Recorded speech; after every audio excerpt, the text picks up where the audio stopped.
Rob XXV.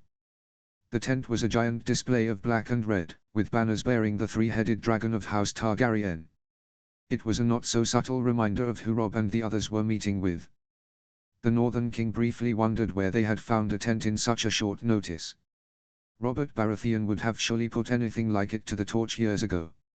On either side of the entrance into the tent were Northern soldiers bearing swords, shields, and spears. Brian was right beside them, armed and armored. They all looked ready to receive any threat.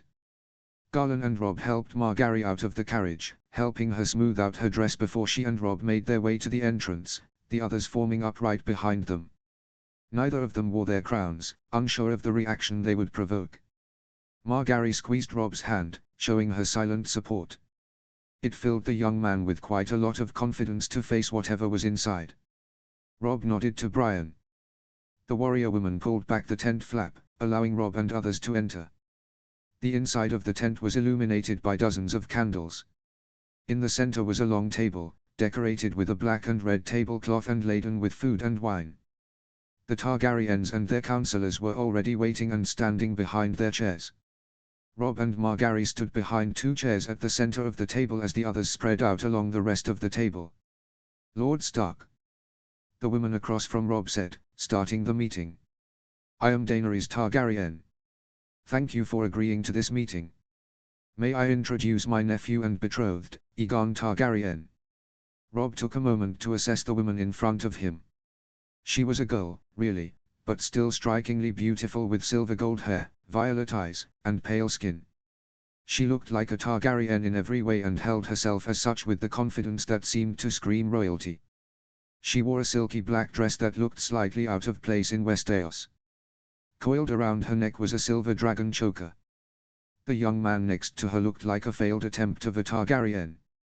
The edge of his hair was tinged blue, and he had a sort of rugged handsomeness to him. Daenerys looked otherworldly. Aegon just looked different. It was as if he was trying to pass for something that he wasn't. He wore a black tunic emblazoned with a red three-headed dragon. "Pleasure," Rob said simply, nodding to them both.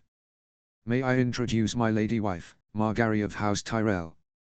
Margaery bowed slightly. Rob watched as Daenerys glanced down at the pregnant belly before a kinder, sweeter smile appeared. "You are very welcome, my lady," she said. "Per your request, my other councillors are Sir Brynden Tully of the Riverlands, Lord Yohn Royce of the Vale, Lord Forrester of the North, and Lord Bryce Caron of the Stormlands," Rob said, with each man nodding briefly as their name was said. "I am accompanied by my own council," Daenerys responded. "The Hand of the King, Lord Jon Connington, Sir Jorah Mormont, the Commander of the Gold Cloaks, Varys, my Master of Whispers, and as you have already met, Sir Barristan Selmy, Lord Commander of my Queen's Guard. Prince Oberyn is here in place of his brother, my Master of Laws, Prince Doran Martell. Please, let us be seated." There was a brief clatter of wood as the two groups took their seats. Rob took the time to pull out Margaery's chair and put it back in for her. An action that the Northern King saw was not mirrored by the Targaryens. Rob was the last to take his seat. "Forgive me, but you cannot be Aegon, son of Prince Rhaegar and Princess Elia?" Margaery asked curiously. Aegon gave her a fierce look. "I am," he answered firmly. "I was saved by loyalists after my father was murdered. I was raised in secret by Lord Connington in Essos. I am sorry for what happened to your family, my lord," Rob said kindly, nodding to both Aegon and Prince Oberyn. "My father wanted justice for their murders. He and Robert Baratheon fought over it. I'm sure that made him sleep better at night," Aegon grumbled. The tension in the air doubled with the comment. A few on the other side of the table glanced at their king, while the young man kept his gaze firmly on Rob. "I must commend you on your victories over the Lannisters, my lord," the red-haired man next to Aegon said, trying to break the tension. Rob remembered that Daenerys had referred to him as Lord Connington. "They are quickly becoming legend." "I cannot take all the glory, my lord," Rob said easily. "I am lucky to be surrounded by men such as Sir Brynden and Lord Royce, as well as having good men fight in my name.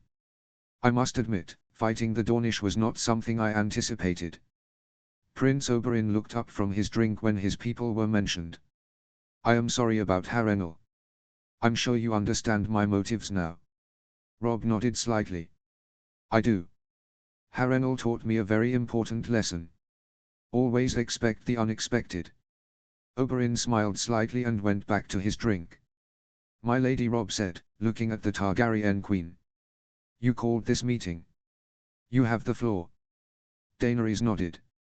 I understand that you fought against the Lannisters. They wreaked havoc on Westeros, but they are no longer power. The young woman took a breath. Would you be willing to set aside your crown and swear loyalty to me and my betrothed? Robb shook his head. I am sorry, but I must refuse. Aegon's eyes burned like bonfires. What do you mean you refuse? Robb turned his gaze on the young man, his expression still one of slight regret. I will not kneel to you, nor will I set aside my crown. You are before your lawful sovereigns. Aegon growled.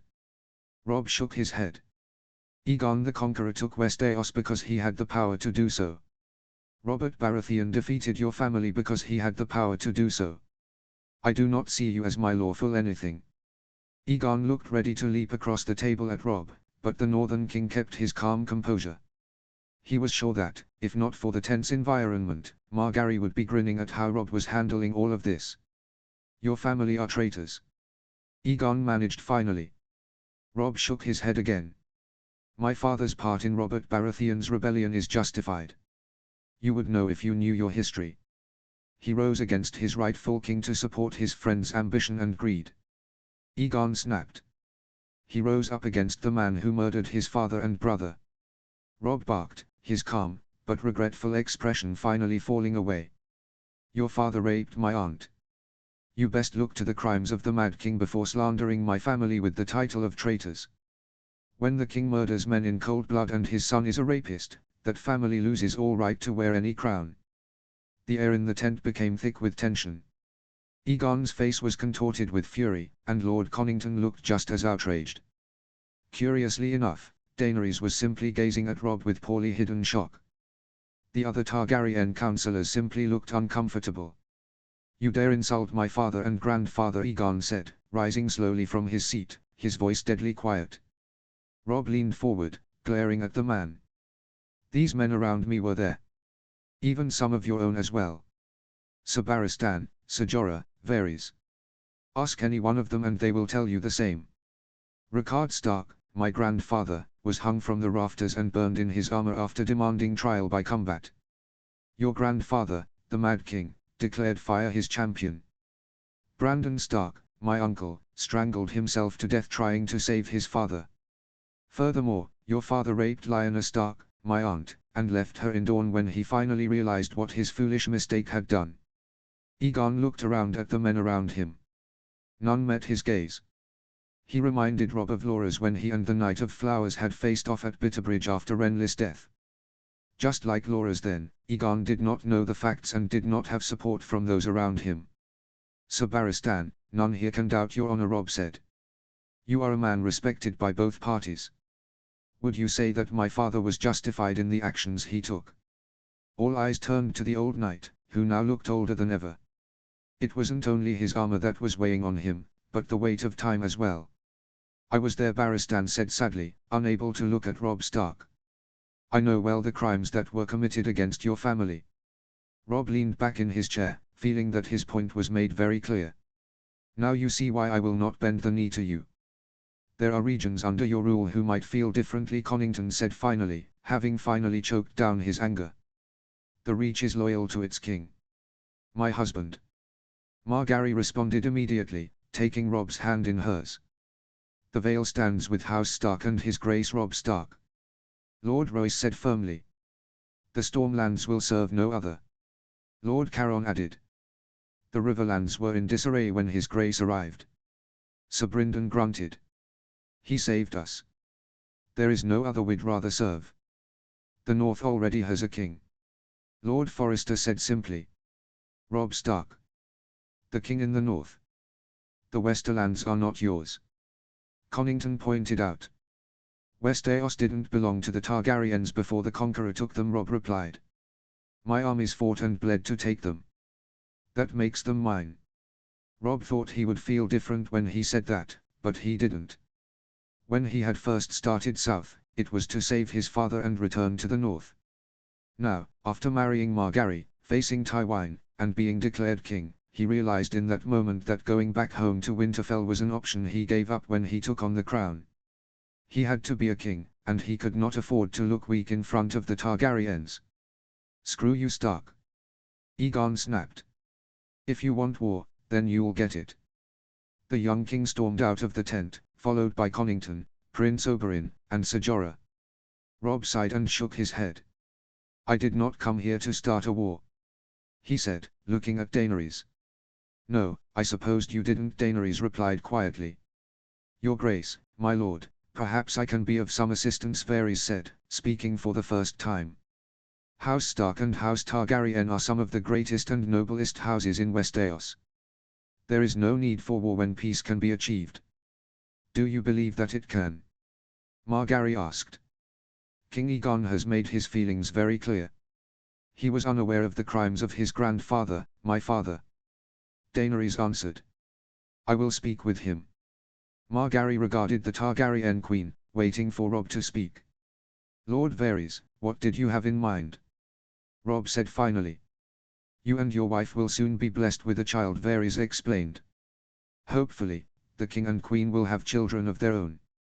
I propose that your first son marries the daughter of Queen Daenerys and King Aegon." "That would take years, my lord," Margaery answered. "There's no telling when we'll have a son or when Queen Daenerys will have a daughter. It is my hope that both couples have many children. And, after all the realm has been through, I'd say that any chance at peace is something worth pursuing," Varys said. Robb knew that the last comment was aimed at him. He did want this war to end. He wanted to finally stop fighting and find a place where he and Margaery could raise their child. He wanted to see his family again. "There will be things I need before I agree to this," Robb said finally. "First and foremost is my sister and any other prisoner of war taken by the Lannisters." "Of course," Daenerys said. "Your sister will be sent over tomorrow at noon. I will escort her myself. The others can be negotiated at the same time." Robb nodded. "What will be done with Joffrey and his mother?" "They, along with a few others, will be executed," Daenerys answered. "My council and I are still deciding on who will join them." "Is Petyr Baelish among them?" Lord Royce asked. Varys nodded. "He is. I understand he caused quite a stir in the Vale. So long as he pays for his crimes.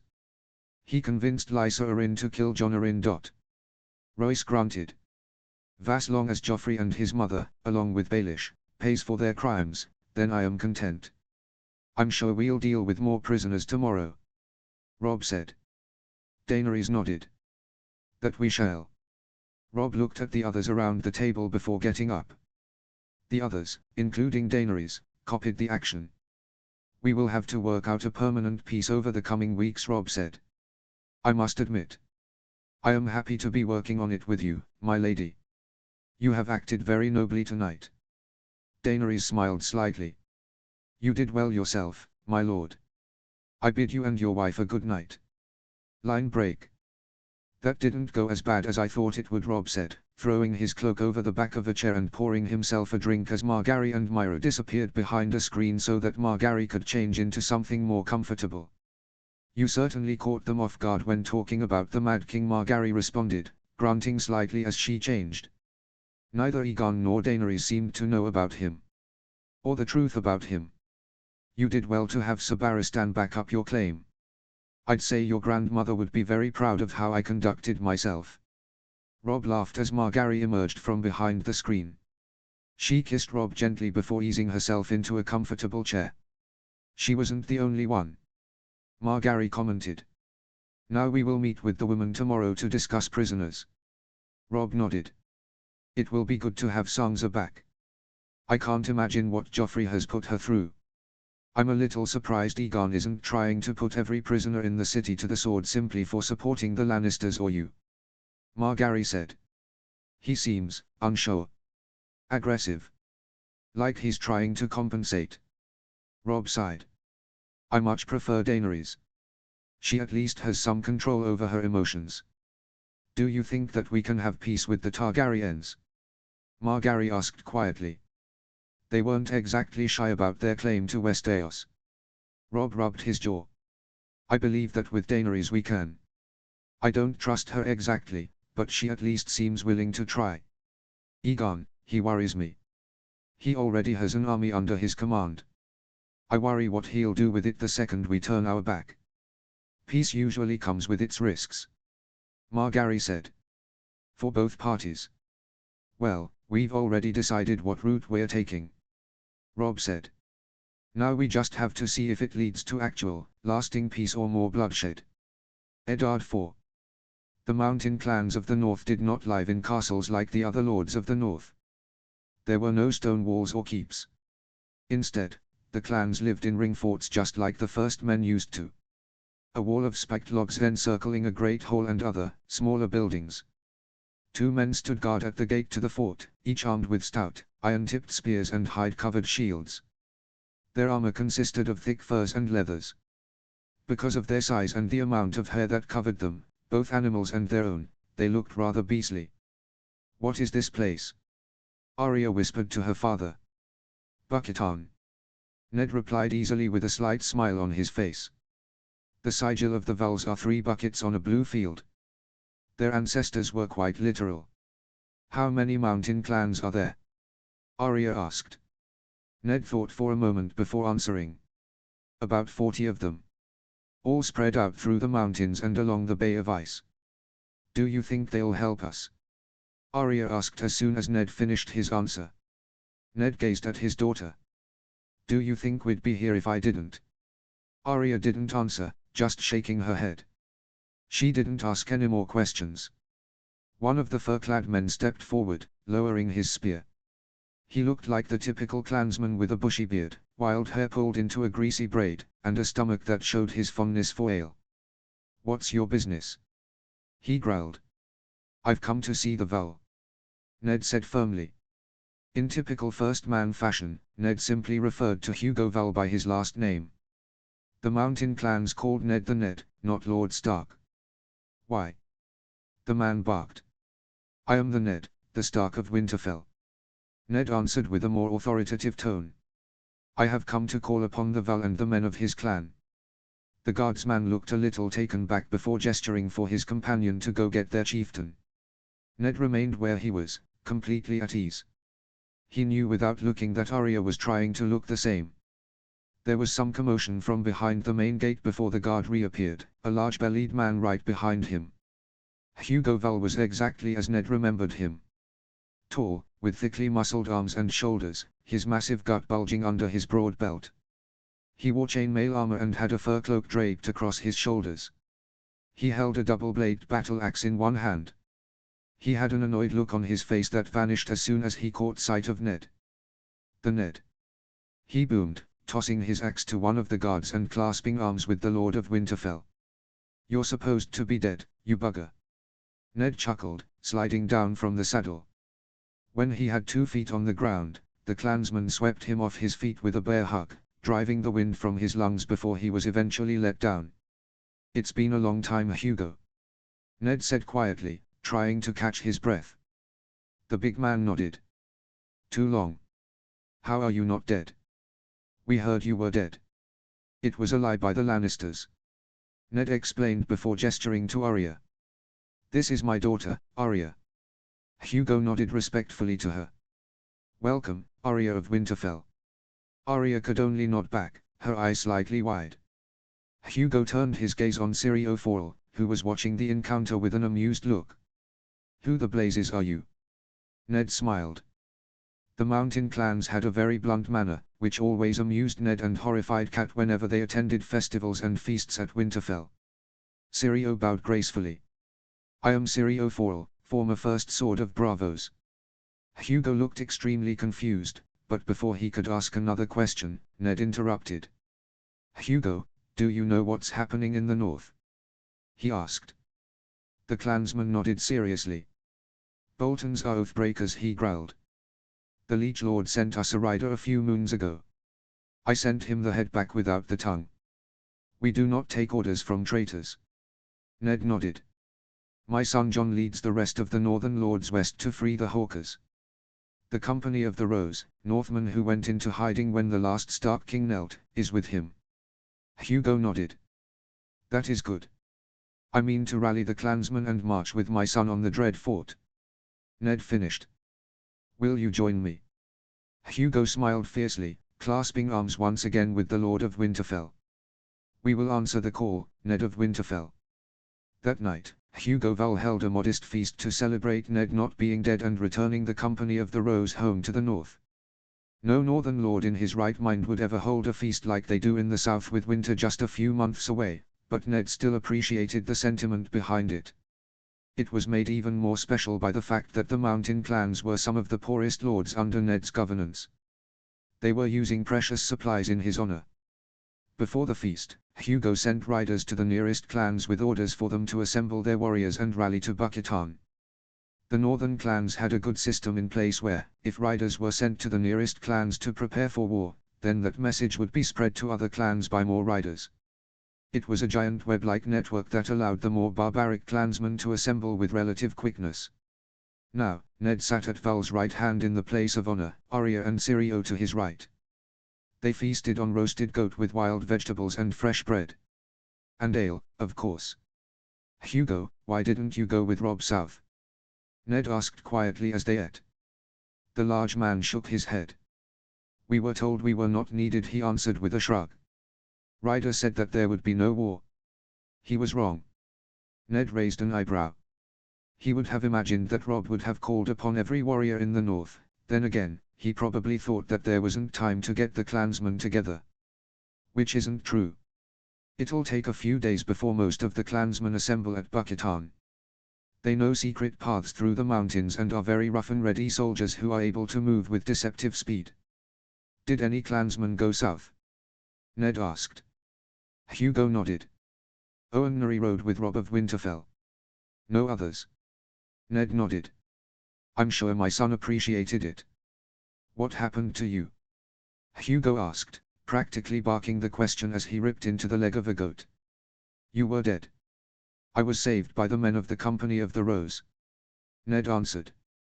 The group was formed by second and third sons, or cousins, by Torrhen Stark in case the north was attacked by the Targaryens. They've remained across the narrow sea all these years and have returned because Robb has been named king. Are there any Vals? Hugo asked. Ned nodded. I think so. Who leads them? Val asked. The Lost Northman. A cousin of mine. Ned answered. Darren Stark. Hugo nodded. When the Boltons are killed, what will happen to the new Northmen? Ned shrugged. There are a few long-lost families among them. Ryders, Greystocks, Redstarks, Greenwoods, and others. I'll find them castles close to their original holdings. Umbers, Marndaelis, and Mormonts, and the rest will return to their homes. Hugo grunted. Smart. Ned made sure he ate enough food. He didn't want to insult the people of Bucketan by not eating enough food. They would take it as an insult if he barely ate. The last thing Ned wanted was a bunch of drunk half-giants chasing him down with various roasted meats or battle axes. The girl. Hugo said suddenly. She looks like your sister. Ned nodded, his mind flooded with memories of his late sister as they always were when she was brought up. The bloody sheets. The smell of death and flowers. The faint cry of a baby. She does. Ned answered quietly. Syrio Forel is training her to fight. With what? A bow. Knife. Hugo asked. Sword. Arya answered bluntly. Hugo chuckled. This one has the wolf blood. What? Arya asked, looking at her father. It's a term in our family. Ned explained, ruffling Arya's hair. You have the wildness of a wolf inside you. My sister and older brother had it. Oh. Arya said quietly. Who else has it? Just you, little one. Ned laughed. The gods blessed me with just one wild child. My father got the short end of the stick and got two. Where is your son now? Hugo asked, changing the subject. Robb or Jon? Ned asked. The king in the north. Hugo clarified. Ned shook his head. I'm unsure. Hopefully, he's marching on King's Landing to finish off the Lannisters once and for all. Will he stay in the south? Ned went to answer, then stopped. I am unsure. Something to decide later. Hugo shrugged. Best decide soon. One of you is needed up here and another down there. The giant clansman shook his head. Southerners are fucked if both of you come back. Roose 4. Roose was ready to dig his knife into the throat of the next person who spoke. Currently, he and his remaining commanders were sat in the great hall of the Dread Fort, trying to figure out what their next step was. He had 4,000 men, the bulk of which were men from the Dread Fort reinforced by men from High Point and Carhold. They had enough supplies, thanks to Ramsay raiding Marndale and Hornwood lands, but they still only had half as many men as the Northern Army, which had just wiped out Riswell's host at Eagle's Roost. We could retreat. Lud Whitehill offered stupidly. Where? Arnulf growled. Speak before you think. Lud's face somehow grew redder than it already was as he moved his considerable bulk out of his chair, but a glare from Roose stopped the action. The fat lord of High Point slowly sat back down, holding tongue much to Roose's relief. We can march out and meet them. Ramsay offered. Catch them while they're on the march. They're marching to relieve Deepwood Motte. Roose replied. Do you know the Wolf's Wood? Ramsay shook his head. Then shut up. Roose snapped. Galbart Glover knows those woods better than anyone. We won't sneak up on them. It's better than sitting here on our asses. Ramsay said angrily. Roose regarded with a cold glare. You're free to leave when you want. Take that filthy excuse for a soldier with you. But I wouldn't expect any hospitality from the Northern Army. They'll take your head, not that you use it. Ramsay seethed in his seat, but held his tongue. Roose knew that it grated on him when he was treated like a bastard. But Joffrey was soon to be dead, and his letter legitimizing Ramsay into a true Bolton no longer mattered as the boy king would be king no longer as soon as Robb Stark got his hands on him. Their meeting was interrupted by the sudden arrival of Steelshanks, who looked paler than usual and looked as if he had seen a ghost. It was an expression Roose had never seen from his captain before. You better be here to tell me that the sellswords have agreed to join my forces.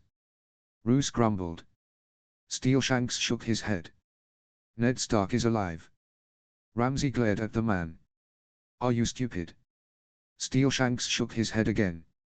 He was with the Company of the Rose. He's alive and back in the north. Roose gazed at his captain. He had never lied before, nor had even been fearful of anything. He looked fearful right now. He looked downright terrified. And if Ned Stark was back in the north and seeking revenge, then there was good reason for all those around the table to be terrified. You're sure it was Stark? Roose asked. Steelshanks nodded. Aye, my lord. It was the man in flesh and blood. Just as you are in front of me, so was he.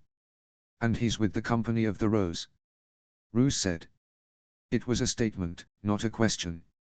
Steelshanks nodded. Leave us. Roose commanded. Steelshanks bowed slightly and left as quickly as he had entered. When he was gone, the table sunk further into stunned silence. Arnulf and Lud looked ready to shit themselves with fear, while Ramsay looked somewhat amused. We're fucked. Arnulf whispered. We still have his wife. Ramsay argued. Arnulf glared at the bastard. Have you ever met the man? Do you know what he does to traitors? Ramsay shrugged. Why does that matter? He's not his son. Who do you think taught the fucking man? Arnulf roared weakly. Do not forget. Ned Stark tore down the Targaryens, and they had the armies of the Reach and Dawn. He fought Arthur fucking Dayne. Arnulf had risen partially out of his seat, his fear fueling his anger. Lud was still glaring at the tabletop, probably still processing what he had just heard with his pea-sized brain. And Ramsay looked unimpressed. It didn't matter how much the other men bickered. Roose had already made up his mind.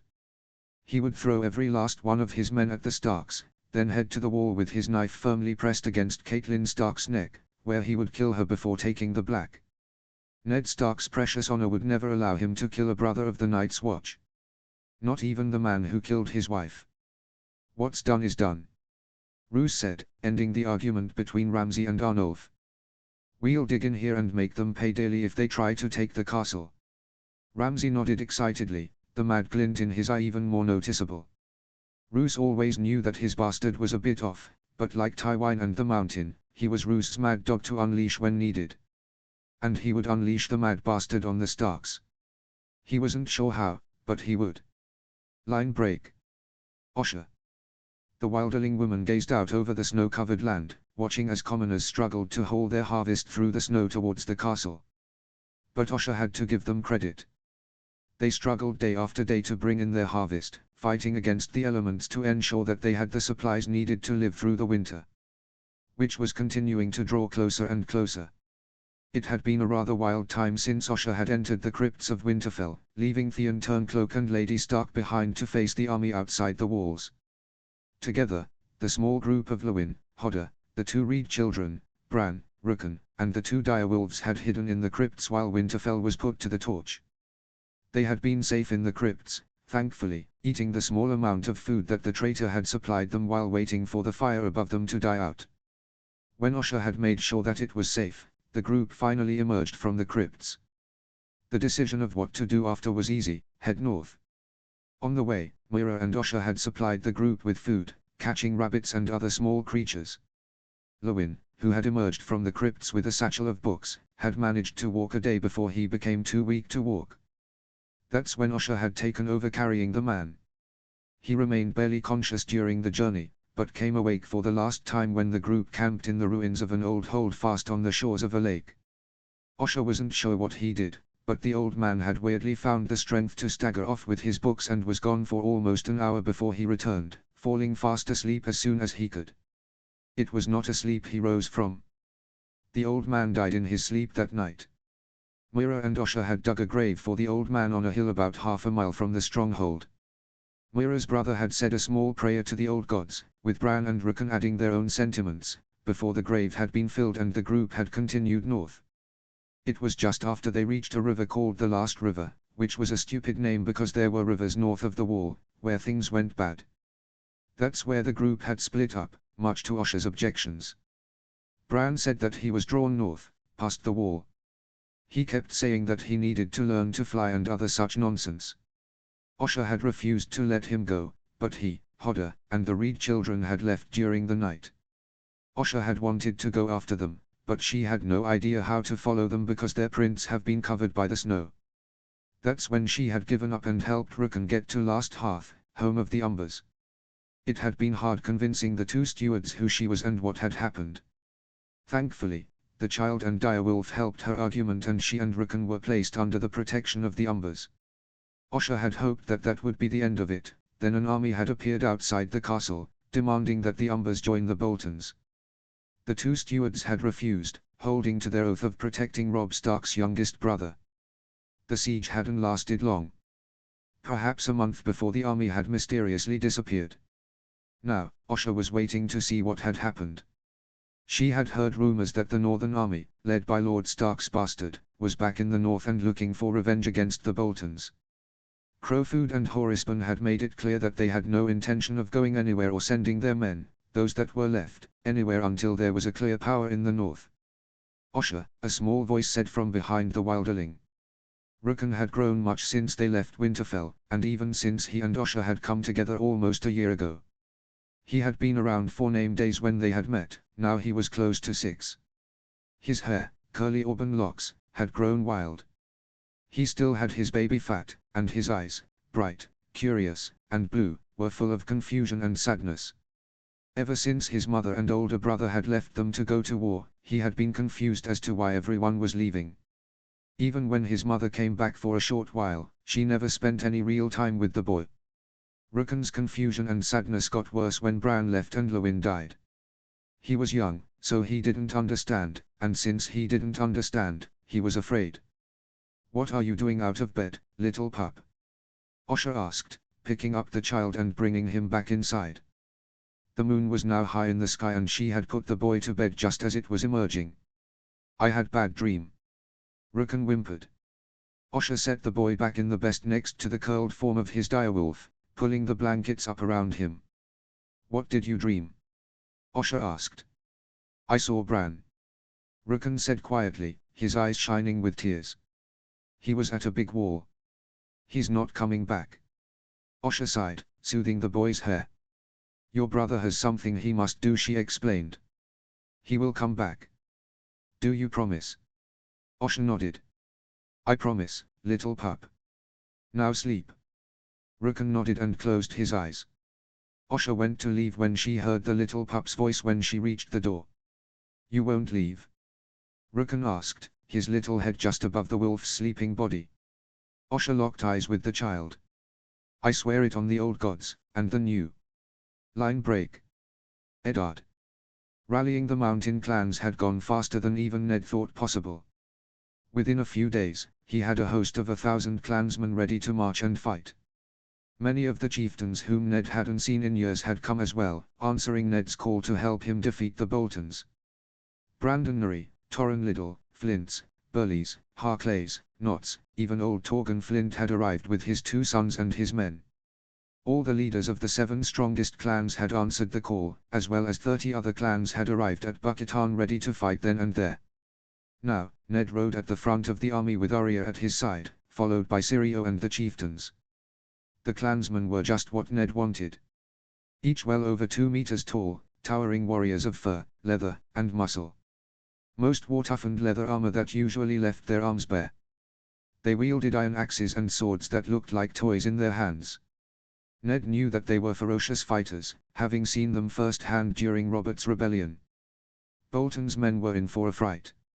Now, Ned and his small army were marching south towards Winterfell. He knew that once Jon took care of Ryswell's host at Eagle's Roost, he would continue north and retake Deepwood Motte. Or at least send a portion of his host to save the Glovers' home. Ned meant to meet up with the host when it began to march west, where it was bound to march close to Winterfell. Was he right? Arya asked suddenly. Ned looked over at his daughter. Was who right? Val. Ned raised an eyebrow. Was he right about what? Arya pulled an annoyed face. He said during the feast that either you or Robb had to stay in the south. Was he right? Ned nodded slowly, understanding her question. She wasn't wrong. Because of how the war had shaped out, and the responsibility that Robb now had, there was no way Robb could return to the north and not have war break out behind him as people try to sit their asses on that blasted iron chair. Hugo was unfortunately right. Either Ned or Robb had to stay in the south and rule as king. The obvious choice was Robb. He had been the one who the other kingdoms had rallied around. He had been the one named king by the North and Riverlands originally. And, truth be told, he was thriving in the south like Ned never could.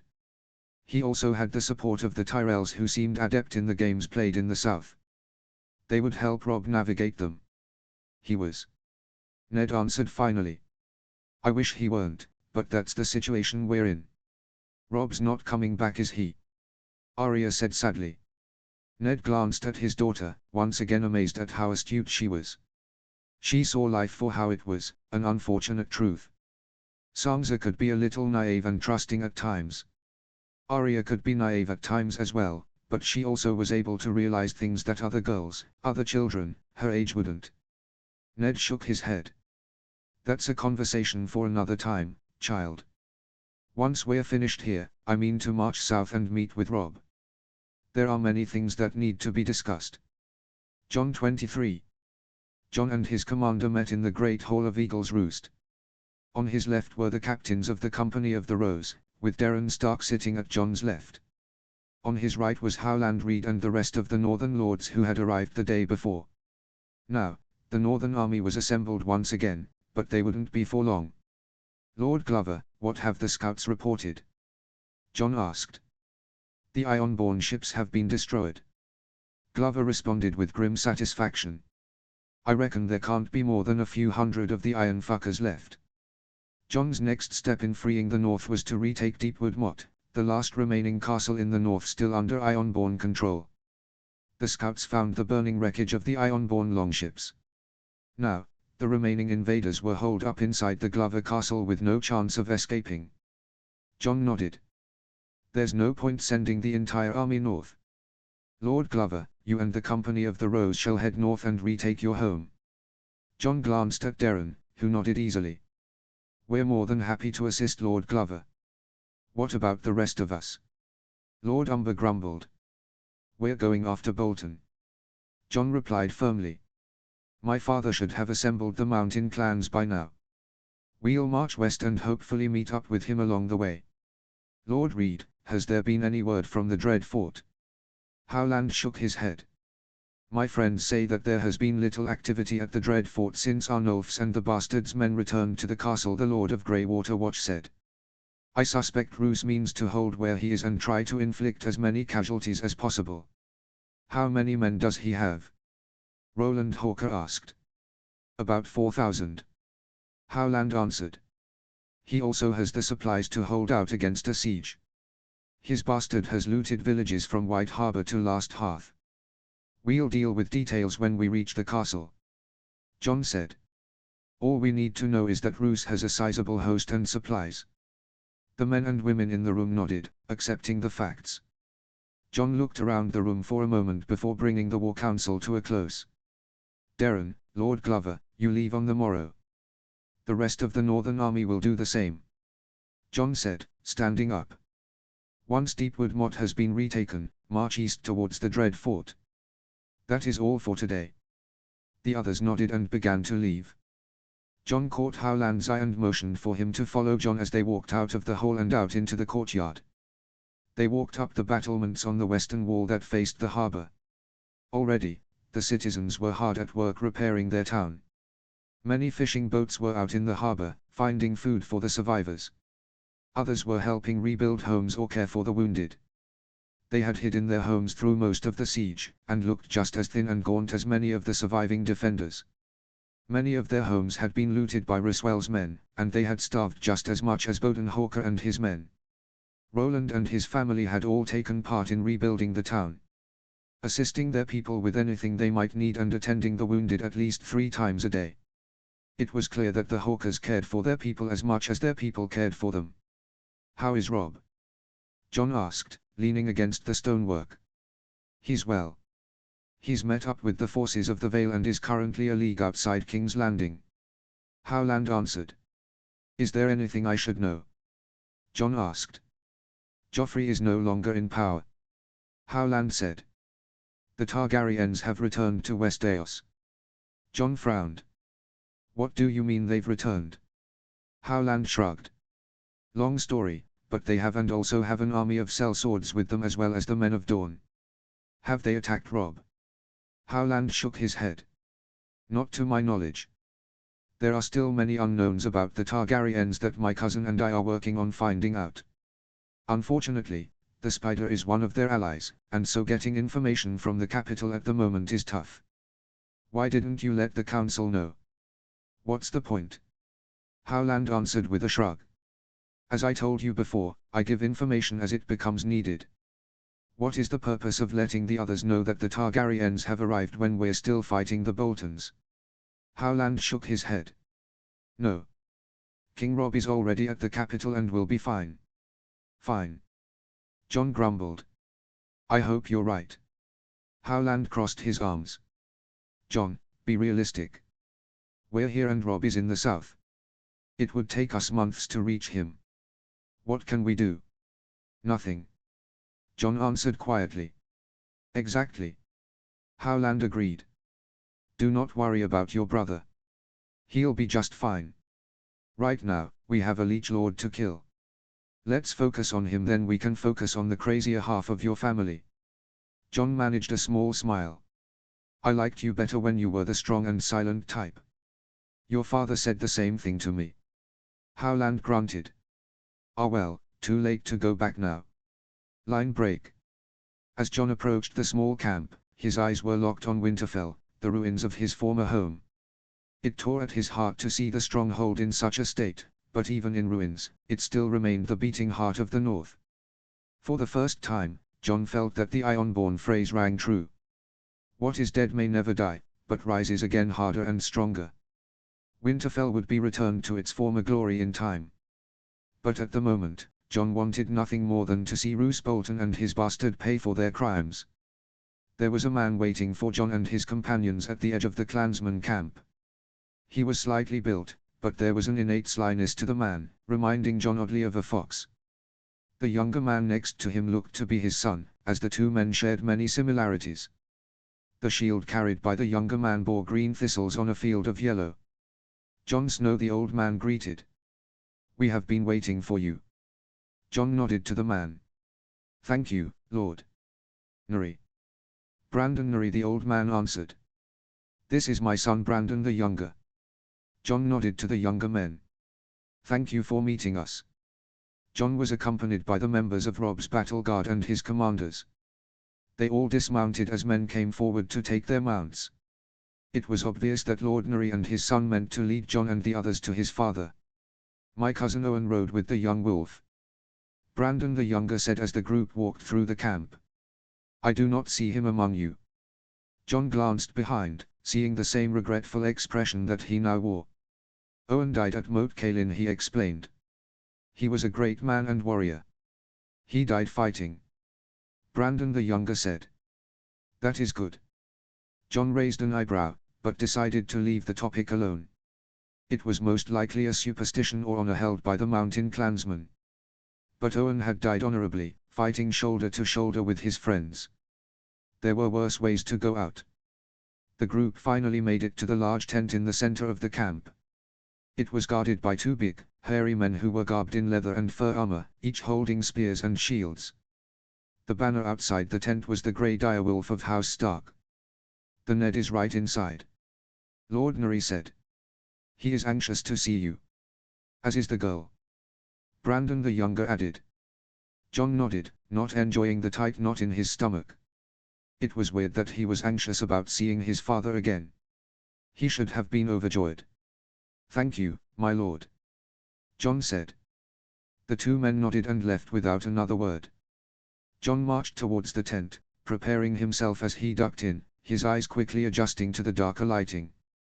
There was a cot off to one side, but the center of the tent was dominated by a table that held a map of the north. There were two people inside. A girl sitting on the cot and an older man leaning over the table.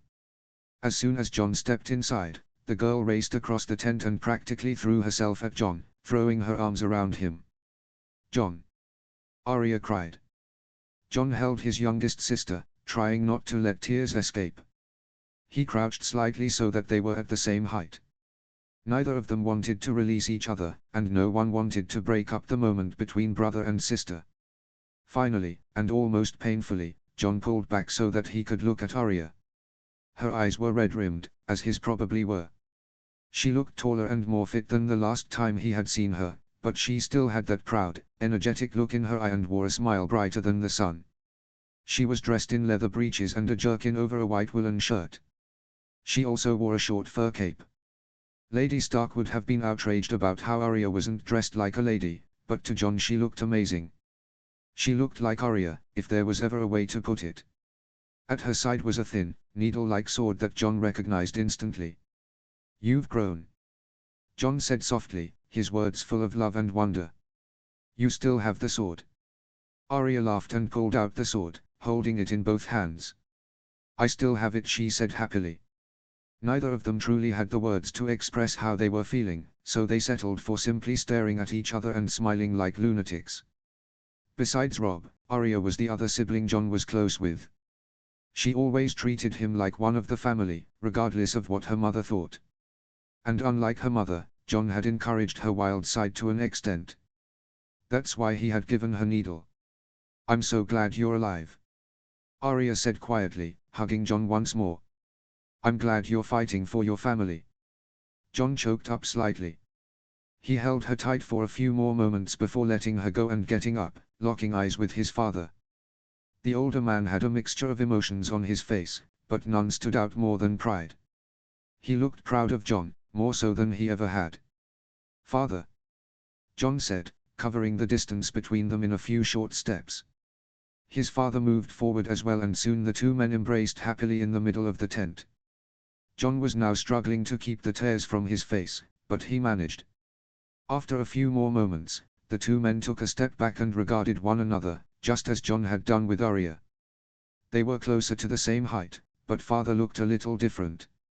His hair was still worn long, and his beard was closely trimmed, but there was a certain gleam in his grey eyes that were as dark as stone. It was a look that John had seen whenever father dealt with criminals who had committed heinous crimes. He was dressed for war in plaited leather and steel plate, looking every inch as fearsome as Rob had when John had been reunited with him at Riverrun. Over one shoulder, John noticed the hilt of ice, the Valyrian steel greatsword that had been used by the head of House Stark for generations. To put it plainly, John's father looked ready for war. Words cannot express. Father began before glancing over John's shoulder and looking at the others. We will talk soon. I promise. John nodded, knowing that his father, like Arya, wasn't great with words. They would talk later, and they had a lot to talk about, but now his father had to be Eddard Stark, the Lord of Winterfell, not Eddard Stark the father. John let go of his father, who was immediately crushed by a bear hug from the Great Jon, then another from Mage Mormont. He then endured a few firm handshakes and quick embraces from Rickard Karstark and Roland Hawker before coming face to face with Howland Reed. The two men gazed at each other before father eventually smiled and clasped arms with his longtime friend. Gods above, Ned, the Great Jon laughed. You gave us a fucking fright. Father smiled. I heard that Cersei faked my death. I am sorry that you all thought I was dead for so long. You're alive, and Roose must be shitting himself. Lord Karstark chuckled. Your boy here, and the king as well, has been doing you proud. John locked eyes with his father, and was rewarded again with a look of fierce pride. John blushed slightly and looked away. He felt a hand take his, and he found Arya at his side, looking at him with the same look their father had given him. I am beyond proud of both John and Rob. Father answered. They've achieved more than I have ever dreamed of. I honestly didn't think the sellswords were telling the truth. Mage admitted. But I'm happy to be wrong for the first time. Father grinned and looked over at the group of young nobles who stood in the entrance of the tent. They looked a little uncomfortable, but all had grins on their faces as they watched their parents reunite with Lord Stark. Eddard Karstark, is that you? Father asked, picking out Lord Rickard's son. Eddard bowed slightly. My lord, it's amazing to see you again. Father continued to greet every one of Jon's friends. Darin, Brandon, Yon, Sir Wendell. They all responded with my lord and beaming smiles as they were recognized by their liege lord. The last to be greeted was Roderick Forrester. Roderick, how's your father, Gregor? Father asked. Roderick looked a little surprised that he had been remembered. He nodded quickly. My father is doing great, my lord. He's currently in the south leading the Northmen under the king. I hope to see Gregor again. Father said. He's a great man. He is, my lord. Roderick agreed, a giant smile on his face. I am happy to see you all. Father said, addressing everyone in the tent now. Tonight, we will feast and celebrate like friends should, but right now I would like nothing more than a moment alone with my son. The others all nodded and filed out of the tent, with the Great Jon bringing up the rear. He's definitely your son, Ned, he said before leaving. When they were alone, John turned back to his father, not sure what to say. There was so much running through his mind that he wasn't sure where to start. Before he could say anything, his father held up a hand to stop him. Arya, how about you go be with Syrio? Father said, looking at his daughter. John and I must talk alone. But I want to talk with him too. Arya said sadly. We'll talk tonight. John said. I promise. Arya glanced between her father and brother before nodding. She gave John a final hug as she left. When she was gone, father poured 2 tankards of what looked like ale, gesturing for John to take one. I'm sure you have a lot of questions. Father started. But I think there is a conversation that I have to have with you that's long overdue. You mean who my mother is? John said slowly. Father nodded. You have a right to know, and I'm not sure what might happen in the coming weeks. There's no certainty in war, and the last thing I want to do is leave without telling you the truth. John knew that by leave his father meant die. It's okay. John said. Lord Reed already told me. John's father rarely looked surprised, but this was one of the times that he was. It was a subtle look that was only noticeable because his eyebrow raised a little higher than normal. Did he? Father said. I suppose it makes sense. I was disposed and Howland always thought you had a right to know. Jon nodded slowly. That was his reasoning. You were a prisoner of the Lannisters and I was passing through the Neck on my way to be with Robb. He told me the whole story of how my real parents met, what my father did, and who I really am. He also told me why you never told me and the implications of what might happen if others knew. Father looked almost sad. How do you feel? Jon sighed. I didn't know what to feel at first. There's no way to prepare to hear something like that. I have accepted that, I know who my parents are, but I do not acknowledge them as my parents. Father's head snapped to attention. What do you mean? I do not hate who my parents really are, but they didn't raise me. Jon explained. You're my father. That's not going to change. I don't care if I'm still acknowledged as your bastard or not. I'd rather be your bastard than the son of Rhaegar Targaryen. Father gave Jon a sad, but proud smile. You won't be a bastard for long, Jon. If I know Robb like I think I do, he'll make you a Stark. I'm surprised he hasn't already. He technically has. Jon said. I had a will drawn up before he marched off to face Tywin. If he were to die, I would become Jon Stark and take up his crown. But you continue to go as Jon Snow. Father noted. Jon nodded. It seemed simpler that way. I'm not sure why, but it just is. Father nodded. Who else knows? Besides you, myself, and Lord Reed, just Samwell and Robb. Jon answered. Samwell Tarly travelled with me when I left the Wall and was there when Lord Reed told me the news. He's my friend and he would never betray me. I told Robb when I met him at Riverrun. Did Howland give you anything else? Jon nodded and pulled the sheathed sword from his side, placing it on the table and pulling the blade slightly from his scabbard. He told me that this was found at the tower. Blackfyr. Father said. I'm still wondering why Rhaegar never used it against Robert. It's not the only Valyrian steel sword I had. Jon said. The Maester at Castle Black, once Aemon Targaryen, gave me Dark Sister. I didn't know why at the time. Now it makes a little more sense. And where is it now? Father asked. Robb wields it. But it's called Claw now. This is Frost. Jon said. We didn't think it was smart to call them by their actual names. That's true. Father said. Jon, I am sorry that you've had to live your life as a bastard. Howland's told me time and again that you had no right to go to the Wall. As for how Cat treated you. I don't hate Lady Catelyn, Father. Jon said. I know why she was the way that she was and I know why you behaved like you did.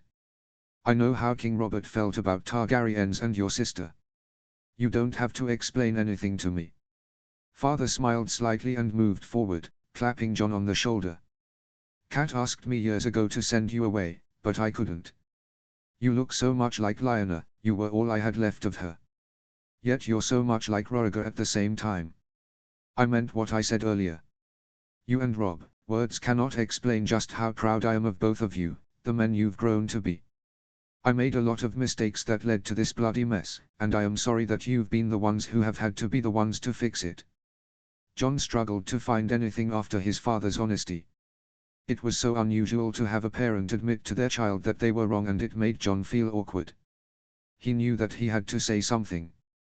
You did what you thought was best, Father. Jon said finally. That is the first thing you taught Robb, me, and the others. You don't have to apologize to us. I have to, Jon. Father continued. I have much to make up for, but first, the Boltons must be dealt with. Father picked up Frost, weighing it in his hands. So, White Wolf, would you mind fighting beside an old man? Jon smiled and placed one hand on the hilt of the sword. I will always fight beside my family. Father matched Jon's smile. Then let us show the Boltons that winter is coming. Daenerys 3. A knock at the door brought the young queen out of her troubled thoughts. She looked up. Enter. Sir Barristan and Ser Jorah entered, both looking confused as to why their queen summoned them. Ser Jorah was hard at work reconstructing the gold cloaks, whose ranks had been ravaged by corruption, and the taking of the city had also taken a toll on their ranks. Sabaristan was still working on making a few of Daenerys' Queen's Guard more capable members. "Your Grace, is everything all right?" Sabaristan asked curiously. Daenerys gestured to the other two seats at the table. "Please sit, I wish to ask you something." The two men shared a glance before sitting down. Jorah leaned forward. "How can we help, Khaleesi? Robb Stark mentioned my father and brother at the meeting. I am not naive, I am not unaware of the name given to my father. What I want to know is if it is true." Neither men were able to meet Daenerys' piercing gaze, but their body language spoke volumes to the young queen. She had known that there was something they weren't telling her. She had known for months, but she didn't like that it had been revealed by Robb Stark. "So it's true then? All of it?" Jorah's head snapped up. "You are not your father, Khaleesi," he said immediately. "That's what I'm asking, Sir Jorah," she shot back. "Is it true? Was my father mad, and did my brother rape the Stark girl?" Jorah opened his mouth to reply, then shut it, not able to answer. Sabaristan finally spoke up. "It is unknown whether your brother raped Lyanna Stark," he said quietly. "But it is known that she went with him, the two fleeing to Dorne." "How is this known?" "Eddard Stark went south at the end of the war, after breaking the Tyrell siege on Storm's End. When he returned to the north, he brought the bones of his sister with him." Jorah rumbled sadly. "So you are putting your faith in a man who revolted against his lawful king?" Daenerys said indignantly. Barristan shook his head. "Lord Stark was an honorable man, no one, not even Rhaegar, would be able to dispute that," he said, catching his queen by surprise. Daenerys glared at both men, unable to help the overwhelming anger and embarrassment that was bubbling inside of her. This was information she needed to know before coming to Westeros. She had known about her father's moniker, but Viserys had always argued that it was a baseless lie crafted by the usurper and his supporters. It seemed like it wasn't a lie. "Tell me the whole truth," she demanded. "Khaleesi?" Ser Jorah asked.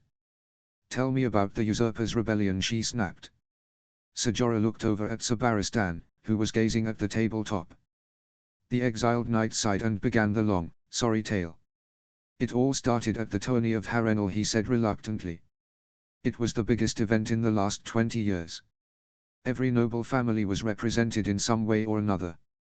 Rhaegar Targaryen won the joust, and instead of naming his wife the Queen of Love and Beauty, he named Lyanna Stark, Robert Baratheon's betrothed, instead." "Why would he do that?"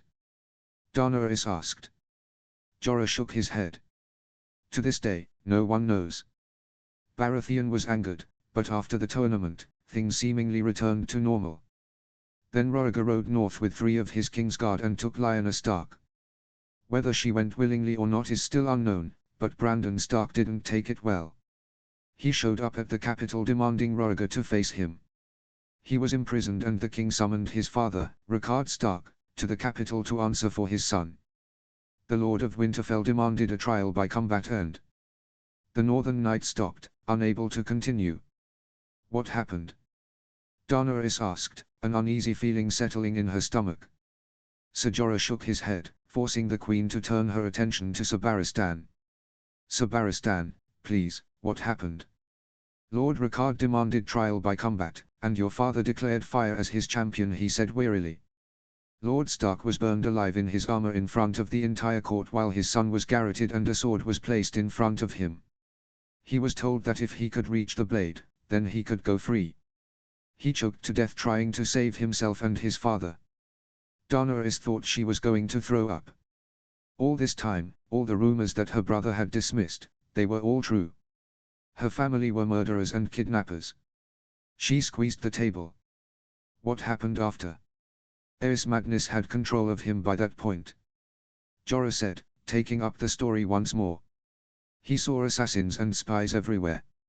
After Lord Stark and his heir were killed, he called for the heads of Rickard's second son, Eddard, and his best friend Robert Baratheon. Both men were wards to Jon Arryn, Lord Paramount of the Vale. Instead of giving up his wards, Arryn raised his banners in revolt. Stark went north and rallied his country while Baratheon did the same in the south." Barristan sighed. The new Lord Stark married Catelyn Tully and Lord Arryn married her sister, securing Hoster Tully and the Riverlands. Nearly a year later, Tywin Lannister sacked the capital and Jaime Lannister put his sword in Aerys back. But the true downfall of the Targaryen dynasty was at the Battle of the Trident, when Robert Baratheon smashed in Rhaegar's chest on the Ruby Ford. Daenerys sat back in her chair, trying to comprehend all this. After all this time, she had thought that the return of House Targaryen would be a wonderful sight for Westeros. She had expected the houses once loyal to her family to flock to her side and help her retake the lands of her ancestors. Now, after more than 20 years of exile, she has returned to find out that more than half of the Seven Kingdoms have pledged themselves to the man known as the Young Wolf. Jorah gazed at her. "Khaleesi, you are not your father," he insisted. "You are good and kind and caring. You are the queen the people need." "Am I?" she challenged. "Let us speak plainly. Most of Westeros have declared for Robb Stark, a man who has a wife and soon an heir. You hold the Iron Throne." Ser Jorah pointed out. Daenerys scoffed. "What good does that do me when my father and brother destroyed our house's reputation?" Ser Barristan looked up. "Your Grace, I understand that this was not what you intended to come back to. How were any of us to know that Robb Stark would declare himself king? But the compromise Varys suggested seems fair. Allow Stark to keep his lands, you keep yours, and allow the children of the two unions to marry and bring the realm together again. My betrothed seems to think we can fight Stark." "Do you think we would win?" she asked, gazing at her two advisors. Jorah shifted uncomfortably. "Perhaps, Khaleesi." He started before being cut off. "No more half-truths, Ser Jorah." Daenerys snapped. "No, Khaleesi," he said flatly. "Robb Stark still has armies in the Westerlands and the North. Not to mention he can still call upon men in the Reach. Armies can be beaten." Daenerys commented. "But what about commanders?" Jorah replied. "Connington is an above-average leader, but he was outmaneuvered by Eddard Stark, Hoster Tully, and Jon Arryn during the rebellion. While Robert Baratheon was the figurehead of the war, those three men were the brains. In addition, the sellswords captains are used to fighting with Essosi tactics, not Westerosi. Against men like Randyll Tully, Brynden Tully, Yohn Royce, and even Robb Stark, who went toe-to-toe with Tywin Lannister and almost won. Against men like that, we have nothing, Khaleesi," he said bluntly. Daenerys shook her head. "You seem to forget, I have 3 dragons." "True, and in battle, the enemy has to account for them, but they are not the beasts Aegon the Conqueror had when he took the 7 kingdoms." Ser Barristan corrected. "They were hundreds of years old. Yours are not." The young monarch sat back in her chair, unable to continue the conversation. All her points had been effortlessly matched by the 2 knights, who were able to give insight on the possible enemy. She shook her head. "Peace is our only path," she sighed. Barristan nodded. "Indeed, but it is also our best path, Your Grace. The Starks are beloved throughout the realm. They are renowned for their honesty and goodness. Doing battle with them, we may look no better than Joffrey." Daenerys' head snapped up at this, glaring at the elderly knight. "I would never kill children," she hissed. When she and her nephew had arrived back in Westeros, they had forced Varys to inform them on everything going on in the capital. The killing of infants on Joffrey's and Cersei's orders had stuck in Daenerys' mind. Barristan held up a hand to stop her. "You misunderstand," he said gently. "Your family has been away for 20 years, and they did not leave a perfect mark on the realm at the end of their rule," he explained. "Joffrey was a tyrant, of that there is no doubt. But Robb Stark is now being seen as a man who will bring stability to the realm. He is the shining young warrior to save the realm for the corrupt lions," he explained easily. "What would you suggest, Ser Barristan? Give up my crown? My throne? My birthright?" Daenerys challenged. The old knight shook his head. "Not at all, Your Grace. All I am saying is that it will take some time to win back the love and trust of the people. I've been around you for a while, Your Grace, and Ser Jorah will agree, it will not take long for the people to see you as the just and kind ruler that you are." Daenerys was caught off guard by Barristan's gentle, but sincere words. She had to admit, she was expecting to land and be loved. That's how it went in Slaver's Bay, but she knew in her heart that it was because she was there to free them. They wanted her to rule them. In Westeros, no one was enslaved, and she was not wanted.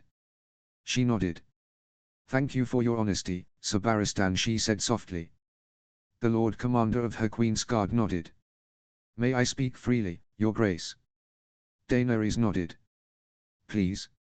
I spent years on Aerys Kingsguard, then Robert Baratheon's. I watched both men descend to levels in which there was no return. You can be better than both, and I truly believe you will," he said firmly. Daenerys smiled gratefully at the man. "Thank you, Sir Barristan," she nodded to the door. "How goes the training of my Queen's Guard?" Barristan smiled. "It's going well," he said with a smile. "They are what I expected, but I am working on making them worthy of taking up a white cloak." "I understand the white cloaks are the best knights in the realm," she said curiously, taking a sip of wine. Barristan's smile wavered. "True," he conceded, "but we are rather short on knights at the moment." Daenerys instantly felt stupid. She knew that the knights Barristan wanted to serve with him were fighting for Robb Stark. "Of course, but under your training, I'm sure they'll quickly become great," she replied easily, changing the topic. "And how are the gold cloaks?" Ser Jorah sat up a little straighter, happy that the topic of his queen's family was now done. "It's tough work," he admitted. "They are untrained and unfit, but with the help of knights Lord Connington was gracious enough to lend me from the Golden Company, we are doing our best to turn the unit around." "How many do we have trained?" Daenerys asked. Ser Jorah grimaced. "Maybe 200, he sighed. "Years under the usurper and subpar leadership have allowed the men to be lazy. Many were also in the pockets of Baelish before the spider uncovered the man's books. We were able to get rid of many unfaithful men, but the problem with that is that many were experienced watchmen." "Have we done anything to fix the problem?" Jorah nodded. "I've swept through Flea Bottom and much of the city, talking to many able-bodied young men. The ranks have swelled, but not to the numbers I've wished. But we are working on the problem." Daenerys smiled. "I know you'll do your best, Ser Jorah," she complimented. "That'll be all, sirs, thank you."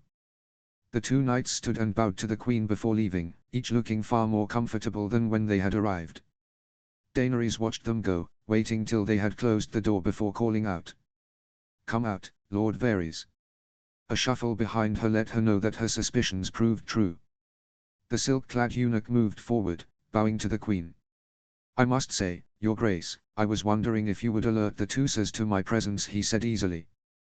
Daenerys regarded her master of whispers, pouring herself wine. "I don't enjoy being spied on." Varys smiled easily. "Forgive me, Your Grace, I was merely curious." "What about my meeting with two of my advisors sparked your curiosity, my lord?" she snapped in annoyance. "Normally nothing, Your Grace, but after what was said at the talks with Robb Stark, I was wondering when you would go looking for answers." Varys answered. "And where was your curiosity sated?" "Indeed," he said pleasantly. "I am now curious how His Grace will take the news." "Aegon will have to come to terms with it anyways," she said offhandedly. "What's the phrase? Those who forget the past are doomed to repeat it." Varys nodded to her. "Close, but true nevertheless."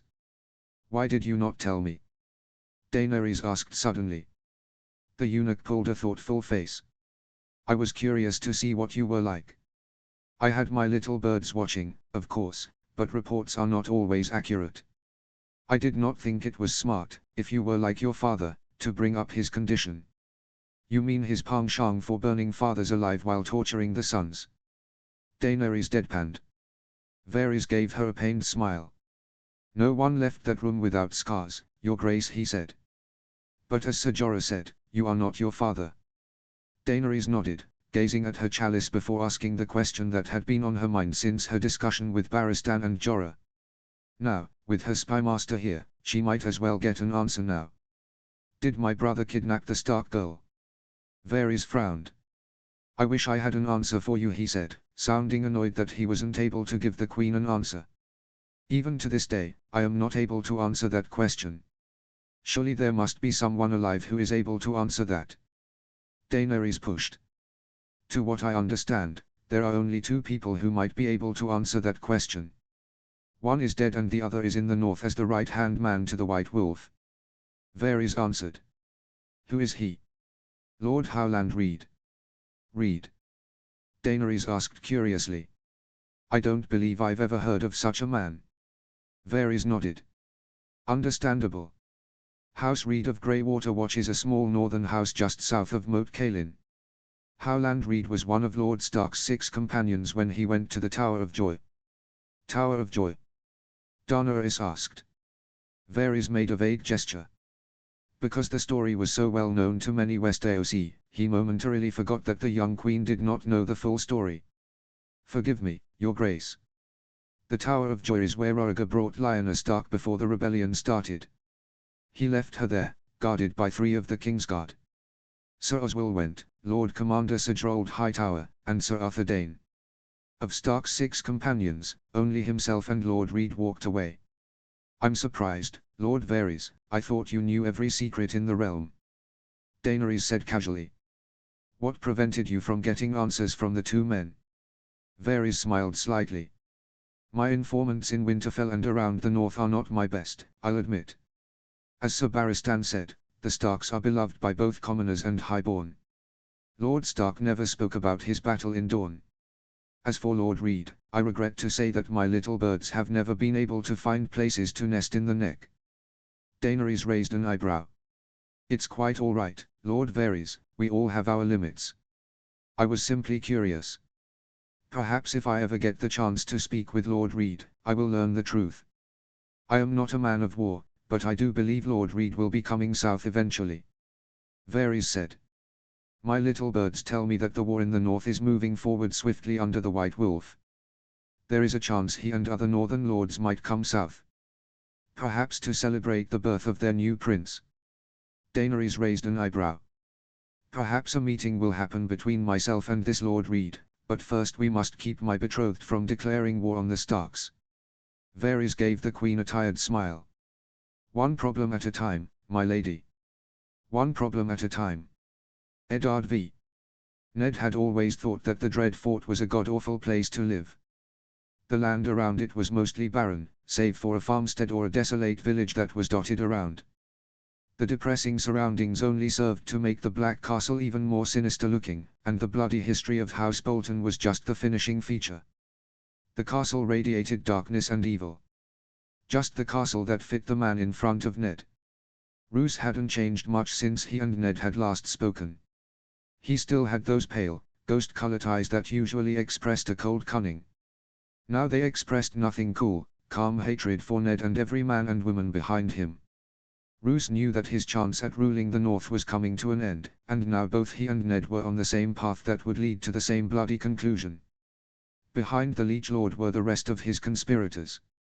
Lord Whitehill, who looked paler than Roose and his eyes fearfully flickered between Ned, Jon, and his former peers.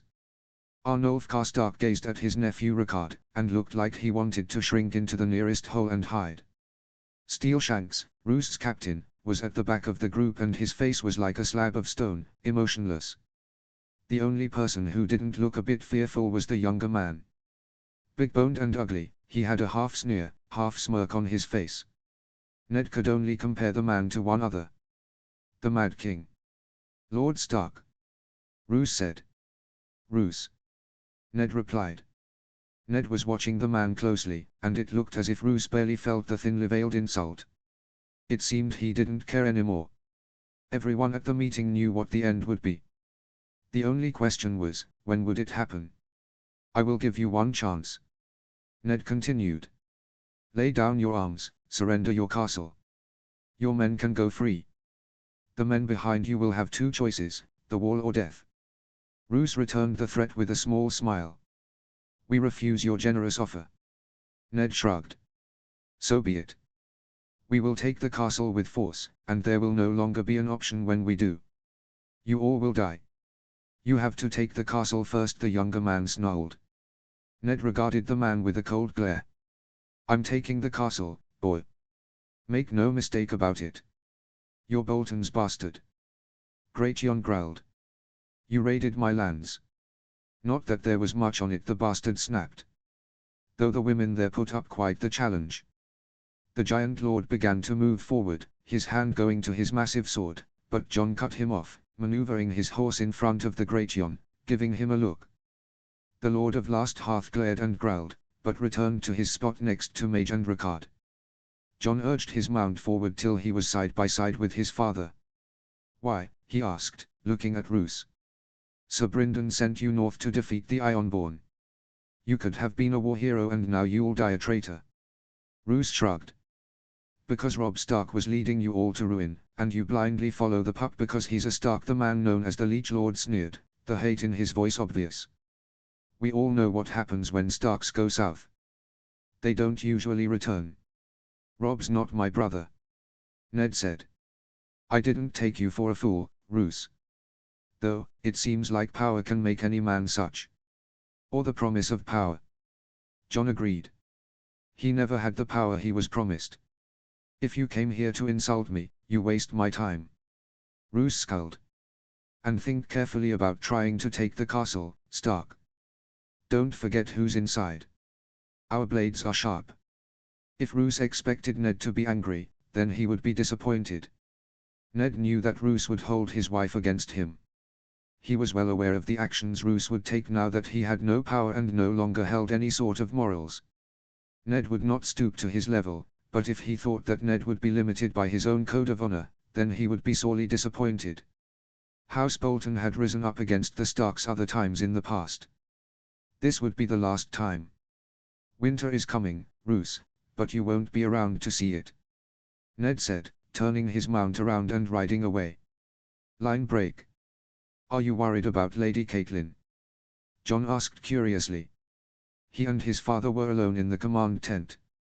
They had held a brief council of war, with Jon handing over the leadership role to his father, and all that was talked about was preparations for sieging the castle. Rams and ladders needed to be built. Lord Hawker was put in charge of camp defenses. Small details that Ned was better suited to issue out. Jon had done well with the siege of Moat Cailin, but he had the advantage of fighting a sick, starving, depleted enemy and the Crannog men.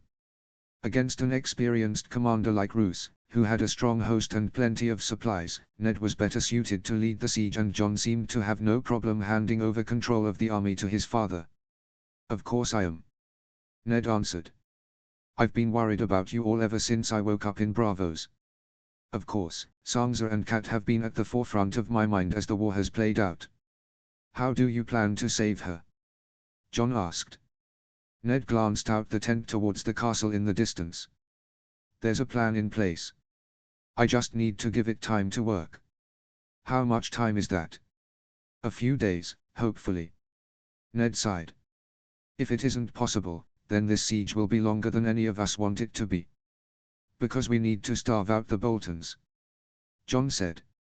"That or wait for one of Roose's men to make a mistake.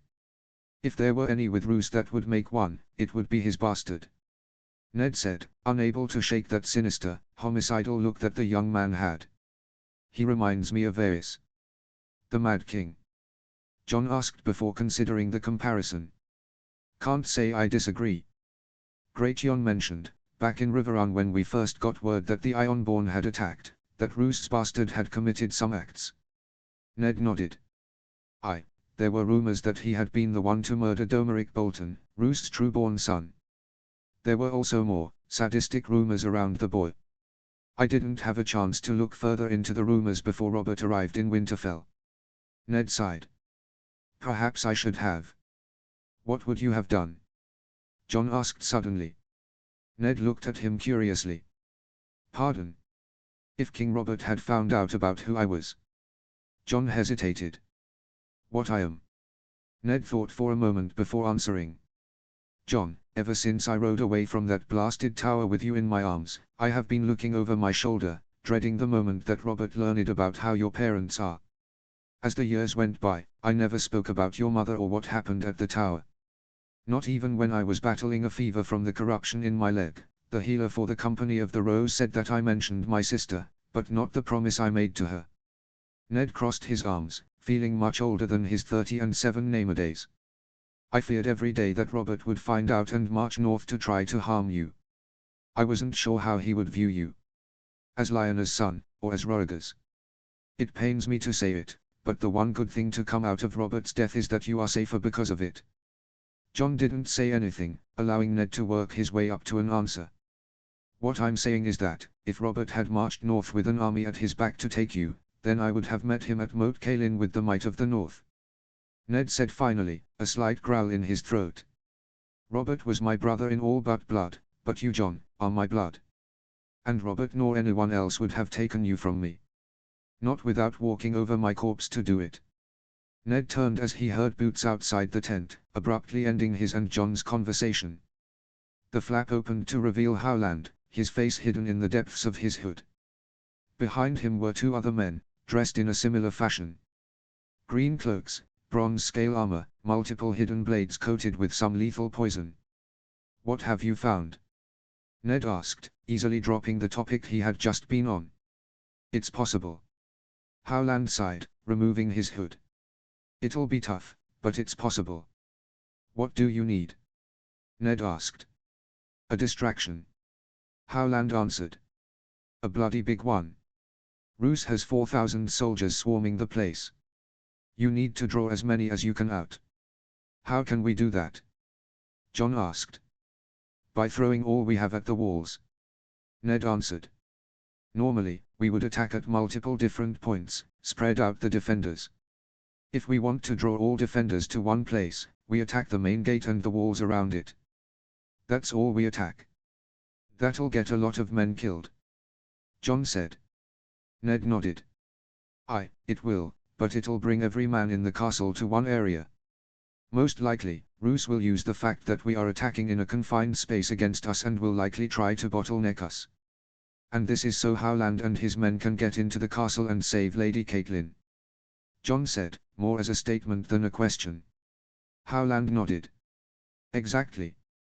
What if we build extra ladders and hide them behind the castle? John said, pointing to the spot where Howland and his men were most likely to sneak in. The Company of the Rose has to be at Deepwood Motte by now. If we time our attack right, they could arrive and assault the castle from that spot. It would also provide protection for Cat as well. Howland added. Ned stared at the map, envisioning the plan in his head. He wasn't sure how fast the company would be able to reach the Dread Fort. Maybe a few days for the cavalry. But 1,000 battle-hardened sellswords might be exactly what Ned needed. As for the ladders, they could easily be hidden in the snow during the night. Our timing needs to be perfect. Ned said finally. We also need to be on the lookout for Roose's bastard. He's unpredictable. Leave that to me, father. John said, his tone of voice showing his confidence. He burned Winterfell. I'll make him pay for that. Ned searched for any traces of doubt in his son's eyes, but found none. John meant what he said. He would deal with whatever the bastard threw at the Northern Army, and he wouldn't allow it to affect the army in any way. Very well. Ned said finally. You'll have 1,000 horse. Take Ian Hawker as your second. John bowed slightly and left, leaving Howland and Ned alone. The Lord of Greywater Watch turned to his men, who simply nodded and left as well. The Crannog men were completely loyal to the wiry lord, and nearly as deadly. Many in the north and much of West Eos called them bog devils, and they were closer to the truth than they thought. The warriors of the Neck were perhaps the deadliest Ned had under his command. Dead shots with bows, skilled with knives and poisons, and had an uncanny ability to always take advantage of the surrounding landscape. They were able to adapt and respond to any scenario in mere moments. They weren't great frontline fighters, but they were skilled in ways that other men simply weren't. That's what made them invaluable. You were right. Ned said quietly, gazing out the tent at the castle. I should have told John long ago. Howland shrugged. He knows now. That's all that matters. The two men stood in silence for a while before Ned glanced at his longtime friend. When did you tell the Maester at Castle Black? When you told me that the boy wanted to join the Night's Watch. Howland answered. If you're wondering if I knew about the Valyrian steel sword that he gave John, I didn't, not until I saw it on him when I stopped him and his friend of the King's Road. It's with Robb now. Ned said. I'll admit, it makes me feel a little better knowing that two of my sons have swords capable of cutting through steel like knives through parchment, And from what I've heard, they know how to wield them. Howland grunted. Soon, Ned, you will be reunited with Cat and then you can ride south and see Robb. Your family will be together again soon. You sound sure of that? Ned said, gazing at his friend, who met his gaze unwaveringly. Ned, if I can't get Cat out of there, I'm gonna die trying. Howland said with a completely straight face. That you can be sure of. Robb XXVI. Lord Stark. Daenerys greeted as she and her advisors entered the tent, flanked by a dozen Unsullied. Sir Brynden had told Robb a little about the slave soldiers from Astapa in Slavers Bay. They were eunuch soldiers who were said to feel no pain nor fear. They were made famous after the fall of Valyria when a Dothraki horde thousands strong surged into the free cities. Qohor had apparently hired 2 companies of sellswords and had a city guard of well-armed and armored cavalry. They had hired 3,000 Unsullied as an afterthought. Those 3,000 had killed 12,000 Unsullied, saving the city. Now Unsullied were bought by wealthy merchants and princes all throughout Essos. They were supposedly the perfect guards. Disciplined and deadly. My lady. Robb greeted, standing up. He nodded to the servants who stood off to the side. Bread and salt. The visiting group took the proffered food before taking their seats. The table in front of them bore ample food and wine, but Robb doubted that it would be eaten. The Targaryen queen had brought the hand of the King Jon Connington and Sir Barristan was once again at her side. The last member was a bit of a surprise, but Prince Doran had finally made an appearance. Robb had brought an equal number of people. Margaery, of course, sat at his right hand. Her grandmother was on her right and Lord Forrester sat on Robb's left. The Northern Lord had become something of a favorite for the Northern King ever since the battle at High Heart. His calm, collected demeanor reminded Robb slightly of his father. When Robb took his seat, the meeting started. I hope Lady Sansa is doing well. Daenerys started kindly. She seemed a little shaken up when we returned her to you. Robb nodded. My sister is well, thank you. That was a lie, but Robb didn't want to admit how Sansa was truly doing. He had spent most of the night with his sister weeping on his shoulder as she spouted stories of how Cersei and Joffrey had abused her. Joffrey had only had her physically assaulted once, which the imp had thankfully put a stop to, but that didn't stop the blonde prat and his bitch of a mother from verbally assaulting Sansa. Sansa was currently being kept company by Harold Arryn and guarded by Daisy Mormont.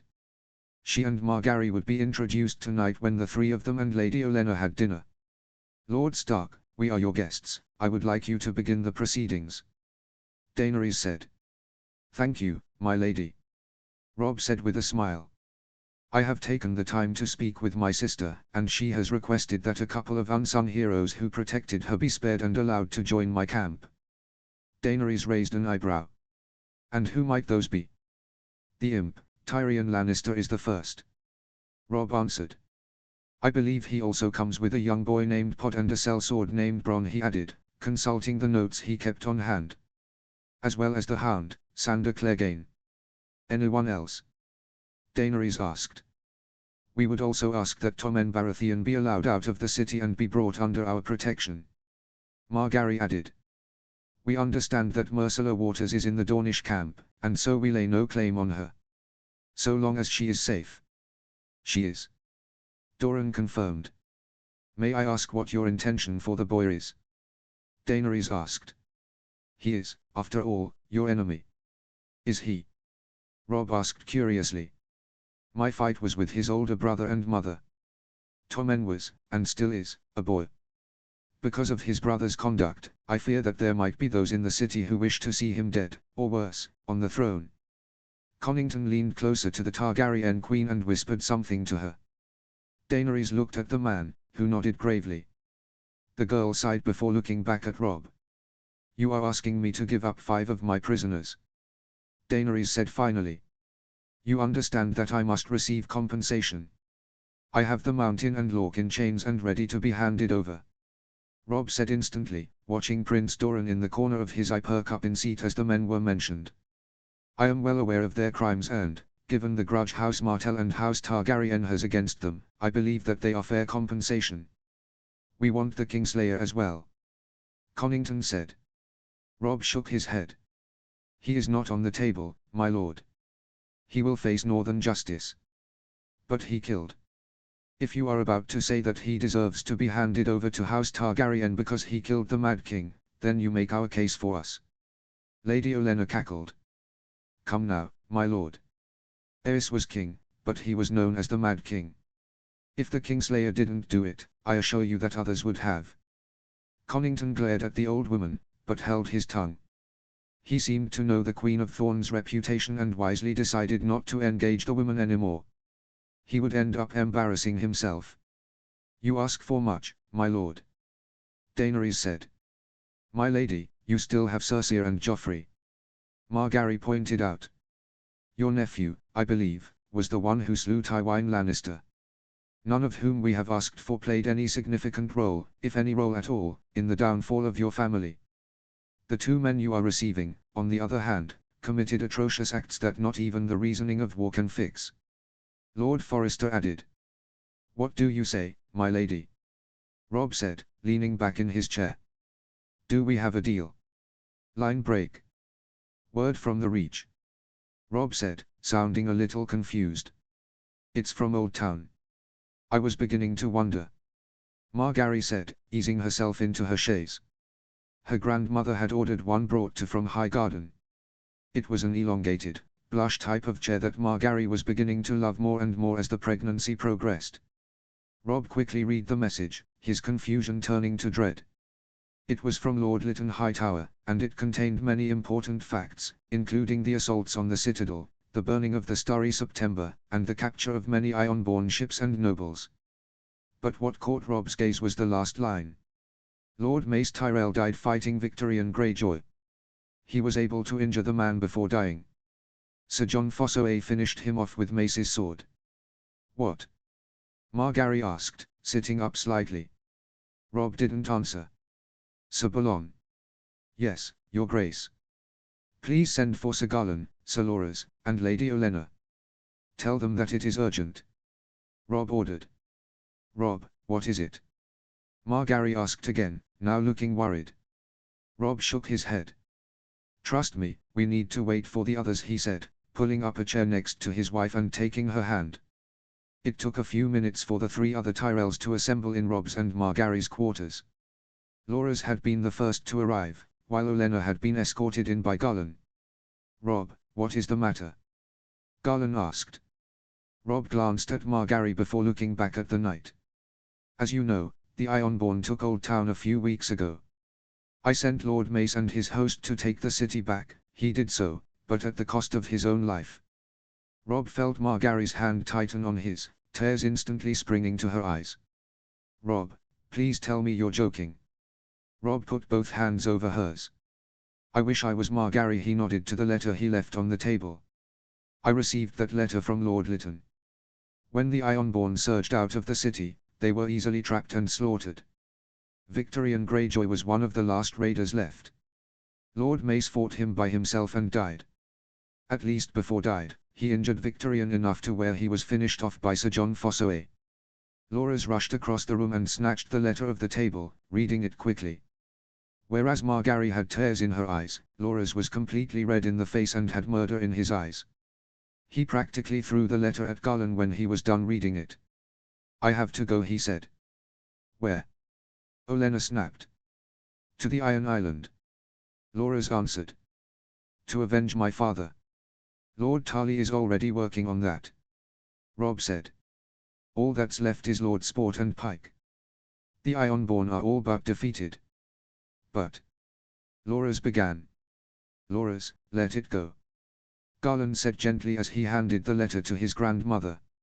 Father died a hero. He fought a very dangerous and highly skilled warrior and he saved a lot of other men. He died with honor, let him have that. My foolish boy. Olenna whispered. My brave, stupid boy. His body is being sent back to Highgarden where Lady Aeleri and Willers can say their farewells. Robb said. Willers will probably make his way here after father's body reaches Highgarden. Garland said sadly. He'll want to pledge loyalty to you, Robb, as the new Lord of Highgarden. He'll also be able to help with the negotiations.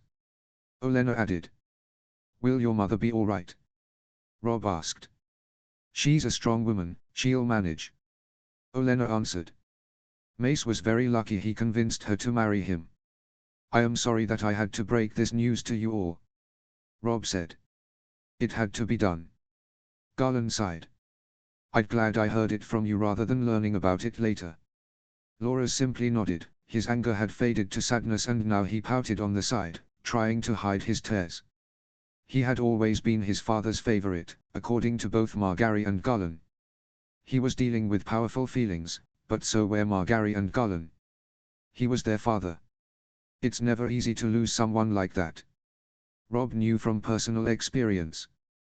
Please, let me know if you need anything at all. Rob continued.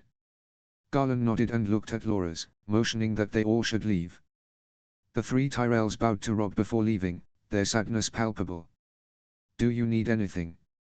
Rob asked quietly, turning to his wife. Margaery shook her head slightly, leaning on Rob's shoulder. The two young royals stayed like that for a moment.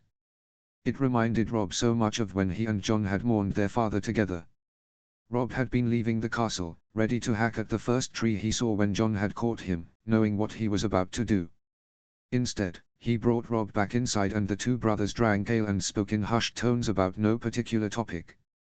At first, it had been about their father, but as they got more drunk, they began to swap stories from their childhoods. It had been a good way for both brothers to heal together. They won't get to meet him. Margaery whispered, her tears sliding silently off her cheeks and onto Rob's sleeve. Our child won't get to meet my father.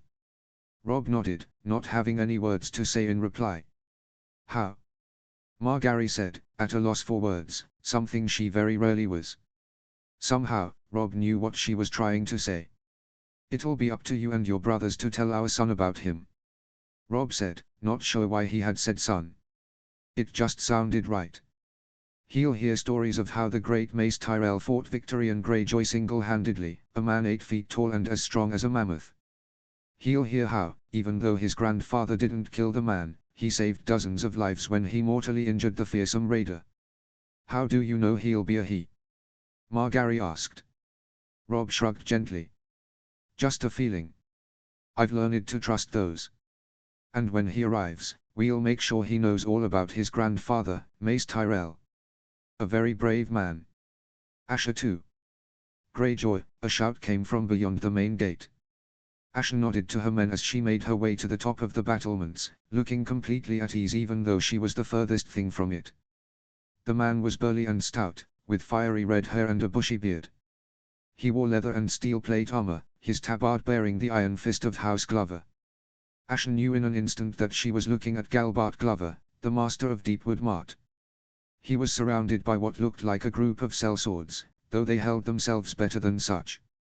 Many of them, in fact, wore tabards bearing the sigils of other northern houses. Asha recognized Umbers, Marndaelis, and Hawkers. One man even wore the sigil of House Stark. What do you want? Asha asked. Lay down your arms and come out. Glover shouted. Surrender and I'll let you live. And if we don't, one of Asha's men called fiercely. Then I'll make sure each and every one of you is dead. Galbart answered. Make no mistake, the only good Ironborn is a dead one. Asha crossed her arms, glaring at the master of Deepwood Mart. The offer wasn't bad, but she would be damned if both of her father's children disgraced themselves in the north. She made up her mind then and there that she would fight. She and her men had paid the iron price for the castle, and they would defend it with that same iron. Come and take it then. Asha shouted. We'll stay right here. The men around her cheered and banged their weapons against their shields. Like her, none of them wanted to disgrace themselves by surrendering to the enemy. The Ironborn were raiders. They took what they wanted and they fought like hell if anyone tried to take it back. Glover shrugged and turned back, he and his companions riding away. Asha came down from the battlements, coming face to face with her uncle. It seems we have a fight coming. Her uncle frowned, but nodded. She didn't need to read his mind to know his thoughts. He had always been a cautious man, but he also knew who his niece was and was going to follow her regardless of his own opinions. So it seems. Roderick grunted. Carl. Asha barked. Follow me. Carl, or Carl the maid as many Ironborn knew him on account of his beardless face and slightly feminine features, was one of Asher's best warriors. He, like all of Asher's crew, was completely devoted to her. Captain N. Carl said, falling in behind Asher and her uncle.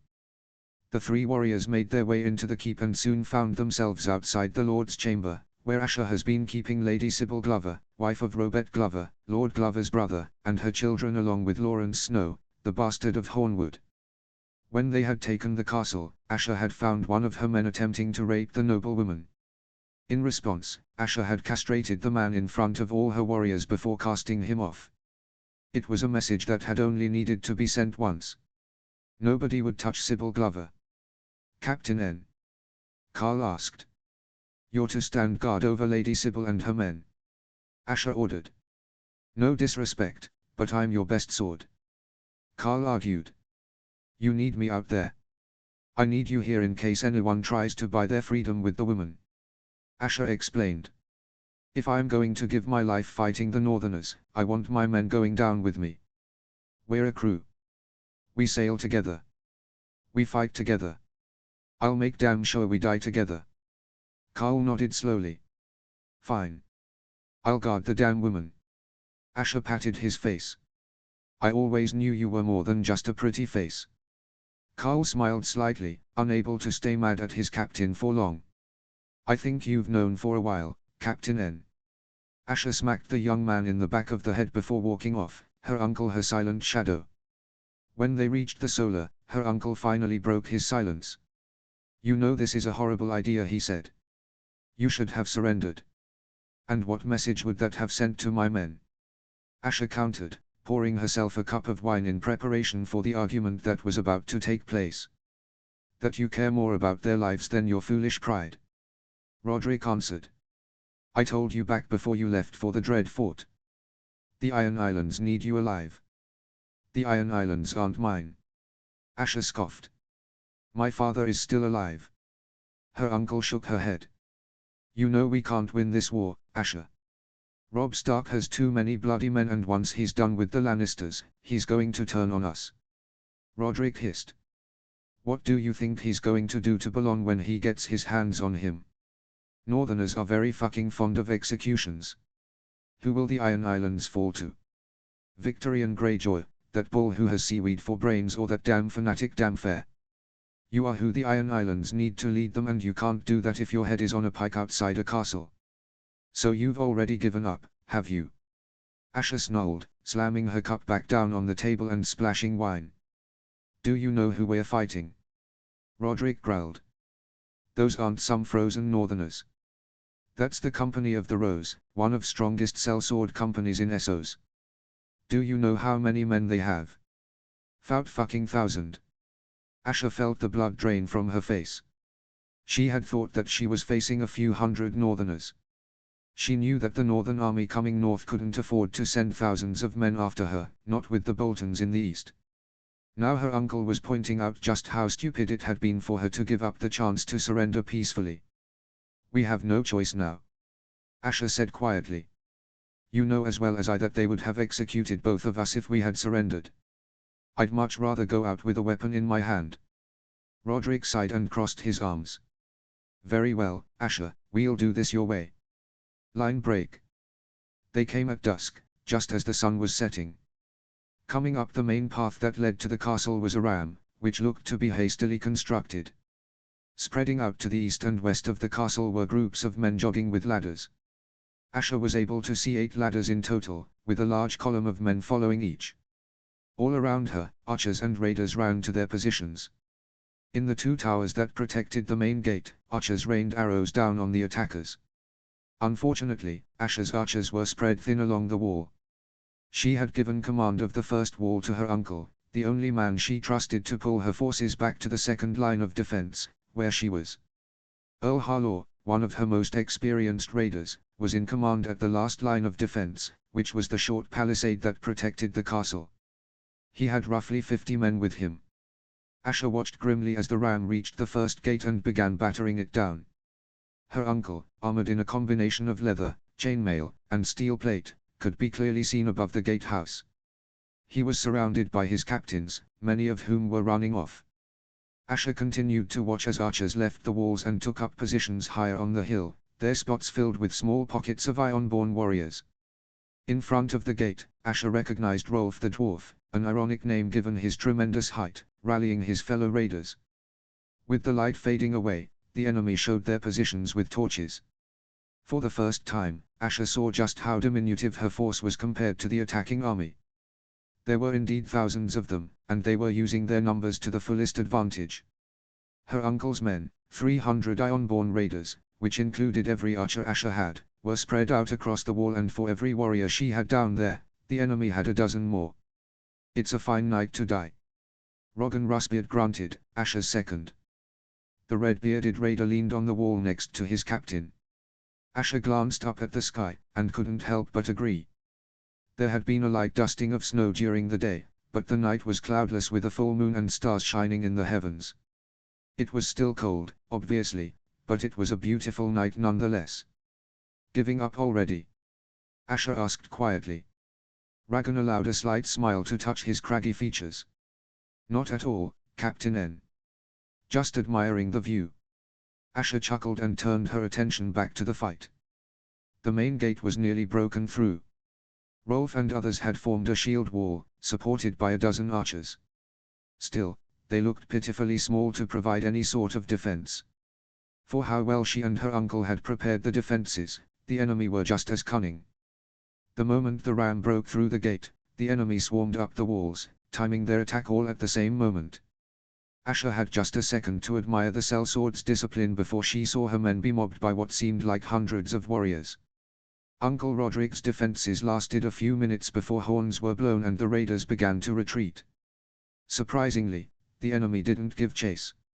Instead, their archers took command of the palisade as the infantry formed up below it. Asher. Roderick grunted, walking up to his niece. His armor was splattered with blood and his blade was colored red, but for the most part, her uncle looked unharmed. We have to retreat. What do you mean? Asher asked. We don't have the men to hold them. Roderick said, taking off his helm and wiping the sweat from his brow. If we hold the wall outside the castle, we can suppress their numbers for a little longer, but this is not a battle we can win. We held for barely a minute before we had to retreat. Asher cursed quietly, looking out at the enemy. It dawned on her what they were doing. The ram was being brought through the wreckage of the main gate and ladders were being hauled over the ramparts. They were going to use the same assault tactic on the second gate that they had just used on the first. Fine. Asher said. Rogan. Board up the second gate, then get everyone back to the main keep. We're going to fall back to the third wall. The raider nodded and began to bellow orders. Soon, those who weren't staying to fortify the gate were grabbing anything that would be useful to repel the enemy and began to climb up towards the final defense. Asher, we can end this fight right now. Roderick urged quietly. Bring Sybil and her children out. We can hand them over and surrender. Asher glanced at her uncle before following her men up the hill. She knew her uncle was right, but she didn't want to give up till her back was well and truly to the wall. When she reached Harlaw's position, her remaining archers were already on the walls, surrounded by men wielding spears and harpoons. Around the wall were piles of rocks and others projectiles that could be hurled at the enemy. Asher and her uncle walked past them all and made their way into the castle. There was a commotion happening down the hall where the Lord's chambers were, and Asher's first thoughts went to Sybil Glover. Uncle! Asher growled, grabbing her throwing axes and rushing towards the room. Carl had his longsword drawn, surrounded by no less than 7 men. The 8th man was on the floor, his neck ripped open and spilling blood. Let us through, one raider growled. We're going to die. Might as well have some fun while we can. You'll do no such thing. Asher barked, striding up to the group. Lady Sybil will not be touched. The raider hesitated for a second before spitting at Asher's boots. Screw you, bitch. When we're done with the cunt inside, we'll have yours as well. Her uncle drew his sword. Try it, Lars, and you'll be the first to die. Everything happened in a matter of moments. Lars charged her uncle, followed by one of his friends, while 2 rushed Asher. It had been 3, but Carl had put his sword through the back of one before being attacked by the final two raiders. The fight had been short and bloody, ending when Uncle Roderick had cut off one of Lars' hands before shoving his blade through the man's throat. It was then that Asher noticed that they were no longer alone. Standing at one end of the hall was Lord Glover, surrounded by dozens of fighters. Asher didn't know how they had gotten into the castle, but it didn't matter now. She threw down her axes, surprising both her uncle and Carl. Both men soon followed her example. "Lord Glover, we surrender," she said bitterly. She opened the door, catching sight of the terrified woman who was clutching 3 children close to her. "Lady Sybil and her children are unharmed." The Lord of Deepwood Motte marched up to her, flanked by the man wearing the Stark tabard.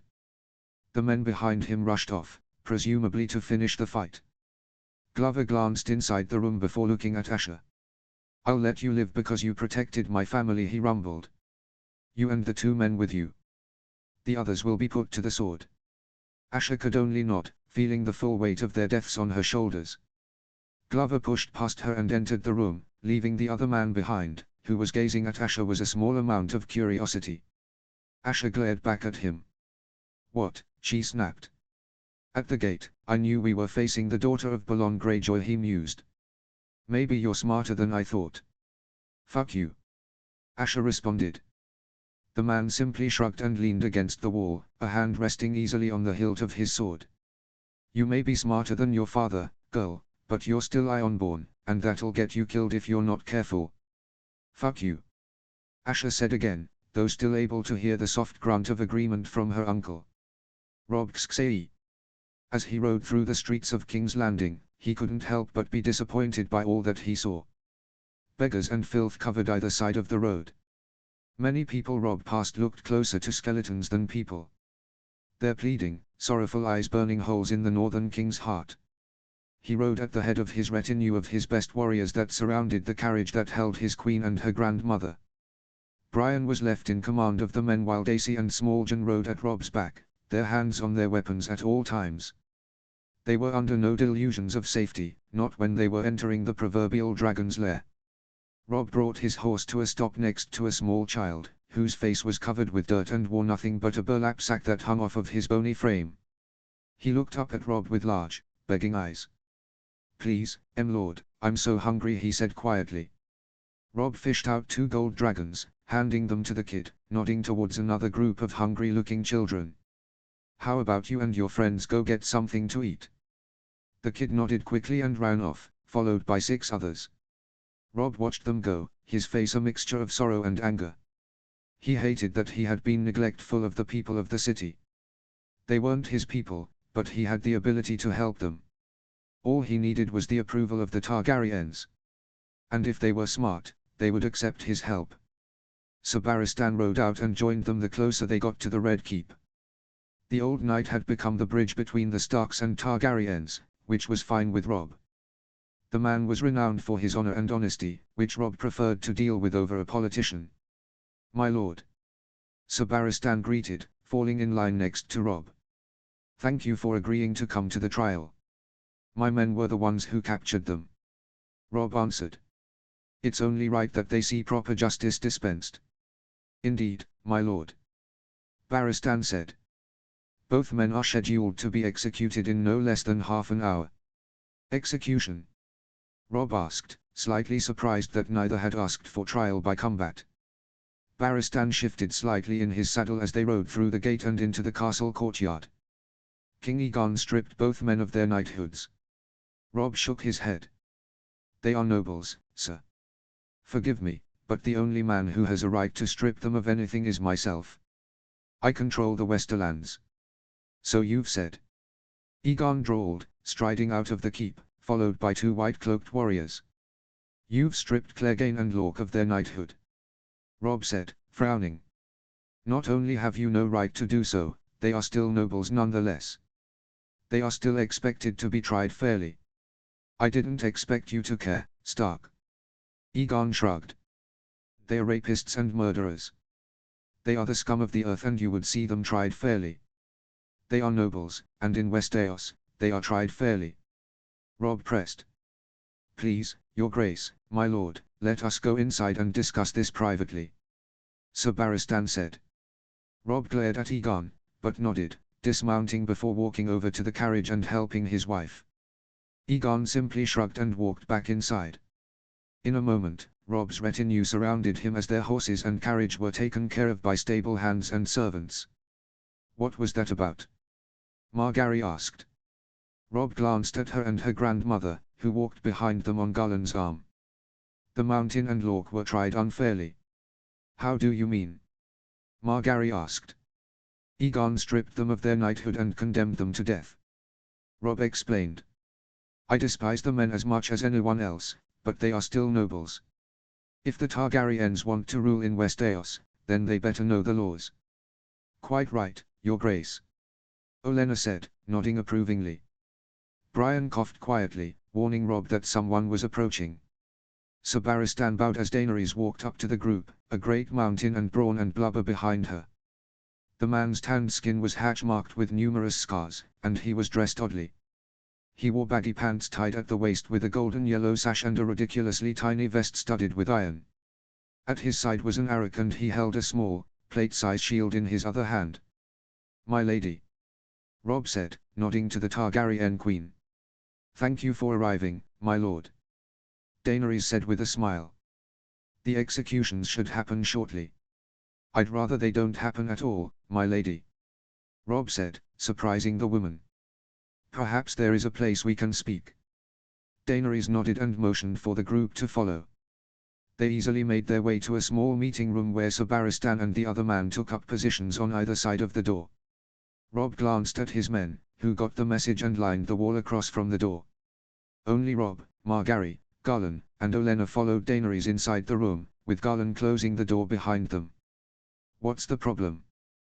Daenerys asked, crossing her arms.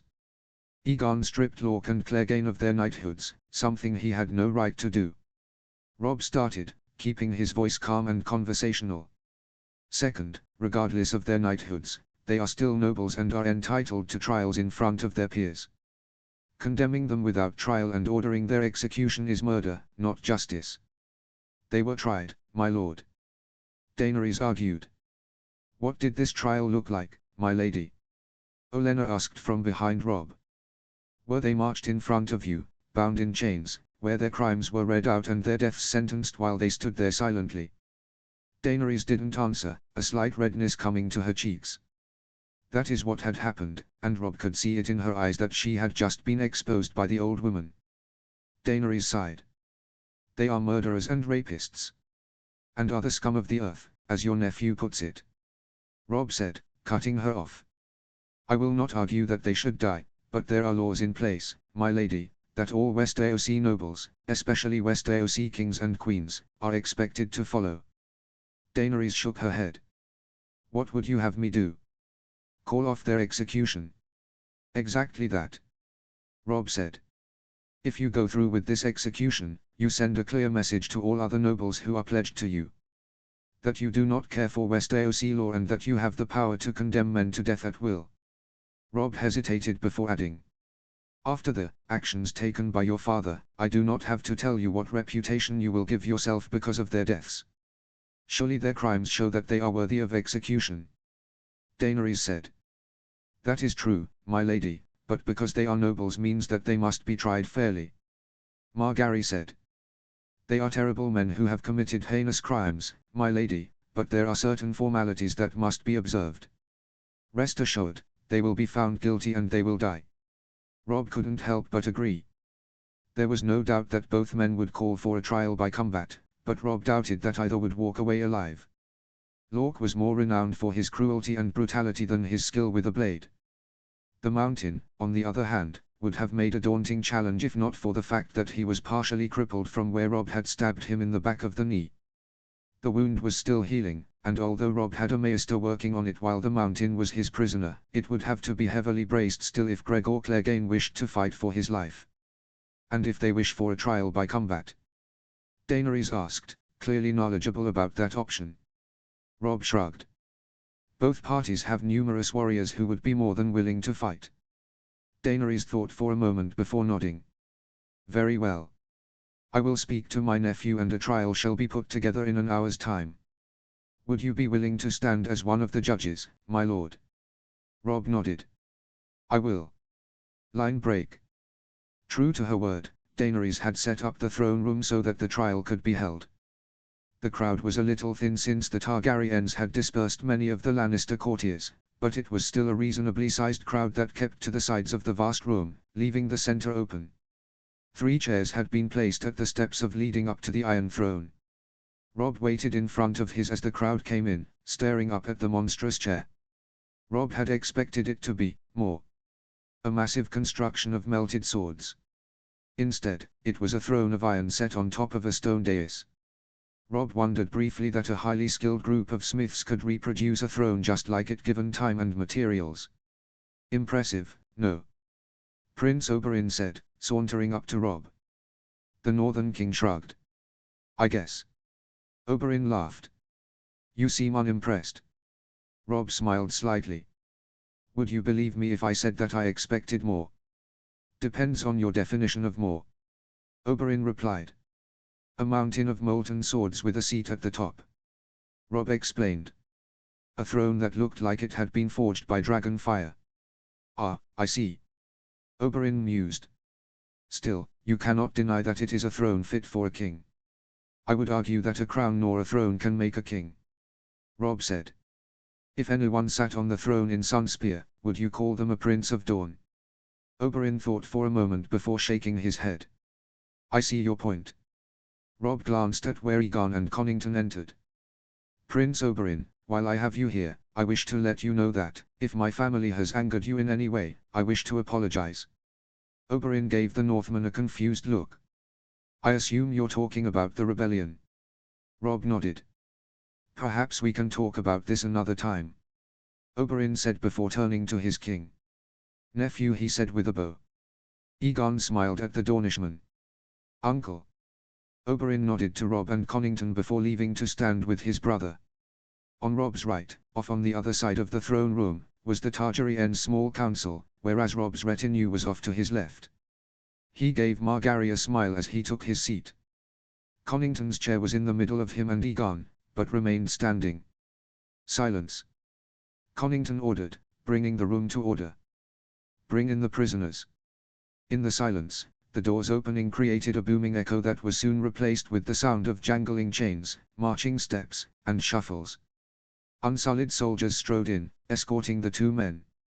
Lorque looked defiant, his face comically red as he strained against his bonds. The mountain remained stoic, like he was made of stone, as he shuffled forward. Every inch of the man seemed to be covered in chains, from his feet to his hands to his shoulders. When the 2 men were in the center of the room, the Unsullied spread out and took up positions around the men. Connington then continued. Armory Lorque, Gregor Clegane, you stand charged of rape and murder. How do you plead? Not guilty. Lorque snarled. The mountain remained silent, not appearing as if he was even listening.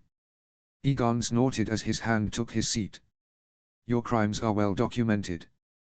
Proof. Lorque countered. Aegon seemed a little taken back, like he hadn't expected the answer. What proof do we need? As I said, your crimes are well documented. Proof. Lorque repeated, seeing the other king's confusion and taking advantage of it. Who here can say that me or Sir Gregor were there? There is someone. Robb said, leaning forward in his seat. Connington, trying his best not to look relieved, nodded. Call him forward. Lord Gregor Forrester. Robb called, the Northern Lord instantly stepping forward. Forrester had originally stayed back at camp, but as a precaution, Margaery had sent for the man in case there was a need to prove the 2 men's crimes. State your name and title. Connington ordered. I am Gregor Forrester, Lord of Ironrath in the north. Lord Gregor answered, putting his hands behind his back. You can prove that these men committed the crimes they are accused of? Aegon asked. Of raping and murdering my mother, Elia Martell, and my sister, Rhaenys. Lord Forrester nodded. I was there in the throne room when Tywin Lannister presented the bodies to Robert Baratheon, admitting that he had sent these 2 men to kill them. Aegon sat back like there was nothing more to say. Combat. Clegane grunted, speaking for the first time. Egon frowned. What did the beast say? Robb sighed quietly. I believe he is demanding a trial by combat. I too demand a trial by combat. Lork added. Robb spoke up before Egon could. That is your right, as a noble of the realm. You will fight as your own champion. Egon added. Lork nodded, already knowing that he was going to fight. Gregor nodded as well. Who will fight for the crown? Connington asked. Almost immediately, multiple warriors stepped forward. Brian, Garlan, Loras, and Balon swam from Robb's group, along with numerous sellswords from the Targaryen side. Egon was in deep discussion with Connington, looking like he was pleading with the older man about something when a voice rang out from the crowd. Your Grace, I will fight both men. Oberyn Martell said, striding forward. I am very interested in making sure that they pay for their crimes. Elia was my sister. She was my mother. Egon argued. Indeed, but you are a king. I, on the other hand, am expendable. Oberyn replied easily. I see no issue, Prince Oberyn, only that it seems unwise to have you fight both men. Robb said, cutting off the argument so that Egon could save a little face in front of his court. It wouldn't serve to have him argue with his family in front of them. Do you doubt my skill? Oberyn asked. Not at all. But if you were to be injured fighting one, then you would be unable to fight the other fairly. Robb explained. Choose one, and another champion shall fight the other. Oberyn shrugged, turning to face the two warriors. I want the mountain, he declared with a clear, firm voice. Very well. Egon said. My lord, perhaps a warrior from my camp would make a suitable opponent for Lork. Robb offered. Who do you have in mind? Egon asked. Robb glanced over at his retinue. Sir Loras, step forward. Robb's good brother stepped forward, kneeling. Are you willing to fight Amory Lork? Robb asked, although already knowing the answer. I am. Loras answered without hesitation. Robb glanced at Egon. Sir Loras is skilled with both sword and lance, my lord. Simply ask Sir Barristan. Both Egon and Connington looked over at the old knight, who simply nodded. That was enough for them. Very well. Connington said. Both duels shall happen the day after tomorrow. Lorca's shall happen an hour before midday and Clegane's an hour after. This trial is over. Line break. I do not appreciate you offering my brother to that animal. Margaery scowled as Robb rode next to the window in her carriage. I do not fear Amory Lork. Loras said, riding next to Robb. I will cut him down with ease, sister. Perhaps, but even still, train with Brian and Garlan. Robb said, looking at the young knight. I understand that you're confident, but it has been some time since you've been in a fight to the death. I want you at your best. Loras nodded. As you wish, and thank you. Loras added quietly before riding off. We have other fighters. Margaery grumbled. Robb smiled softly. That is true, but you know your brother. This will give him the glory he craves, and we both know that Lork is no match for him. Let him have this. He does not have the task of fighting the mountain. Margaery could only nod, accepting Robb's explanation. I, for one, praise you for how you handled yourself. Olenna said, working on her needlework as she spoke. That Targaryen boy seems to have little to no control over his mouth. He didn't even have an answer when Lork asked for proof. Thank the gods you and my granddaughter saved him from embarrassment. Sending for Lord Forrester was smart. He's the only reservation I have about this alliance. Robb admitted. I can work with Lady Daenerys, but Egon worries me. He seems eager for war. Because he's thinking with his sword arm. Olenna laughed. The girl wants to be loved, that much is clear. She is worried about looking like her father, and rightfully so. The boy, he wants to model himself after the Conqueror, yet he lacks what his namesake did, dragons. If she can keep him in line, then all will be fine. Robb said. I hope. I hope so as well. Olenna said. The Targaryens cannot be trusted. I don't trust them. Robb said softly. But like I said, I would like to attempt peace before throwing my men into more war. Especially since winter is coming. Olenna gave the Northern King an amused smile. Isn't it always amusing, my lady, but I'm afraid that it actually is this time. Robb sighed. And we must prepare. Robb sate.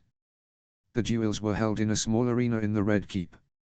When Robb and Margaery entered, they expected to find a crowd thick with commoners and nobles alike, but it was mainly sellswords and courtiers. It was then that Robb realized that the Targaryens didn't want to make the duels a spectacle, which made sense.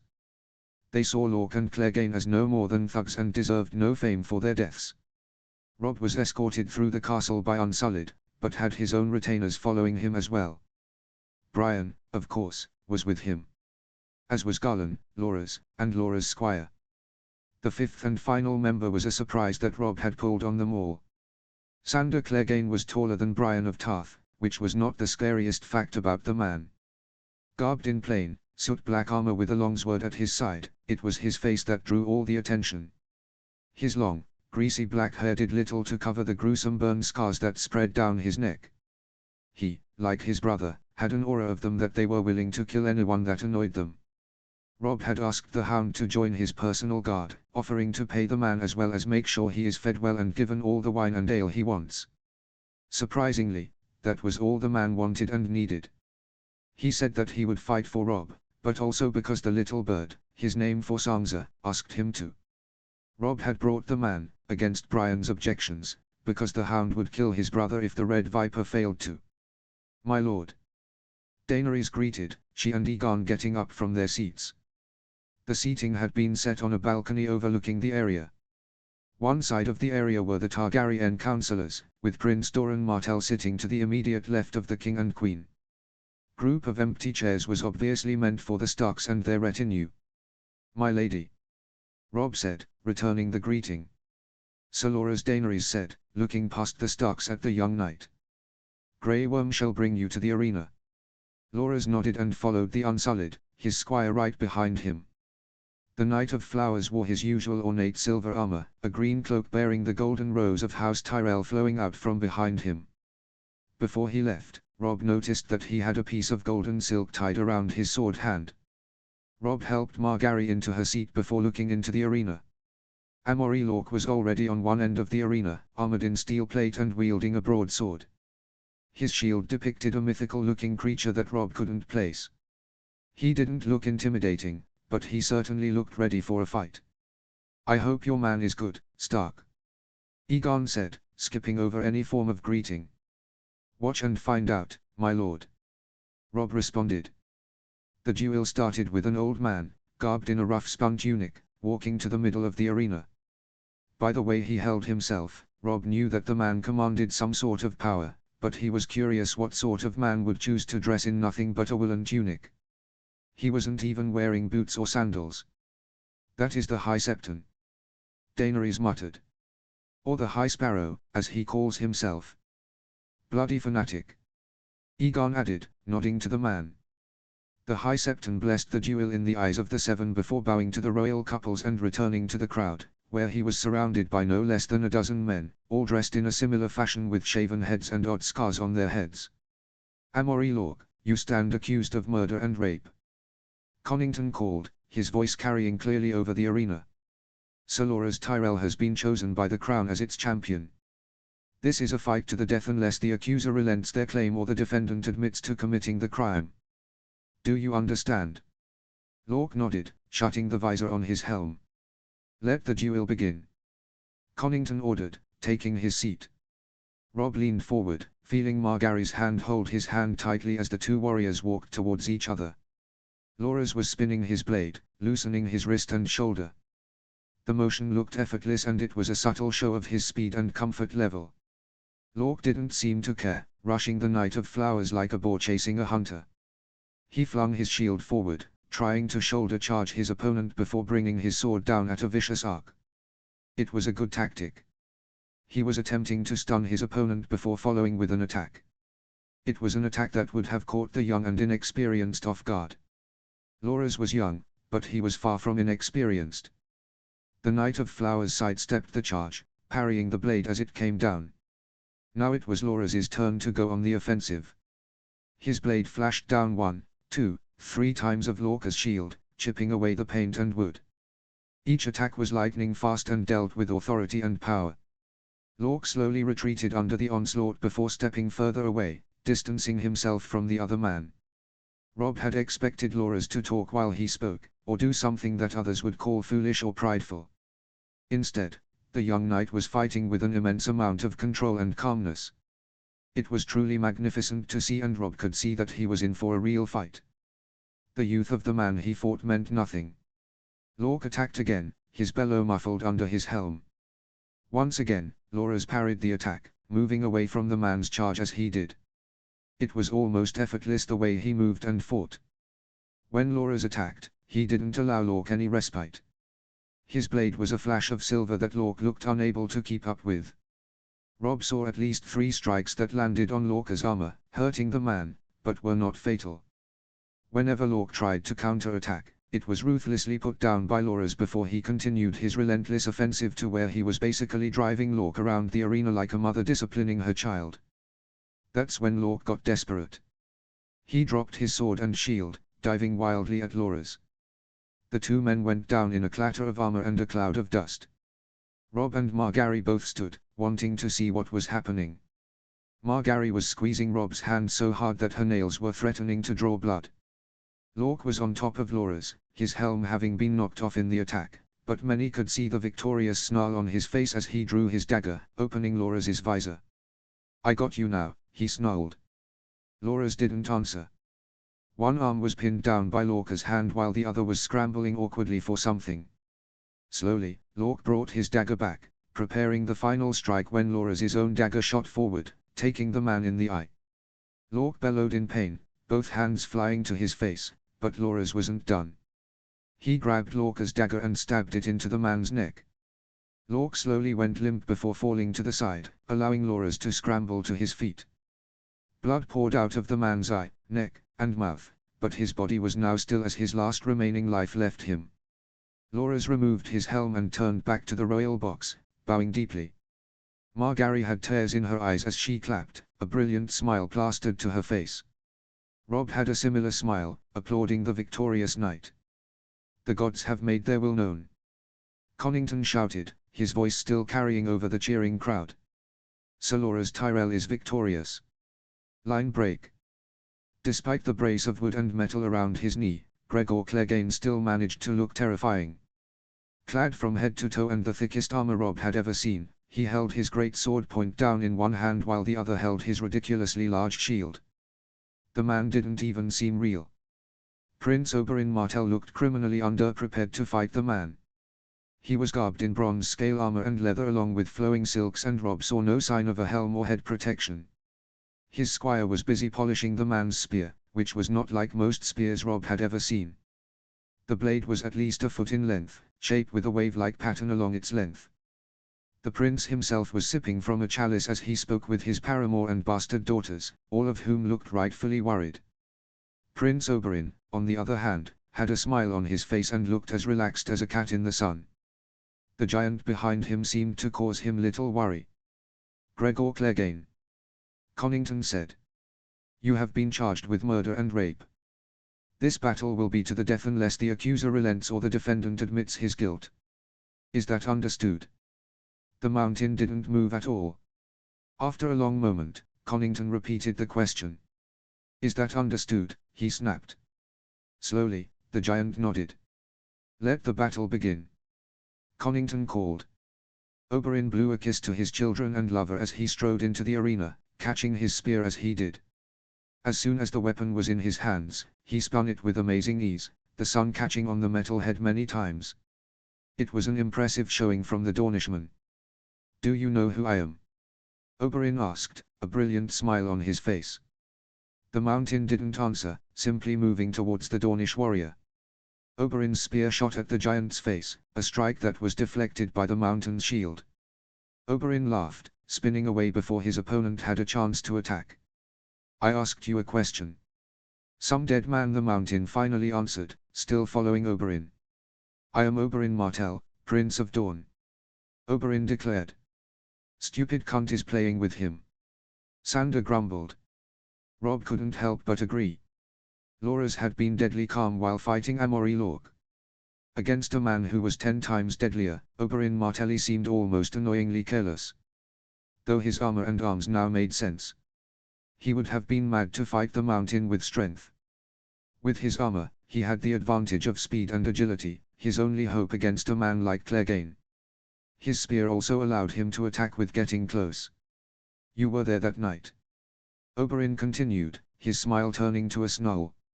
You were there the night my sister died. Shut up. Clegane growled, his sword smashing the ground where Oberyn had been just a moment ago. Oh, not until you confess. Oberyn hissed, his spear shooting towards the man's massive chest. Once again, his attack was deflected by the mountain's shield, the head of the spear breaking off paint and wood. Admit it. You raped her. You murdered her. Say her name. The mountain roared and charged the Dornish prince, who seemed to have been caught off guard by the action. He stumbled back, just barely avoiding the sweeping greatsword that Clegane wielded with amazing strength and speed. Oberyn was able to scramble away, but his spear had been shattered by the mountain in the process. Oberyn caught his spare spear, returning to his confident stride. You will not die till you say her name. Elia Martell. Shut up, the mountain roared. Oberyn was done playing now. He seemed to dance around his opponent, his spear, whenever it wasn't caught by the mountain's shield, bounced off of the man's armor. Finally, after a few minutes of fighting, Oberyn's spear found a chink in the giant's armor just under the man's arm. His spear darted in and out, and Rob could just hear the infamous night curse under his helm before resuming his attack. You raped her. You murdered her. Oberyn shouted madly. Say her name. The mountain grunted and swung at the elusive warrior, but Oberyn slid under the attack, twisting around once he was behind the man. His spear sliced into the mountain's leg, severing muscle and probably was close to bone. Whatever was hit, it destroyed the mountain's ability to walk as he fell to both knees. Oberyn strode confidently in front of the man, spinning the spear in his hands. Say her name. The mountain didn't respond. Oberyn leveled his spear and charged the man, but even on his knees, the mountain was far from defenseless. He brought his shield up just in the nick to time, absorbing the blow as Oberyn broke his second spear. The Dornishman staggered away, just missing being cut in two by the mountain's greatsword. Now Oberyn was without a weapon and the mountain had yet to be defeated.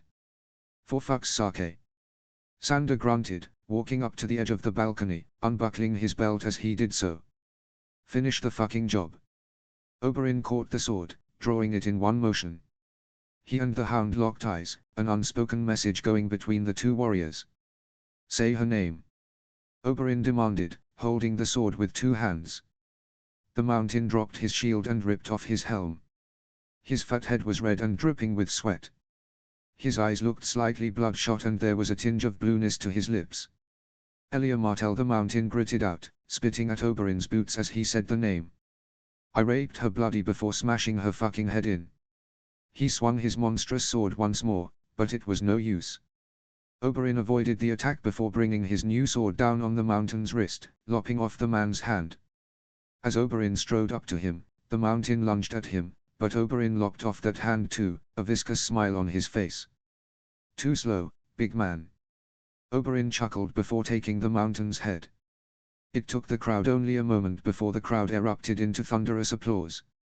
Aegon and Daenerys were on their feet, as were Robb and Margaery. Oberyn didn't seem to notice the praise as he kicked the body over. He admired his kill for a few moments before walking back to his daughters and lover, not looking back for an instant. Line break. Thank you for the help. Oberyn said, handing Sander back his sword. Don't fuck around next time. Sander huffed, snatching his belt back. Oberyn smiled lightly and returned to his place behind Aegon and Daenerys. The two parties were in the courtyard with the Starks preparing to head back to their camp. For once, Aegon wasn't being arrogant or rude. He smiled and was showing excellent manners and politeness. You fought well, Sir Loras. Aegon praised.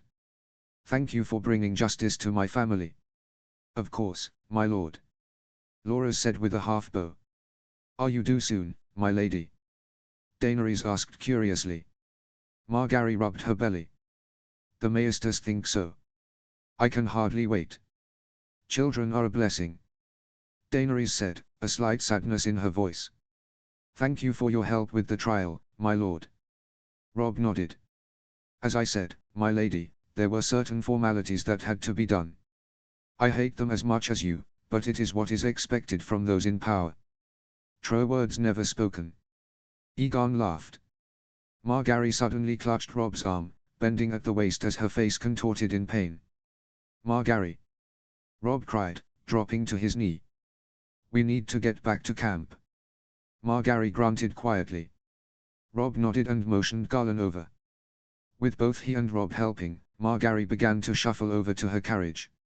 For fuck's sake! Clegane growled, sweeping the Tyrell Queen up in one motion and carrying her over to her carriage, helping her inside with surprising gentleness. When the Queen was inside, Clegane looked at the men.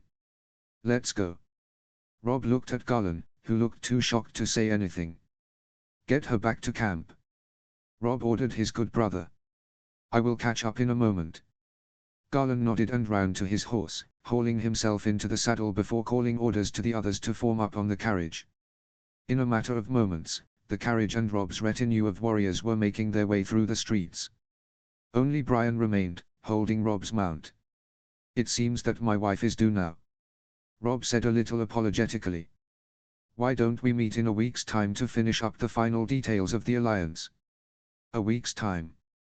Daenerys agreed immediately. Robb nodded to them both before walking over to his horse. As soon as he was in the saddle, he and Brian were galloping out of the courtyard and down the street after the others. It seems Robb was about to be a father. Eddard 6. Ned sat armored on his mount, watching as his archers traded shots with the men on the walls and the ram and ladders slowly marched forward. The ram was covered, protecting the men pushing it, but the men with the ladders could only hold their shields up and pray to the gods that their arms or legs weren't hit.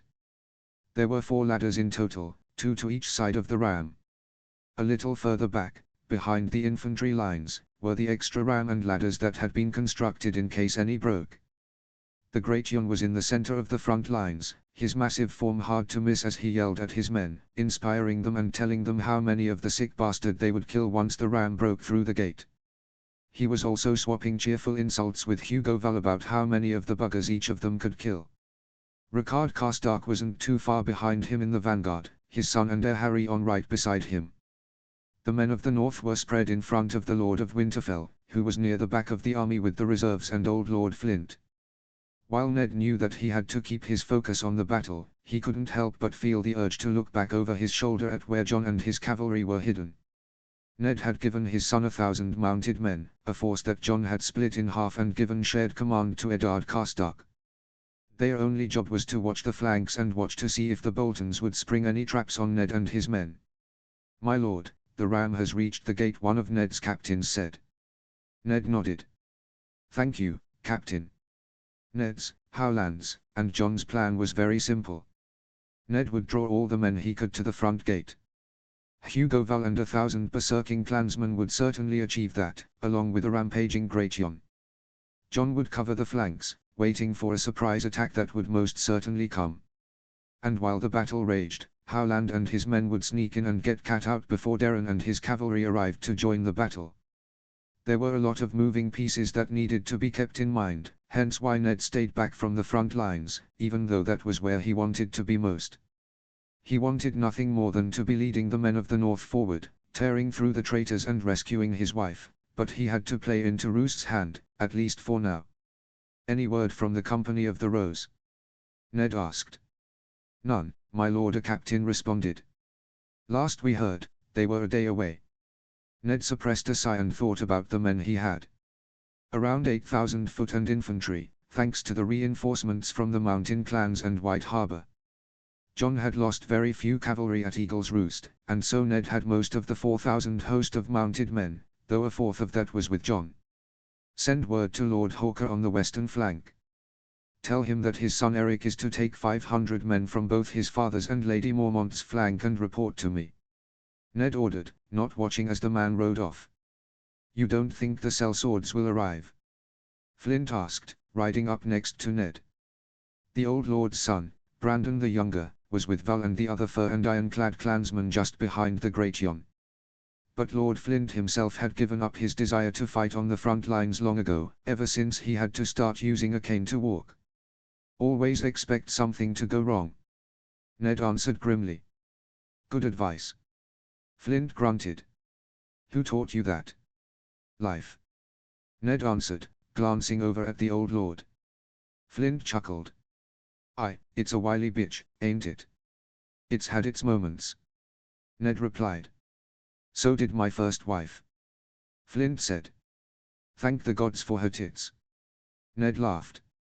Speaking with the old clansman did a lot to steady his nerves. He could remain calm during a fight, but he hadn't had this much on the line since the trident. His fingers danced on the pommel of his sword. Because he was on horseback, he had a normal longsword at his side while ice remained sheathed across his back. It was a weapon better used on foot. The two men watched as the fighting picked up. The ram was nearly through the gate and the walls were a mess of fighting as northerners fought hard to create footholds against the traitors. But Roose knew his stuff as much as Ned did. He had archers firing out of whatever crevice they could and they were taking a toll on the unprotected men on the wall. With a crash, the ram finally broke through the gate. The Great Yon raised his great sword and spurred his horse forward, thousands of roaring Northmen and clansmen at his back. Hawker and Mormont charged forward as well, overtaking the infantry and were the first ones to enter the castle. The clansmen and the Great Yon were right behind them. Lord Carstark split his host in two and sent each half up the ladders to help the men on the walls. This would be the turning point of the battle. Ned's men had to break through or else they wouldn't be able to take the castle. But they couldn't be too quick doing it, or else Bolton would bring his men away from the fight and further into the castle, where Howland and Cat were. Lord Stark. Eric Hawker said, riding up to the Warden of the North. I have 1,000 men with me. Ride west and bring your men to the other side of the castle. Ned ordered. If the company doesn't arrive, there are ladders hidden in the snow. Use them. Eric nodded. Aye, my lord. Eric. Ned said before the younger man could ride off. Howland Reed and his men are working on getting my wife out of the castle. If you see a small group slip over the walls, protect them. You remember what my wife looks like. And Lord Reed. Lord Hawker's son nodded firmly. I'll watch out for them. Good lad. Now get going. Ned said. Line break. Howland. Howland checked around the corner before motioning for his men to follow. Twice already, he and his 3 companions had almost run head-on into a squad of soldiers running to man the battlements or defend the gate. Thankfully, when staying perfectly still, most people don't see what they don't expect to see, and in this case, it's 4 Crannog men sneaking through the castle in the middle of a battle.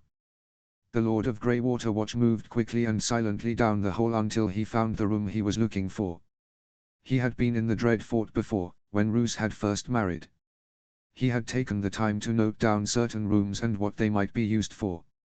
Howland's father had passed the habit on to him.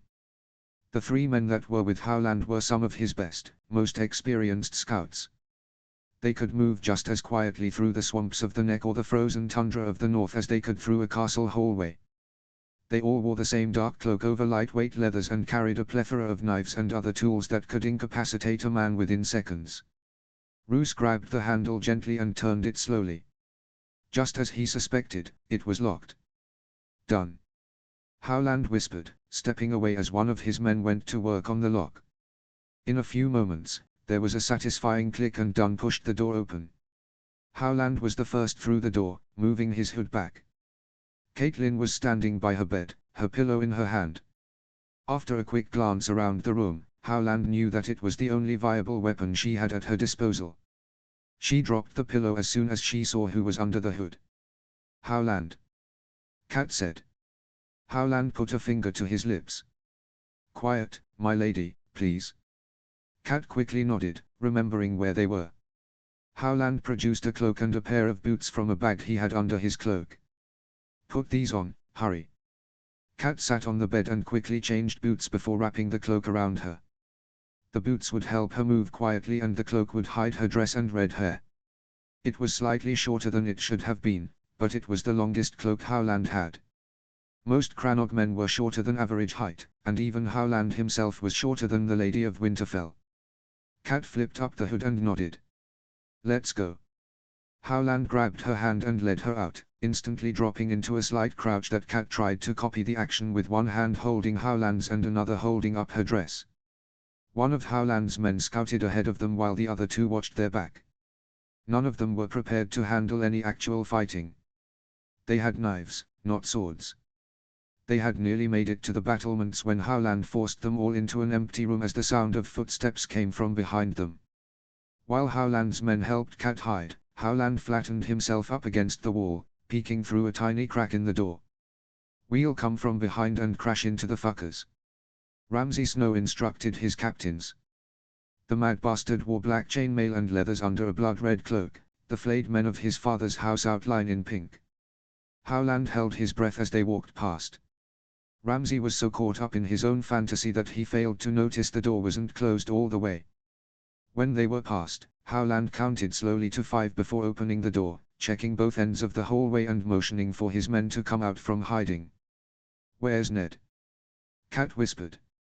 "Fighting a battle," Howland answered. "Please, my lady, quiet." Howland and Cat had a good relationship. She never treated him like he was different or lesser because he was from the neck, and she always treated Ned well, which as his friend, Howland respected. She was also kind, caring, and fair for the most part. She was a hard person to dislike. But right now, Howland was in command of the situation, and if they wanted to make it out of the castle alive, then she had to stay silent. The group found their way outside and found the spot where they had made their way over the rope. As Howland's man unwrapped the rope and grapple from around his body, they all stopped dead when they saw a ladder slam against the battlements. Howland instinctively pushed Cat behind him as he drew his knife, his men doing the same.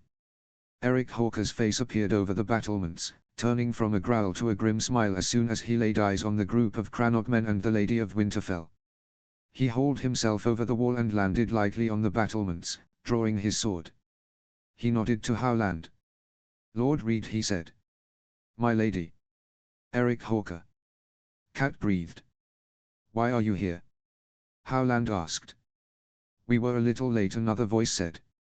A man who looked very much like Ned climbed over the walls as more ladders were put against the wall. "Lord Reed, Lady Stark." "Who are you?" Cat asked, unable to hide her confusion and shock. "Darren Stark, my lady." Darren answered. "Captain of the Company of the Rose." Line break. Jon. Jon watched the hills to the west carefully, knowing that that is where the attack would come from. 1,000 Northern horse had ridden east for reasons Jon didn't understand, but the action alone would have alerted the Northern army to any surprise attack from that direction. When that happened, Jon pulled Eddard Karstark and his men back to him. "Why would Bolton send men to flank us?" Eddard asked. "He needs all his men to hold the walls." "Because Bolton doesn't need the castle or the walls," Jon answered. "He wants to inflict death before making his escape or dying himself." "Bloody traitor can't even die with honor." Eddard spat. "He gave it all up the moment he threw his lot in with the Lannisters," Jon said. "He's free from the burdens that confine men like our fathers." "You think honor is a burden?" Eddard, taken aback by Jon's comment. Jon looked at him. "Say Bolton gets away with Lady Stark and makes it to Castle Black and takes the Black somehow before my father can get to him," Jon said, setting up the hypothetical situation. "Now, my father can't touch him if he does that. Not even if he kills Lady Stark." "That's because he honors and respects the Night's Watch." Eddard nodded slowly. That's true," he admitted before adding a few moments later. "Would your father really leave him be if he joined the Watch?" Jon grunted. "The Lord Commander would probably lock the man in an ice cell and wait for my father to arrive. The Watch knows that House Stark still supports it. Besides, I know of at least 2 men who would kill Roose regardless if he wanted to join or not." "Jon," Jon said. "They are here." Coming over the hills were hundreds of riders, all dressed in black and bearing the pink flayed man of House Bolton. At their head was Ramsay Bolton, whose face John had committed to memory since he had been the one to burn Winterfell to the ground. "Right, lads," John called, drawing his sword. "For the north! For the north!" John and his men charged out from where they were hiding and galloped full pelt at the Bolton men, their two paths set to meet just before the Bolton cavalry connected with the archers under Lord Sewin's command. Ghost was the first to reach the enemy, the albino wolf tearing the man out of his saddle before mauling him. They met in a clash of metal and flesh, with horses rearing in terror and men shouting their war cries. John carved his way deep into the ranks of the Boltons, cutting men down left and right. No shield or armor could stop Frost, and John's horse just kept moving forward, bringing the man known as the White Wolf further and further into the bloody skirmish. The two groups soon became just a mass of death and carnage as both horses and men went down. Horses slipped and slid on the muddy earth, avoiding bodies and trampling those they couldn't. Men continued to cry, whether in pain or in anger, and the clash of metal became louder and louder as more men went down. John cut down another man, wiping the blood from his eyes. One man had cut a line across John's head with the tip of his sword as he had fallen out of the saddle, and blood had dripped annoying into his eyes ever since. He finally took a chance to look around and find the man he was looking for. Unfortunately, he wasn't the only one looking for the bastard of Bolton. Sir Wendell was a good man, large like his father and brother, and had handled himself well on the battlefield in the south. He was a knight who fought with honor, and most men he had fought during his lifetime did the same. Unfortunately, Ramsay was a mad dog that Wendell was in no way ready for. They clashed while John cut his way through the mass of bodies, but watched helplessly as Ramsay slit Wendell's horse's throat. The animal went down quickly and violently, and when Wendell pulled himself back to his feet, his own throat was slit as well by the waiting Ramsay. "Ramsay!" John roared. Ramsay looked at John and smiled. "I would love to stay and kill you, but I'm afraid I have other plans." When the bastard of Bolton galloped off, the bastard of Winterfell was right on his heels. The two men raced across the hills around the Dread Fort, with John following Ramsay wherever he went. The ugly youth was a decent rider, but unlike John, he had not grown up in a castle. John had been riding ever since he could remember and knew that he could keep up with Ramsay no matter what. Ramsay finally pulled his mount to a stop as he turned to face John. "You just don't give up," he called, his chest heaving slightly. "Do you relish death so much?" "Just yours," John said, charging the mad bastard.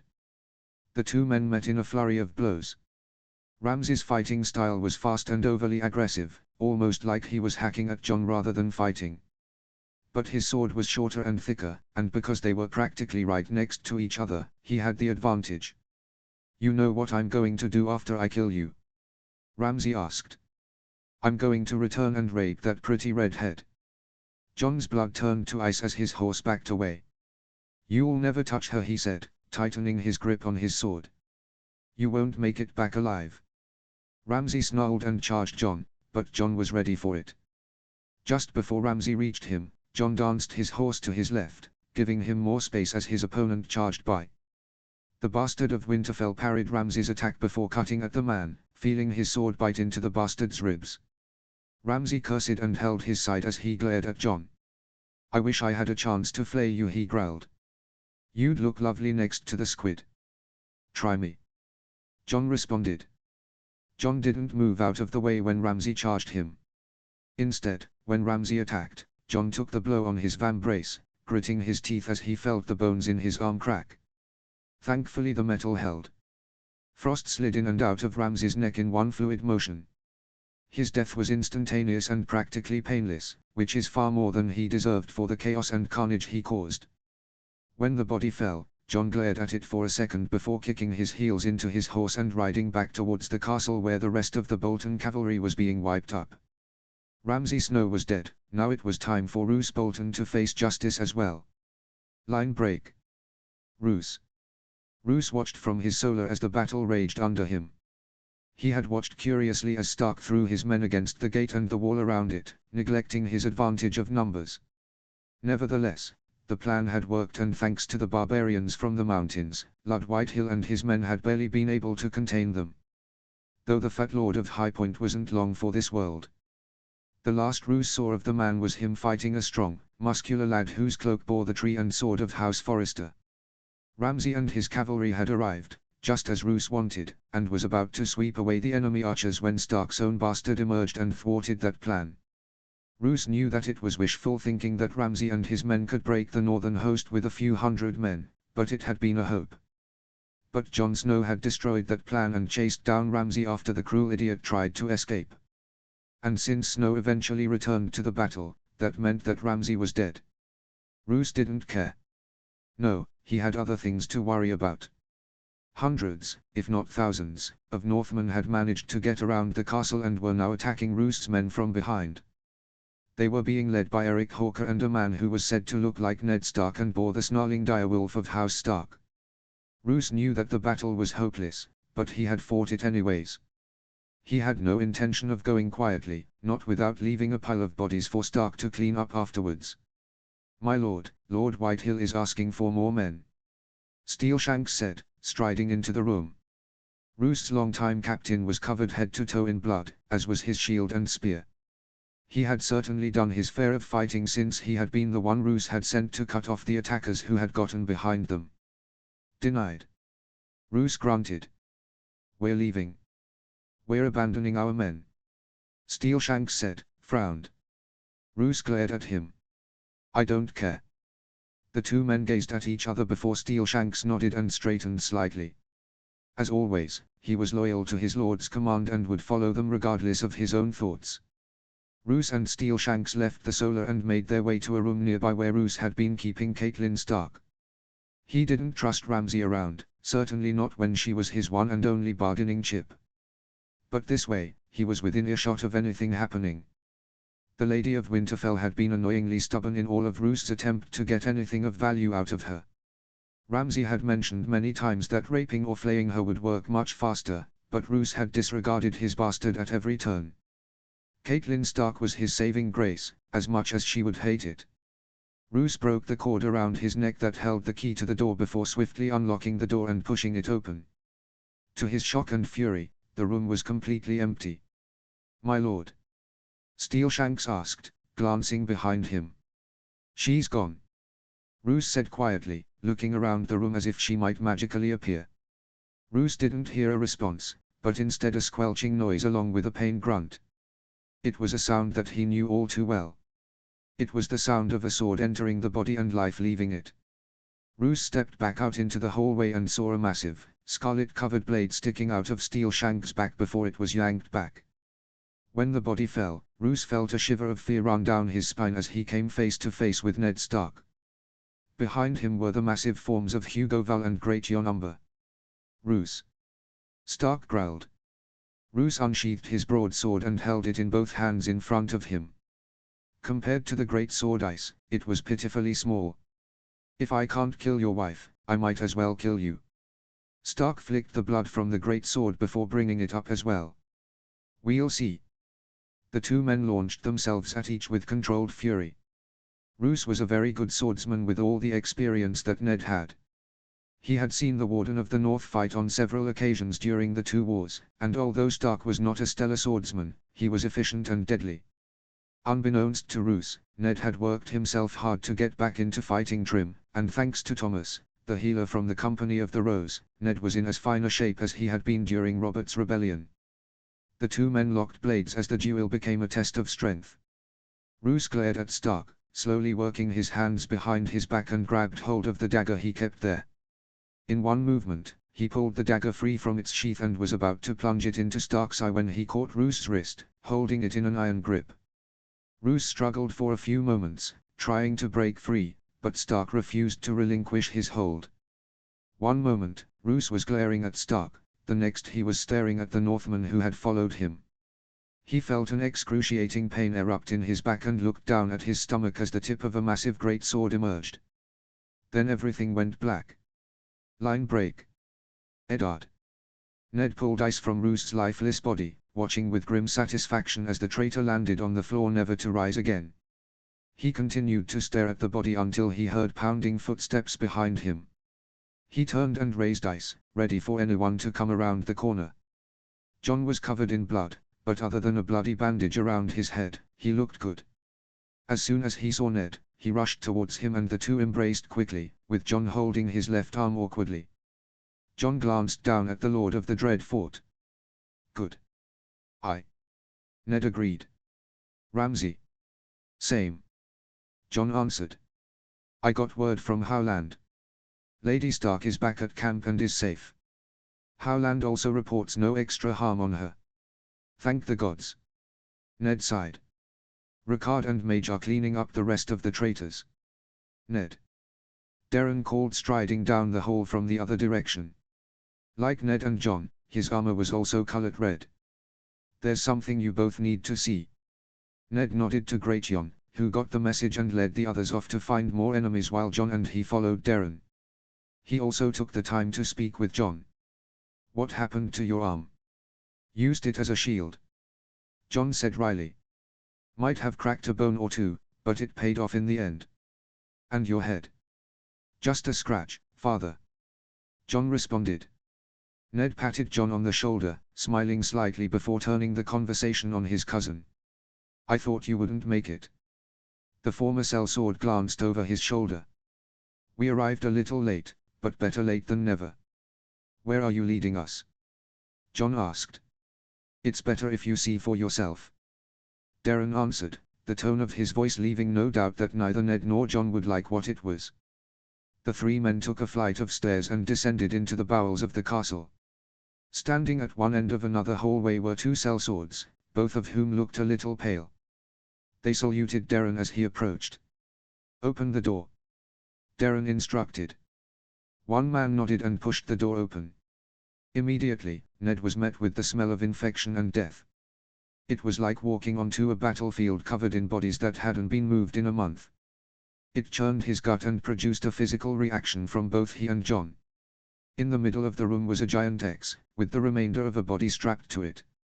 Ned knew immediately that he was looking at the body of a flayed man. Strips of his skin were torn away, fingers and toes were missing. The man was starved and stripped down to his bloody muscle. All he wore was a dirty, bloody loincloth that had a dark stain on it. The poor soul had a bag over his head. Darren grabbed the back, looking at his cousin. Ned steeled his nerves and nodded. Theon Greyjoy, or Theon Turncloak as many northerners now referred to him as, was nothing like the arrogant young man that Ned had left behind. His face was unnaturally pale and the light in his eyes was barely there. Ned had heard of the phrase dead man walking, but this was an actual case of a man who should be dead and wasn't. This was a dead man stuck to life with barely a thread.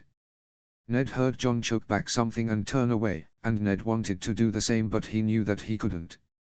He handed ice to his cousin and drew his dagger. Normally, with someone in Theon's position, he would have him dragged outside and beheaded, but he couldn't allow the boy to be seen in such a fashion, no matter what he did. Whatever evil Roose and his bastard had unleashed on Theon, death was a gift, not a punishment. PL, please. Theon whimpered, his voice barely recognizable. Ned took a breath. Theon Greyjoy, I sentence you to die. Do you have any last words? Ned's former ward lifted his head using the last of his fading strength. Ned found it miraculous that he could do that much. I'm so sorry. Ned nodded slightly before slashing his dagger across the young man's throat, giving him a quick and painless death. Some would say that he didn't deserve it, and while flaying is excessive and banned in the north, there weren't many who would say that he didn't deserve it. Ned wasn't one of those people. He believed in justice, not torture. Eddard 7. Ned laid on his cot, one arm tucked behind his head while the other was wrapped around the sleeping form of his wife. Their reunion had happened in private in Ned's own tent. Neither of them had been able to articulate the emotions that hit them when they saw each other again, but their tears and embrace had spoken volumes. It had been years since they had been apart, and all the while Caitlin had worried that Ned was dead and gone until one of her guards had let it slip that Ned was back in the north. Caitlin had reunited with Arya when Howland brought her back to the camp. From what Syrio told Ned, their first meeting was also filled with crying and hugging. Apparently, Kat had been so overwhelmed that she had overlooked the fact that Arya was dressed in breeches and a shirt and practicing with a sword. One of the best moments that Ned would remember for the rest of his life was when John entered the tent after Ned, Arya, and Kat were together again. Flashback. The tent flap was pushed back as Jon entered, ducking his head slightly. The blood on his armor had dried, and while it still liberally covered him, that did nothing to stop Arya from rushing to give him a hug. Jon embraced his little sister before giving her a few words and allowing her to show Ghost some affection as well. When Arya was off of him, Jon straightened up and bowed to Cat. "Lady Stark, I am happy to see you safe," he said formally. Cat did something that surprised Ned, Jon, and Arya. She walked over to Jon and gave him a hug. It wasn't the kind she had with Arya or Ned, but it was a hug nonetheless and left all three of them speechless. "Thank you, Jon," Cat said quietly. Jon hesitantly returned the hug before Cat stepped back. "Of course, my lady," Jon said, still stunned. "Father, the survivors have surrendered and they are currently being rounded up as we speak." "How many of them?" Ned asked. "Not many," Jon answered. 100 or so. "Any nobles?" Jon shook his head. "Whitehill was slain by Roderick Forrester while Arnulf was beheaded for treason by Lord Karstark." "What about Ramsay?" Cat asked, unable to keep a sneer off her face. "Dead," Jon answered firmly. "I should also add that word has been sent to Lord Glover and the rest of the Company of the Rose. They are to take High Point before coming here. An easy task, but important as well," Ned said. "It's the last castle to fall before the North is once again free." Flashback. Cat hugging Jon had been a miracle happening right before his eyes. Not since the lad was a child had his wife shown him an ounce of warmth or gratitude. Perhaps it was a turning point in their relationship, and Ned desperately wished it was. He was also thinking it was time he told Cat the truth about Jon's birth. She had a right to know.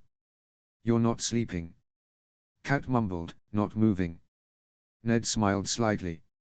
She had always been able to tell when he wasn't. He brushed her hair affectionately. Savoring the moment, he whispered, "You're worried," Cat said, looking up at her husband. "I can always tell." Ned leaned over and kissed Cat's head. "I know. Are you going to tell me about it?" Cat asked. "Tomorrow," Ned promised. "I'm up now," Cat countered. Ned chuckled quietly. "I worry about Robb. Howland said he was fine," Cat said, though she was now beginning to look worried. "Did he say something else to you?" No, Ned said immediately. "I'm sure Robb is fine. He has Brynden and Jon." "What are you worried about, Ned?" Cat asked. "Robert changed when he sat on the throne." Ned sighed, giving in. "I hardly recognized him when he rode into Winterfell, and it didn't get better. He was in a loveless marriage and he was haunted by the ghost of your sister." Cat explained. "You know how tiring the capital can be. It's a snake pit." And I was the fool who got bit," Ned said quietly. "I don't want Robb to become like Robert." "He won't," Cat said reassuringly. "He thrived in the south. He's a great king. He's a great commander, Cat," Ned said, shaking his head slightly. "Every one of my bannermen told me that. But I worry that Robb won't be able to do what the Southerners expect of him." Cat pushed herself up. "You're worried that Robb will make the same mistakes that you did. So you admit that they were mistakes," Ned said. Cat huffed and laid back down. "You hadn't been south in over 2 decades, Ned. No one can blame you for what happened." "I can," Ned sighed. "Sleep, Ned," Cat ordered, snuggling closer to him. "Robb will be just fine." "How do you know?" Ned asked. "I'm his mother," Cat said, ending the conversation. Line break. Ned sat at the head of his war council, one that would hopefully be his last. It had been a few days since the storming of the Dread Fort and Ned's and Cat's discussion. In the past few days, the Northern Army has been counting the dead and giving proper burials to the brave souls who died. To the traitors, there was a ditch. Among the brave dead was Mage Mormont. The old she-bear died when a spear pierced her gut after she took on a dozen men alone, killing all but 2 who staggered away from the fight wounded and terrified. Just like in life, Mage died without fear. Alysanne Mormont was now escorting her mother's body home where she could be put to rest. In those few days, the rest of the Company of the Rose had arrived as well, led by Galbart and Robert Glover. Ned hadn't expected them so soon, but it turns out that they hadn't lost a single man during the Battle of High Point. Gwyn Whitehill, the last remaining child of Lud Whitehill, gave up her family home without a fight and gave herself up to the Glover brothers. Now she, like Barbary Dustin, was under house arrest until Ned could decide what to do with her. "John, what's the final number?" Ned asked. 1,000 horse and another 3,000 foot. John answered. Ned grimaced. Just as John had predicted, Ned's plan had cost a lot of Northerners their lives, even with the help of Derrent's men. In such an enclosed space, where Ned's numerical advantage was limited, Roost's men had taken a toll on their fellow Northerners. "What now?" the Great Jon grumbled. "The traitorous cunt is dead, same with his sadistic bastard. You all go home," Ned said firmly. "Your fight is over. Return to your castles and collect the harvest while you can." There was a chorus of cheers from the Northern Lords, but the Great Jon didn't look convinced. He narrowed his eyes and looked at Ned. "You said your fight," he noted. Ned nodded. "I have received word from Robb this morning. He is still at King's Landing and is preparing for the trials of Gregor Clegane and Amory Lorque for the part they played in the murder of Elia Martell and her child," Ned explained. "Also, Daenerys Targaryen and her nephew, Aegon Targaryen, have returned to Westeros and have taken back King's Landing." Ricard Karstark shot to his feet. "The Targaryens are back and you say that our fight is over?" Ned gazed at his old friend. "It is. Robb said that he is working on a peace treaty with the Targaryens that would end the war. My lords, we must prepare for winter. Surely you remember what they did to your family, Ned?" Galbart Glover cried. Ned slammed his fist on the table, making a few men jump. Ned glared at the Master of Deepwood. "I do, Galbart, I do," he said, speaking slowly and deliberately. "I and the Company of the Rose shall sail south and join my son. His child is expected soon and I have much to talk about with him. I also wish to reunite my family for the first time in over a year." Ned looked around the table. "When you proclaimed my son king, you put your faith in his hands that he would make the right decisions when the time came. If he said that making peace with the Targaryens is the right thing to do, I will not contradict him nor will I disagree with him. Is that understood?" The others nodded and mumbled their agreement, suitably chastened by Ned's declaration. Now Ned continued. "You all will go home, help your people recover and prepare as best you can for winter. The North has been torn apart and it needs to be rebuilt." "All right, Ned," Great Jon said. As always, he was the spokesman for the others. "You've never let us down, nor has His Grace. If these dragons aren't crazy, then they can stay." "Thank you," Ned said.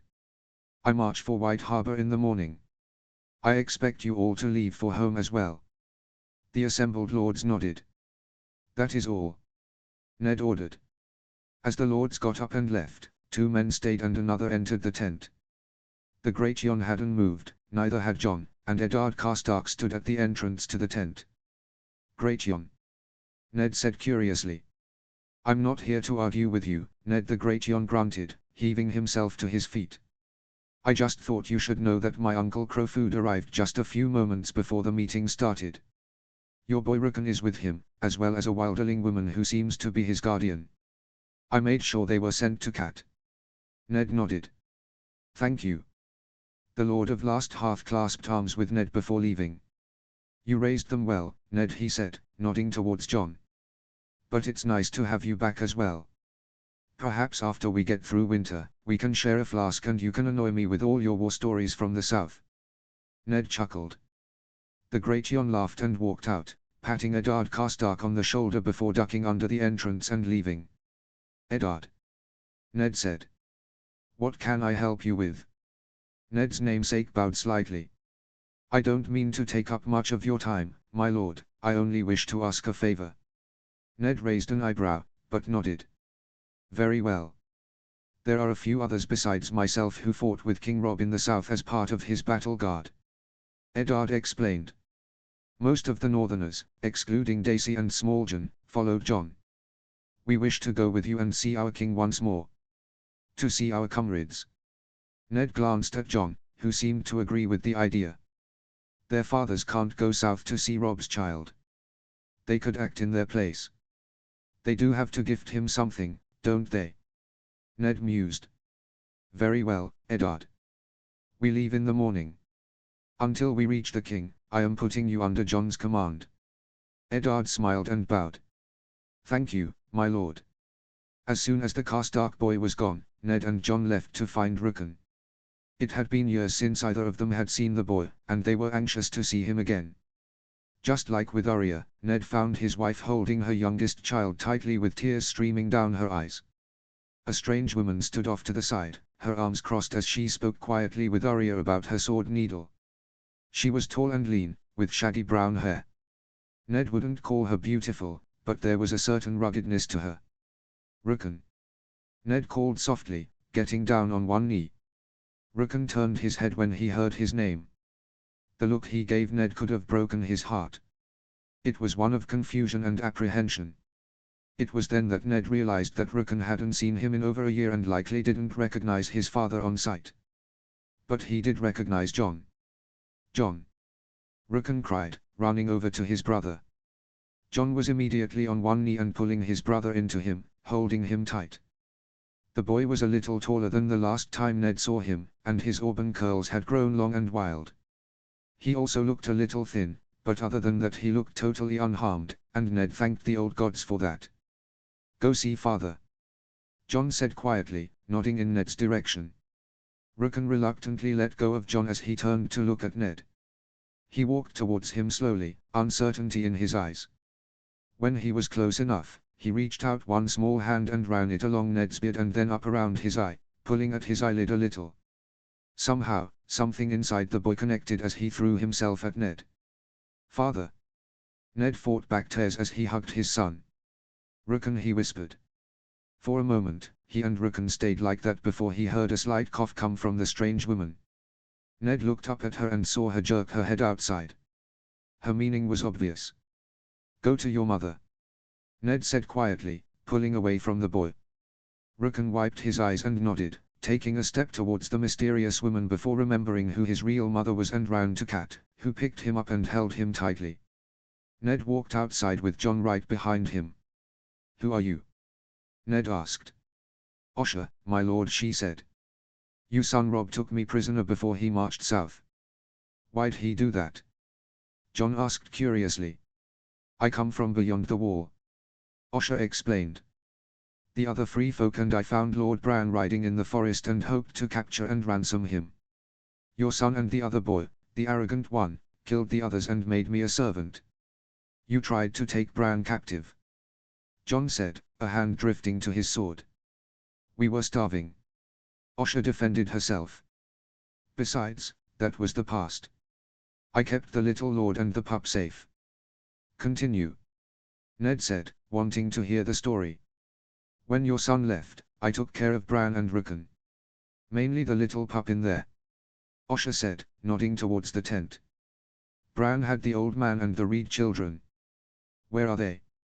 Jon asked. I'll get there. Osha said, sounding slightly annoyed. Your wife showed up, but didn't spend much time with the boys. Then the arrogant boy showed up and took the castle. I took down one of his men before another finally got me. You mean Theon? Jon said, connecting the dots. Osha nodded. He proclaimed himself Prince of Winterfell or something stupid and threw most of us in the cells. Those that still lived, that is. After a few days, the bastards started talking about an army outside the walls. The Theon boy got scared and freed us, well, a few of us. Who, exactly? Ned asked. The old man. Osha started. Lewin, you mean? Jon said. The Maester. Him. Osha said. The two boys, the Reed children, and your wife. Along with the giant idiot. Hodder. Jon said, seeing the confused look on Ned's face. He helped Bran move around after he woke up. After he freed us, Osha growled, her annoyance more obvious. He told us to hide in the crypts while he tried to buy his freedom with Lady Stark. That's when Ramsay took them prisoner and burned Winterfell, I assume. Ned said. I don't know, no Ramsay, but that's when the castle burned, Osha said. We survived and began to go north. I knew that there were enemies in the west, but I knew of at least one ally up north. The crows. The little lord said that the Umbers were also trustworthy. And that's where you ended up. Ned said. Where did you lose Bran? Just after the old man died. Osha said, sounding a little sad. We had just reached the last river or whatever the girl called it, and they, the giant, Bran, and the other two children disappeared in the night. Where were their prints heading? Jon asked. North, towards the wall. Osha answered. I tried to follow, but I lost them. What about Shaggy? Jon asked. He should have been able to follow Summer's scent. Osha shook her head sadly. I don't know what happened to them, my lord, but I didn't want to endanger the pup. I got him to the castle, and the two men, Crowfoot and Horispan, kept us safe. Fed us. Hid us. Ned nodded slowly. Very well. I will send a rider to Castle Black and see if they have Bran. Hopefully they found him.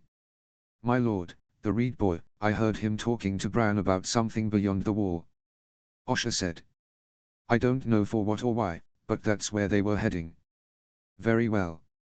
Ned said. Hopefully Gia and his men will be able to find them. You kept my son safe, but before I thank you, I am curious as to why. You're a wilderling. I thought you would have hated Southerners. I ain't no wilderling. Osha hissed. I'm a free folk. Very well. Ned conceded. Now answer the question. I swore both boys that I'd look after them. Protect them. Osha said seriously. I take my oath seriously. And you have proven that. Ned said, having a newfound respect for the woman. How can I thank you? Osha thought for a moment before shrugging. Allow me to stay with the boy. Watch over him. You want to be his sworn sword? Ned said. Osha shrugged again. Not sure about the title, but yes. Ned nodded. Very well. You've kept Rickon safe for this long. I don't see a problem with you doing so for longer. Thank you, my lord. Osha said, bowing slightly. The action was stiff, and Ned realized that she probably never had to bow to anyone north of the wall. When do we return to Winterfell? Ned shook his head and motioned for her to follow as he went back into the tent. Arya, Cat, and Rickon looked up when he entered. We're not going back to Winterfell. Ned stated, looking around the tent. Why? Arya asked. Robb and Sansa are in the south, and Robb's wife is due to give birth soon. Annie answered. It's been a long time since our family has been together, and I wish for us to be together again. What about Bran? Cat asked curiously. Ned glanced at Osha before answering. Bran is still missing, but we have a good idea where he is. And where is that? Arya asked before her mother could. North of the wall. Jon answered gently. Why the blazes has he gone there? Arya asked again. Arya! Cat cried. Ned held up a hand, feeling a little nostalgic in the moment. We're not sure, he answered. Osha here said that the Reed children and Hodder are with him, so he is not alone. But he will be found.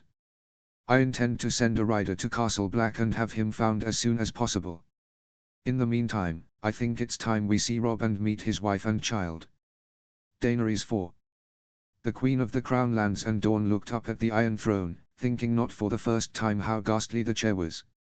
She knew well, as Viserys loved to remind her, that the throne was forged by Balerion the Black Dread's fire and from the swords of Aegon the Conqueror's enemies.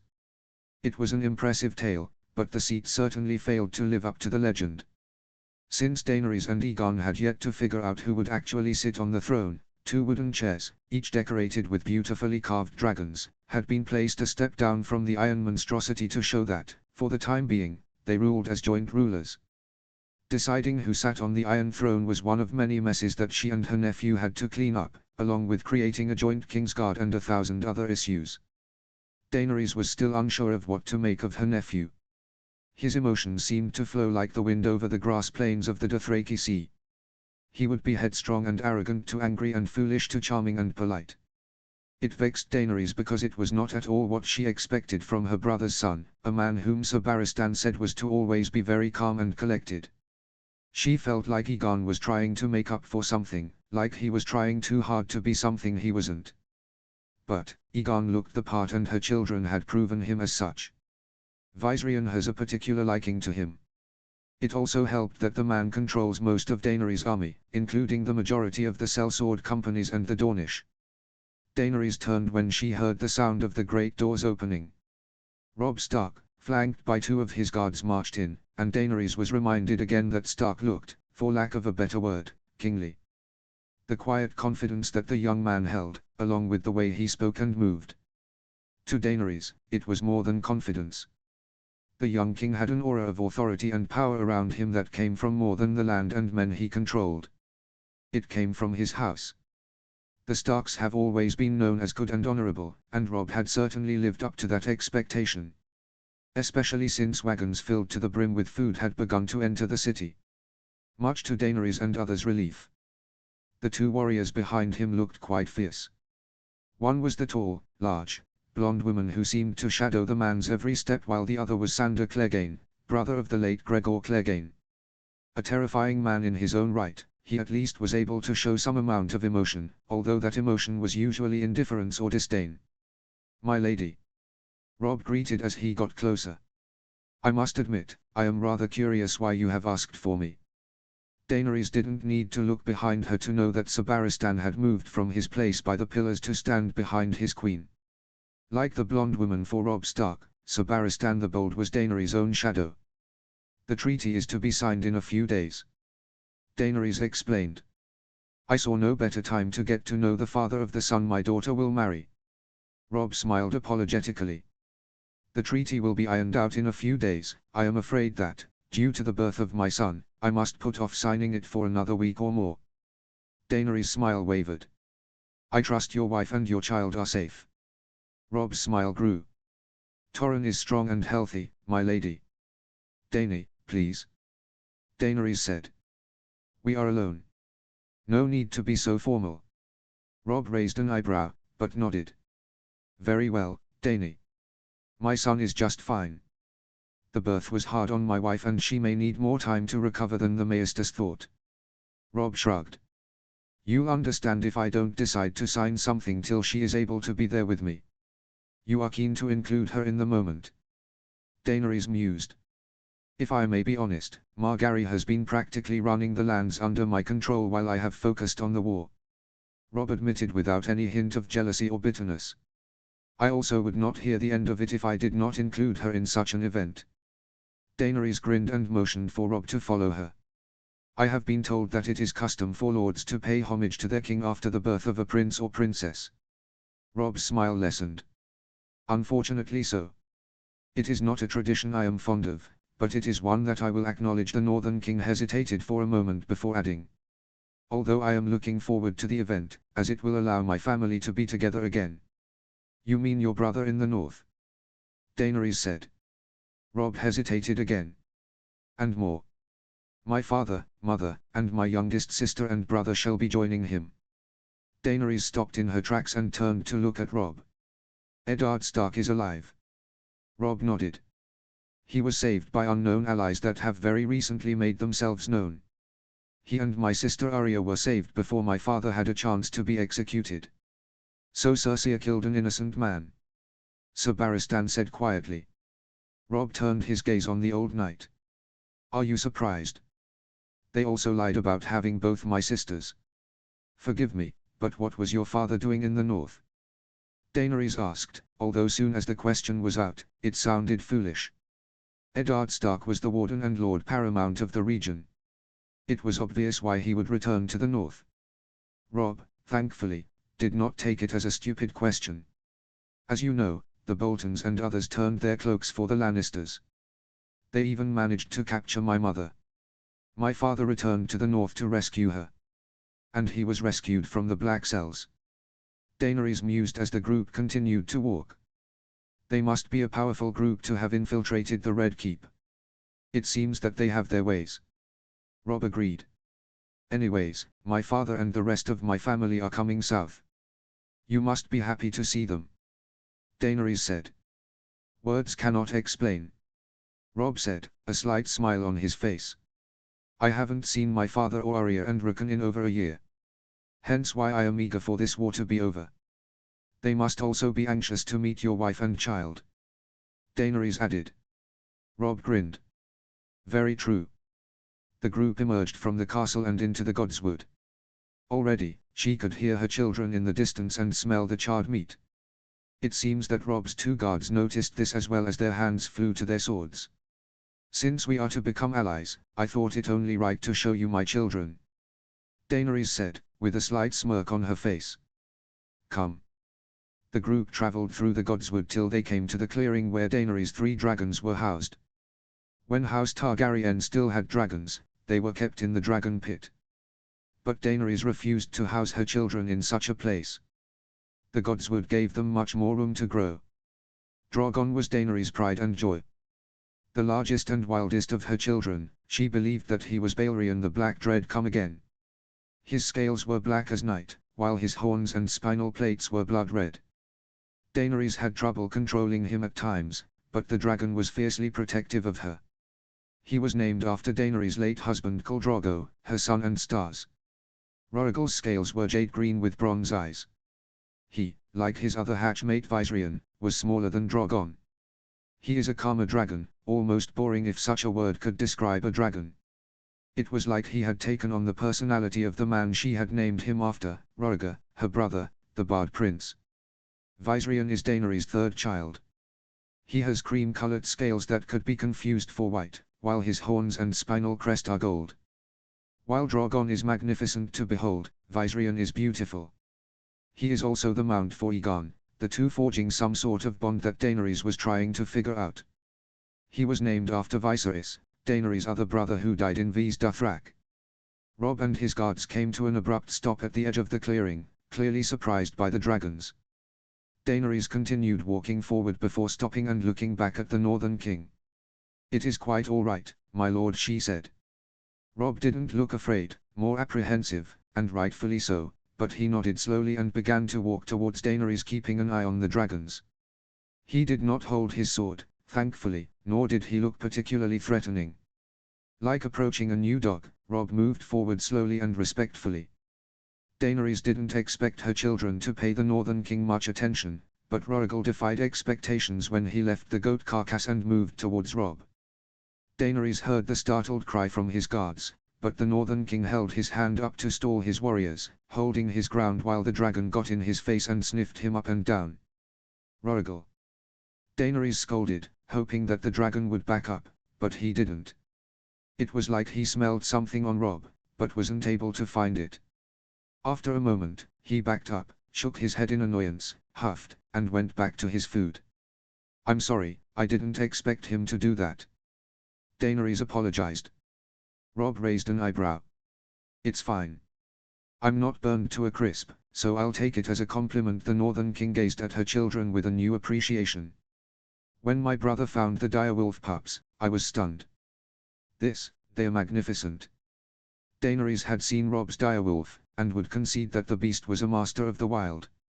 A born and bred hunter that controlled the land. But her dragons were kings of the wild and had no equal. Are you sure Aegon wants me to see them? Robb joked.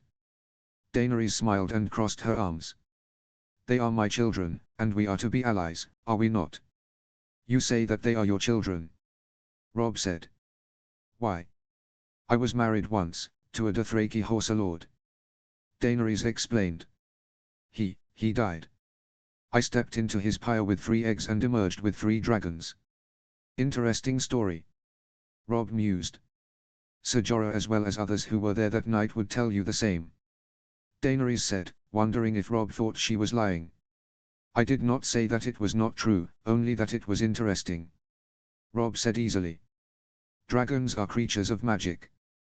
I would be saddened if your story was anything less than hard to believe. You believe in magic? Daenerys asked. Robb hesitated. I've had my encounters, both good and bad, he answered quietly. You surprise me, Robb Stark. Daenerys said before she could stop herself. I did not think you would believe in magic. I am from the north, Dany. We still believe in White Walkers. Robb joked.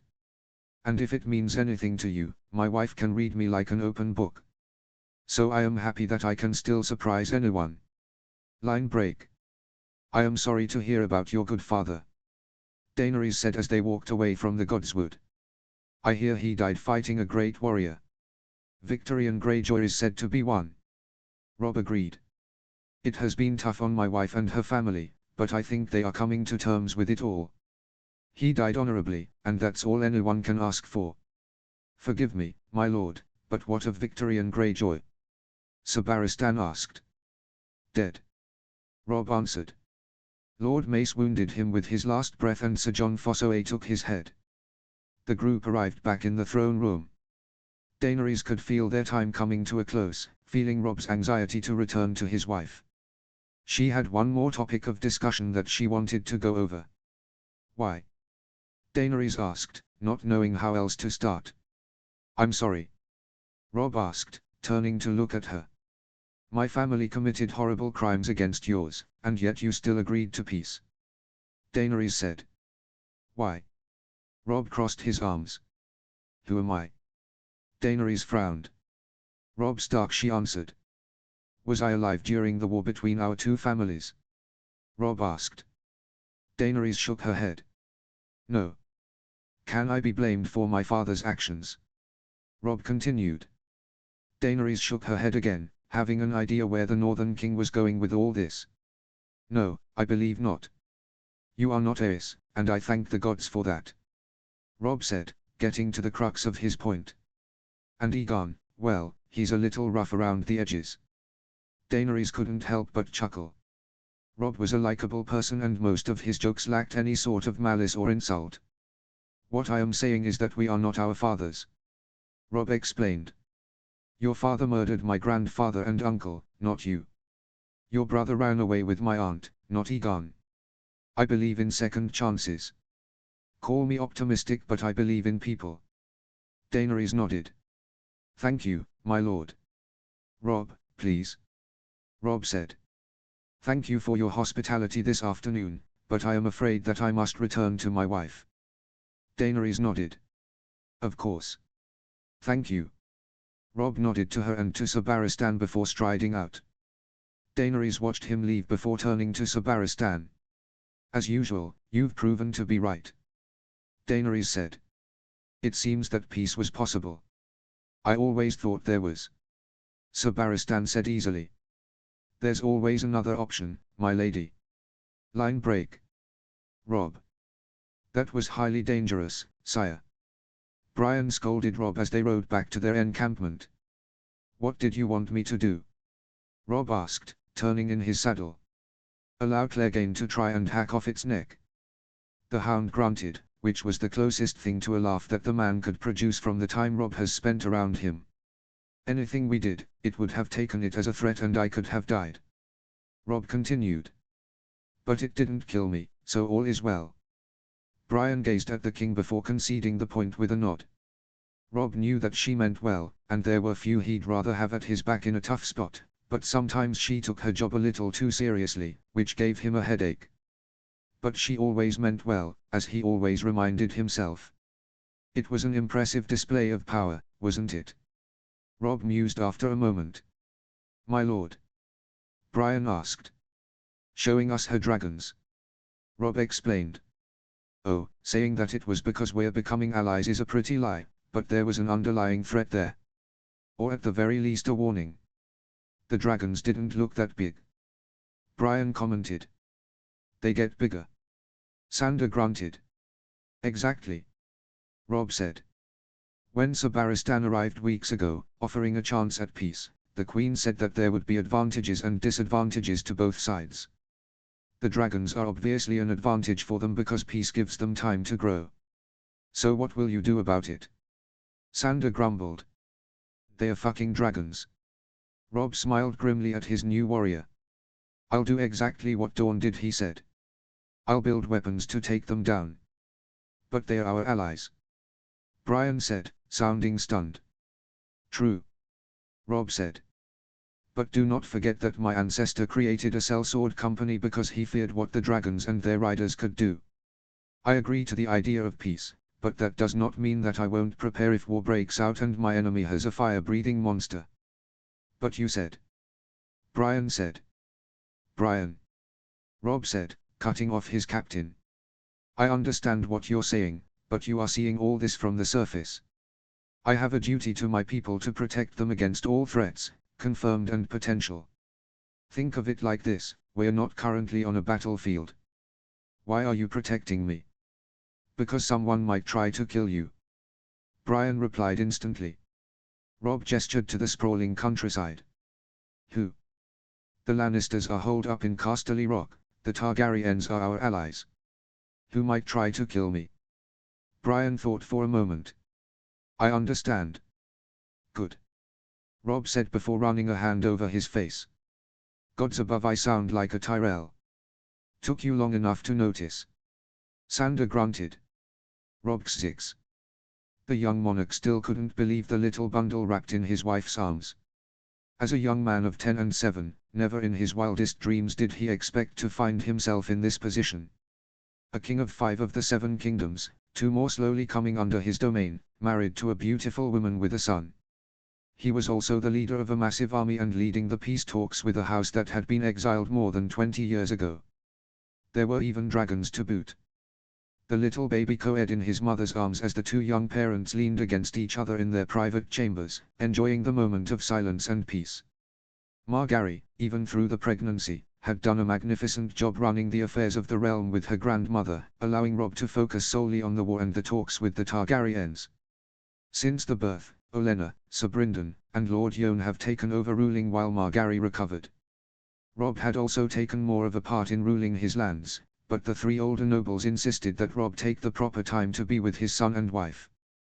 The kingdoms could wait. Torrhen was a Stark through and through. With curly black hair and brownish-grey eyes, Daisy had joked when she first saw the babe that he looked more like Eddard Stark than Robb did. The child reached out one hand, grabbing at the air. Robb moved his finger forward, enjoying the sensation of the child's weak strength as he gripped his finger. The king smiled softly, chuckling as the babe tried to eat the finger he now had firmly in his grasp. I think he's hungry. Robb joked quietly. Margaery laughed, stroking the few strands of dark hair on the baby's head, her eyes alight with love. The pain that she had gone through to bring the child into the world was a grain of sand in comparison to the mountain of love she had for him. The Rose of Highgarden removed one strap of her dress, leaving one side of her chest bare for the child to feed. While Torrhen was happily feeding, Robb moved to get himself a chalice of water. Robb knew that his mother had fed his siblings herself, while other noblewomen preferred to use a wet nurse. Margaery, as soon as she fed Torrhen herself, refused to let anyone else do it. How have the talks gone with the Targaryens? She asked curiously. While she had tried to keep up with what was going on outside her chambers, the birth had left her weak and tired. Her grandmother had been her only source of information. Robb took a drink of water before answering, leaning on the small table. Ever since the army had set up a permanent camp outside the city, Garlan had taken it upon himself to bring in certain items to make Margaery's, and the other women in the camp, stay a little nicer.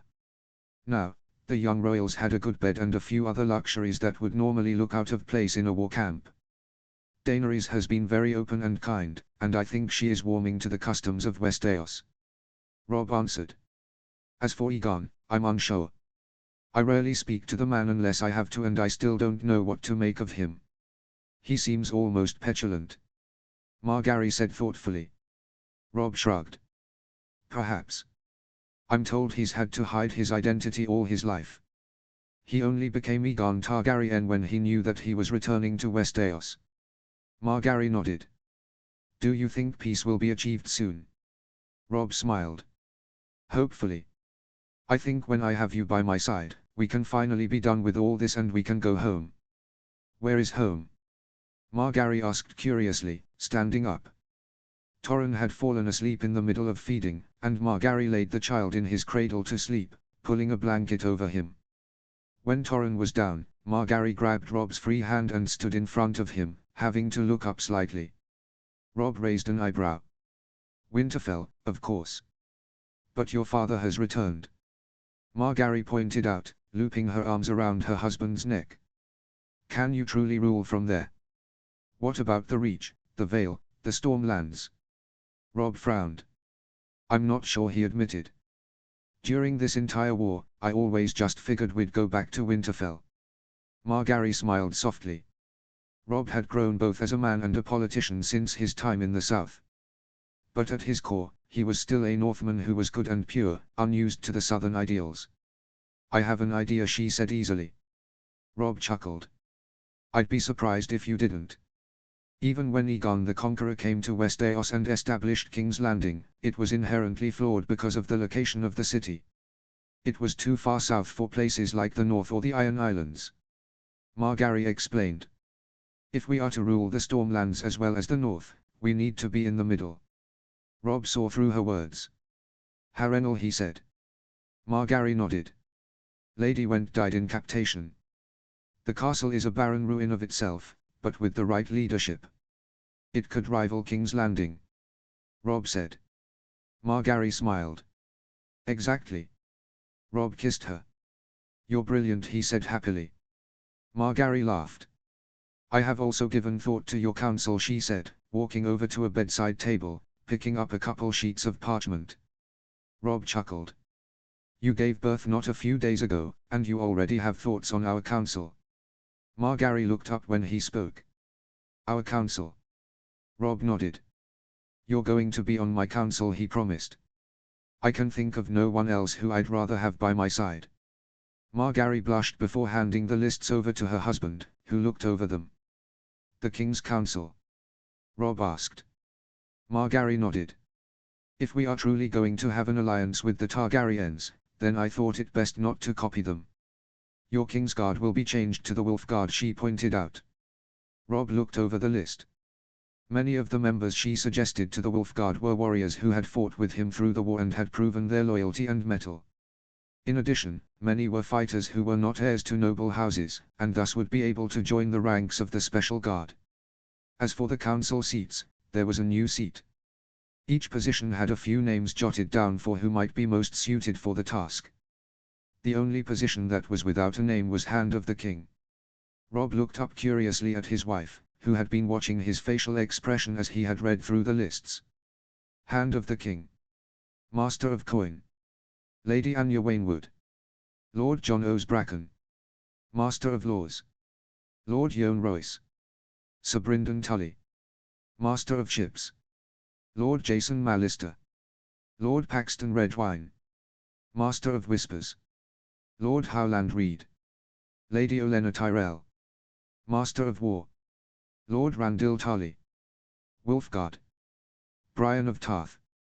Sir Loras Tyrell. Sir Roland Storm. Sir Balon Swan. Sir Garth Hightower. Sir Robar Royce. Sir Hobber Redwine. The positions of Grand Maester and Lord Commander, Robb knew, would be decided at a later date. You left the position of Hand empty, he pointed out. Margaery nodded. I loathe to admit it, but I had the most trouble with that position. Many people I thought of were needed elsewhere. What about Willers? Robb asked. He had heard good things about the new Lord of Highgarden, and was eager to meet him when he arrived in a few days to meet his new nephew. He will be needed in the Reach. Margaery replied. If my father were still alive, I would immediately make a suggestion for my brother, but Victorian Greyjoy changed that, she said, wiping her eyes. Although her father died a hero, battling a great warrior, his death was still fresh in Margaery's mind. And the other great commanders I have with are already top candidates for seats on the council. Robb said, looking over the council once more. Then he thought of something. What about Tyrion Lannister? Margaery was caught off guard by his suggestion. We fought a war with his family, she replied. We still have his brother and many of his relatives as our prisoners. We have a host besieging his home. Robb nodded. All true, but I can't help but think about what Sansa said. I spoke with her after we returned, and after all the tears she shed because of her torment at the hands of Joffrey and Cersei, she spoke about how Tyrion had been good to her, and had kept Cersei and her sadistic son in check well enough. I was curious why Sansa wanted the imp free. Margaery said. But if you appoint him your hand, it won't go over well with anyone. Robb nodded. Perhaps he mused. But Jon did speak well enough of him with the short time they spent together. And your mother had him captured, which forced Tywin Lannister to invade the Riverlands. Margaery argued. Robb held a hand up to stop the argument that was about to break out. Varys has proven that it was Joffrey who tried to kill Bran, not Tyrion, but I understand what you're saying. When Robb had ventured to King's Landing to see Daenerys, he had been stopped by Varys, the Targaryen spymaster, and asked for a moment of his time. He had pulled the Northern King into some empty chambers and explained that it had been Joffrey, not Tyrion, who had tried to have Bran killed to impress his father. It was yet another crime to add to the boy's long list. Varys had proven his statement by saying that the dagger the man used was won by Robert Baratheon from Petyr Baelish. Joffrey had stolen the dagger from his father's things. Robb put the papers aside so that he could place his hands in his wife's. I am not naming the man my hand, I was merely thinking, he said. Besides, I still have him under guard. He, the sellsword, and the boy. What do you plan to do with that lot? Margaery asked. Robb shrugged. I'm not sure. Going off Sansa's word, I was considering giving the imp Casterly Rock. Margaery raised an eyebrow. You would give the Lannisters back the rock after Tarly spent months taking it? Robb shook his head. No, I simply meant I would use the man to bring the rock to heel, he explained. Then he can take it as his seat and Lord Tarly can take Lannisport. Robb stopped before adding. I guess I am giving the imp the rock. Margaery was about to argue, then saw the value in his logic. With Tarly in Lannisport, he would be in an ideal position for the form of government that the Rose of Highgarden has been quietly discussing with her grandmother. Even the imp could help with that, if Tarly was given the seat she wanted him at on the King's Council. I take it your silence means you agree with me. Robb chuckled. What makes you believe that Tyrion will be a good lord, she asked. After all, Tywin never formally named him his heir according to my grandmother. Sansa has spoken highly of him. Robb pointed out again. As did Jon. Perhaps when Willers arrives, I can have him speak with the man and get an idea for who he is, he suggested. You on the word of your sister about the man? Margaery asked curiously. Would you not trust the word of Garland or Willers? Robb replied immediately, though not unkindly. Margaery was impressed. Robb was using a blend of his northern honesty with the southern tactics that her grandmother and she had subtly taught him. She was further intrigued to see what he said. And for an heir. Tommen. Robb said instantly. Joffrey deserves execution for his role in the war, along with the fact that he tried to kill my brother. But Tommen is a good kid, and if we keep him with us for a few years, we can turn him into a loyal kingsman before turning him over to Tyrion so that he can learn how to rule Casterly Rock. You seem to have all this figured out then. Margaery chuckled. Robb shrugged. Not thinking about the war has given me time to do such a wild thing, he joked. Their conversation was interrupted by the soft sounds of Torrhen's cry as he woke from his nap. Robb smiled gently. A parent's work is never done, he chuckled, picking up the child. The babe smiled a toothless grin when he looked at his father, gurgling as he kicked his feet. Robb smiled looking down at his son. Even if the war was finally declared to be at an end tomorrow, he would give up his crown and titles if it meant his son would live a long and happy life. Robb XXX. Robb thought that Cersei looked like shit when she first emerged from the keep. Joffrey, the blonde prick, looked 100 times worse. The cocky look he adopted from his father, his true father, was gone, replaced with a look of terror and misery. His eyes were rimmed red from his constant sobbing and his voice had become scratchy and practically useless from all the screaming and ranting he did when he had first been imprisoned. His character had been stripped down to what it had always been, a bully and a craven. Cersei tried to look strong, but weeks of captivity had broken down her resilience and now she just hobbled forward, prodded by some of Mormont's gold cloaks. Clothed in a simple cloth dress that was barely better than a sack, without any pride, she didn't look quite as beautiful as Robb thought she had been when he first saw her in Winterfell. He had been told once that Cersei was like gold, gold and beautiful. Now she looked like rusted iron, corroded and brittle. Robb stood with Sir Brynden and Brian off to the side of the dais, allowing the Targaryens to run this event. They were in the courtyard of the Red Keep, with a massive crowd of commoners held at bay by a line of unsullied and gold cloaks. A single block had been placed near the edge of the dais, with a wicker basket right next to it. Daenerys and Aegon stood together, their council and guards just off to the side. Both were dressed in red and black clothing, and Robb couldn't help but admit that they looked like royalty. Perhaps it was the ancestry of their house, but they looked the part of king and queen. Though Robb did note that there was a tension between them, something he had noticed more than once. "Cersei Lannister," Aegon called, his voice carrying over the crowd and courtyard. "You are guilty of usurping the throne, incest, and murder." Robb suppressed a smile. He knew well that the Targaryens didn't give a damn about Cersei killing Robert Baratheon. But it was one more crime to add to her name and one more reason for her to face the block. Though the rumor of her ordering the murder of children did help the charge of murder. "You will face the block for your crimes," Aegon continued. As Aegon said this, a shambling hulk of a man wearing a white cloak came forward, placing a great sword point down in front of him. Robb frowned before realizing that the man was a Kingsguard, and probably a former member of the Golden Company given the gold rings that covered one arm. "I didn't do anything," Cersei cried, resisting against her guards. "I loved Robert." "You didn't," Robb said, taking a step forward. He nodded to Aegon and Dany, who nodded back, allowing him to continue. "Robert Baratheon was a shell of himself, a man who fed his depression with food and women," Robb stated. "While you fornicated in the same bed with your brother, Jaime Lannister." "Lies," Cersei screamed. "Take a look at the boy," Robb called, pointing at Joffrey's pathetic figure. "Gold hair and green eyes. Just like you, like the Kingslayer, like all your children. And if that is not enough evidence, you admitted your crime to my father here in this very castle." Cersei's face went white. "Eddard Stark is dead." "He is alive and well," Robb countered. "You will pay for your crimes, for they are beyond vile and as numerous as the stars." "Sir Franklin," Aegon called, nodding to the knight as Robb stepped back into his place. The hulking knight nodded and readied his sword as Cersei was forced to her knees and her neck was placed. She continued to scream and struggle, but she was no match for her captors. The knight's sword came up and down swift and sure, carving through Cersei's neck in a single stroke. The crowd went wild, cheering and clapping. Aegon had a brilliant smile on his face, and Daenerys also looked rather pleased. They were finally putting usurpers to the sword. Joffrey was next to be pushed forward.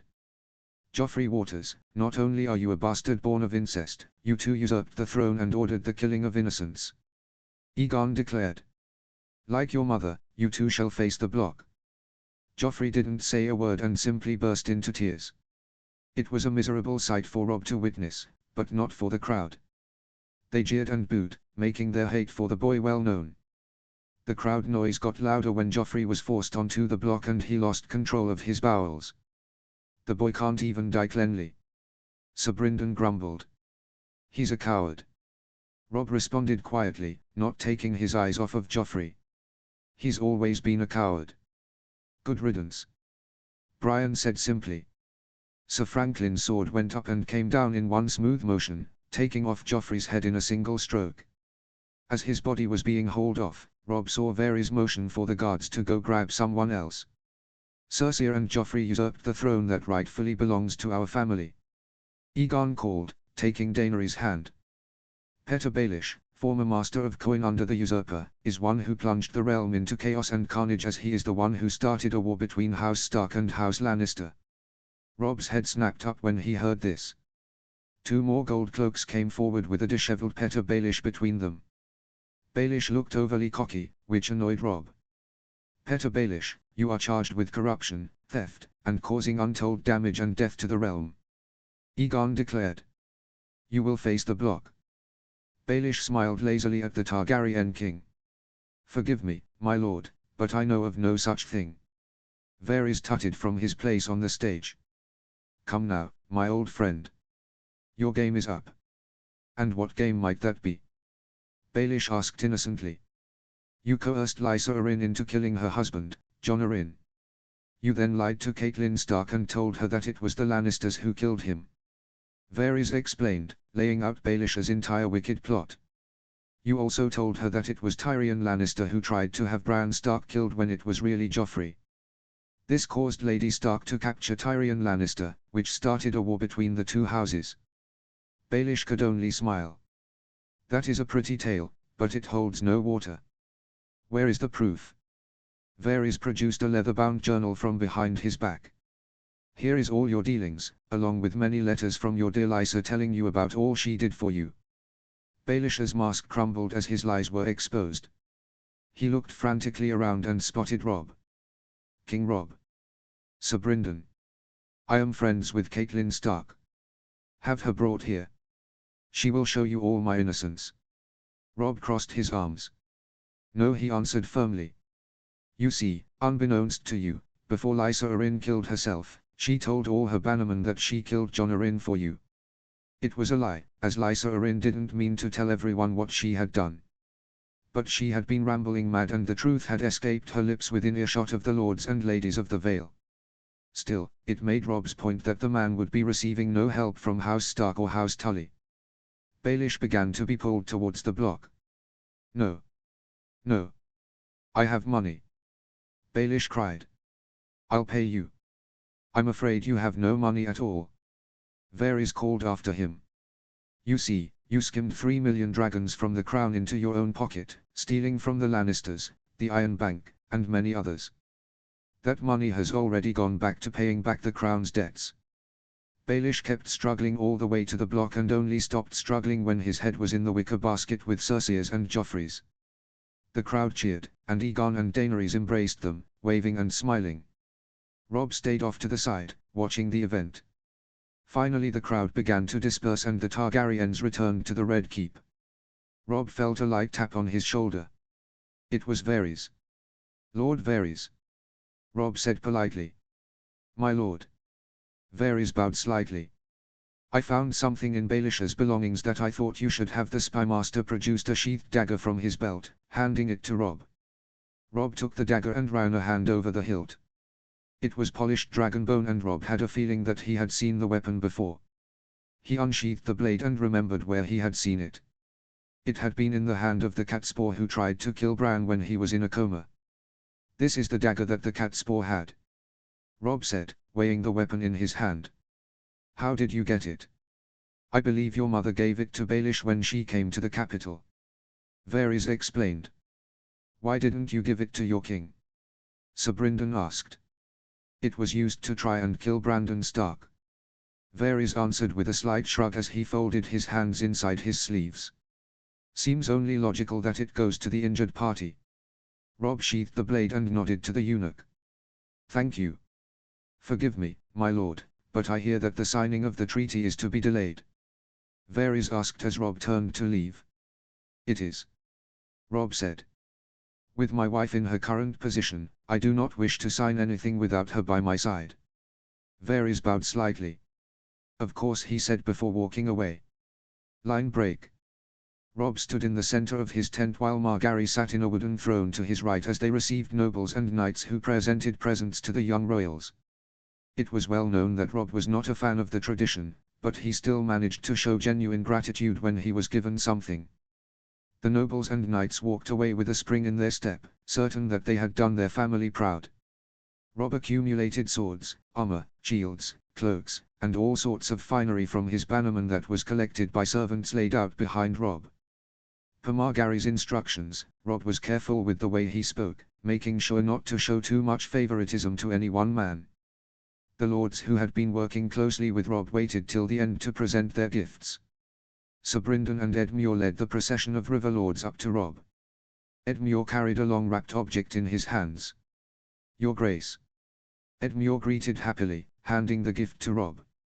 Robb removed the wrapping and found a beautifully crafted longbow in his hand.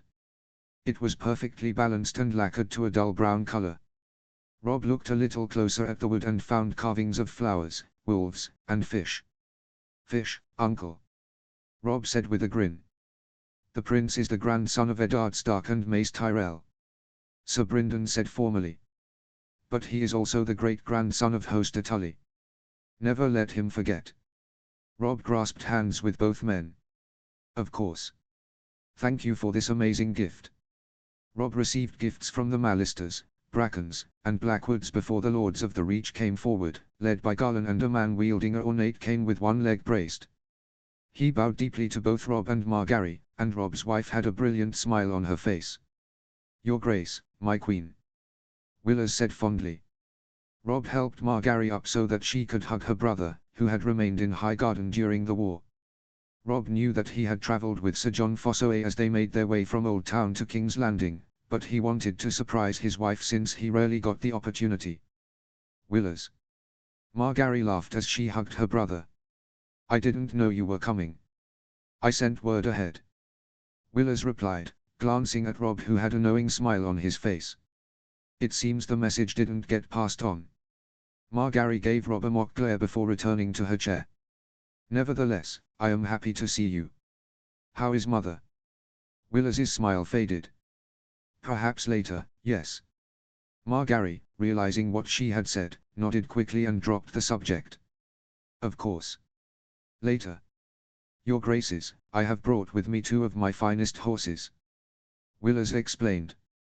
Wesley is as sturdy and stolid as I have ever seen and will never fail you, Your Grace. Silver runs like the wind and is just as smooth. She's also a Morgan, which I know is your favorite, he said, nodding to Margaery. He asked if he should bring a hound, but I said no for obvious reasons. Garlan added jokingly. Robb grinned and embraced both his good brothers. Thank you, both of you. I hear you are quite the horse breeder, Willers. I cannot wait to see how Wesley does. The Tyrell brothers bowed and stepped away for a man bearing a green apple to march forward. A young squire followed him, bearing a sheathed longsword. Both bowed to Robb and Margaery. Your Graces, he greeted. Sir Jon. Robb said back. I wish to thank you for reclaiming Old Town. The knight bowed slightly. I only wish that I had gotten there sooner, he looked at Margaery. My sincere condolences, my lady. Lord Mace was a great man. Margaery smiled and wiped away a tear. Thank you, sir. I wish to present to the king a sword that was claimed during that battle. Sir Jon said as his squire offered the sword hilt first to Robb. Dunstan Drum died fighting, but I managed to reclaim his sword, Red Rain. Robb drew the sword, marveling at the red-tinged Valyrian steel. Just like the sword Robb wore at his side, it was amazingly light and incredibly sharp. Robb had heard a rumor that the sword once belonged to House Rain, an extinct house from the Westerlands. A fine gift, sir. Robb said. You honor me. A weapon worthy of a king. Fossoway said easily before bowing and leaving so that the next person can come forward. Randyll Tarly marched up to Robb, his hands held behind his back. He still wore his battered, functional armor and had his Valyrian steel greatsword Heartspan strapped to his back. He bowed when he reached the Northern King. Your Grace, he greeted. Lord Tarly, I did not expect you here. Robb said. I thought you would have preferred to stay in the West. I had to do my duty. Tarly said. My son Daikon is currently besieging the rock. The buggers inside still have to be worn down still. And the Iron Islands? Margaery asked. Lord Redwyne is putting down the last of the resistance. Tarly answered. Robb nodded. He had been receiving constant reports from Tarly's short and bloody war in the Iron Islands. The Iron Fleet had been tracked and burned by the men of the Shield Islands and the Arbor, leaving the islands defenseless to Tarly's men and the Redwyne fleet. The Lord of Hornhill had split up his host, taking most of the region in one swoop. The only island that had given up had been Harlaw, where Sir Harros Harlaw had submitted to the men of the Reach. Pike had been no different. After conquering the town of Lordsport, Tarly himself had arrived on the island to take command of the siege. He didn't bother with siege equipment, but took a page out of Robert Baratheon's book and had the bridges that connected the 3 keeps destroyed. After that, it was only a matter of time before Balon gave in. Robb had already given his instructions to Tarly before the islands were even invaded. Balon Greyjoy and his brothers were to be executed, and that's the fate they received. With Victorian Greyjoy dead, Asha Greyjoy was now the Lady of Pike. However, she and many other Ironborn lords and heirs were prisoners in the north and the Reach. As always, my lord, your work is exemplary. Robb said. The Iron Islands themselves are a gift to be sure. I did my duty, my lord, nothing more. Tarly said before presenting his gift, a hunting horn. This was crafted after the horn carried by Herndon of the Horn, one of the founders of my house. Robb took the horn, running a hand over the smooth, ivory surface. It was without ornamentation, but it was still a masterfully crafted gift. It was also a very smart gift to give a king who is related to a famous hero from the Age of Heroes, an age that Herndon of the Horn lived in. A fine gift, my lord. Robb praised. Thank you. Robb continued to receive gifts from his closest allies. Lord Forrester presented him with an ironwood shield, Sir Morton Waynewd presented Robb with a wolf pelt cloak while Margary received a fox pelt cloak. Lord Royce presented Robb with a fearsome wolf helm that looked strangely like grey wind. When Robb thought that the event was finally at an end, the tent flap opened to reveal a young girl with long black hair that covered one side of her face like a curtain. She wasn't very pretty, but she held herself well. She was flanked by two men bearing the Black Stag of Baratheon. The girl herself carried a large book. Shireen Baratheon. Lord Caron whispered to Robb. Lady Baratheon. Robb called, remembering that he had sent the girl to Storm's End, escorted there by Sir Davos. That had not been a good message for Robb to receive. Taking Dragonstone hadn't been easy, nor had capturing the Red Woman. What no one had expected was Lys Baratheon throwing herself into the sea after seeing her castle taken and seeing the Red Priestess drowned. It had left Shireen parentless, but thankfully not without family. She was brought to Storm's End, where she became another ward under Sir Courtenay Penrose alongside her bastard cousin Edric Storm, Robert Baratheon's bastard son that was kept safe from Cersei's men. Shireen walked up to Robb, looking out of place in a group of men wearing armor and carrying swords. She wore a plain black riding garb with a black cloak bearing a golden stag head. Your Grace, she said, curtsying before Robb. For just a moment, Robb caught sight of the grayscale that covered one side of the girl's face. We did not expect you, my lady. Margary said with a kind smile. We would have received you better. It is quite all right, my lady. Shireen said. Her voice was soft and sweet, but also intelligent. This was an impromptu trip. Robb smiled. That is a large book, my lady. One of my favorites. Shireen said. Wonders Made by Man by Lomas Longstrider. An interesting favorite. Margary commented. Many see it as a simple list of wonders, my lady. Shireen explained. I see it as a challenge. How so? Robb asked. Anything is possible, my lord. Shireen said. All that is needed is the courage to try. The room was silent after Shireen spoke. Robb looked down at the girl, who met his gaze unwaveringly. Robb got down on one knee and gently took the book, weighing it in his hands. This is a great gift, my lady. Robb said quietly. Shireen nodded towards the sectioned-off room near the back of the tent where Torrhen currently was with Myra, Margary's primary lady-in-waiting. It's for the prince, my lord, she replied. As a future king, he should believe more than anyone that anything is possible, especially the impossible. Robb smiled, wordlessly acknowledging Shireen's point. All the gifts he had received so far were either for him or for him and Margary. None so far had been only for Torrhen. It was a primary reason why Robb despised such traditions. Shireen was the only one who had given a gift that was meant specifically for Torrhen. Then it is a perfect gift, my lady. Robb corrected, loud enough so that only Shireen could hear him. Jon Kziv. Jon stood at the bow of the Fury, looking out over the ocean.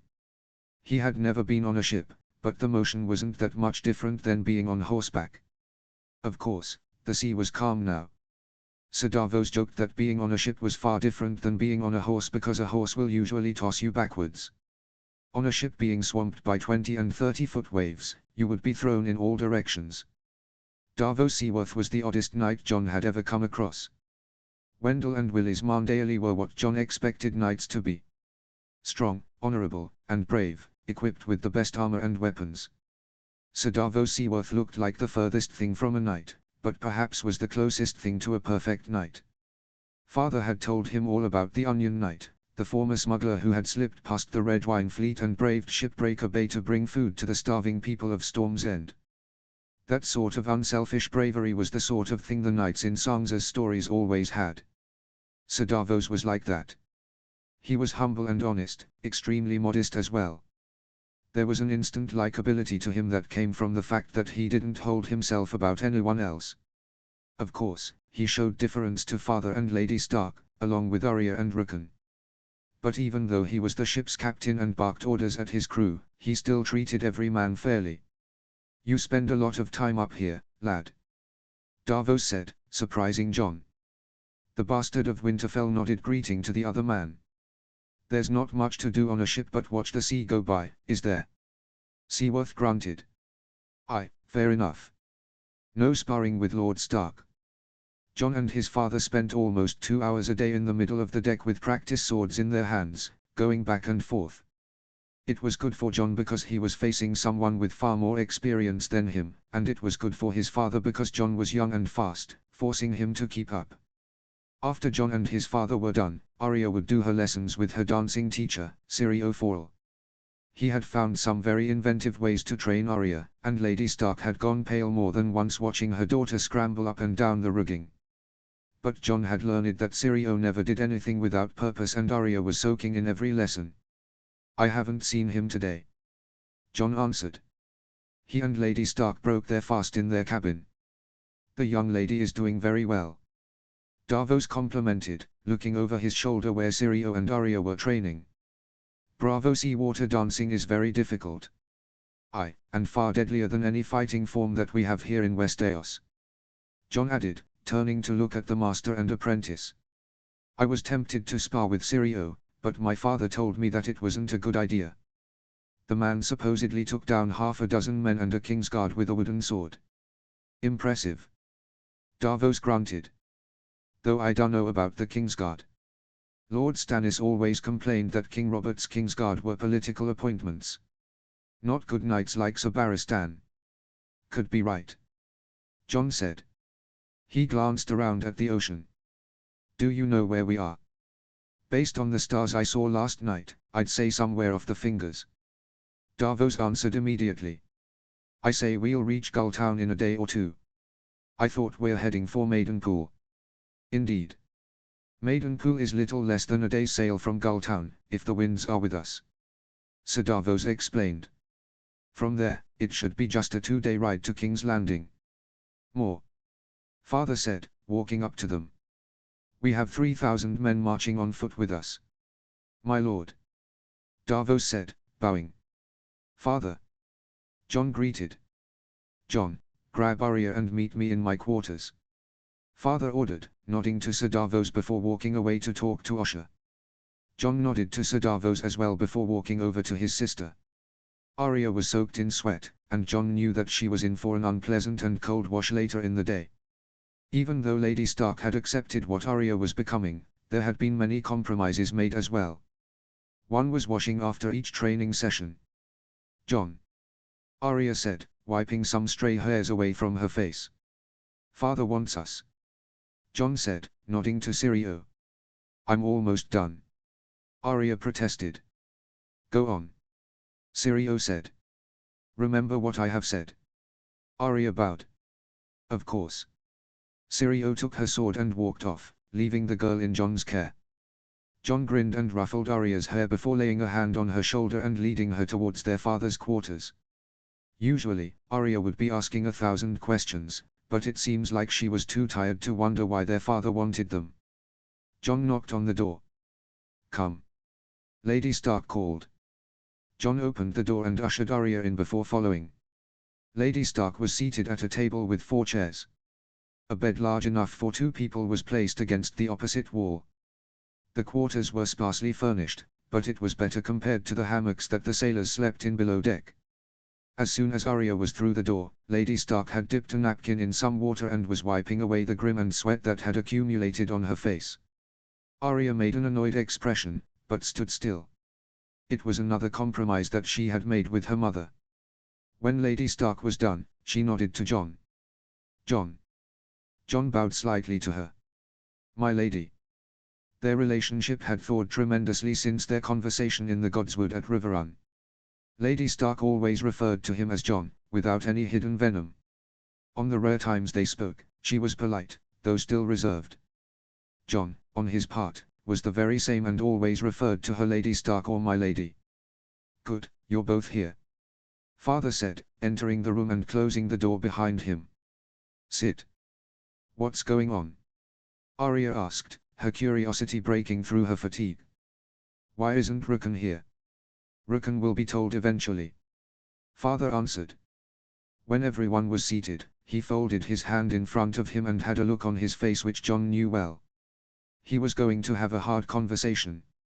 "It's time you," he said, looking at Lady Stark, "and Arya know the truth about John's birth." Lady Stark sat up a little. "Don't you think this is a conversation that should be had without Arya?" "I want to know." Arya chimed in. "John's my brother." John leaned back in his chair, neglecting to join the conversation. He had no problem with Arya knowing the same way he had no problem with Robb knowing. His birth, he knew, wouldn't change the relationship they had. They were still family. "John, this is your story," father said, forcing John into the discussion. John looked at Arya before looking at Lady Stark. "My lady, I understand your feelings. All I can say is that I believe Arya is old enough to hear it. I don't need you all protecting me," Arya grumbled. John shot her a look to be quiet before addressing Lady Stark again. "If it helps, there are parts of the story that will need to be told differently. I will change them." Lady Stark gazed at John for a long moment before finally nodding. "Very well. Go on." John nodded and took a moment to collect his thoughts. He glanced at his father, who simply nodded back at him. The message was clear: this was John's tale to tell. He could take as much time as he needed. "I should say first that this story must stay between us," John started. "There are only 3 other men who know. That is Robb, Samwell Tarly, and Howland Reed." "Why?" Arya asked, unable to help herself. "Because it could put John and a lot of other people in danger," father said seriously. "No more questions until after John is done." Arya, hearing the tone of his voice, nodded quietly. "I am tempted to start at the beginning," John said. "But I will tell you the truth here and now before explaining the events that led up to it." "What is the truth?" Lady Stark asked quietly, looking between John and father. "I am the son of Lyanna Stark and Rhaegar Targaryen," John said softly. He wasn't looking at Lady Stark, or Arya or father. He was staring down at the tabletop. "It started at the tourney of Harrenhal. Rhaegar saw something in Lyanna. He was obsessed with a prophecy about a prince that would save the world from a great darkness, and that prince would sing a song of ice and fire. He also believed that the dragon must have 3 heads. Since his wife, Elia Martell, nearly died with their second child, he thought that Lyanna was the missing piece he needed. I'm not sure what he was thinking, but that's the best way I can explain it." The cabin was entirely silent, and John refused to look up. He wasn't sure why, but he refused to look up. He continued in the same soft tone that he had started the story in. "He convinced Lyanna to run away with him. Perhaps she saw it as a way to escape her marriage with Robert Baratheon, or perhaps it was something else, but she went with Rhaegar to the Tower of Joy in Dawn. Things went south when Lyanna heard of her family's death in King's Landing," John explained, careful not to outright mention the murder of Lady Stark's former betrothed. He took a deep breath before going on. "She wanted to leave, and Rhaegar wouldn't let her. Howland said that he knew that he was too far gone, that he was too invested in the prophecy. He forced himself on her and got her with child." John stopped after that, breathing slow. He wasn't sure why he was having a hard time telling the story, but when he felt his father's hand on his shoulder, he kept going, determined to finish the tale. "The war happened, and Rhaegar left her at the tower to fight Robert," John continued. "As you know, father went south with his men and fought the 3 Kingsguard who guarded Lyanna. Trold Hightower, Oelwent, and Arthur Dayne. When he found Lyanna, she had just given birth and was dying. She asked him to name me. To give me an honorable name. He chose John, after John Arryn. Why?" Lady Stark asked. She had stayed silent the entire time Jon spoke, and even though he wasn't looking at her, he knew that the question wasn't for him. He was Rhaegar's son. Father said. They were all speaking in quiet voices. Serious conversations had that effect on people. I was afraid of what Robert would do. And if not him, Tywin. You never told me. Lady Stark said, sounding hurt. I never told anyone.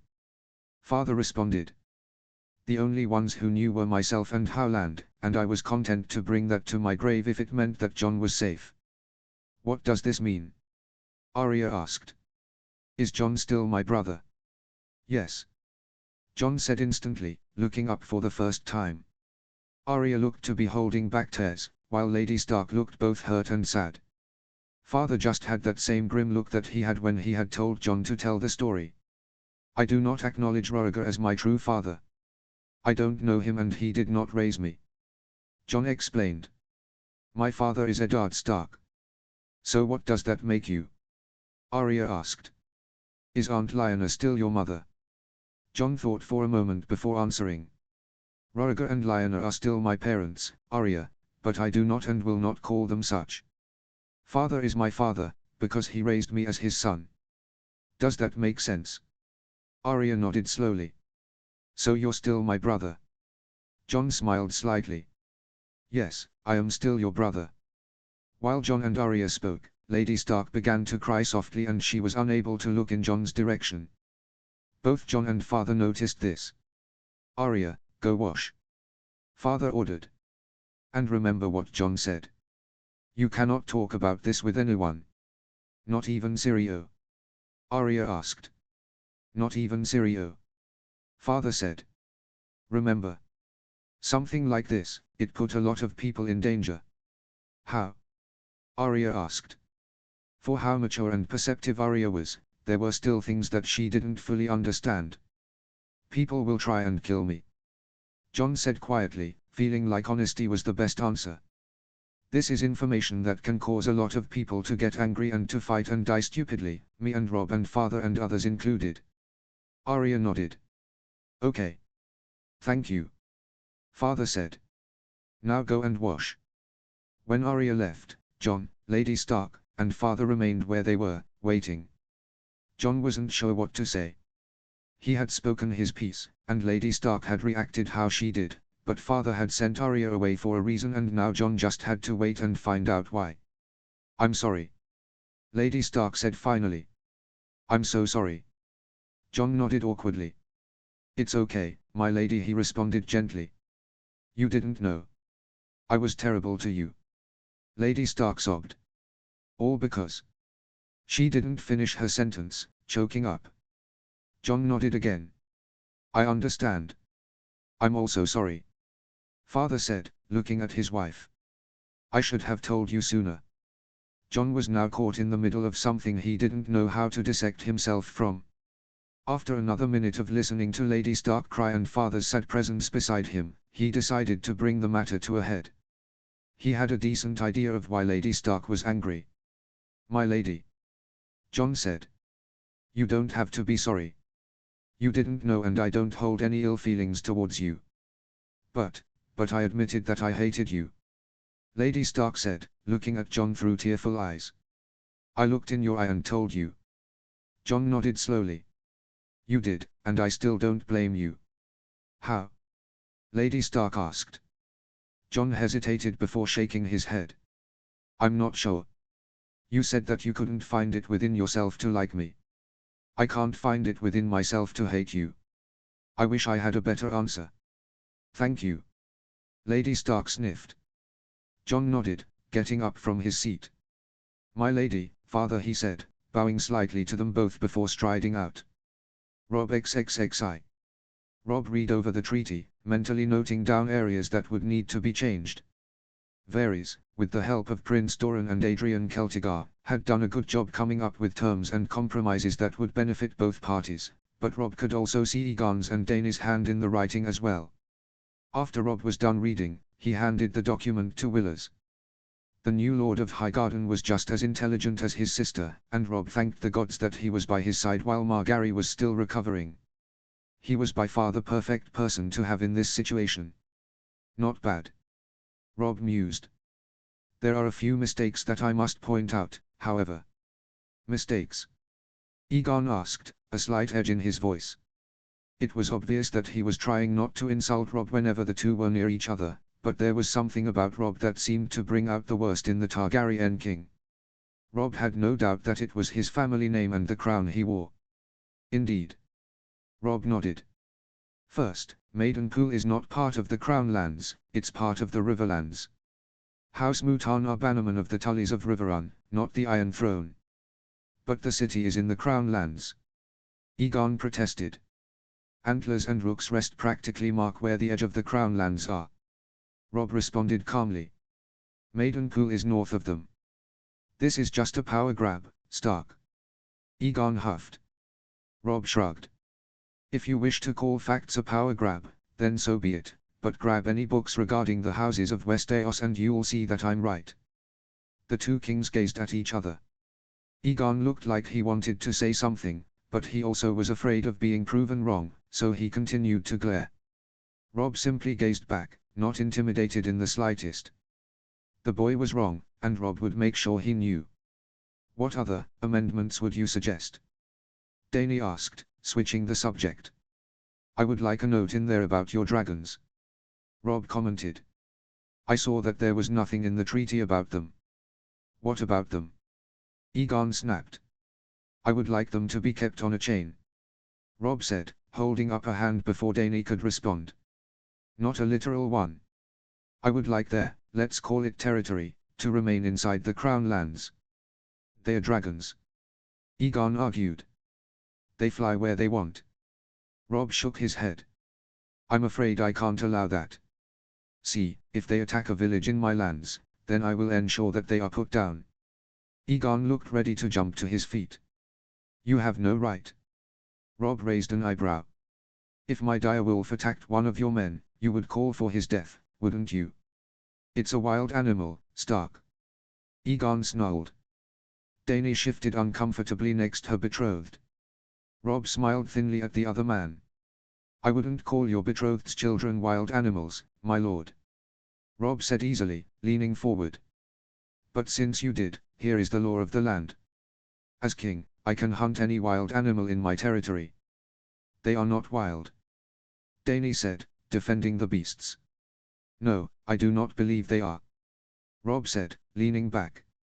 But even still, I must insist that a leash is kept on them, for the safety of my own people. What else? Egon snarled. Rob glanced at Willers, who nodded in return. He set down the treaty carefully and folded his hands in front of him. As His Grace said, there are many good points in here. The currency remaining the same is good, as is trade throughout Westeros.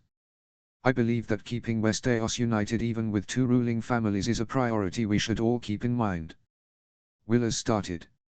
However, it seems that you have demanded that a road be built through the Stormlands and into Dorne. What's the problem with that? Dany asked. They are our allies. Willers nodded, conceding the point. Indeed, but perhaps that is a project that is better done after the two kingdoms are united. Egon muttered something under his breath that sounded very close to breaking the treaty, but when he noticed that everyone else was looking at him, he shut his mouth and shook his head, going back to his pouting. Dany thought for a moment before nodding. Very well. You have also added in there that you wish for House Stark to help with the crown's debt. Willers said. Why is that? Aside from Petyr Baelish's crimes, Robert Baratheon was still responsible for plunging the realm into debt. Varys explained. With the money taken from Baelish, we have been able to pay off the faith, but there is still the Lannisters, Tyrells, and the Iron Bank. So Robert borrowed money from the Tyrells and Lannisters, and now you are asking that those people help pay off the debt? Rob asked. You understand how confusing that sounds? Perhaps payoff is not the right word. Prince Doran said, coming into the conversation. Cancel the debts. Egon said flatly. They are the usurpers' problems. Willers shook his head. I'm afraid that they are the Iron Throne's problems. Robert Baratheon plunged the realm into debt. Dany said. That is not our fault. No, but it is now your problem. Willers said. I'm sure the Iron Bank sees it as such. Unfortunately so. Varys confirmed. Robb sighed. We will not cancel the debts owed, but we will allow you to first pay off the debt owed to the Iron Bank before turning to House Lannister and House Tyrell. That is kind of you, my lord. Varys said. I still don't see why we should owe House Lannister anything. Aegon grumbled. Since the Lannisters still have control of Casterly Rock, I'm sure Tyrion Lannister would very much like to see that money returned to his family. Robb said. Aegon gave Robb a murderous glare. The imp, his sellsword, and his squire had been handed over to Robb at the beginning of the meeting, and were currently outside under the guard of Brian, Clegane, Dacey, and Garlan. 4 of Robb's best warriors. Tommen Waters was with them as well, but he was accompanied by his sister, Myrcella, along with her betrothed and 2 of the Sand Snakes, Oberyn Martell's bastard daughters. That group would accompany Robb until they reached the neutral zone between the 2 forces, where Myrcella would say goodbye to Tommen. Is there anything else you'd like to take, Stark? Aegon asked. Robb raised an eyebrow, ignoring the baited question. Not at the moment. Willers. The Lord of Highgarden shook his head. Varys smiled. Then it seems things are in order. Prince Doran, Lord Celtigar, and I shall work on a revision and will send a rider when it is done. Send a copy to my camp. Robb said with a wave of his hand. My counselors and I shall go over it there and will send back any notes. I believe that will be much faster than these meetings. Couldn't agree more. Aegon grunted. Lord Stark, I would like to ask a favor. Dany said, stopping Robb from getting up. Yes. Robb asked. I would very much like to speak with your father, Lord Eddard, when he arrives.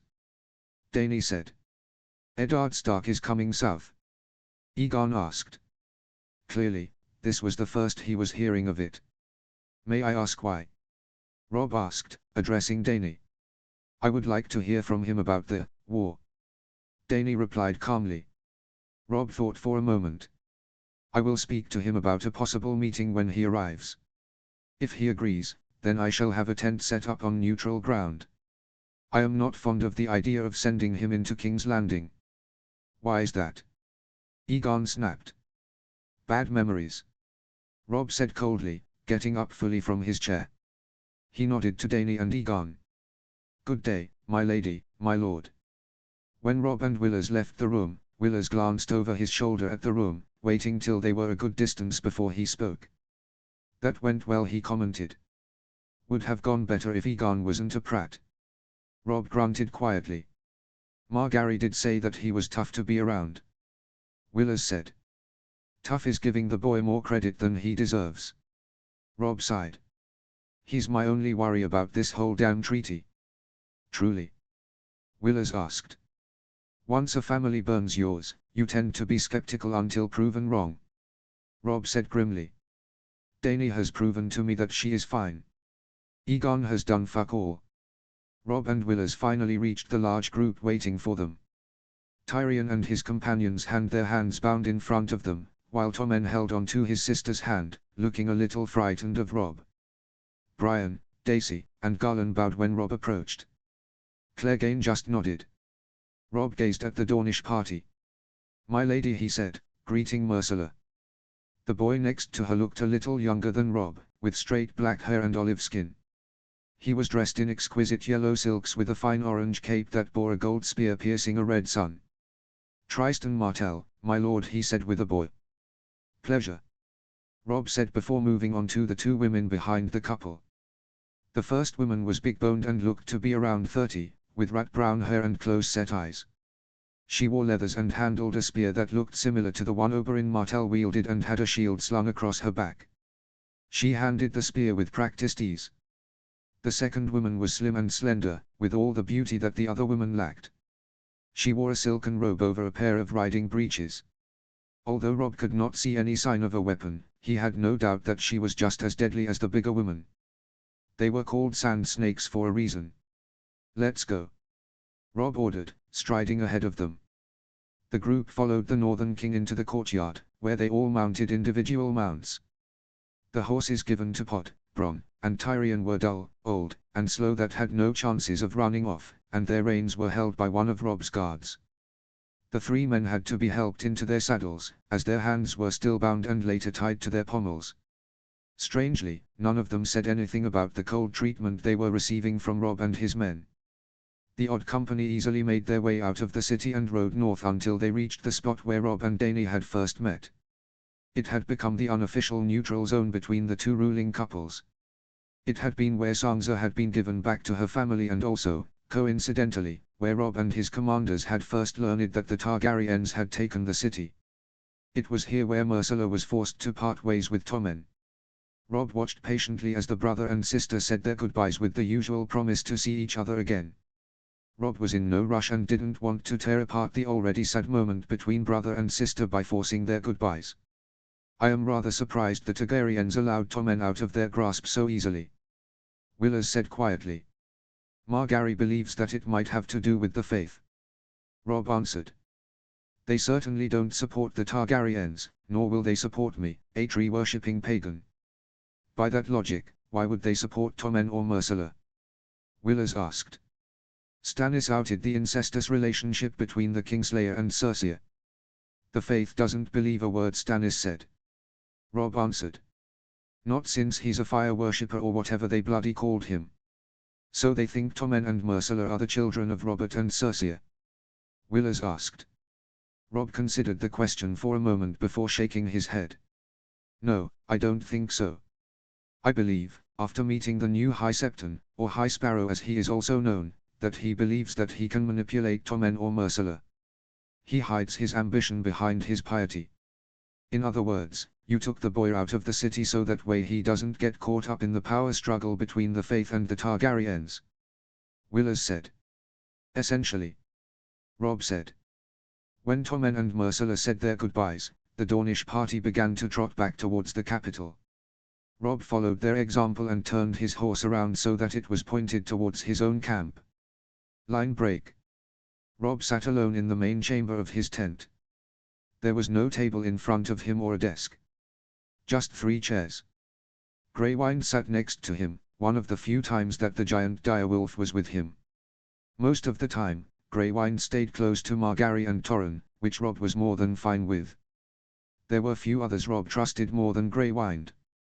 Brian opened up the flap to the tent and ushered the 3 men in. They were led by a stunted figure with mostly blonde hair and mix-matched eyes of green and black.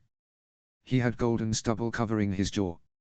He certainly didn't carry himself like he was a prisoner. Actually, he seemed to have all the confidence in the world, and the innocent, almost carefree smile on his face showed it. The other 2 men behind him were as different as could be. One was obviously a sellsword, given his rough-and-ready appearance and hard features. The boy looked like his own shadow could scare him. All 3 still had their wrists bound and had been thoroughly checked for weapons. When they took their seats in front of Robb, with the imp sitting in the middle, Brian strode in and took up a position at the entrance with one hand ready to draw her sword. Lord Tyrion. Robb said, keeping his voice neutral. Tyrion looked Robb up and down before responding with a tilt of his misshapen head. Your Grace. I have to thank you for my rescue. Don't thank me. Robb grunted. Wasn't my idea. Ah. Tyrion sighed. So it was Lady Sansa who had me released. She vouched for you. Robb said. She is the main reason why you are not currently in the Black Cells. She said that you protect her from Joffrey. Yes, my nephew had a horrible sense of justice. Tyrion mused. Your dead nephew. Robb corrected. Same with your sister. Tyrion nodded, not looking all that surprised. I figured that they would meet their end sooner or later. Did they die well? What do you think? Tyrion grunted. So no then. You don't seem all that sad that they're gone. Robb noted. And I'm not. Tyrion agreed. Cersei's always hated me and Joffrey was the Mad King come again. I hear you practically saved the city from going up in flames. Robb said. Joffrey seemed to enjoy driving it into the ground. No offense, but it would have been a lot easier without your raiders led by the Onion Knight. Tyrion replied. Well, it also didn't help that you married the girl whose family rules the region with all the food. Alliances and hindering your enemy is the nature of war. Robb countered. Your father knew that when he turned the Freys and the Boltons against me. Tyrion nodded. Quite right. You surprised us all, I should add. I've never seen my father worked up like when he heard about how you captured Jaime. Of course, outsmarting him with that little ploy of drums and banners helped. I did what I had to. Robb said. Indeed. Tyrion mused. After spending a few months in your frozen homeland, I find that being direct is usually the best way to talk to people. It is. Robb agreed, still keeping his voice neutral. It is nice and all that your sister repaid the kindness that I showed her. Tyrion said. Now that begs the question, what do you plan to do with me now? Robb shrugged. I haven't decided yet. I suppose that's better than getting my head taken off. Tyrion grunted. Your mother tried hard to make that happen. I'm aware.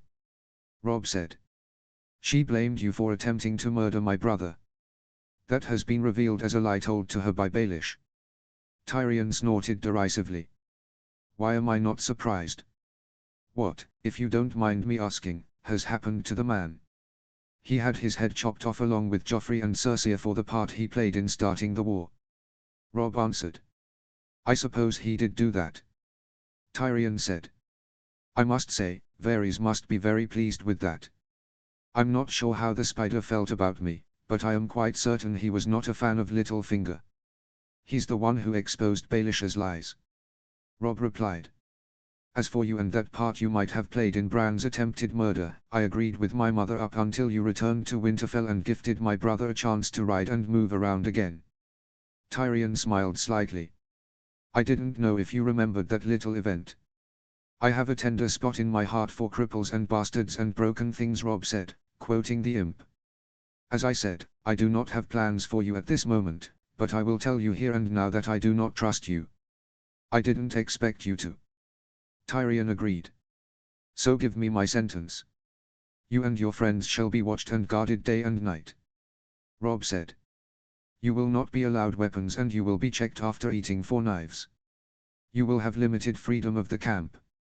The Northmen who followed me south surround this tent. You will go no further than their tents. So we're not prisoners, but we still have no freedom. Tyrion summarized. Would you prefer cells? Robb asked with a raised eyebrow. Tyrion shook his head. Give me books and wine and I shall be a model whatever it is I am. Robb gazed at Tyrion before nodding slowly. That can be arranged. Tyrion gave Robb a brilliant smile. Perfect. Robb nodded towards the exit. You may go. Bronn and Pod got up and began to walk towards the exit. Tyrion hopped out of his seat, then seemed to think of something. He lost his smile and replaced it with a thoughtful expression. May I speak with Sansa? Robb considered the question before nodding. I will ask her if she would like to meet with you. Thank you, my lord. Tyrion said with a bow. I remember those who show me kindness. A Lannister pays his debts. Robb responded, quoting the well-known Lannister words. Know this, Lord Tyrion, that if you cross me or overstep your place, I will show you that Starks pay theirs as well. Tyrion stared at Robb as if he was looking at him for the first time. I always wondered how you managed to stay one step ahead of my father. I always considered it to be luck. Maybe, just maybe. Without finishing his sentence, Tyrion waddled out of the tent, giving a respectful nod to Brian on his way out. Robb xxx. Robb paced back and forth in his tent, staring at the floor. Greywind and Margaery watched him walk back and forth. Torrhen slept soundly on his mother's shoulder. The Maestas had been monitoring both the babe and Margaery for the past few days, making sure that there were no dangers that followed the birth, but both mother and son were healthy and strong. Robb still worried about his wife and son, as all good husbands and fathers do, but currently he could only think of the family who would be arriving any second. A rider bearing the sigil of a white rose had arrived that morning saying that father and the rest of his family were not far away. Ser Davos, who had fled to White Harbor when the Targaryens arrived, had helped bring Robb's family and the Company of the Rose from the north and let them off at Maidenpool, where it was just a short ride to Rob's camp. Sansa entered the tent, followed by Sabrindan and Edmure. "They haven't arrived?" Sansa asked, looking around as if they might appear. Rob shook his head. "They are supposed to be here any second," he answered distractedly. Rob had no idea what he was going to say when he saw his family again. With Sansa and Jon, Rob had hugged them and they had exchanged stories. Sansa's stories had led her to sobbing on Rob's shoulder, while Jon's story had led to the revelation that he was the son of Rhaegar Targaryen and Lyanna Stark. But Rob had always known that they were alive. Rob had mourned his father. Jon was by his side when he did so. He had accepted his father's death and had embraced his role as king in the north. Now he had no idea what to think, not with his father so close. The rules of Westeros were fairly clear on the matter.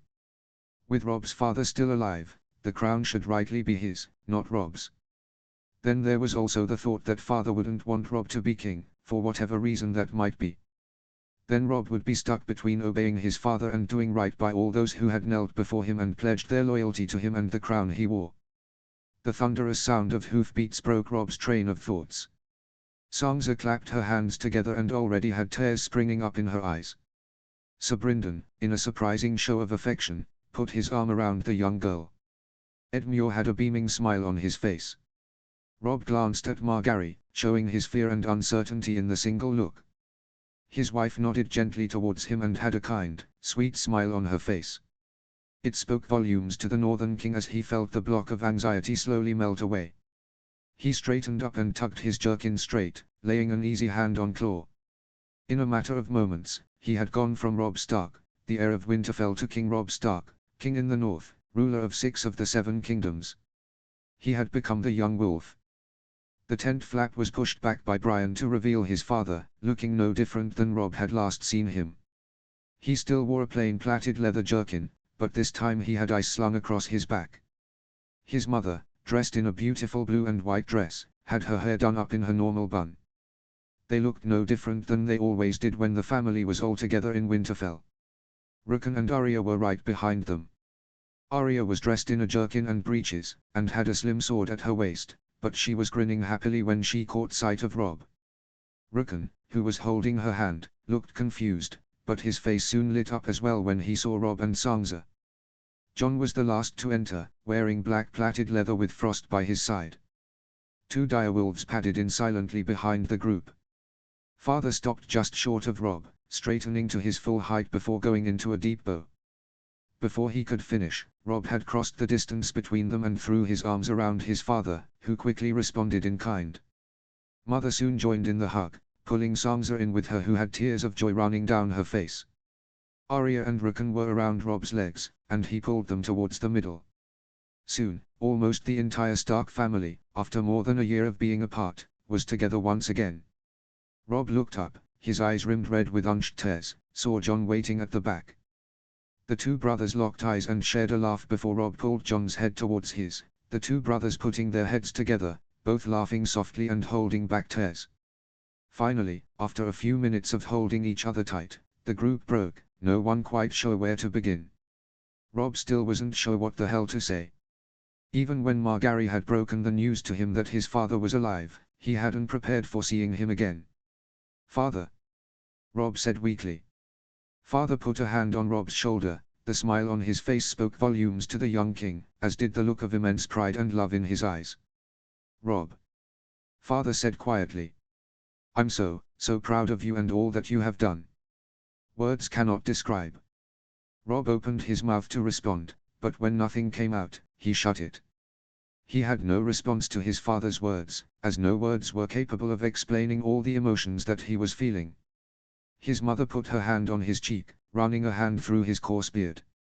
"You boy. My beautiful boy," Mother said, tears dripping down her cheeks.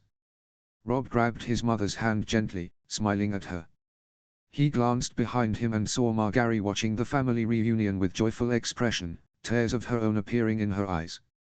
Robb let go of his mother's hand and reached out for hers, drawing Margaery to his side. "Father, Mother, this is Margaery, my wife," Robb said proudly, wrapping an arm around Margaery's waist. "And Torrhen, my son." Father smiled kindly at Margaery. It's a pleasure to finally meet you, good daughter. Mother could only bow slightly as she wrapped one arm around father's. Margaery bowed slightly to them both. It's an honor to meet you as well. Margaery said happily. Robb has only spoken praises of you both, and the rest of his family as well. Margaery looked at Mother. Would you like to hold your grandson? Catelyn sniffled happily and nodded, gently taking the sleeping child from Margaery as Arya came forward. Father had moved on to hugging Sansa, who was still sobbing. Robb knelt down till he was about the same height as Arya. The two siblings smiled wildly as Arya threw herself at Robb, just as she had when she and Jon had been reunited. When Arya stepped back, Robb looked at her clothing. So, Mother finally allowed you to wear breeches, he chuckled. Nice sword. Arya drew the weapon proudly, holding it in both hands. Jon had it made for me before I left. Does it have a name? Needle. Arya stated happily. Robb grinned and drew his own sword. This is Claw. Arya laughed as sheathed her sword, Robb doing the same. That's when Rickon came flying at Robb, grabbing his beard and face before finally throwing his arms around Robb's neck. Robb laughed and lifted his youngest brother off his feet, holding him tight. It had been so long since he had seen Rickon. His hair was long and wild, but Robb was just happy that he had recognized him. Robb put his little brother down and turned slightly. Margaery was speaking happily with Jon when she caught Robb's gaze. Arya, Rickon, this is Margaery, my wife. Robb said, introducing them. Margaery crouched down next to Robb, smiling kindly at the other Starks. Rickon looked a little shy, while Arya looked skeptical. You must be Arya. Margaery said. You look just how Robb said you would. Oh. Arya said. You mean like my Aunt Lyanna? She was said to be very beautiful. Margaery agreed. But you also look like the Arya I've heard about. Strong and fierce, and no doubt a great fighter. How do you know that? Arya asked. Margaery shrugged casually. Two of my brothers are great warriors. I know one when I see one. I'm going to be the first Sword of Braavos someday. Arya said firmly. I have no doubt. Margaery agreed, sounding completely genuine. And this must be Rickon. The youngest Stark nodded quickly, looking like he was trying to hide behind Arya. Margaery smiled at the boy and held out a hand to him. Perhaps it was the smile on Margaery's face, which is very hard to say no to, or maybe it was the fact that she was a mother, but Rickon hesitantly took Margaery's hand, allowing himself to be drawn out from behind Arya. I'm Margaery. Margaery said simply. Hi. Rickon said hesitantly. Margaery laughed and ruffled Rickon's long, auburn curls. Rickon couldn't help but laugh himself before disappearing behind Arya again. Robb got to his feet, looking around the tent as Arya and Margaery continued to talk about Arya's hopes and dreams in Essos. Father and Mother, who was still holding Torrhen, were talking with Edmure and Sir Brynden, both Tullys looking happy to see Mother and Father again. Rickon had somehow raced across the room to Sansa. This is good. Jon said quietly, appearing at Robb's side. The two brothers embraced properly this time, laughing and clapping each other on the shoulder and back. It's good to have you back with me, Jon. Robb said happily. This is how it should always be. You'll always have me with you, Robb. Jon said, clapping Robb on the shoulder. We're brothers. We'll never abandon each other. Robb glanced at the others and pulled Jon towards the back of the tent where Greywind, Ghost, and Shaggydoug were nipping and playing with each other, obviously very happy to be back together once again. All three direwolves were massive, yet they played like puppies. Where's Bran? Robb asked, trying to keep a pleasant expression on his face so as to not worry anyone. Jon glanced at the others before copying Robb's expression. He and Lord Reed's children fled north, apparently to go north of the wall. Jon responded. Word has already been sent to Castle Black, but it's been months. They disappeared a few days after Winterfell was burned. Why would Bran need to go north of the wall? Robb asked. Jon shook his head. Another time, Robb, it's a long story. He's not alone, however. Howland's children along with Hodder and Summer are with him. Robb sighed. At least he's not alone. We'll find him. Jon promised. Even if I have to go north of the wall myself, we'll find them and bring them home. Robb smiled thankfully at his brother. Thank you. Line break. The feast that night was filled with even more greetings as father reunited with all his former friends. Yoan Royce and Jason Mallister were two of the first men to greet father, followed by Jon Osbracken, Titus Blackwood, Horton Redfort, and Bryce Caron. All men who had fought together during Robert's Rebellion and the Greyjoy Rebellion. Many men continued to approach him throughout the feast, greeting him simply based on reputation. Robb sat in the middle of the high table, with his family to his right, starting with his father and mother, and Margaery and her family to Robb's left. The night was full of laughs and cheers. Many lords of the Riverlands approached Jon and commended him for his campaign in the north. One table that began to slowly join the festivities belonged to the captains of the Company of the Rose.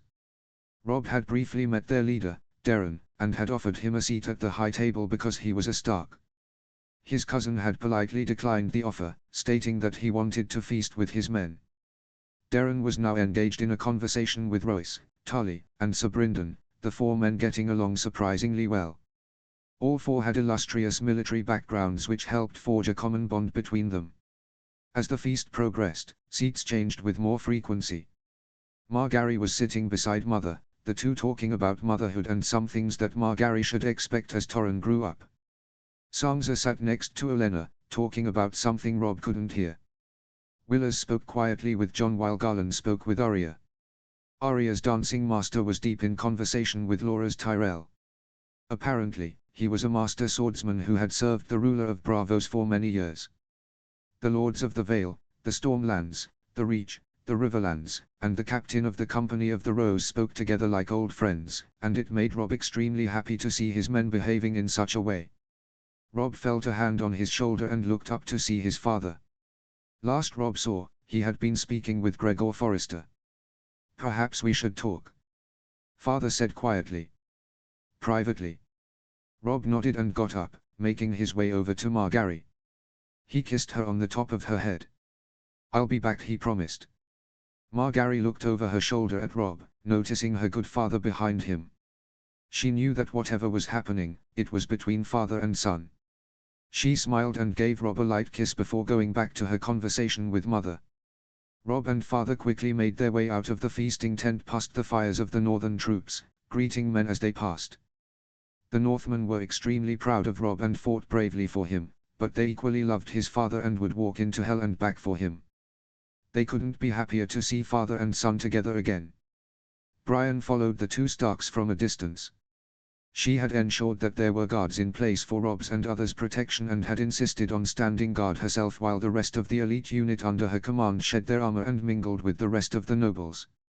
When Robb and his father were in the privacy of the command tent, with Brienne taking up her position just inside the entrance, Robb grabbed 2 tankards of ale from inside his quarters while his father pulled 2 chairs close to each other. It wasn't planned, but both men seemed to think that ale was the best drink for the following conversation. Whatever it may be. Robb handed his father a tankard as he took his seat, letting out a quiet sigh now that he was back in the confines of his own tent and away from the feast. Robb enjoyed socializing with his lords, but with the war and the treaty taking up so much of his time, he rarely had time alone with Margaery, let alone himself.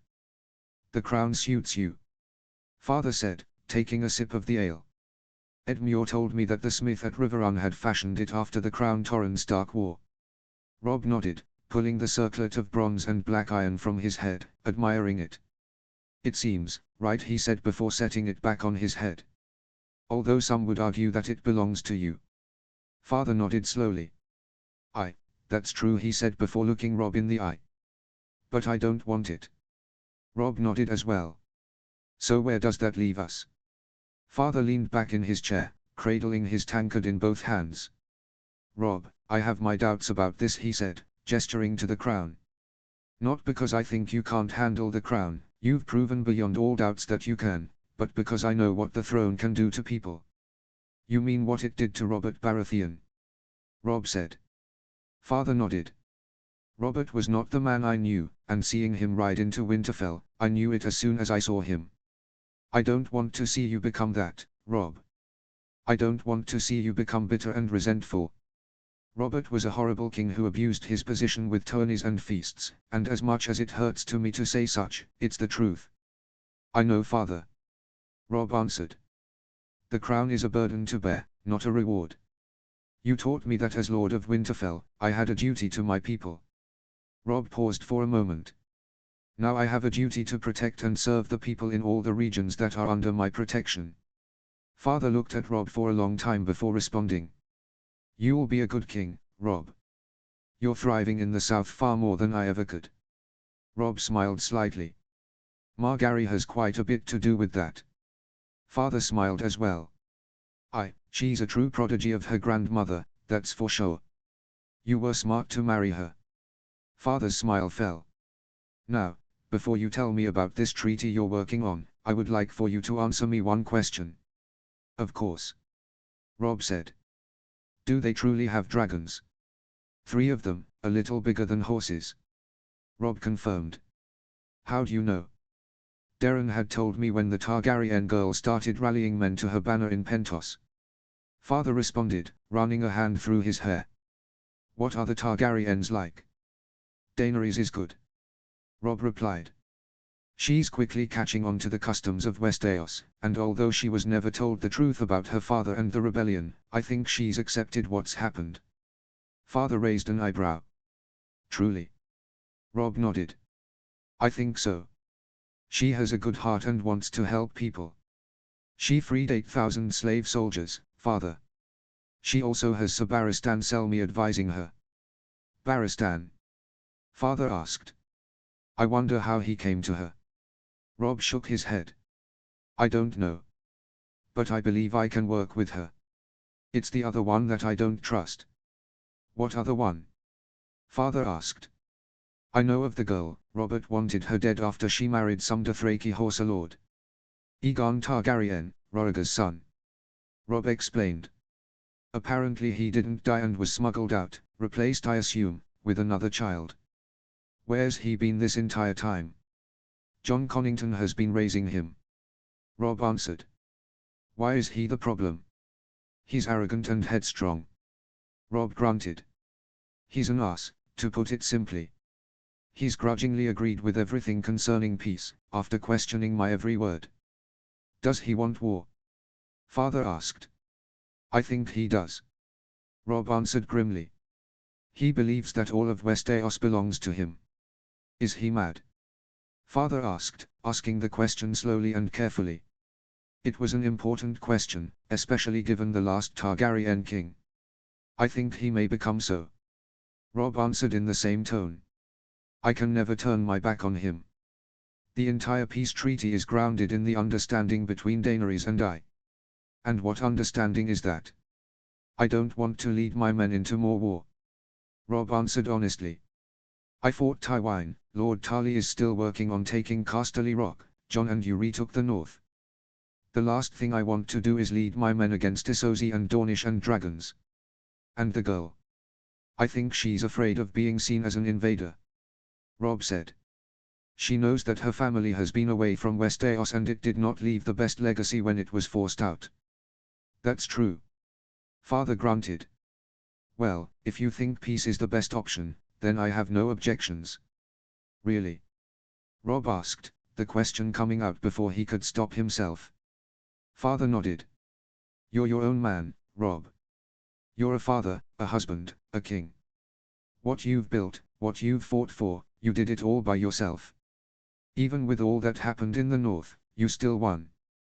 You are not a boy, and I will not treat you as such. You are my son, and you are also my king. If you think peace is what is best, then I support your decision. Robb took a moment to process his father's honest and open declaration. Not only was Robb being acknowledged as the king by his father, but he also had that sign of approval that all sons wish from their fathers. An understanding that they can now make decisions without looking to their parents to see if it was the right one. Robb had been trying to fill the void his father had left since his false execution, and now his father was saying that he had done just that. The Targaryens would like to meet with you. Robb said after draining his ale. I assumed they would. Father said grimly. I'm the last remaining member of the rebellion. Robert, John, Hoster, even Tywine, they're all dead and gone. I won't let you go into the city. Robb said. A tent will be set up in the neutral ground. Very well. Father agreed, draining the last of his own ale before standing. Come on, I'm sure your wife misses you. Robb laughed and stood. As the two men walked towards the entrance, Father stopped and turned towards Robb, putting a hand on his shoulder, just as he had when they had seen each other for the first time earlier that day. I meant what I said, Robb. Father said quietly. I told John as well. You two have made me proud beyond words. The men you have become. He couldn't finish the sentence, but Robb knew what he meant. Robb smiled softly. We learned from the best. Connington I. The hand of the king sat behind his desk, reading over a report detailing another dispute between the Company of the Cat and the Windblown. The two sellsword companies have a lot of bad blood between them, and since there was no war to keep them occupied, there were arguments and fights multiple times a day. Connington could only throw so much women and food at the sellswords, trying to keep them complacent. It was all going to hell. He had planned for years with Varys and the Dornish, waiting impatiently for the time for him and the boy to return to Westeros. Then, when Varys finally said that it was time, Connington's plans went from good to great with the betrothment between Aegon and Daenerys. He had the sellswords, she had the dragons and the Unsullied. It was perfect. Illyrio, the fat fool in Pentos, had paid for it all and even provided the ships needed for the army to cross the narrow sea. Connington knew that Robb Stark would be an obstacle to overcome. Varys had been keeping him and Prince Doran up to date with everything the boy was doing. It was impressive, but Connington had faith that when the time came, he would either bend the knee or be bathed in dragon fire. The plans that Connington had worked so hard on fell apart in small part due to Barristan Selmy, Varys, and Daenerys. They convinced the girl that peace was achievable with Stark, and unfortunately they were proven right. That first meeting had been a disaster for the Targaryen party, especially for Aegon. Flashback. Why wasn't I told? Aegon demanded, storming into Connington's chambers. The young king's face was mottled with rage and betrayal. What help would it have done? Connington replied. You're not Aerys. I'm fucking related to him. Aegon snapped. I had a right to know that my grandfather burned men alive. He was the king. Connington barked back. Your grandfather was not without his faults, but you're not him. Aegon grabbed a nearby pitcher of wine and threw it against the wall, denting the pitcher and soaking a nearby table and chair in wine. His chest was heaving and he kept running a hand through his silvery blue hair. Connington simply took a seat behind his desk and waited for the boy. He had always had a temper, unlike his father. There were many differences between Aegon and Rhaegar, no doubt caused because of how they were raised. Rhaegar was raised as royalty, with everything he could ever want. He also benefited because of his friends in the Kingsguard, Sir Arthur Dayne and Barristan Selmy. Men of honor and integrity. It also helped that Rhaegar was a naturally good person who excelled at anything and everything. His son, on the other hand, was headstrong and overconfident at the best of times. He had a problem controlling his emotions, but Connington was sure that the boy got that habit from being around sellswords most of his life, men who definitely had anger issues. But there were glimpses that proved that Aegon was indeed Rhaegar's son. Connington saw it in his smile and his eyes, the way he spoke. There was no doubt. Was he right? Aegon asked finally. Stark. Connington asked. Aerys had problems, but they didn't warrant a rebellion. Your father should have replaced him as king. Was he a rapist? Aegon asked. Did Rhaegar rape the Stark girl? Connington scoffed. Rhaegar was the furthest thing from a rapist, my boy. He was noble and true and as good a man as you'll ever find. Him raping Lyanna was a lie concocted by Eddard Stark and the usurper. But he still ran off with another man's betrothed. Aegon pointed out. Aegon the Conqueror had 2 wives. Whatever happened between them was nothing that would warrant a rebellion. Connington replied easily. Aegon nodded slightly, taking it all in. You promised me Westeros, he said quietly. And you'll have it. Connington said. Aegon shook his head. Apparently my daughter will, married to Stark's son. Connington grunted. Worry not, my boy. His men will never agree to peace. Not when they are so close to victory. It also helps that Stark is young and will make mistakes all young men make. You're saying he'll declare war on us? Aegon said slowly. Connington nodded. He had no intention of telling the boy that Stark would declare war on the Targaryens because Connington provoked him. It was the only way to ensure that Westeros is returned to the rule of its true king. Daenerys would willingly sell her birthright away, but Connington had no intention of allowing Aegon to be stuck in the deal as well. Flashback. Connington was pulled from his thoughts by the knock at his door. Come. The door opened to reveal Lysa Nomer, the Golden Company spymaster. He was a sellsword like all the rest, but his skill set was much more suited to the job Connington had in mind for him. Any sellsword in the company could grab a random weapon and kill a man. Myr had the ability to make the death look like an accident. Or not, depending on the message that needed to be sent. Lord Hand. Lysa No said, bowing. Myr. Connington grunted. I have a job for you. Myr didn't respond, just allowing a slight smile to play on his lips. The spymaster had a feminine appearance about him, with his hair and eyes giving him almost Targaryen characteristics. But the Lyseni had the ability to change his looks depending on the situation. Robb Stark's guard is down. Connington continued. His child has been born and his father has returned. I want him and his son dead. Lysa raised an eyebrow. Oh. Connington glared at the man. He's the linchpin. Pull it and the hierarchy falls to pieces. Lysa bowed again. I shall need. Connington waved his hand. Get whatever you need. Pilfer Pycelle's stores if you need. Word of this does not leave this room. Understood. Myr nodded and swept out of the room. The man was annoying to deal with and reminded Connington of the Red Viper, but like all men in the Golden Company, he was very good at his job. Now all Connington had to do was wait. Once Stark and his son were dead, Ned Stark would look at the Targaryens as the obvious culprits. Connington loathed to label Aegon and Daenerys as child murderers, but it needed to be done. Tough decisions had to be made and both Targaryens were too young to make such calls. What Connington was doing, it would bring about a much-needed war that would ensure that the Targaryens were once again in their rightful place as rulers of all Westeros. Varys' plan made them look weak and pathetic, making Daenerys and Aegon hand over a birthright that they should have been fighting for since the beginning.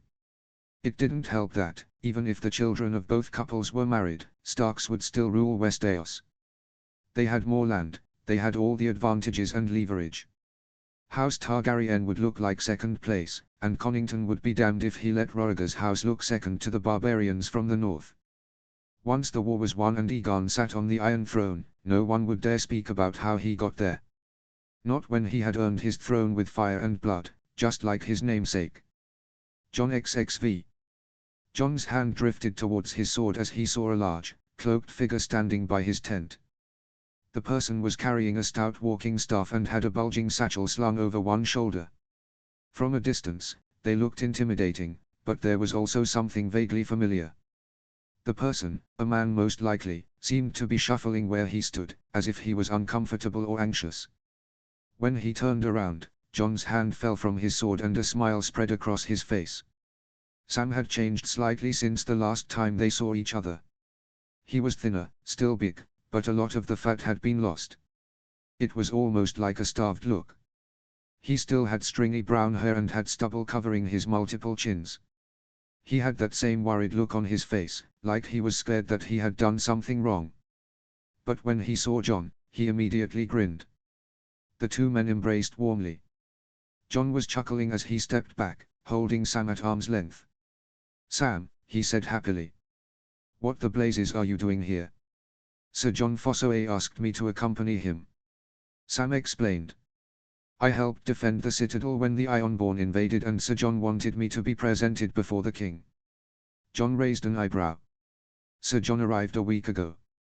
Sam nodded. I stopped at Bitterbridge. Lady Caswell had fallen ill and the maester there couldn't find the answer in his books. Is she well? Jon asked. Sam nodded again. She had merely eaten some bad ham. I helped move the waste through her body and she was better in a few days. John grinned. Let's have a drink. John and Sam ducked into John's tent, with John grabbing 2 tankards and pouring some Waterdale into both. He handed one to Sam, who took it after setting aside his staff and satchel. Where's Ghost? Sam asked. Hunting. John answered. He'll return eventually. How big is he? Sam asked. I've heard rumors that the king's direwolf is as big as a pony. He's getting there. John agreed. Direwolves are magnificent creatures. Tell me about the Citadel. It must feel like home to you with all those books. Sam smiled. It's amazing. But as an acolyte, I was more of a servant to the other maesters and archmaesters. How many links have you forged? John asked. Sam fished a small chain of 3 links from his satchel, handing it to John. All 3 links were iron, signifying warcraft. John raised an eyebrow, looking at his friend. Sam was the least violent person that John had ever met next to Sansa. How? I earned them protecting the Citadel. Sam explained. I was working on my silver and yellow gold links when the Ironborn attacked. John nodded slowly. How'd you survive? Sam sighed and hesitated before taking a long draught of ale. When he regained his breath, he began. Archmaester Theobald was leading the defenses of the Citadel. Sam said. Chairs, benches, and desks were being stacked at the doors. It was all we had. Every acolyte who wasn't doing that was helping the Maester scrap books and scrolls. They were being stored in the vaults below the Citadel. The Ironborn, led by Lord Spa, tried breaking down the door. Theobald demanded that they stop and they put an arrow in his side. Is he dead? John asked. It was clear that Sam had a lot of respect for the man just by the way he spoke. Sam shook his head. He's recovering at the Citadel, making sure that everything is put back to rights. I'm glad he's not dead. Being the seneschal isn't a coveted job. Seneschal? John asked. The governor of the Citadel. Sam explained. It didn't help that he was the former Archmaester of Warcraft. So you lost your leader? John said. Who stepped up? I did. Sam said shyly. Victorian Greyjoy approached the crack in the door and asked to speak with someone. No one else spoke, so I did. After that, everyone looked to me. John clapped Sam on the shoulder proudly. You stood up to Victorian Greyjoy. Sam shrugged awkwardly. It was nothing, he mumbled. He said that he would give us one more chance in the morning to surrender, then his men would attack. They did, but we managed to beat them back. How? John asked, surprised. Using our wits. Sam answered. That's all we had. Oh, a few of the acolytes could swing a hammer, but against raiders, we would have been carved to pieces. We held out for 4 days before Lord Mace arrived. And you led them? John said, sounding both proud and amazed. It seems you're truly Randil Tali's son. Sam smiled quietly. Ironic, isn't it? John laughed and took a drink of his ale. Well, I am glad you're still alive. I'm sorry that you've had to go through that. Sam nodded slowly. Old Town was hit hard, John. So many women were raped and beaten. Men were slaughtered. Every member of the Citadel, Maester, Archmaester, and Acolyte, spent days with the injured and dying. The Citadel had changed from a place of learning to a battlefield, then a hospital. In a week the large man hung his head. It's not something I ever want to see again. I'm sorry. John said quietly. I know you left to get away from the war. Westeros is at war. Sam grunted. And I can't run. John couldn't help but let out a bit of a chuckle at his friend's words. Even when sharing a scary and bloody memory, he was still making light of the situation. John had missed his optimism. I had heard that you had gone north after the Ironborn attacked the north. Sam said, changing the subject. You're alive, so it couldn't have been that bad. John smiled grimly. After taking Moat Cailin, I was preparing to split my army and attack both the western front, where the Dustins and Ryswells were, and the Dread Fort in the east. Divide and conquer. Sam summarized. Exactly. John said. That changed when the Company of the Rose landed in the north. How did that come to be? Sam asked curiously. He still had an intense love of history. The company was formed by Torrhen Stark, the king who knelt. Jon explained. He was afraid of the power held by the Targaryens with their dragons. So he formed a sellsword company with men and women from the noble houses in the north. A preservation plan. Sam said. Amazing. There are even some extinct houses among them. Jon said. Greystoke, Redstock, Greenwood, Fisher, and many more. Archmaester Tolin will be deeply intrigued by this. Sam said. Jon gave him a confused look, and Maester in Training further explained Archmaester of history. It was certainly interesting to learn. Jon said. They managed to save my father and Arya, bringing them to Braavos before returning them to the north. Helped the Northern Army reclaim Eagle's Roost and take the Dread Fort. Will they return to Essos? Sam asked curiously. Jon shrugged. I'm not sure. I assume not. The only reason they did return was because of Robb. Why Robb? Sam asked. When Torrhen Stark made the company, they had two missions. The first was to survive. The second was to return to Westeros when a Stark once again wore the crown of winter. Jon explained. Sam nodded slowly. Very interesting.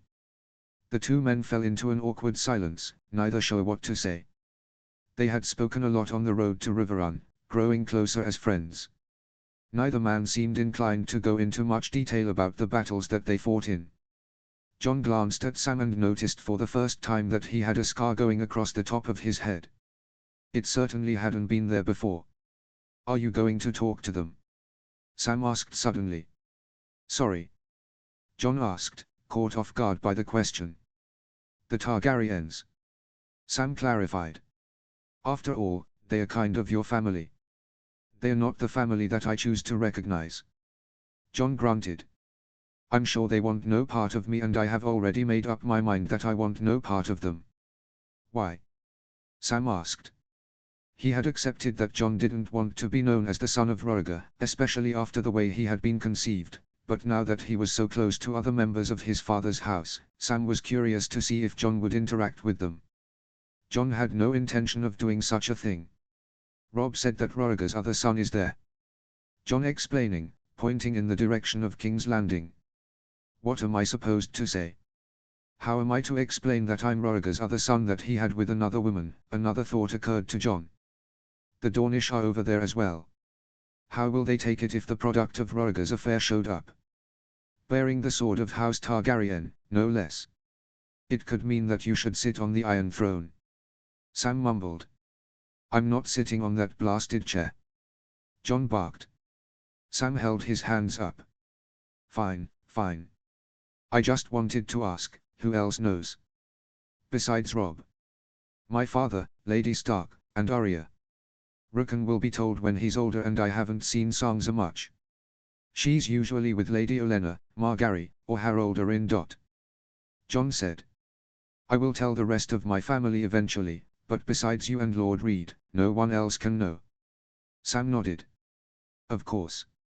Jon drained the last of his ale and cradled the tankard in his hands, looking out the entrance of the tent where men of the Company of the Rose were going about their business, sharpening weapons, repairing armor, playing games, or just resting.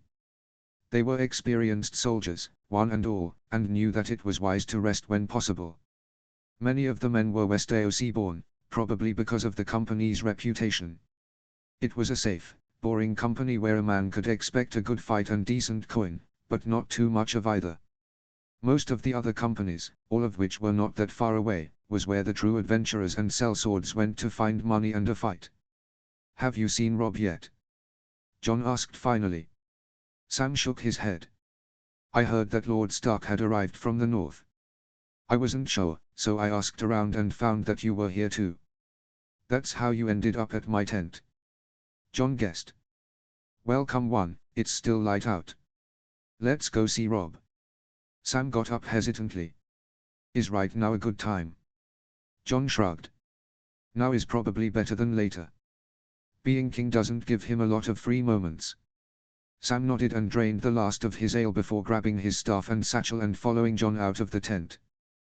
The two men made their way through camp towards the large tent in the center that had two poles set on either side of the entrance, each bearing a crowned direwolf banner. John saw no guards outside and quickened his pace a bit, catching Sam off guard. "What's wrong?" he asked. "Where are Rob's guards?" John asked, talking more to himself than Sam as the two men burst into the tent, John half drawing his sword as he did, scanning the main chamber where Rob met with his advisors. "Come on," John growled, drawing his sword fully. "Rob." There was no reply from behind the sectioned-off area where Rob and Margary slept. John felt a sick feeling seeping into his gut. He knew instantly that something had happened. Rob's body laid on the floor, almost as if he was dead. There was a pool of blood forming around him and a dagger that didn't look like it belonged to Rob was on the floor next to his hand. Margary was asleep on the bed and didn't look at all disturbed. There was no sound or movement coming from the crib where Torrin was. "Help me get him on the bed," Sam ordered, his voice having new authority. John dropped his sword and scooped up his brother, grunting slightly as he lifted the body onto the bed. Sam was immediately over him, ripping open his jerkin with Rob's dagger.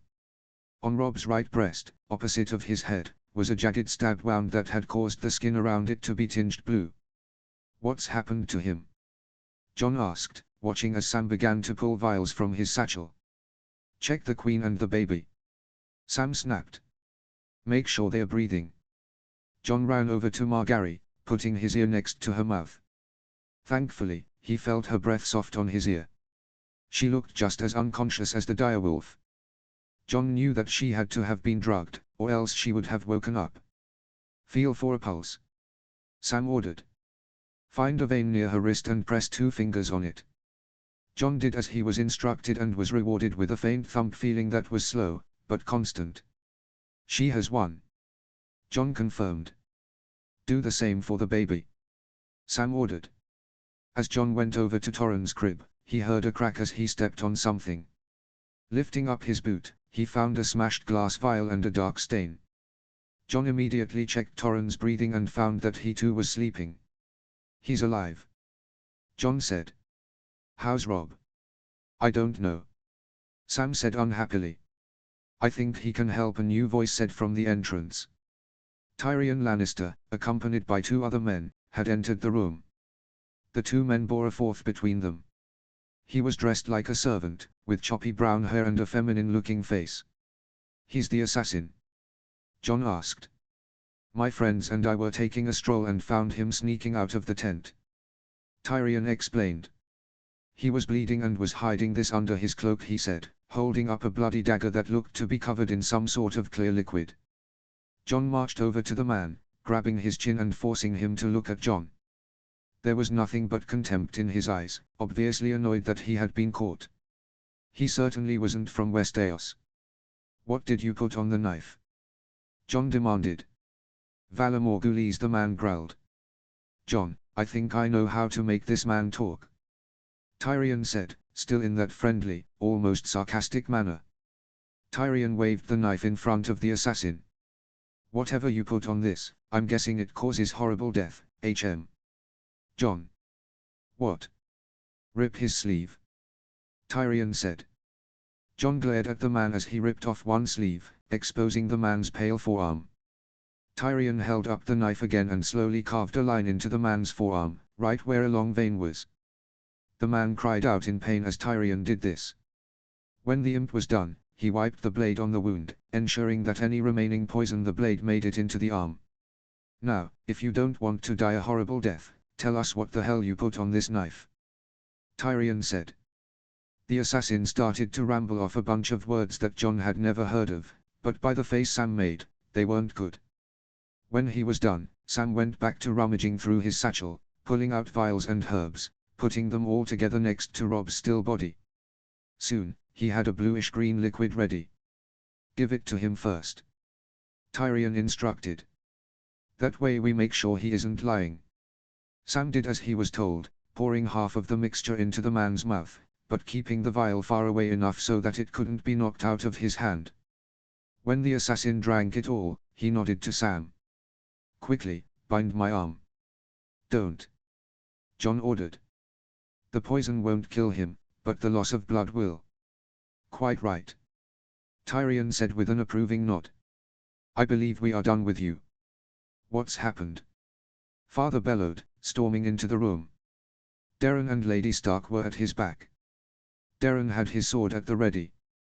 John held up a hand. Sam. I've got this.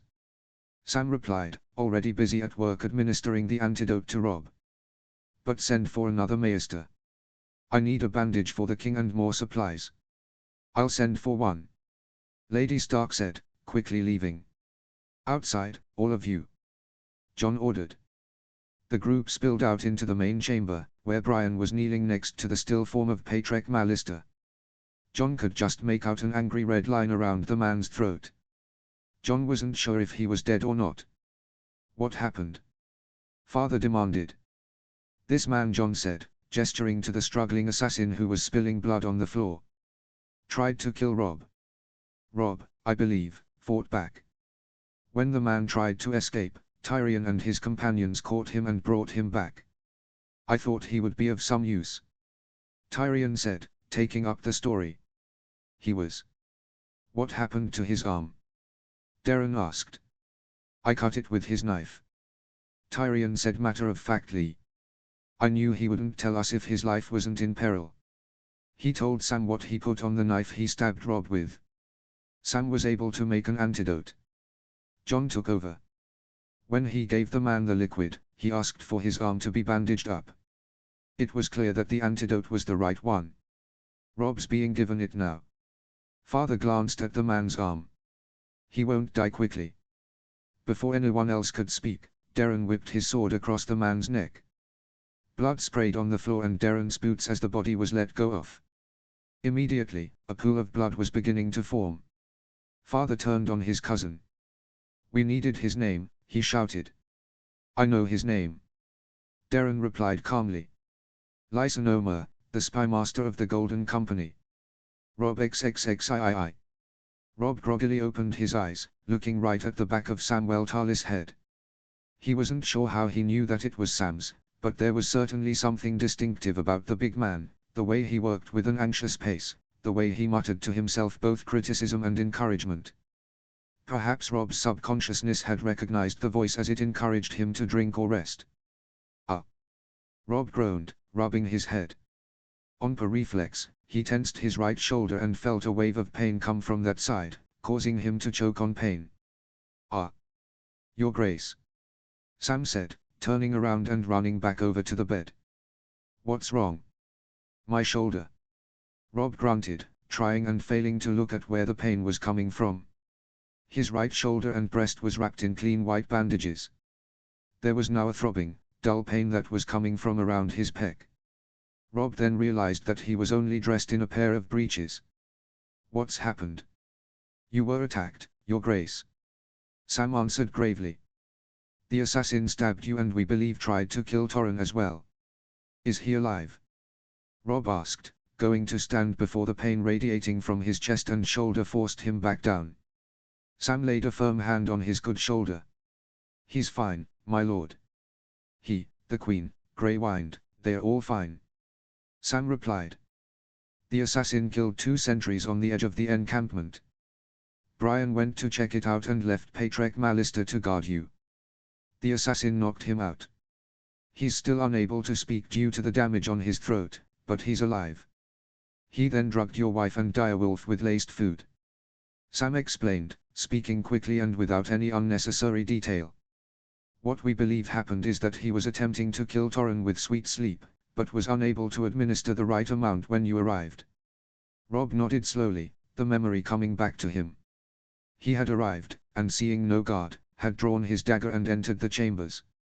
Margaery and Greywind had been fast asleep, and thinking back on it now, Robb remembered seeing a plate of food near Margaery and a large platter with a bloody bone next to Greywind. The assassin, a brown-haired man with a female-looking face, had a vial in one hand and was standing over Torrhen's crib. Robb's sudden appearance had caused him to drop the vial. He had then drawn his dagger and as the two fought, the man stabbed Robb in the chest, and as Robb fell into unconsciousness, He vaguely remembered striking the man in the side with his dagger. What happened after? Rob asked. John and I were coming to see you when we found what had happened. As I worked on you, John made sure that the prince and the queen were still alive. That's when Lord Tyrion arrived with his squire and his sworn sword. Those two had the assassin between them. Sam explained quickly. Lord Tyrion got the assassin to give up his poison by poisoning him with his own dagger. I was then able to make an antidote. You saved me, Rob said. Thank you. I owe you a great debt. Sam gave Rob a humble smile. I am a maester in training, my lord. Saving lives is what I'm learning to do. Also, there is no debt between friends. You saved me, Rob said again firmly. I promise I will repay that debt. Someday, my lord. Sam relented, knowing that it was a lost cause to persuade Rob not to repay his help. What happened to the assassin? Rob asked. Who sent him? Sam's smile disappeared. I gave him the anecdote to make sure it was the right one. It was, but John told me not to wrap his arm. Lord Tyrion had cut into a vein to make sure the poison got through the body quicker. He was bound to bleed out. That's when your father and Darren Stark arrived. At this point, Rob felt his throat become scratchy and began to cough. Sam stopped talking and helped Rob sip some lemon water. The sourness of the lemon helped cut through the dryness of his throat. The water was also amazingly cool and refreshing. Sorry, Rob apologized. Please continue. John and Lord Tyrion explained what had happened, and then Darren, Captain Darren. Master Darren. Rob helped. Master Darren, Sam continued, cut the man's throat. He knew who the man was and such didn't need him alive. The assassin was Lyson Omer, the spy master for the Golden Company. Rob felt his blood turn to ice. There's no mistake. Sam shook his head sadly. Sir Garland and Sir Brynden met Sir Barristan Selmy and another man named Grey Worm in the neutral zone and showed them the head, he said. They promised to investigate. That was a week ago. I was out for a week, Rob said loudly. The poison was fast-acting, my lord, Sam said grimly. It had a good hold on you when John and I arrived. I've been by your side every day and night. You finally muttered in your sleep yesterday. I thought we were losing you the day before that. Rob groaned and ran a hand over his face. Okay, so the Targaryens know what we know. Sam shrugged. Not exactly. The two knights presented the head, but only said that he had attempted to kill you. They did not say what your current condition was, so as to prevent another attempt. Good idea, Rob muttered. What else? Sam thought for a moment. With the Queen recovering for a day, Lord Stark, your father, took control of the army. He's currently in a council of war. He's been having them ever since the attack. Rob nodded. Well, I can't do anything from here, can I? He said, attempting to get up. Sam went to make him lay down, but Rob stopped him with a look. Sam, I owe you for all you've done, but I am not going to fight a battle. I am merely going to talk with my council. I believe I am well enough to do so. Sam hesitated. My lord, I still think you need another week or more to recover. Rob sat up in bed, swinging his feet onto the ground. His vision swam for a moment before he blinked a lot, correcting his vision. He nodded to a chest. Get me a shirt, please. And grab my sword. You said you wouldn't fight, Sam said accusingly, digging out a shirt. It's to help me stand, Rob answered as Sam pulled the short over his one good arm, leaving the other one tucked close to Rob's body. After his shirt was on, Rob clutched his sword and used it as a cane. With Sam by his side, ready to help, he took a few wobbly steps. You're remarkably good at this, Sam noticed. I nearly had my back broken in the reach. Rob grunted, sweat breaking out on his forehead. I was in considerable more pain then. Call this unfortunate practice. Together, the two men made their way out of the sectioned-off chambers and right into the middle of a war council. All of Rob's commanders were dressed for battle, with his father sitting on one end of the table and Margaery on the other. His father shot to his feet when he saw Rob. Rob, he said worriedly. Rob shook his head, focusing on putting one foot in front of the other.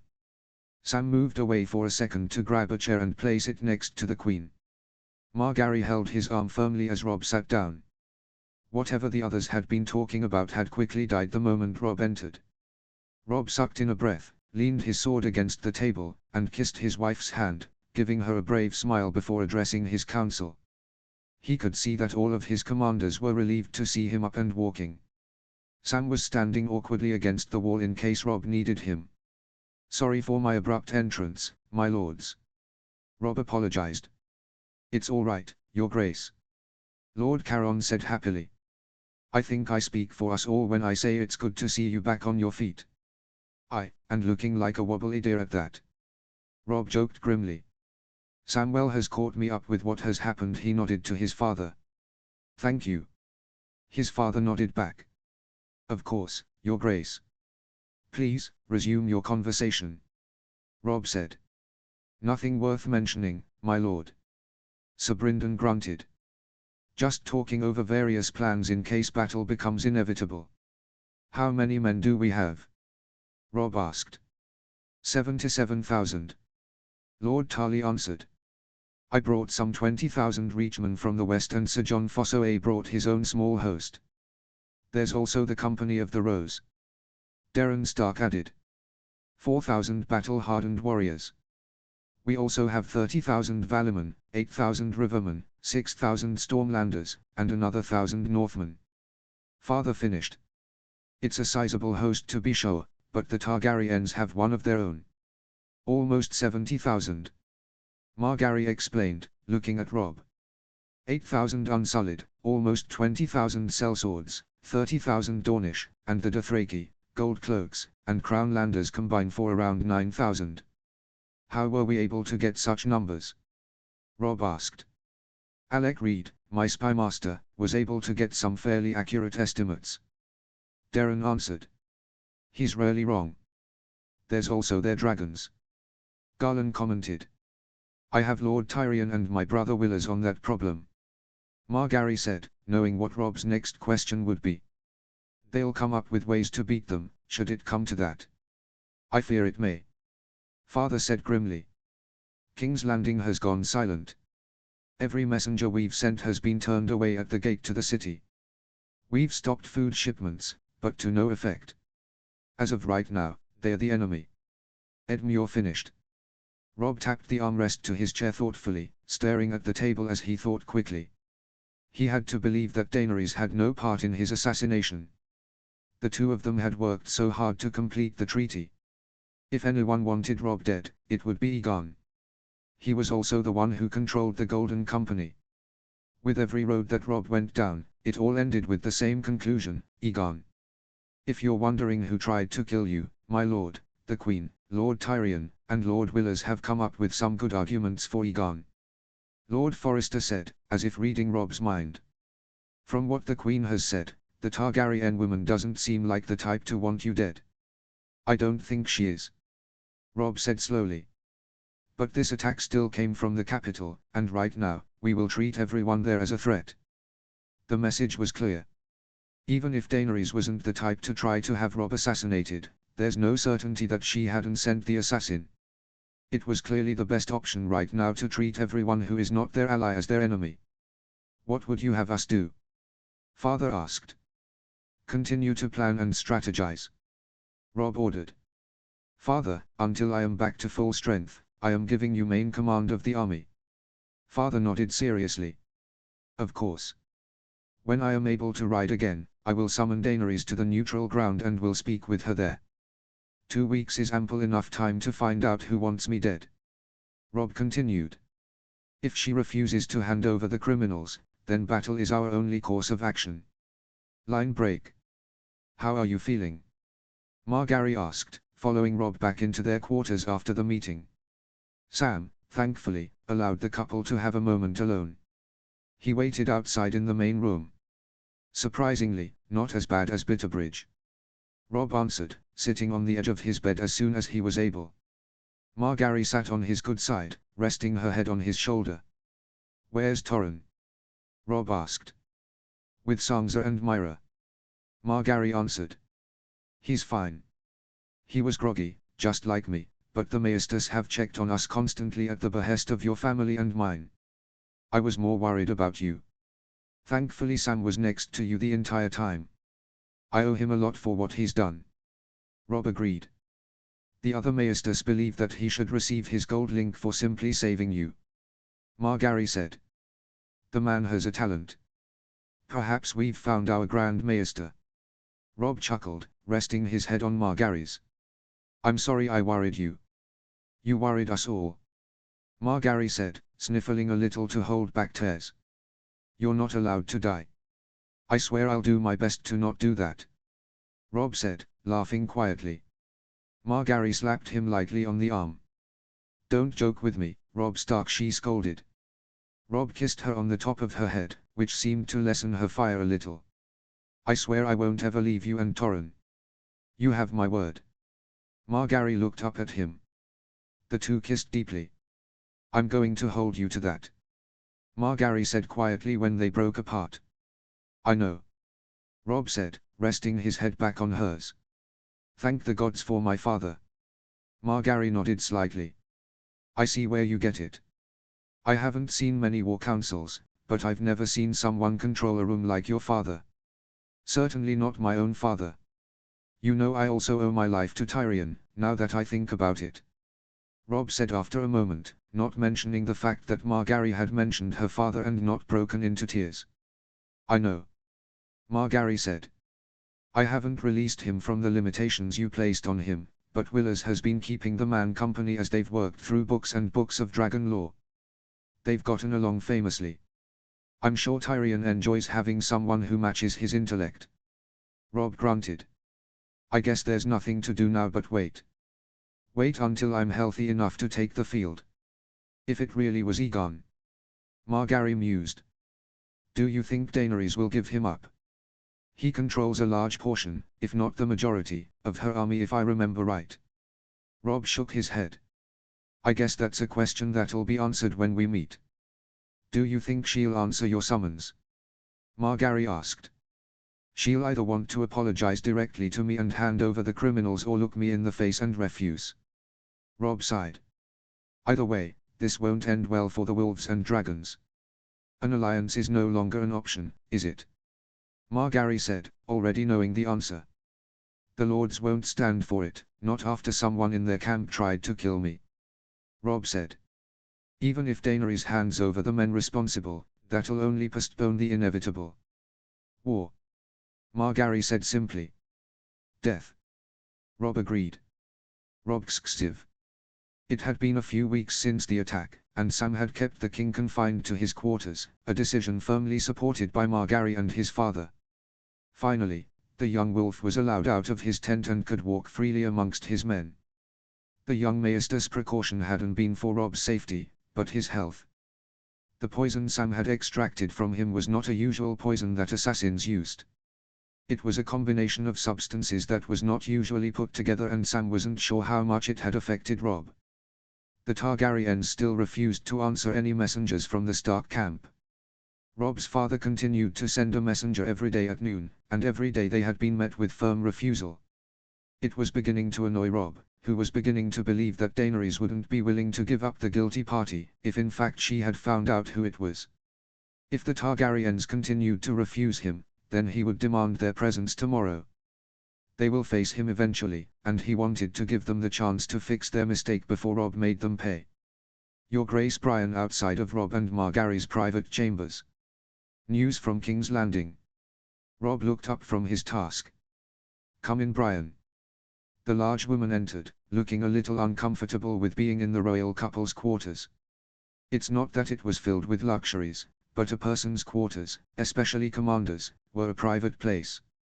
You said there was news from the capital? Margaery asked, rocking Torrhen in her arms. Brian nodded. Lady Daenerys would like to meet His Grace and 2 of his commanders on neutral ground, she said. She requested that you take no more than 10 guards. Rob was already walking over to where his wardrobe was. Get me Garland and the Blackfish, he ordered. Put together a guard for me, include yourself in the 10. Brian nodded and strode off to do the king's bidding. Margaery waited till the commander of the elite guard was gone before she spoke up. "Surely your father can take care of this," she offered. Robb smiled at her while he put on a new shirt and jerkin, careful of his shoulder and chest that was still wrapped in bandages. Although Sam no longer was by his side every moment of the day, he checked on Robb 3 times a day. Another thing firmly supported by Margaery. Robb shook his head. "I am king, I have to take care of this," he said. "Besides, as much as I love spending time with you and Torrhen, I've begun to feel like a caged tiger." Margaery nodded quietly. "You do not mean to say that you have had your fill of your son and wife?" "I could spend 1,000 years with you both and never grow tired," he promised sweetly, kissing his wife and son on their heads. "But someone tried to kill me and I want answers. If it took the Targaryens this long to respond, then they should have the answers we seek. You better return," Margaery ordered sternly before pulling Robb in for a deeper kiss. The young wolf smiled and returned the kiss with just as much passion. The couple were interrupted when Oliver cleared his throat from outside the room. Robb grinned and called out, "I'll be right there, Oliver." Margaery let go of her husband and watched as Robb swept out of the room, grabbing his cloak and sword as he left. He had a spring in his step, obviously excited that he could ride and take command again. Robb was never one to sit still, not when there was work to do. Outside the tent, Robb's faithful squire stood holding the reins to Wesley, the charger that Willers had gifted to Robb. The horse was as pale as bone, looking almost like an albino save for his blonde mane and blue eyes. Robb had ridden him only a few times, but he could say confidently that Wesley was the best horse Robb had ever ridden. Every command was obeyed without hesitation, and even in the muddy trail that snaked through the camp, the beast had no trouble. "Oliver," Robb greeted kindly. Oliver, along with Sir Pewin, had stayed by his side while the rest of House Free had abandoned Robb. With a slight start, the Northern King realized that Oliver was the last remaining free male. The rest were either dead or sent to the wall for the part they played in the Bolton Rebellion. The young wolf knew immediately that Oliver would be a great lord of the Crossing. He was faithful and honest, and had been nothing but loyal to Robb throughout the entire campaign. Robb promised himself then and there that, when issues with the Targaryens were settled, he would knight the boy and give him his ancestral home. "Your Grace, we're ready," Brian said, riding up to the pair. Riding next to Brian was Garlan and Sir Brynden, both of whom were armed and armored. The same went for the 9 men behind them. Robb was the only one who didn't look ready for a fight, but at least he had Claw at his side. The king hauled himself into the saddle, minding his injured shoulder. He nodded to his good brother and uncle. "Brian, has my father been told?" Robb asked. The warrior woman shook her head. "No, my lord." "Oliver," Robb began to say. "I will, your grace," Oliver responded before Robb could finish the question. The Northern King smiled at his squire. "Thank you, Oliver," he said before snapping his reins and riding south. When the Targaryen party came into view, Robb resisted the urge to grip his sword. He knew that Daenerys would see the act as hostile, and Robb wanted to keep things as civil as possible. He had already mentally prepared himself to throw down the gauntlet if it came to it. Not only had they tried to kill him, but Torrhen as well, and Robb would wade through a river of blood before he allowed his son to be attacked without repercussions. Daenerys was at the head of the other group, Ser Jorah and Ser Barristan at her side. Behind her, Dothraki milled around, glaring at the approaching Starks. The young queen sat easily on her mount, her face a mask of neutrality, not giving away her emotions. When Robb was close enough, he brought his horse to a stop, nodding to the girl. "Daenerys," he said briefly, foregoing the politically polite term of my lady that he had usually used. As much as he tried to stay calm, he could barely contain his anger. It was weeks of pent-up anger and he tried not to let it control him, but he was having trouble. Something broke slightly on Daenerys' face when Robb addressed her, but it was quickly covered again. She nodded in return. "Robb." Robb gazed over her group, noting how none of Aegon's companions were with her. He looked back at her. "If you have not called me here to tell me who amongst your allies tried to have me killed, then you've wasted my time." Daenerys shifted slightly in the saddle. "I am truly sorry for what happened to you, but my betrothed and I have taken the last few weeks to look into the attempt on your life. Please believe me when I say we found nothing. If you are trying to tell me that the spymaster of the Golden Company went rogue, then you'll understand my disbelief. Robb scoffed. For a company renowned for its discipline, they have fallen remarkably short of the mark. If you have something to say, speak plainly, my lord, the Mother of Dragons demanded, not happy that Robb had insulted men under her banner. Robb leaned forward, crossing his arms over the pommel of his saddle. Fine, let's speak openly. One of your men tried to kill me. He had the evidence on him. Now I'm not sure about you, my lady, but I want to find the person or people that contrived to see me torn from my family, so that I may acquaint the edge of my blade with their neck. Robb all but growled. I am not stupid. I know who the Golden Company owes their loyalty to. Egon or Connington sought to see me dead, and I want to know who. The look of neutrality that Daenerys had worn cracked in response to Robb's angry words, but the Northern King didn't care. He had faced down Tywin Lannister while his own bannerman betrayed him. The girl playing queen didn't scare him, nor did her dragons. He knew the stories of Balerion, Meraxes, and Vigor and what they were capable of. The dragons Daenerys held in the Godswood were no bigger than the horse Robb currently rode. You dare sit here in front of me and question the integrity of my family and counselors, she hissed. We've been nothing but cordial to you and your army of traitors. Robb raised an eyebrow. You've been cordial. As have the two knights at your side. The same cannot be said for your betrothed or his hand. It seems to me that one or both are still bitter about the part my father had in the rebellion more than 20 years ago. I can't imagine why. Daenerys snapped. Robb laughed mockingly. Daenerys, even you have admitted that the actions of your father were heinous, and that's putting it lightly, he replied instantly. But that is off topic. I will give you but 2 more days, and that is being generous, to turn over the guilty party. If my deadline is not met, then I will have no choice than to treat you and your allies as enemies that must be dealt with. Daenerys recoiled in her saddle as if she had been struck. You would throw away everything we've worked towards. Robb stood in his stirrups, his hand gripping the pommel of his sword, threatening to draw it. Since he arrived, he had spoken in a dark tone that had gradually grown bitter and angry. Now, when he spoke, it was a bellow that portrayed the rage that had been festering since he had learned of the attempt on his life and his son's. Someone tried to kill me, Daenerys. They tried to kill my son. A child. I'm sure you've noticed, my son is not a fire-breathing beast like yours. I will kill anyone who tries to tear me from him and my wife. During Robb's rant, Jorah and Barristan had nudged their horses forward in defensive positions in front of their queen, both with hands on their swords. As the two knights moved forward, as did Garlan and Sir Brynden, but both men were stopped at a gesture from their king, who regained his seat, his face red. I would never try to harm Torrhen. Daenerys began before Robb cut her off. Do not speak his name. Robb snapped savagely. You have 2 days. Turn over the guilty party or leave Westeros. If you defy me, I will have you forcibly removed and you will not enjoy how I do it. Is there nothing I can do to keep fighting from breaking out? Daenerys asked sadly. Robb glared at her. He was sure that she had nothing to do with his attempted murder, but she was still a Targaryen, and Robb had been unable to keep his anger in check any longer. 20 years ago, the Starks purged the land of dragons, he said coldly. I will see it done once more if need be. If you had any hope for peace, then you will not force my hand. And with that, Robb Stark and his companions turned and left the Targaryen party alone, the young wolf's deadline starting. Line break. Daenerys. Daenerys watched sadly as Robb and his men rode away. She hadn't expected the Northern King to unleash on her like he had, but she couldn't find it in herself to blame him. If someone had tried to kill her or one of her children, then she would also do everything in her power to see the culprits brought to justice.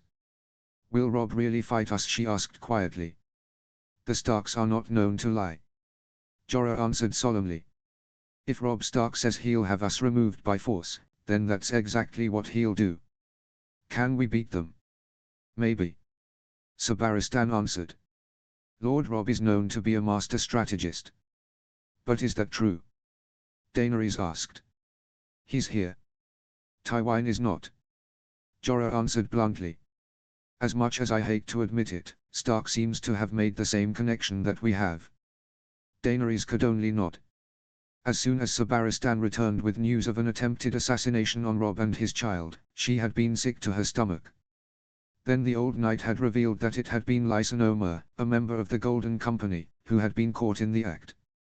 Unfortunately, Daenerys' mind instantly accused Aegon and Connington. The Sellsword Company owes their allegiance to them, not her. Of course, Aegon and Connington immediately begin to point the finger at others who could have set up the assassination, always bringing back up the fact that Lysan Omer was a sellsword and followed money. Daenerys wasn't looking at her master of coin, but she was sure that he was biting tongue as his former comrade was disgraced. Alone in her room after the meeting, Daenerys and Barristan had a very honest conversation. Flashback. There's no one else who could have tried to have Robb killed, is there? Daenerys said, gazing at her untouched food. The old knight rested a hand on the hilt of his blade as he stood across from her. I'm afraid not, my lady. Stannis is dead, same with Balon I believe. In the War of Five Kings, Lord Robb is the only one to still have his crown. Aegon suggested the Lannisters. Daenerys pointed out, looking up at her protector. Sir Barristan shook his head. Lord Tyrion is a capable man to be sure, according to Varys, but he has no power or money. The last of his family's strength is holed up in Casterly Rock, he explained. To a sellsword, that's a bad investment. What about the Dornish? Daenerys asked. I don't think so, my lady. Barristan answered. Prince Doran was emphatic when he spoke up. The Dornish are very against the killing of children. As anyone should be. Daenerys sighed. Should I be ashamed that my mind keeps going back to Aegon and Connington? It's logical, unfortunately. Barristan replied. Daenerys tapped the table. In her mind, she tried to come up with some answer, someone else to blame other than the pair who controlled more than half her army, but she just couldn't. Robb Stark was Aegon's direct competition, and he certainly didn't hide his disdain for the Northern King. But Aegon would never order the death of a child, not after what happened to his mother and sister. All that left was Connington. Flashback. It seems we have 2 days, sirs. Daenerys said after leaving her memories behind. Khaleesi Jorah said. You know as well as I that there's only one man who did this. Daenerys didn't have to look behind her to know that Barristan was in agreement with the Northern Knight. Connington was the only logical answer, but she knew that Aegon would never give up the man who had raised him. Aegon won't give him up. Daenerys answered sadly, turning to face the two men. That leaves only one course of action. There has to be another way, my lady. Sir Barristan said. You heard him. Daenerys all but snapped. I will not go into exile, not again. If Robb Stark approaches the city with an army at his back, then we will defend ourselves. Sir Barristan gazed at the Queen for a long moment before bowing his head, accepting her decision. It was not one that Daenerys enjoyed giving, but she had no choice. Robb and her own advisors had backed her into a corner, and all she could do now was respond to whatever Robb approached with. She would respond with fire and blood. Robb XXXV. At the Battle of Harrenhal, Robb had thought that the battle had been the largest display of his forces. Looking over the battlefield now, he was amazed at what he saw. The men of the Reach and Stormlands spread out to his right, marching steadily towards the golden skulls and red suns that hung over the ranks of men that protected the River Gate, the King's Gate, and the Lion's Gate. To Robb's left were the forces of the Vale, the mounted knights looking resplendent in the shining silver armor and their flowing cloaks. They moved slowly towards the more chaotic-looking horde of cavalry and footmen. The remainder of the sellswords and Dothraki, if Robb was to guess. Lord Royce would have a tough time taking the Dragon and Iron Gates. The Northern King was located behind the men of the Riverlands under the command of the Blackfish. They faced off against the deep ranks of the Unsullied. Daenerys had deployed her best warriors to protect the Gate of the Gods. If Robb was able to break through the eunuchs, then he had a straight shot through the city to the Red Keep. Father and Jon, commanding the Company of the Rose, were next to his forces across from the Old Gate, which was defended by men of the Crown Lands and the City Watch. Although the enemy had nearly twice their number, Robb felt confident the sellswords would break through. Robb himself was surrounded by the men of the North, the smallest force in his army, but perhaps the most battle-hardened. These were men who had fought with him at Riverrun, with Jon in the Westerlands, at Harrenhal and High Heart. There were no others that Robb wanted with him. His wife was a Tyrell, and he was related to the Vale and Riverlands by his parents' marriage, but he was still and always the king in the north. Robb, his father, Lord Tarly, Sir Brynden, and Lord Royce had pored over a map of the city the last 2 days, devising a plan to take the city. The group of strategists had been able to come up with a plan to defeat men, but it had been Willers and Tyrion who had truly played the biggest role, as they had come up with a few ways to take care of the 3 dragons. The 2 men had gotten along famously, and although the imp was Robb's prisoner in all by name, he didn't seem to mind all that much, so long as he had his wine, books, and his intellectual conversations with Willers. All the king in the north could do now was wait.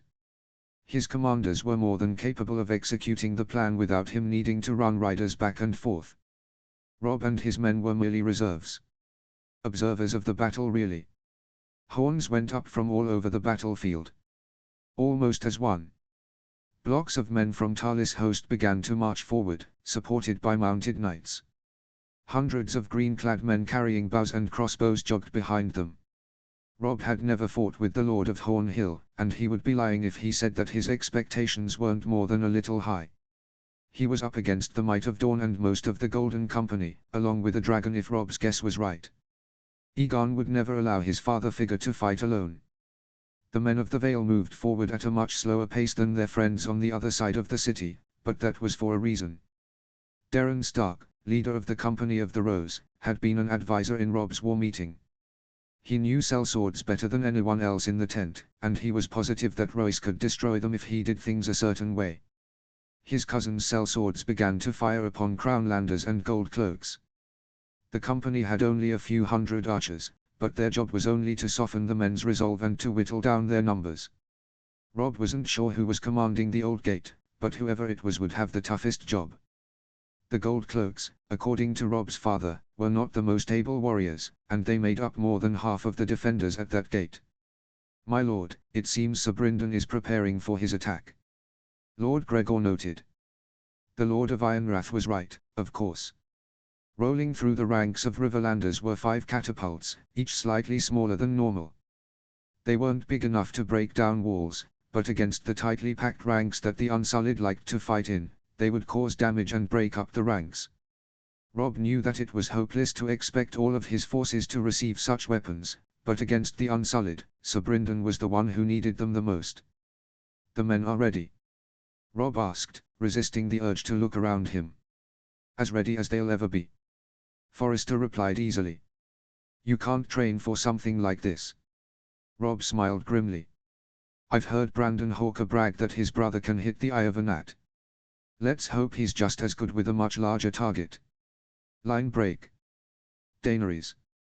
The Queen of King's Landing looked out from over the Gate of the Gods at the Stark army arrayed in front of her. When she had accepted the fact that war was inevitable, she had taken a closer look at her forces and her confidence grew as she did. She knew that Robb had a sizable force, but not even he would be able to match the Targaryen host. She was wrong. So wrong. The Dornish and the Golden Company to the west and south looked able to stand up to the enemy, but Daenerys had her doubts everywhere else on the battlefield. The further she looked east, the more concerned she got. She even worried about the sellswords and Dothraki protecting the Dragon and Iron Gates. "Khaleesi," Ser Jorah greeted as he got closer. The Northern Knight was ready for battle and had a gold cloak hanging from his shoulders, which looked odd in comparison to his dark armor. "Ser Jorah," Daenerys said, gesturing to the battlefield. "This is not at all what I expected." Jorah shook his head. "This is not what any of us expected, my lady," he answered grimly. "They have at least 30,000 reachmen, far more than we thought, and we also weren't prepared for the Company of the Rose." "Another sellsword company?" Daenerys asked curiously, looking over at where the banner of the White Rose snapped in the window. "I thought they were all with us." "It seems not." Jorah sighed. "This does not bode well for us. The Company of the Rose is the second biggest company in Essos and is equal to the Windblown and the Company of the Cat." Drogon's scaled head nudged Daenerys' shoulder, as if to remind her that he was still with her. The Mother of Dragons smiled and ran her hand over the dragon's snout. The Black Dragon and Rorigal were both sitting over the gate, watching over the battle. Daenerys hoped that their presence would inspire courage in her men and fear in her enemies. "Do not forget, sir, we have dragons," Daenerys said with a slight smile. "That should even out the odds." Jorah raised an eyebrow, but kept his mouth shut. "With your leave, Khaleesi, I have to attend to the Eastern Wall. The Knights of the Vale are arrayed against the Dothraki and they will need reinforcements." "What about Sir Barristan?" Daenerys asked, looking towards the old gate where the old knight commanded the men of the Crown Lands and the majority of the Gold Cloaks. Ser Jorah grimaced. "There's nothing I can, my lady. The furthest east you look, the more the battlefield is not in our favor. The city watch is spread too thin. We can't even support Prince Oberyn or Lord Connington." A roar echoed over the city. Aegon was fearsome to behold in pitch-black armor and cape. His helm had a red dragon rearing up, its wings spread. Whatever images Daenerys had of her brother Rhaegar, Aegon looked the part. He soared over King's Landing atop Viserion. He would do his part to break the men of the Reach. "I believe my betrothed has that well in hand," Daenerys said. Their conversation was again interrupted by the sound of hundreds of war horns. The sound erupted from the massed ranks of Reachmen as the enemy line began to tramp forward. Daenerys took a moment to stare at the enemy, unable to do nothing but admire their discipline. Horns sounded from the Dornish and the Golden Company as well as shield walls were formed and archers ran into position. "It seems our discussion is at an end," Daenerys said. "Stay safe." Ser Jorah bowed. "You as well, Khaleesi." Line break. Eddard. Ned sat mounted next to Jon and Daeron. The men of the Company of the Rose stood in ranks before them. Loose ranks of archers stood slightly in front of the rest of the small host, raining down arrows on the men of the Crown Lands. On either flank were hundreds of mounted sellswords. As Ned had come to expect, the men of the Company of the Rose had great discipline. Ned could make out a mounted warrior in white armor and a white cape among the ranks of spearmen and archers. Ned had a feeling that he knew who it was, and he hoped that he wouldn't have to fight his friend. He had too much respect for him. "Father, Sir Brynden is starting his attack." Jon grunted, staring north. Ned looked over at where the men of the Riverlands were drawn up across from the dark-clad spearmen with the odd spiked caps. The Unsullied were said to rival the great Giscari legions, and now that legend would be tested. Ned remembered that one of Brandon's favorite stories was of the 3,000 Unsullied who defended Qohor from the Dothraki horde. The small catapults fired. Ned followed the boulders as they flew through the air and smashed into the eunuchs. They did all they could, but even their great bravery and fortitude could not withstand a boulder. Gaps formed in their shield wall as the boulders took out a couple of men. Sir Brynden, ever the opportunist, already had his archers sending a volley of arrows plunging into the breaches, cutting down more men. The Unsullied quickly closed ranks again, weathering the second volley. Ned couldn't help but be impressed by their discipline. Most men would have at least wavered in the face of catapults and archers, but not the Unsullied. They certainly live up to the reputation. Daeron muttered. "Sir Brynden will have his work cut out for him." "Tuan will help with that," Ned said, turning his gaze back to the Crown Landers. The gold cloaks on the walls tried to return fire with little success. "Right now, we just have to focus on breaking through here." Ned, Daeron, and Jon waited patiently as the forces exchanged fire. To their left, the forces of the Vale marched forward at a slow pace, taking their time while approaching the enemy, most of whom were on horseback. The Dothraki among them were getting more and more anxious and looked ready to charge at any moment. Just as Daeron knew that would. "Any time now," Daeron said, noticing where Ned was looking. "All Royce has to do is provoke them." "That should do it," Jon said grimly as crossbowmen came forward, loading bolts. As soon as the first volley was on its way, Ned knew who would be hit first. It wasn't the heavily armored sellswords, but the Dothraki horselords.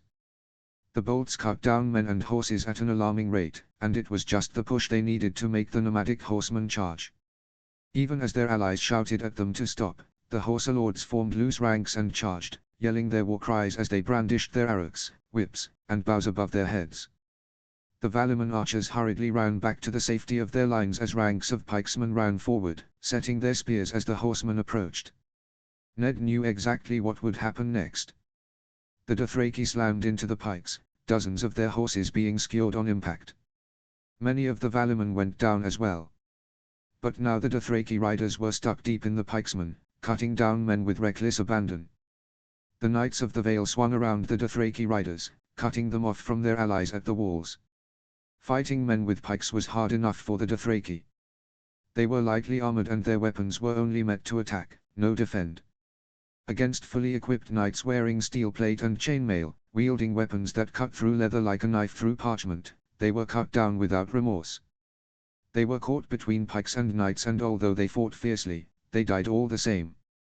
"That's one down," Darren said. "Now a couple thousand sellswords to go. Line break." Connington. The hand grimaced as he watched the front line waver before the men behind pushed them forward and the line held. The men of the Reach were holding no punches as they threw themselves against the men of the Golden Company. On either flank, a wedge of mounted knights flew in, trying their best to break Connington's men, but to no avail. The men of the Golden Company lived up to their reputation, making the forces of Randil Tarly work for every bloody inch. Connington had lost contact with the Dornish host long ago when the Reacher host forcefully split the allies, pinning Prince Oberyn's men against the Blackwater Rush and Connington against the walls of the city. Constant volleys of arrows rained down on the sellswords, but the ranks of spearmen merely lifted their shields and kept fighting. Black Balak, commander of the company's own archers, tried his best to return fire, but for every man he had, Tarly had a dozen. Eventually, they would run out of arrows and have to pick up a sword and shield like everyone else. The Hand knew that there was a host of Stormlords as well on his side, but Tarly had deployed them against the Dornish, and rightfully so. If there were men who knew how to fight the Dornish, it was the Marcher Lords. Connington would have loved to go against his former peers, but that was a fight for the Dornish to have. "Hold!" Connington bellowed, keeping a firm handle on the reins as his mount struggled for footing on the churning mud. "Hold!" Viserion's roar sounded over the battle as Egon swooped in, the white and gold dragon burning fiery trenches in Tarly's host. Unfortunately, the dragon could only attack from a certain range, and that meant that it was well within range to be fired back at. Dozens of spears, arrows, and bolts flew skyward, assaulting the beast. It cried out in frustration and pain before leaving, its body dripping blood. Connington felt like screaming himself. When they had planned the battle, the dragons were meant to be the tipping point. But they hadn't expected Tarly or his host of Reachmen recently returned from the Westerlands. It made things far more difficult as the man had his men ready to brave dragon fire.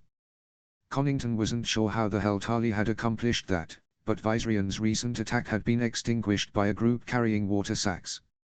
Water Brigade. That had been Stark's answer to the dragons, those a lot of fucking archers. What was worse was that it was working. "My lord, Mandrake is asking for help." Connington's squire called over the din of battle. The former lord of Griffin's Roost glared at the lad. "Denied," he barked. "Mandrake will have to hold." Connington had split up the company into smaller hosts under the command of high-ranking captains, Mark Mandrake, Goris Adrian, Franklin Flowers, himself, and Harry Strickland. Strickland was at the Iron Gate with his small host of men, while all the others protected the Lion and King's Gates.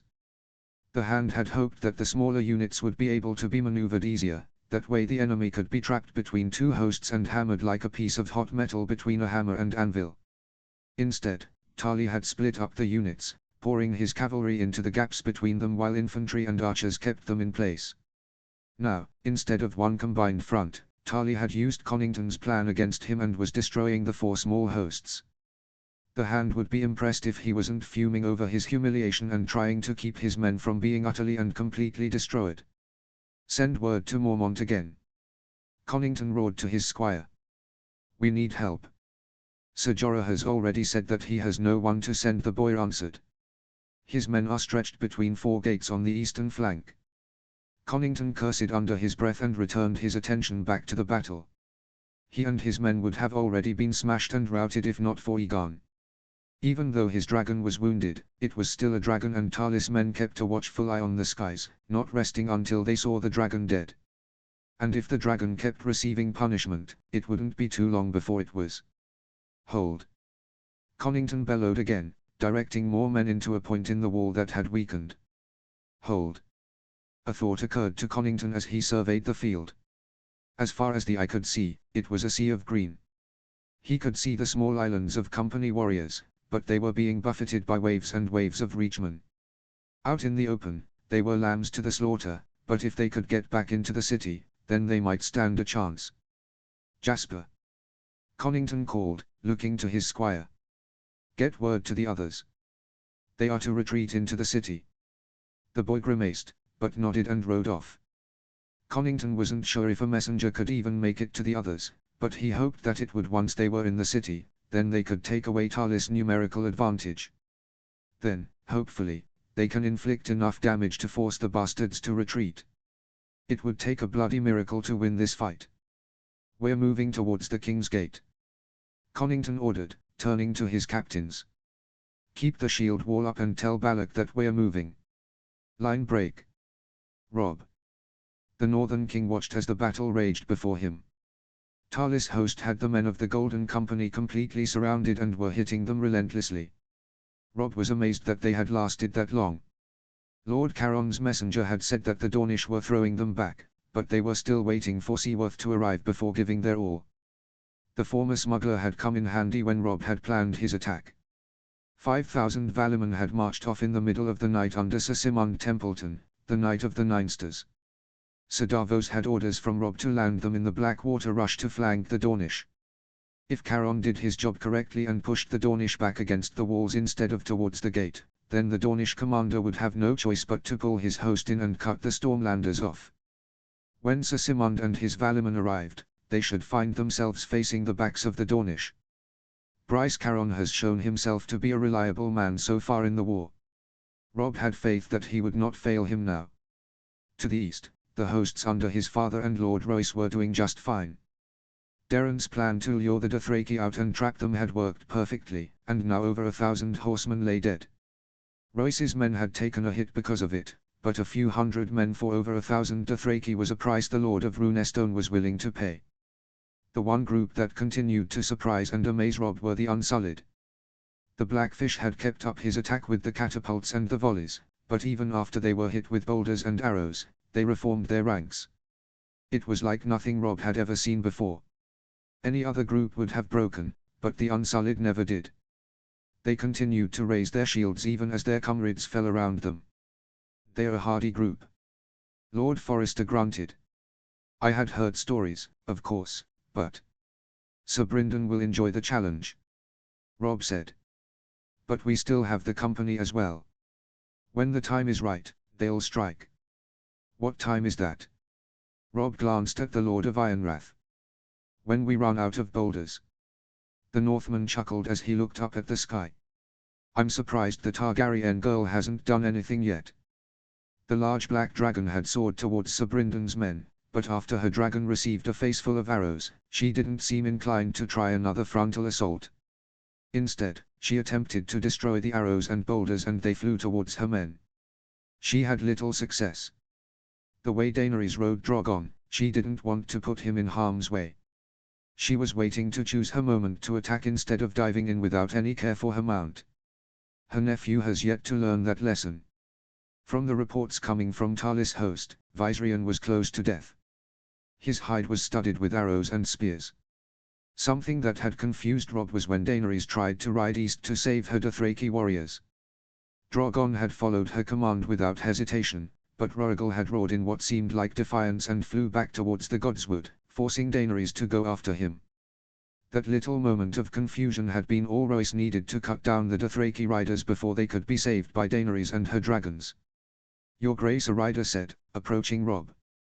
Sir Brynden wishes to let you know that he is sending his men in. Rob nodded. Send word to my father. Make sure the Company of the Rose is ready. The man nodded and rode off. Lord Forrester waited till the man was gone before speaking. My lord, the Unsullied have weathered boulders and arrows. Hundreds, if not more than 1,000, of their friends have died. Will a cavalry charge really break them? Their power comes from their ranks. Rob answered, remembering the information his cousin and uncle had given him. The rivermen will keep them in place as the cavalry breaks their formation. Once they can no longer be supported by others, they are just men in quilted tunics with spears and shields.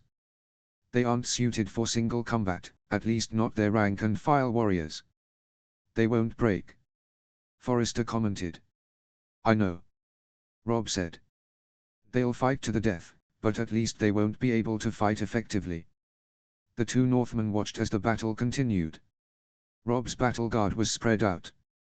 The Northerners who had traveled with John stayed with him with his father. He hoped that they would win glory in the battle, because they wouldn't if they guarded him. He had mostly recovered from the effects of poison, but he was still weak. His Northmen weren't the only ones away from Rob. Loras was off with Lord Caron fighting the Dornish. He had a bone to pick with them since it had been the Dornish that injured him at Harrenhal.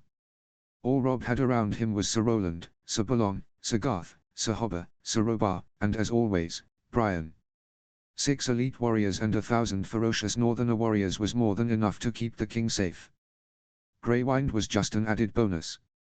Your Grace, Lord Stark and Lord Royce are preparing to attack the walls, a messenger said, riding up to Rob. It seems they heard that Sir Brynden was moving in. Lord Forrester commented. Let me guess, he said with a grim smile. All according to plan. Rob returned the smile. So it would seem, he turned to the messenger. Make sure Dwanumber is ready to strike. Line break. Eddard. The Lord of Winterfell carved through the men of the Crown Lands and the Gold Cloaks. Even though the enemy had more men, the company of sellswords had formed a wedge and was currently smashing their way through. The few hundred cavalry that Ned had left were smashing into the flanks of the enemy, pulling back out before charging back in. The tactic of hammer blows combined with the flying wedge had the enemy on the back foot. Dwanumber and 500 cavalry had ridden off to help the Blackfish deal with the Unsullied, leaving Ned with only half of the cavalry that company had at its disposal. Even still, they were doing a number on the enemy. Ned parried the spear point before shoving his sword through the man's face. As the man joined the rest of the dead on the ground, Ned took a moment to survey the battle in front of the gate. Goldcloak archers fired down Ned's host, but they were slowly being thinned out themselves because of the company's archers. Jon and Darren were on opposite sides of Ned, making sure the wedge kept its shape. Jon was fighting an older-looking man, and looked to have the better of the exchange. The man wore a blue tabard with 2 crossed blacksmith hammers. Ned didn't immediately recognize the device. Ned's gaze fell on the white-armored warrior who was the obvious commander. He was directing more men against the wedge. It had been a while since he had seen Sir Barristan, but the old knight hadn't seemed to age too much. He still looked as strong and as fit as ever. The line in front of him looked to be breaking soon. The men were bent back and all it would take was one good charge. Ned looked down and was surprised to find Ghost by his side. Or perhaps a single horseman and a horse-sized direwolf. Ned spurred his mount forward, charging into the line and scattering a few men as his sword flashed down, cutting down 2 men in a matter of seconds. He pushed forward, killing men left and right. Ghost the telling factor, tackling full men and ripping off arms and mauling faces. The sellswords behind the pair filled in the wake they left, fighting with renewed fury. Just as Ned hoped, the line of men defending the gate broke and ran back into the city. The men on the flanks who had been dealing with constant charges of cavalry saw their friends break and soon were routed as well, knowing full well that they could get caught outside and killed. The cavalry, seeing this, simply spurred their horses after the fleeing men. Ned cantered up to the knight who stood like a statue in the middle of the gate, surrounded by half a dozen warriors. It was the most ragtag band Ned had ever seen, and Sir Barristan was the odd one out of the mostly Issozi group. Ned dismounted and handed his horse off as he strode forward, sheathing his longsword and drawing ice. He did not have the same feeling as he did when he fought Arthur Dane. At the tower, he had been feeling but boiling anger for Roriger and the Kingsguard who had helped hide his sister. Now, he felt nothing but sadness as he faced a man he considered a friend. Lord Stark. Sir Barristan said with a nod. Sir Barristan. Ned replied. Put down your weapon. You will be treated fairly. You have my word. I believe that I would, but I cannot put down my sword. Sir Barristan said. My queen ordered me to hold the gate. Ned glanced past the knight and saw the enemy begin to come back. In a few moments, they would follow the knight's example and form a defensive line under the gate. Then it would be much harder to break them. Jon and Darren appeared at his side. Have the archers fire at the men behind Selmy. Ned muttered quietly, glancing at his cousin. Jon, on me. His son nodded and readied his sword, moving forward with Ned. Sir Barristan nodded sadly and removed his helm, tossing it off to the side. Lord Stark is mine, he ordered. Tomiko. A younger man in leather armor nodded firmly. The four combatants clashed just under the heavy iron gate. Jon squared off against the Isozi boy, the two fighters exchanging a flurry of blows. Ned could only glance at the fight as he and Sir Barristan moved slowly in a half circle. Ned was well aware that he wouldn't have Howland Reed to save him. He had to fight Sir Barristan on his own. I'm sorry, Ned said. As am I. Sir Barristan agreed before the two men launched themselves at each other. As always, Barristan was amazingly fast. His strikes were perfectly timed and he was always balanced. It took every bit of concentration Ned had to meet the man blow for blow. As he fought, he couldn't stop flashbacks of the fight in the sands in the shadow of the tower, the pale blade slashing at him. Arthur Dayne was the most dangerous man Ned had ever fought. Sir Barristan Selmy made Ned almost doubt that belief. A grunt of pain stopped the fight as both warriors looked over at where Jon was pulling his blade from the other man's gut. Ned's son looked a little worse for wear, but he pointed his sword at the enemy and charged forward, a volley of arrows flying over his head as the cavalry charged forward towards the thin line of defenders. Sir Barristan looked torn for just a second, looking as if he wanted to rally his men, but then he saw his men break and flee again under the arrows and the charge. His shoulders slumped as he turned back to his duel with Ned. The fight is over, sir, Ned said. There is no shame in defeat. You know that. Sir Barristan's shoulders squared again as his sword came up. You have not taken the gate, my lord, not while I still stand. Ned nodded. Very well. Their swords met in a screech of steel. Line break. Daenerys. Daenerys hoped that an aerial view would give her a better look at the battle. Unfortunately, it did exactly that. Everywhere she looked, her men looked outmatched and outnumbered. The Golden Company was stuck in a sea of reachmen, the Dornish were fighting a battle on two fronts as another host appeared behind them on boats. It seems Robb intended to use every asset to his advantage. Her faithful Unsullied had been assaulted by arrows and boulders, and now were facing Riverlanders in front of them as their formation was broken by a well-timed cavalry charge that had come from the east. She knew that they would continue to fight to the death. The eunuch soldiers had no fear, but most of them were injured if not already dead. They wouldn't last long if the battle continued as it was. The Mother of Dragons resisted the urge to look eastward. She had already tried to fly that way twice, but Rorgal seemed adamant to defy her. So, instead of losing her child when she needed him the most, she roamed over the northern wall, waiting for her time to strike. She had already received her fair share of arrow volleys, and although she loved her dragons and knew that they were fearsome, they were still small and she could not bear to have them killed. Unlike her nephew, Aegon was having very little success in the west. She had caught glimpses of Viserian's body, and the sight had torn at her heart. Her child's beautiful white and gold scales had turned scarlet and gold with blood. Dozens of arrows were embedded in his underbelly and his wings were torn and shredded. She had even spotted a spear stuck in one of his hind legs. It angered her that her nephew had so little regard for the dragon's safety, but she also understood that, without him, the Golden Company was lost. Ser Jorah was unable to give them any reinforcements, and the Reacher commander had used Connington's plan against him. From the looks of it, the individual hosts seemed to be trying to move towards the gates, but that only allowed the Reacher forces to divide them even more. Daenerys believed she knew what the Hand was trying to do, but his men were already too far gone for it to work. She wished desperately to do anything for them, but there was nothing she could do. Not without her dragons taking the punishment. They were too small, she knew that, but she was just now realizing just how small they were. They couldn't attack without being open to a counter-attack, and Daenerys didn't want to know what it felt like to be hit by dozens of arrows. Daenerys steeled her nerves and flew eastward, towards the red and white covered dragon hovering barely over the king's gate. Aegon nodded to her as she approached. Daenerys pointed towards the walls, and thankfully the other rider got the message. The 3 dragons landed heavily on the walls as the defenders scrambled out of the way. Aegon slid off Viserion, who moaned in pain and seemed to hide himself under his destroyed wings. Daenerys shoved whatever anger she had back down as she strode over to her nephew. "We're losing," she said bluntly. Aegon's eyes narrowed. "I noticed. At least I'm doing something about it." Daenerys let the insult slide. "There's only one way this can end." Aegon immediately looked north, towards the direwolf banner.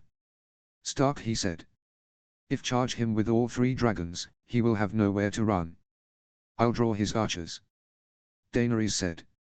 "You and Viserion just need to reach him." Aegon nodded. "Right." The 2 dragon riders swiftly remounted and directed the dragons skyward. It took more time for Aegon since he had to coax Viserion out of his shell of pain and misery, but eventually the white and gold dragon joined his clutch mates in the air. Daenerys nodded to her nephew and they set off north, towards Robb Stark. As soon as they were close enough, Daenerys urged Drogon into a dive towards the men of the Riverlands, Rhaegal following his example. When they were close enough, Daenerys screamed at the top of her lungs. "Dracarys!" Both dragons unleashed torrents of fire as they passed, leaving 2 burning trails behind. As they flew, Daenerys felt something whiz past her. Hundreds of arrows erupted from the enemy, easily finding marks on the dragons.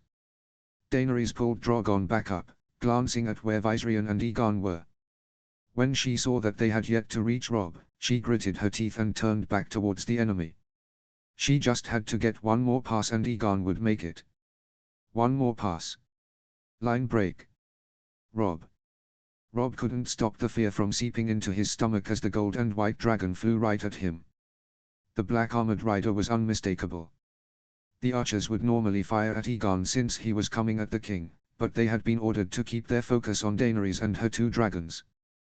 The Northern King was not without his own archers. Lord Gregor and Robb's guards rallied the Northmen and led them away, leaving Robb and Grey Wind standing alone on the hill. Robb watched as Viserion opened his maw and could literally see fire build in his throat.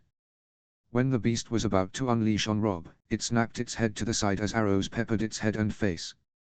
It closed its mouth and banked away from where the arrows were coming from, and that's exactly what Robb wanted it to do.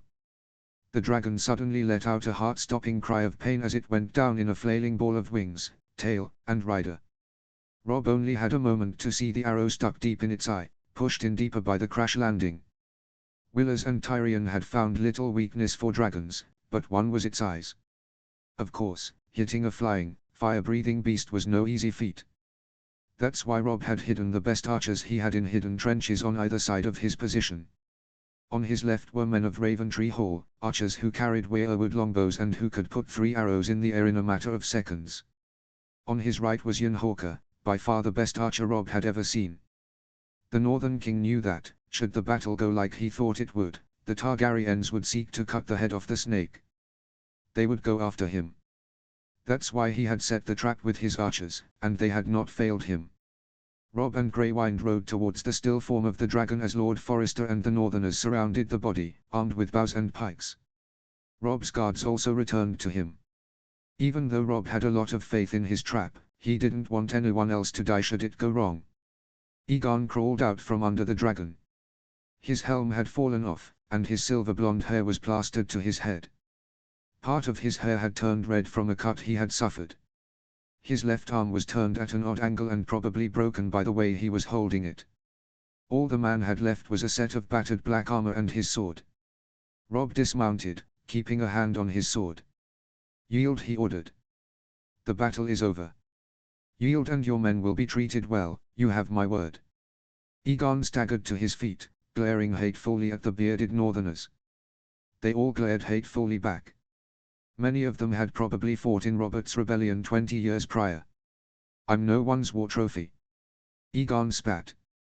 Robb shrugged off his cloak, letting it cool at his feet as he drew his sword. He was only armored in a steel gorget, much like how Jon usually was. but he still had his plaited leather and claw. Once again, Rob thanked the gods that he had a Valyrian steel sword. If he had been wielding a normal steel sword, he wasn't sure how long his sword arm would be able to hold it. "Your Grace!" Brian cried, riding forward. For her service, Rob had given the warrior woman Red Rain to wield. Of course, he had done it in private so as not to insult Sir Jon, but there were few who deserved it more than Brian. "It's all right, Brian," Rob said, holding up his good arm to stop her as he gazed at Egon. "This is my fight. To the death." Egon snarled, marching towards Rob. "To the death." Rob agreed. The two men met in a furious clash of blades. Egon knew that Rob was recovering from an attack, and so tried to hammer his sword against Rob's, but the Northern King was not a fool. Rob moved constantly to his right, where Egon's bad arm was, parrying his opponent's blows and replying with his own. Each man was hampered, but that did little to dull their fighting spirit. Bad blood had been building between them ever since they had met each other not far from where they fought. They were letting it all out now. Rob caught himself in a bad situation when the two men locked blades. Egon immediately began pressing down on Rob, but Rob sent a flat-footed kick to the other man's knee, staggering him as Rob stepped back, a plan quickly coming to his mind. The king in the north charged forward, Egon meeting him as they again locked swords. Rob immediately grabbed onto Egon's sword arm, the only good arm he had left. He knew that what he was about to do was very risky, and he only had a moment to do it. Rob held Egon's hand in place as he slid his sword out of the lock and thrust it towards Egon's heart, the black steel breastplate holding for just a moment against the Valyrian steel before giving away.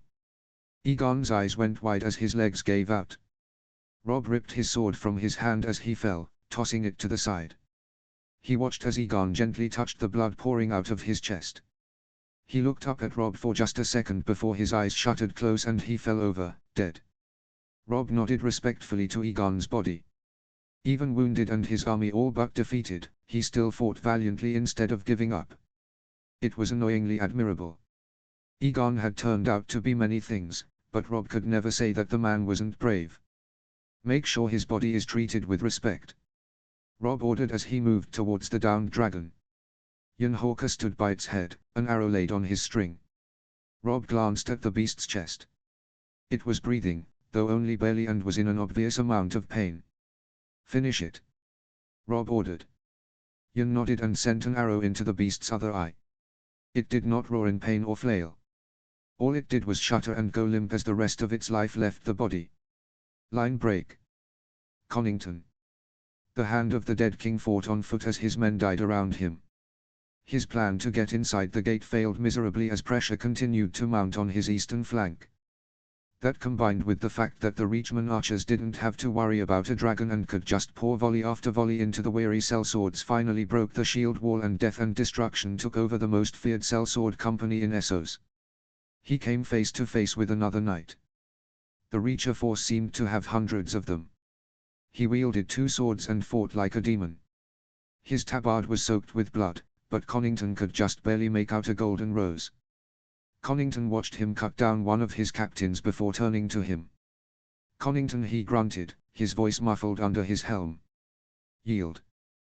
Connington stabbed his sword into the ground and ripped off his helm. He sucked in a large lungful of air before retrieving his sword and bringing up his shield. "Fuck you," he spat, charging forward. The other man seemed to shrug before meeting Connington. The two men fought there in the midst of muck and death. Connington had fought many battles in Essos as a member of the Golden Company, and although he had experience, he was having trouble keeping up with the other man. His swords were like a blur of silver and could defend against his attacks while also hammering his own against Connington's shield, which was slowly folding in on itself. Connington tried a move he picked up, feinting twice before thrusting towards his opponent's defenseless chest, but the man quickly recovered and twisted Connington's sword from his hand by forcing the tip and pressing the base of the blade down. The move was done with almost effortless ease and left Connington defenseless save for a battered and broken shield. He felt air swish by his neck as the other man's sword passed by. He then felt liquid pour down his chest and into his armor. Then the ground flew up to meet him and the world went black. Line break. Garland. The man known as Garland the Gallant glared through his helm at the hand's still body. The man was a good fighter, but Garland had unleashed everything he had against the man. Although it had yet to be proven, Garland personally thought that Connington was the one who had tried to have Robb and Torran killed. It all made sense to him. Connington controlled the Golden Company, where Mer served. Daenerys had been too welcoming, and Aegon wouldn't dare order the death of a child, not after his own past. The next logical person was Jon Connington. Loras had fought under Caron to get his revenge against the Dornish. Garland had fought under Tarly to get his own.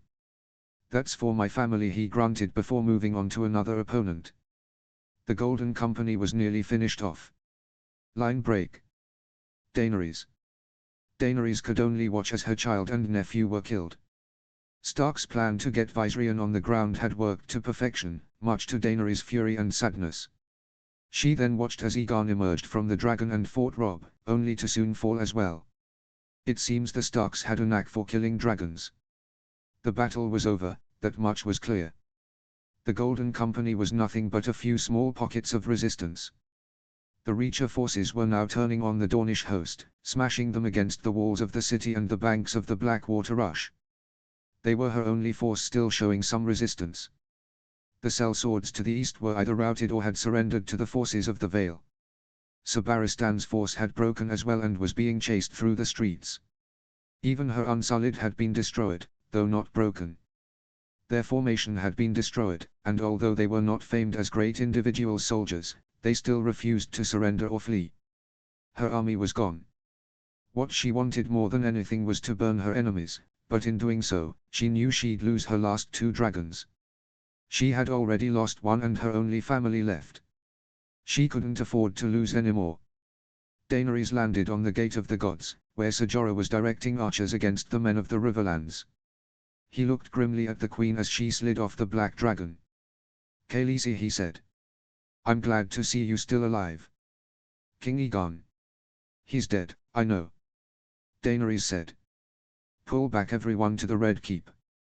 The Northern Knight shook his head. "We can pull the Unsullied back, and perhaps Sir Barristan's men from the Old Gate, but that is all. Every other gate is being assaulted by the enemy if not taken already. Is there nothing else we can do?" Daenerys asked, fighting back the feeling of desperation. "Surrender, Khaleesi," Ser Jorah advised. "This battle is lost, but you can still save their lives. And give up my throne," Daenerys said quietly. Ser Jorah gazed down at the battle for a second before looking back at Daenerys. "Live to fight another day, my lady." "Ser Jorah is correct," a voice said from behind them. The pair turned to find Varys, who looked out of place in his robe and slippers amongst men in armor with swords and spears. Daenerys saw Ser Jorah's hand fall to his sword. There was no lost love between the spymaster and the former spy. "Varys," she greeted. "My lady," Varys said with a small bow. "I am sorry that it has taken me this long, but I have confirmed the identity of the one who hired Lysa no Mer." "Who?" Daenerys asked. "It was Connington," Varys said sadly. "The reason it took me so long to confirm that fact was because Lysa no killed my little bird. I found their body and the message that was meant for me. I thought your little bird sang in your ear." Ser Jorah grunted. "Better safe than sorry," Varys said with a shrug. Daenerys glanced over her shoulder where the last of the Golden Company was being wiped out. Ser Jorah's words rang in her ears. Live to fight another day. If Varys was right, and Daenerys surrendered to Robb, there was a good chance he wouldn't kill her. Not if she could convince him that he got his revenge. "Tell the army to stand down," she ordered quietly. "Tell the young wolf that I will be in the Red Keep." Ser Jorah nodded. "Yes, Khaleesi." Line break. Eddard. Ned shoved Sir Barristan back, parrying his attack. Both their chests were heaving from the fight. Neither had managed to get even a mortal blow on the other, but it was almost as if they weren't trying. Something was keeping them from killing each other, although neither realized it. As Ned went to charge, horns went up from inside the city, stopping him in his tracks. Both he and Sir Barristan lowered their swords as a responding horn came from Robb's army. For Ned, it was the signal to stand down. "Stand down," Ned muttered. "Same," Sir Barristan said. It seems the fighting has stopped. Ned placed Ice Tip down in the dirt and leaned on it. He was not an old man, but he certainly felt like one. He's lived a life that Brandon or Lyanna would love to have.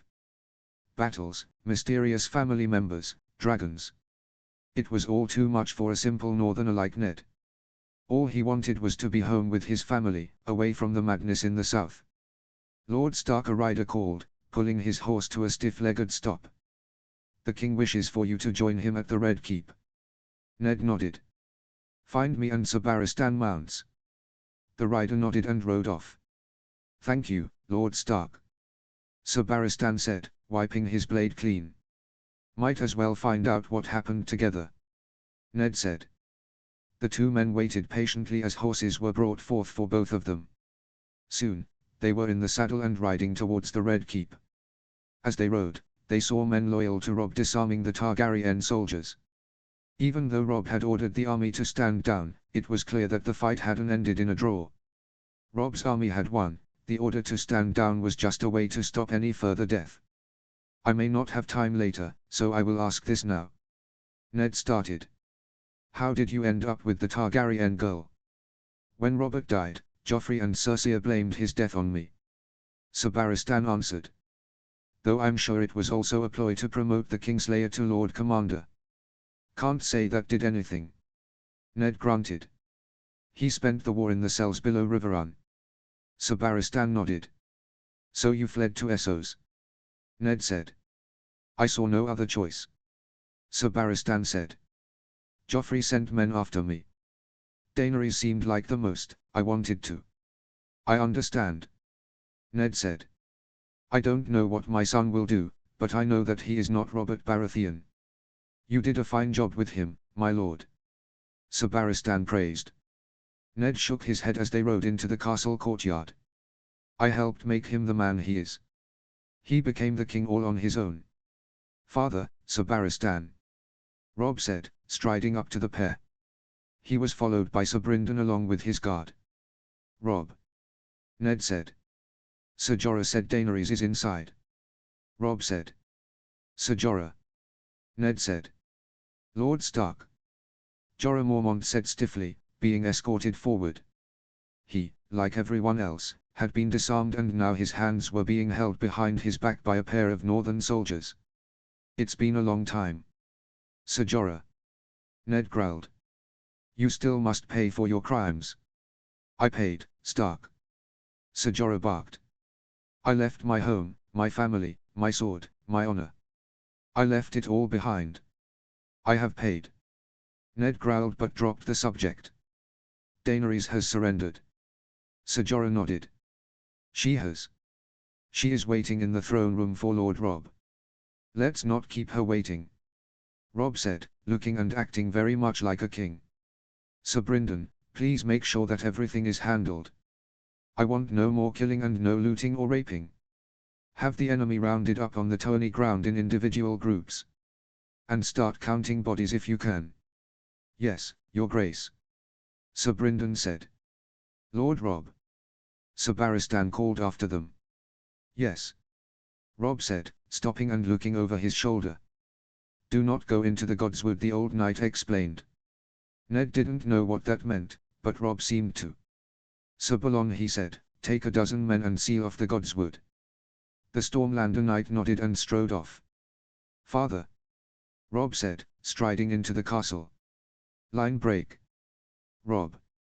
Daenerys' attempt to look regal worked to some extent. She was garbed in light silver mail and bleached white leather armor. She had a steel dragon covering her shoulders, with its wings acting as shoulder pauldrons and its head and tail forming a sort of gorget. The silver and white combined with her pale skin and silver blonde hair made her look like a spirit from another world. She carried no weapons from what Robb could tell. Robb, she said as he entered. Daenerys. Robb responded. You've surrendered. The Targaryen girl nodded slowly. I have. You have ordered your men to stand down as well, have you not? More or less. Robb answered honestly. Your men are being disarmed and rounded up, but they won't be killed. You have my word on that. I know who tried to have you killed.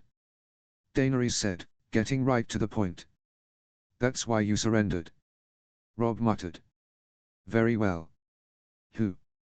Daenerys seemed to swallow her words. Lord Varys has confirmed Connington's role in the assassination plot. Robb raised an eyebrow. A little too late for him to pay for his crimes. My good brother Garland killed him in combat. What about Aegon? Daenerys shook her head. He played no part in it. Believe what you will about him, but he is not one to condone the killing of children. Robb shrugged. Any other accomplices? No, my lord. Varys said from the side of the room. Lord Connington and Myr worked alone. Daenerys gazed at Robb. What will you do now, young wolf? Robb felt like the girl was challenging him, seeing if he could make the hard decision. He didn't take the bait. He knew that he didn't have to fake strength or make some stupid decision to look better in front of his men. He was secure in who he was as a man and as a king. If Daenerys was goading him to make a mistake, she was about to be sorely disappointed. You and your advisors will be contained to the Maiden Vault. Robb said. Then I will figure out what will be done with you. For a man who seemed to be able to predict the moves of my commanders, I'm surprised you haven't already had my neck put on the executioner's block. Daenerys said evenly. Connington tried to kill me and my son, not you. Robb grunted. You were the fool who fought to protect a would-be child killer. Daenerys' hands gripped the iron pommels on the throne. She again swallowed her words. What's done is done. What's done is done. Robb agreed. This battle is over. Robb xxxv. The king sat alone in his room, looking at the single piece of parchment that contained the long list of names of those who had died during the battle. The battle had been considered a decisive victory by Robb's commanders and his men. They had killed the enemy king and his top general, destroyed their most potent force in the Unsullied, and slew a dragon on top of it all. But the cost had been very high, at least in Robb's eyes. Jon Osbracken, Sir Lincoln Bray, Horton Redfort, Tuan Umber, Sir John Fossoway, and Eddard Karstark. They were just a few of the lords and knights who had been lost in the battle, fighting valiantly against the Targaryen forces. Robb knew that none of the dead would begrudge him for what he did. He and his son had been attacked, and the Targaryens had refused to hand over the guilty party. It had been obvious who had ordered the assassination, but Daenerys had accepted the inevitable battle as soon as she refused to hand over Connington. Connington's head had been cut off and placed on a spike outside the castle gates, something Garland had taken pleasure in doing. He was a kind and genial man most of the time, but the attack on Robb and Torrhen had brought out a vengeful side that Robb had never seen before. Garland's passion for revenge, however, only served to show his devotion to his family. Garland hadn't been the only one who had found revenge in the battle. Apparently, a knight by the name of Drold Dane had been the one who had grievously injured Loras at the Battle of Harrenhal. The Knight of Flowers had sought out Darkstar during the battle and had cut him down after a fierce battle that had left Loras bruised and battered. Dane's death had helped secure a victory over the Dornish as he was one of their best warriors. The door opened to reveal Margaery, who strode into the room with Myra right behind her. Robb was immediately on his feet, reaching her just as the door closed. Relief flooded Margaery's face as soon as she laid eyes on Robb. I heard that you had battled Aegon. Margaery said quietly as Robb hugged her. I told me you wouldn't fight. I didn't plan on it. Robb said, kissing Margaery. It just happened. Margaery patted Robb's chest. Your northern honor is going to get you into a lot of trouble one day. Robb smiled slightly. Although his thoughts were dark and gloomy, he couldn't help but smile whenever Margaery was with him. It led me to you, so I guess it already has, he joked, earning himself a light punch on his good arm. He nodded kindly to Myra. Myra. Even with a baby in her arms, the daughter of Gregor Forrester still managed to curtsy. My lord, she replied. I'm glad to see that you've survived. Thank you. Robb said, taking Torrhen from her. I'm sure you want to find your father and brothers. You should be with them. Lord Gregor had stayed with Robb after the collective army had split up at Riverrun. Roderick had gone north with Jon to help reclaim the north from the Boltons and the Ironborn. Asher Forrester, Lord Gregor's second son who had been exiled to prevent a war between House Forrester and House Whitehill, had returned with the Company of the Rose. Asher, Roderick, Myra, and Gregor had all been reunited in Rob's camp when Rob's own family had returned to him. The rest of the Forresters, Ethan, Ryan, and Talia were all still at Ironrath. Myra glanced at Margary, who nodded in agreement. The lady-in-waiting quickly bowed before leaving. With Torrin cradled in one arm, Rob and Margary moved over to the table, where the Queen immediately looked at what Rob had been staring at. Just as with Rob, Margary's shoulders had slumped a little as she read all who had been lost. Thankfully, the manner of their death hadn't been reported.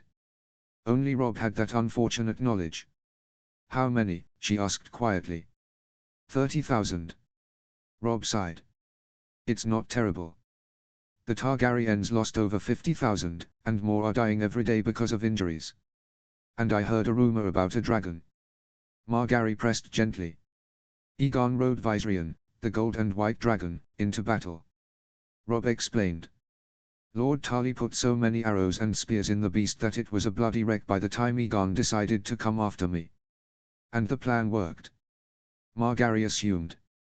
"Perfectly," Rob answered. "Jon was the one who brought the creature down and he was the one who finished it off.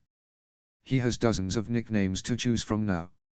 "I can imagine," Margary agreed. "Where's the body?" "I had it dragged to the dragon pit. The other two are contained to the Godswood." Daenerys was in control of Drogon and Rhaegal. She was surprisingly conservative with them. Rob said with a shrug. "We have a busy day today." Margary raised an eyebrow. "Oh. We have a lot that needs to be sorted before we hold court tomorrow," Rob said. "Are you ready to rule?" Line break. "My lords, my lady," Rob said, standing up as the Dornish party entered. The Red Viper looked extremely weary, but he had a dangerous glint in his eye. His brother, Doran, was stone-faced as his massive guardsman pushed him in his wheelchair. The girl, Arianne, if Rob remembered correctly, was the only one who looked at ease with the situation. "Can I offer you some refreshments?" Rob ordered. "Wine?" "I asked for a Dornish red." Apparently Cersei had barrels of it. Prince Doran shook his head. "That is kind of you, Lord Rob, but I, nor my family, is in the mood for wine. Rather, we would prefer to learn why you have summoned us." Rob glanced at Margary before nodding and taking his seat, motioning for the others to do the same. Rob clasped his hands in front of him and gazed firmly at the old Dornish prince, knowing full well that he was Rob's best chance. "I must first offer my condolences for what occurred," Rob began. "I do not regret the action I took, but I am sorry that you and your men were harmed in the conflict. That won't bring them back." Prince Oberyn grumbled. "I know," Rob said. "But I wanted to put that forward first." "Thank you," Doran said briefly. "Now please, why have you called us?" "I have no wish to make Dorne my enemy," Rob said bluntly.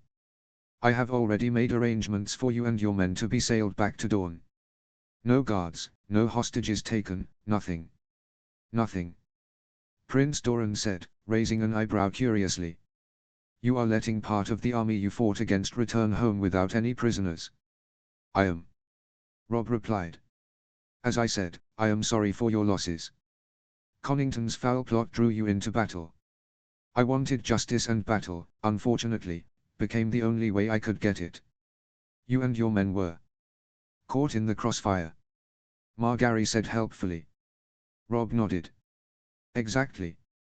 Doran rubbed his jaw and the soft, well-trimmed beard that he kept. He had a thoughtful expression of his face as he considered Rob's offer.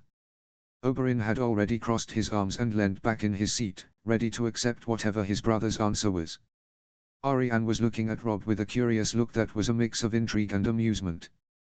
"With anyone else, I would worry about how you might take back your word," Doran said finally. "You are many things, Robb Stark, but you are first and foremost the son of Eddard Stark, and that counts for quite a bit." Robb smiled slightly. "Thank you, my lord. I believe that means that you are agreeing to my offer." "I am," Doran said, nodding. "Is that all?" Robb shook his head. "There is one more proposition I would like to broach if you would indulge me." Doran nodded. "As I am about to take the Iron Throne, I would like for Dawn to have a say in Westeros ruled. Robb explained. I would very much like for Prince Oberyn, and all his children and his paramour if he wishes, to stay in the capital as the emissary of Dawn. You said no hostages. Oberyn growled. And you won't be one. Robb replied calmly. Dawn still keeps its independence under Prince Doran's rule. My only wish is for Dawn to have a voice here. And between you and me, my lords and lady, I do not want a politician. I want a man who will tell me the harsh truth. Oberyn and Robb gazed at each other. The Northern King could feel that the Red Viper was close to accepting, he just needed one more push. He was a man who loved his people and his family. I will allow Dawn to keep its independence. Robb said, turning to Prince Doran. A simple oath of loyalty is all that I will require. All taxes and such will be paid to House Martell. I would like there to be constant communication between King's Landing and Sunspear. Allies, not strangers. Margaery put simply. Doran nodded slowly. That is a very generous offer. I wonder how your generals feel about it. This offer is for the good of Westeros, not to appease anyone. Robb said firmly. I would have your answer. Doran glanced at Oberyn, who was still gazing at Robb. Eventually, he met his brother's gaze and nodded once. We accept your grace. Doran said simply. Line break. Your grace, they are here. Brian said, poking her head through the cracked door. Robb nodded and gestured to his commander to let them in. 3 men were escorted in by the giant woman, not that any would like to try and fight the warrior woman. Your grace, Tyrion Lannister, Bronn, and Podrick Payne, she said. Robb nodded and motioned for the men to take the seats across from Robb. Welcome, gentlemen. Wine. Tyrion smiled slightly. Perhaps just a little, your grace. Robb poured the wine, a very good red wine vintage from the Reach, into 3 chalices, distributing them out to the chairs in front of him. When all 3 took their seats, Robb retook his. I wish to thank you for your help, my lord. Robb said. Yours and Willas's work was life-saving. So I heard. Tyrion chuckled, raising his glance to Robb. Young Dragon Eye is the talk of the town. Robb smiled slightly. I'm sure you've figured out that I did not call you here to praise you for your help with the dragons. I had a feeling. Tyrion said with a shrug. Thankfully, I will not have to wait long. You Northerners do not usually beat around the bush. Robb's smile grew. The first issue I would like to bring up is in the Westerlands. Casterly Rock, I take it. Tyrion said. Robb nodded. Indeed. Your cousin, Davin, I believe, has held out quite admirably against Randall Tarly. But enough is enough. The war is over and Tarly leaves the day after tomorrow to take back command of the siege. Believe me, Lord Tyrion, it may take months or years, but Tarly will bring the rock to heel. Tyrion shrugged, taking a drink of his wine. Will he? Forgive my arrogance, but the rock hasn't fallen in hundreds of years. It's well stocked and defended. Robb nodded. So it seems. But I believe that there is a simpler way to finish the campaign in the west. Tyrion raised an eyebrow. Oh. You are Tywin Lannister's last surviving heir, are you not? Robb asked. The rock belongs to you. Tyrion scoffed. My father never publicly acknowledged me as his heir. For all I know, he left the rock to Davin or Stafford. Margaery frowned. You are the last remaining male of your line. Surely Tywin must have acknowledged that. My cousin cannot rule Highgarden before Willas or Garland, she pointed out. Tyrion nodded to her. Yes, but my father has always had a particular hatred for me. I wouldn't put it past him to do such a thing. Nevertheless, he has not publicly announced his heir, so we must assume that Casterly Rock falls to you. Robb said. You and your friends here will travel with Tarly and have Davin hand over the rock. Tyrion scoffed. He'd rather fall on his sword than hand over the castle to your men. Robb shook his head. I do not want him to hand the rock to me. He is to hand it to you so that you become the new lord of Casterly Rock. Tyrion raised an eyebrow. In name only, I suppose. I suspect you have numerous others lining up to become lord of the Westerlands. Robb shrugged, passing over a folder to Tyrion, who opened it and began reading it. "That is a list of titles and the new lords of the Westerlands," Robb explained. "Many died, and I've had my friend Samwell go over the most current list of families as well as the deaths in the war. Furthermore, Tommen shall become your heir. I had a moment to see him once again when he was handed over to me from the Targaryens. He's young and naive, but he should do fine as your heir." "You're giving Tarly Lannisport?" Tyrion interrupted, looking up. Robb nodded. "Included in that folder is how our new government shall be formed. Each Lord Paramount shall have a council similar to my own to help govern. You yourself shall be named Lord Paramount of the Westerlands, a primarily political role. One you should be well suited for if the rumors are true. As for Randyll Tarly, he shall be named Warden in the Westerlands, the military counterpart to the Lord Paramount. He shouldn't interfere with your work. I have a job for him that will keep him quite busy," he explained easily. Tyrion nodded slowly, his eyes quickly scanning over the details of the new form of government. He seemed impressed, which made Robb proud. Margaery and Olenna had worked hard to put the system together and Robb was surprised that it had not already been introduced. "I see," Tyrion said. Robb turned to Bronn, who was pouring himself another glass of wine and looked quite bored with the meeting. "I have even found a place for your friend Bronn. I have spoken to the Hound, and he has no wish to take over the lordship of his family keep. Therefore, I am able to offer the place to you, Bronn." The sellsword raised an eyebrow, but shrugged. "Sure. I must admit, Your Grace, this is well done," Tyrion said, closing the folder. "I am rather surprised others haven't come up with it already. I mean to bring good change throughout the realm, and I intend to start as soon as possible," Robb answered, standing up to walk over to a nearby table where a small collection of items sat. He picked one up, putting his back to Tyrion as he spoke. "As an experienced politician, would you not say that it is like war?" Tyrion raised an eyebrow, glancing towards the Queen, who was regarding the imp with a curious look. He looked back at Robb, who still hadn't turned around. He nodded. "I suppose so. When I first fought your brother at the Whispering Wood, I took a risk. When I traveled south to treat with Renly Baratheon, I took a risk.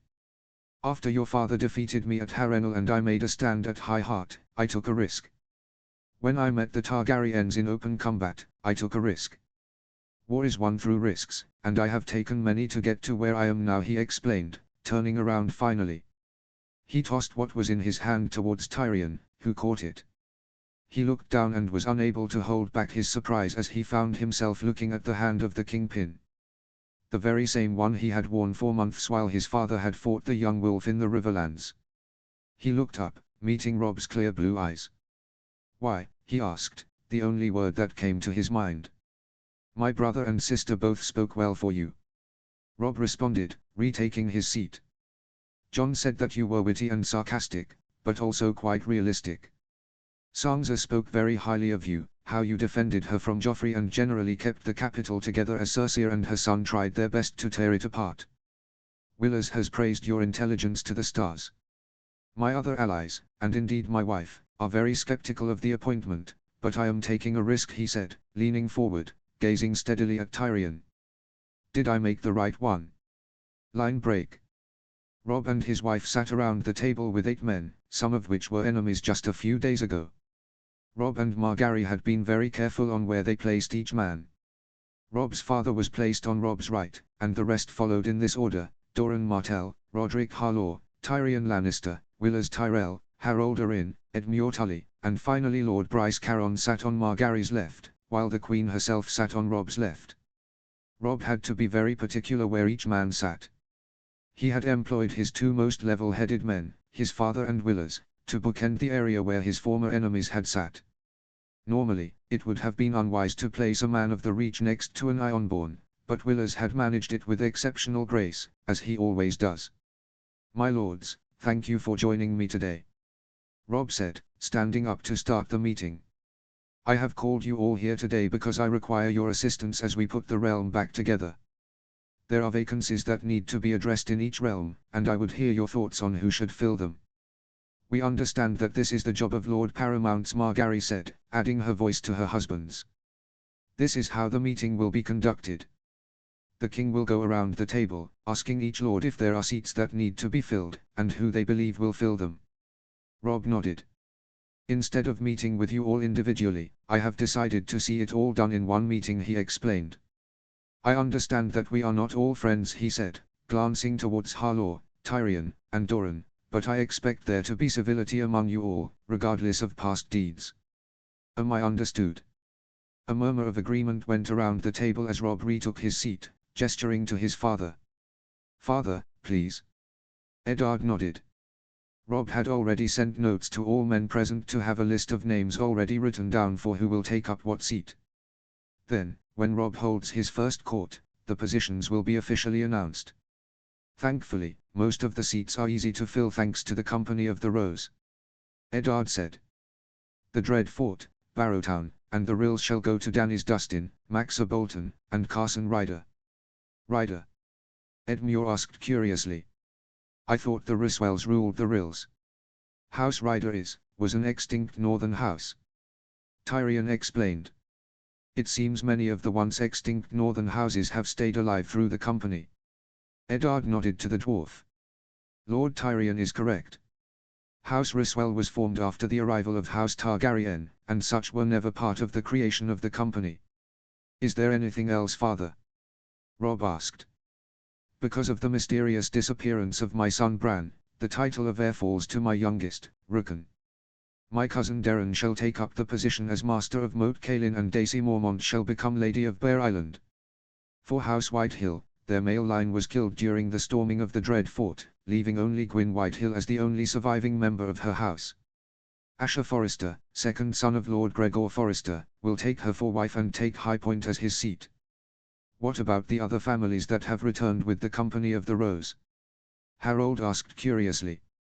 For Umbers, Mormonts, Carstocks, and all others, they shall return to their family home, and I will leave the current lords to decide what will be done with their newly returned cousins. For the once extinct houses like Redstocks, Greystocks, and Fishers, I shall find them castles and seats in the north close to where they once ruled. Eddard explained. They will be run-down holdfasts, but thankfully the company has saved up a lot of gold and will be able to rebuild these castles back to their former glory. Rob nodded. Perfect, he said, looking towards Prince Doran. Prince Doran, if you'd please. The partially crippled prince nodded.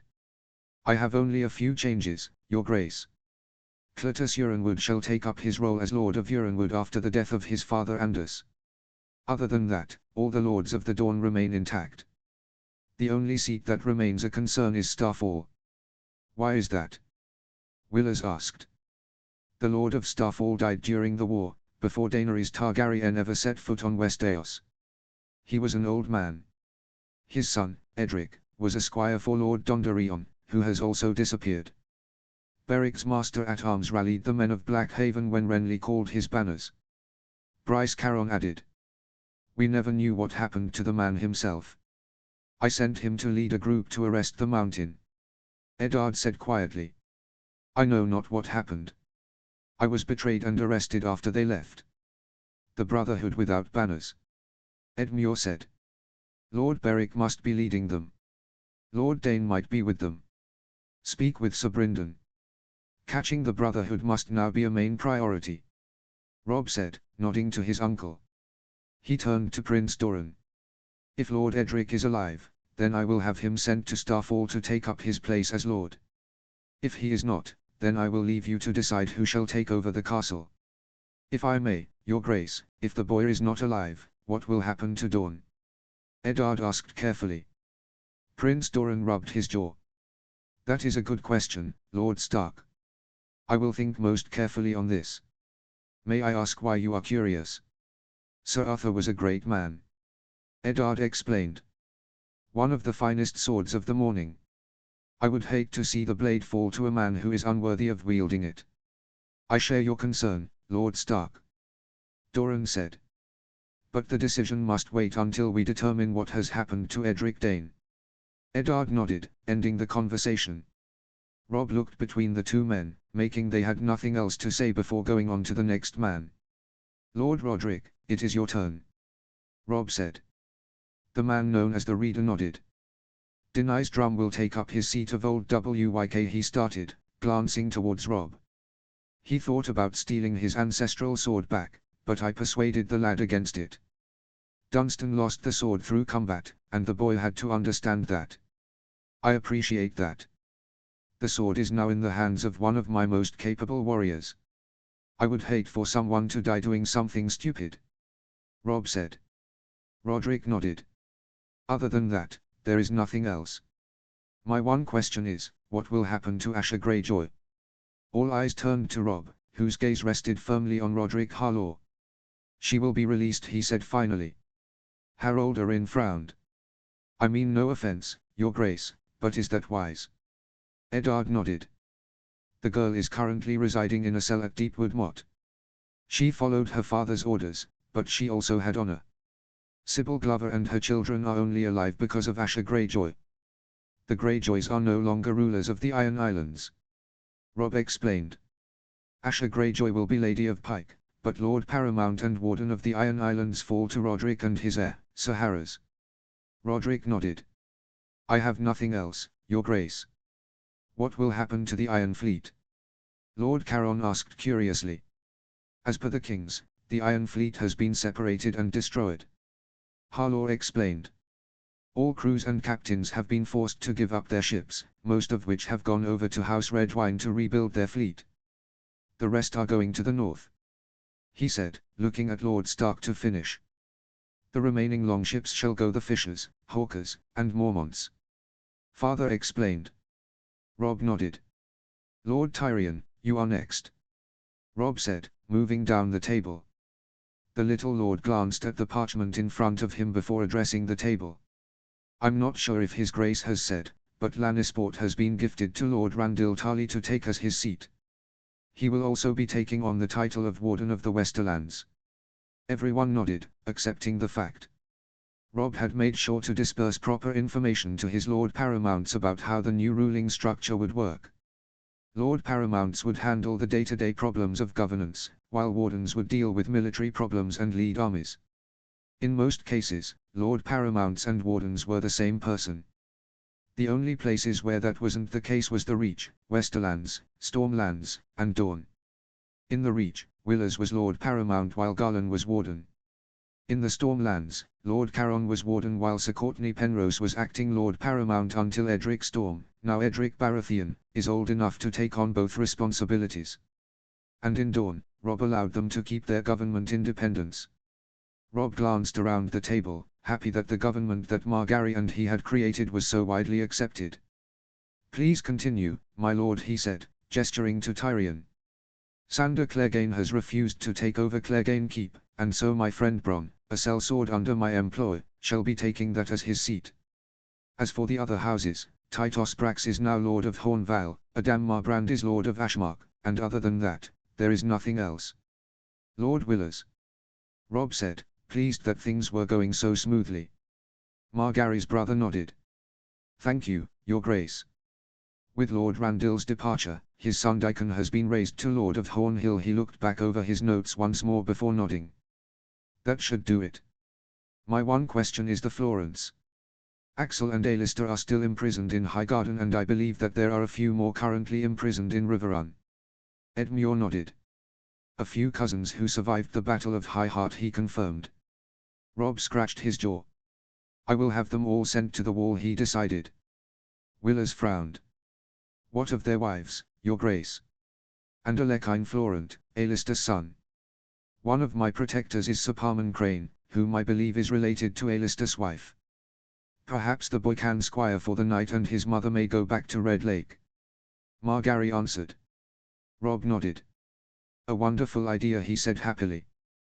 The wives and families of Alistair and Axel, as well as the cousins at Riverrun, may go back to their original house. Willers nodded, making a small note. Of course, Your Grace. Who will receive Brightwater? Garlan. Rob said firmly. He's more than earned it. Willers couldn't help but smile a little. Of course, Your Grace, he said happily. That is all. Rob turned to Harold. Lord Arryn, please, he said, gesturing to the young lord. Harold glanced at the table, clearing his throat. Of course, he said.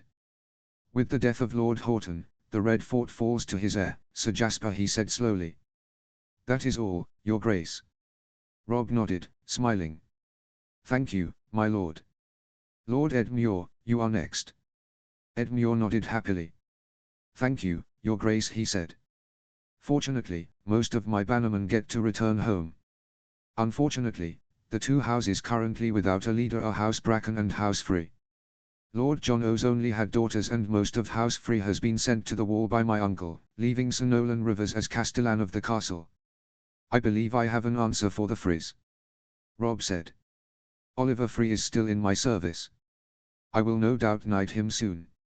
I very much like for him to have a worthy match when he takes up as Lord of the Twins.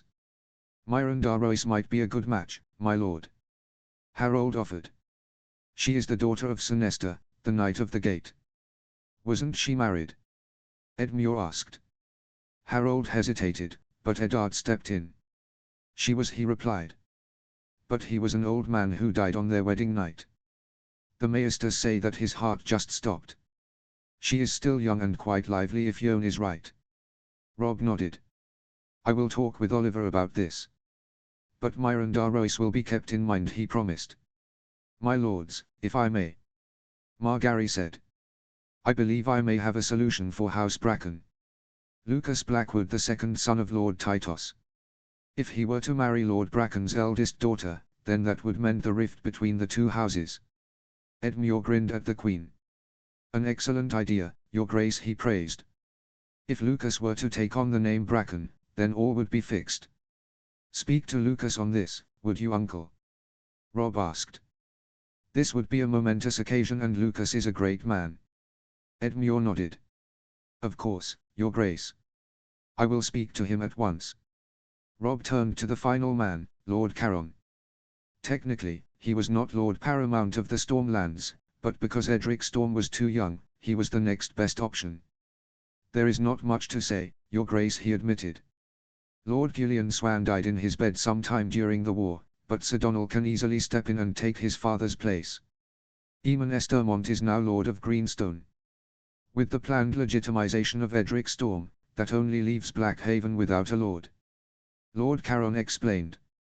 Did Lord Dondarrion have any nephews or brothers that we know about? Rob asked. Lord Caron shook his head. He was an only child, I'm afraid.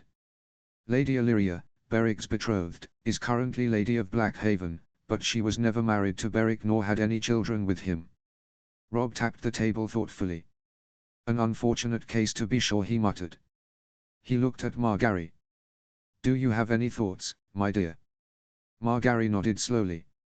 If Lord Dondarrion is found dead, why not legitimize Lady Illyria as Lady of Blackhaven, and allow her to take on the Dondarrion name? If we allow her to remarry, then the House of Dondarrion can continue. Caron nodded. A sound plan, Your Grace, he said respectfully.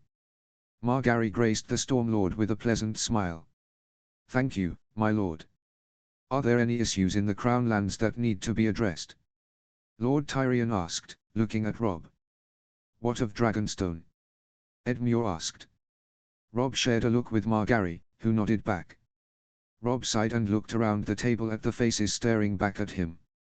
I intend to give it to Daenerys Targaryen.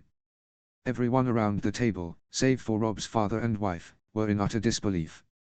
Rob had just fought a massive battle with the woman, and now he wanted to give her a castle. Your Grace. Edmure said, struggling for words. This is. I know exactly what it is, uncle. Rob said, cutting him off. I understand what you all are thinking, but allow me to explain.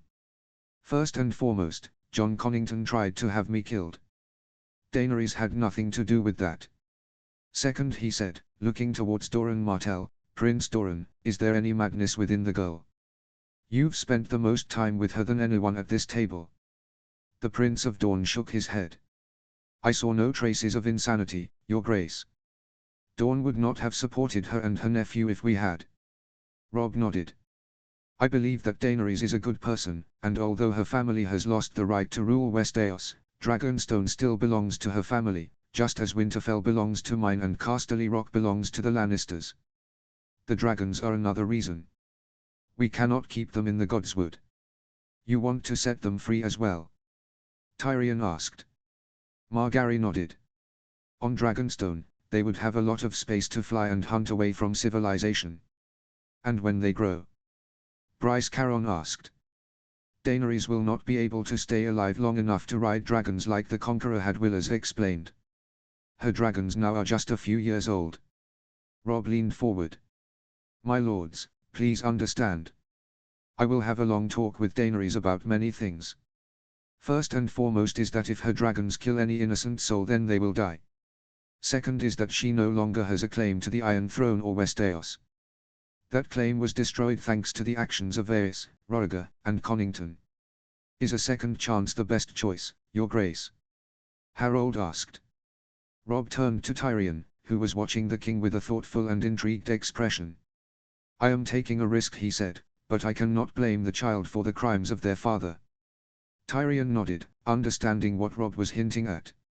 Robb looked around the room.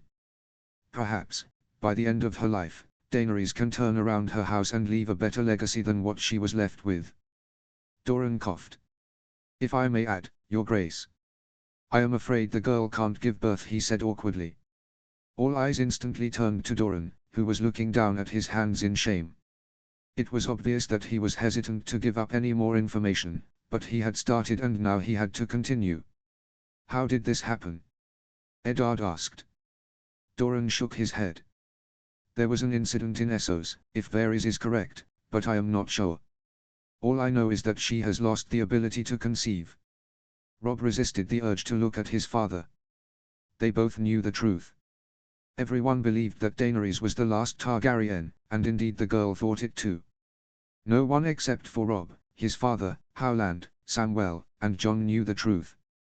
We will wait and keep an eye on how this develops. But for now, let's give the girl a chance. Robb said slowly. With the matter settled, Robb looked around the room. Daenerys will become Lady of Dragonstone.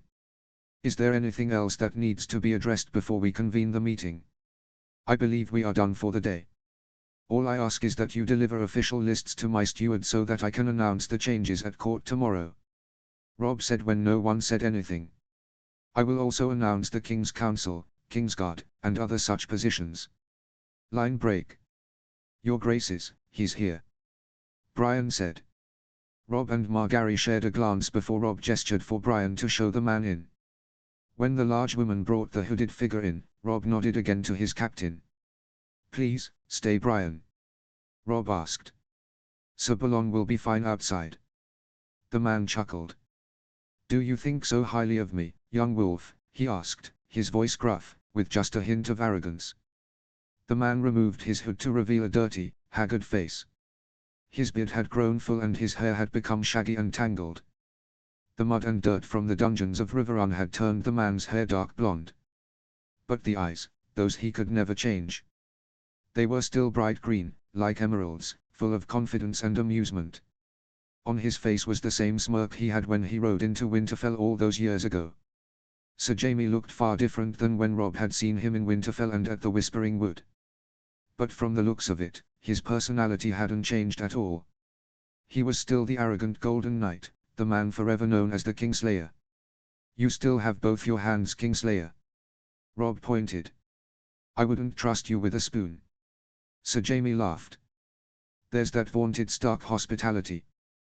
That's saved for people who didn't try to kill my brother. Robb growled. Sit. The Lannister knight pulled a seat back and sat down, his eyes landing on the wine pitcher. Can I bother you for some wine? No. Robb answered immediately, glancing down at a piece of parchment before looking back up. Your brother made a plea for your life. Normally, I would have you beheaded for fucking your sister alone. Attempted murder of my brother and attacking my father unprovoked just furthers the list of your crimes. Did you drag me all the way from Riverrun to read me a list of my sins, Stark? Or do you have something you actually want to say to me? He asked boredly, although there was a dangerous light in his eyes. Robb glared at the tarnished knight, but held his anger in check. The only reason you are here is because your brother did something for me, and this is me returning the favor, he explained. Furthermore, you will be the first to hear, Your brother shall become Lord of Casterly Rock and Lord Paramount of the Westerlands. Tommen shall be his heir. Jaime nodded, not looking all that surprised with the news. Good, he said quietly, all the arrogance he previously had now gone.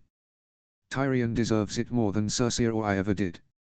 Tommen will be a good heir and will become a good lord under Tyrion's guidance. Robb raised an eyebrow. The sincerity in the knight's voice was obvious. Tyrion will take the title of Lord Paramount, while the military title of Warden shall go to another. Jaime once again nodded. Smart. Tyrion's biggest advantage has always been his mind, not his sword arm. That was always my talent. Robb shared a look with Margaery before continuing. With that out of the way, I brought you here to ask you 2 questions. The first, why did you kill the Mad King? Jaime shrugged. You knew the tales of the man, was that not reason enough? He asked, his voice bitter now as he was reminded of his most infamous achievement. Understandable, but rumors are that you killed him on your father's command. Margaery said. We would hear the truth from you. Jaime gazed at the Queen, and for the first time, he allowed his true self to show. He was a broken man, who had spent the entirety of the war wallowing in the cells of Riverrun. Defeated at the onset of the war by the young wolf and was only allowed to sit and think of how low his reputation had dropped in the last 20 years. In that time, his failures as a man, a knight, a Kingsguard were all he had to think about. It had left him bitter and angry, angry with himself. You want to know why I killed that madman? This is why. Aerys Targaryen raped his wife after every time he burned a man. Daenerys Targaryen is a spawn of rape. I watched that man kill and rape at his pleasure, and while my knightly vows told me to defend the weak, fight back against tyranny, my vows as a Kingsguard prevented me from doing a damn thing. We are sworn to defend the king, not judge him. That is what Sir Gerald Hightower said to me after the burning of your grandfather. Jaime snarled. At the end of the rebellion, while my father was sacking the city and the mountain was killing the royal family, do you know what the Mad King did? He sent his hand, a pyromancer named Rossart, to ignite wild fyrcaches that he had set out throughout the city. Under each gate, under each main road, under the Great September and Dragon Pit. The man was going to blow the city to hell and take everyone with it. The man probably thought was going to be able to turn himself into a dragon or some other sort of madness. When I saw the king give the order, I followed Rossart out of the room and put my sword through his back. When I came back in the room, I put my sword through Aerys' back as well. I broke my vow for the most honorable of reasons. I saved 500,000 people, the populace alone, and your father called me Kingslayer. Jaime roared, standing slightly. Brienne stepped forward, half drawing her blade, but Robb held up a hand to stop her. Jaime continued, his voice coming back to a normal volume. That, my lady, is why I killed the Mad King. Aerys was going to blow up the city. Margaery said, the blood draining from her face. Did you ever say anything? Jaime shook his head. No, it would cause a mass panic. Besides, it detry, he said, trying to find the word.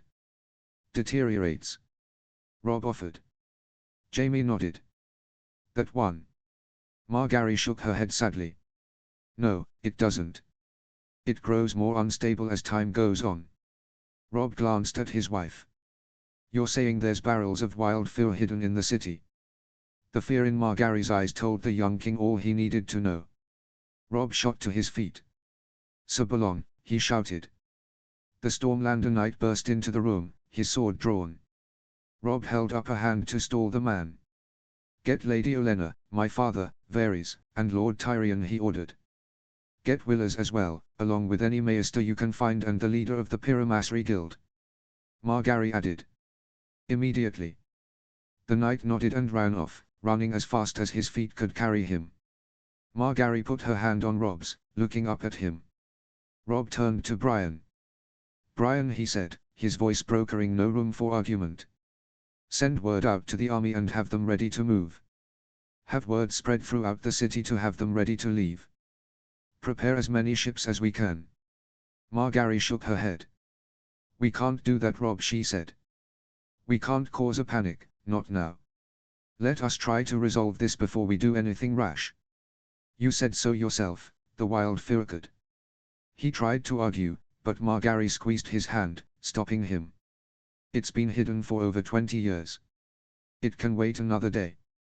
But we need to know if we can get it taken care of first, she pressed. Robb looked into her eyes, the two sharing a silent debate which Margaery won. The young wolf nodded and slowly retook his seat.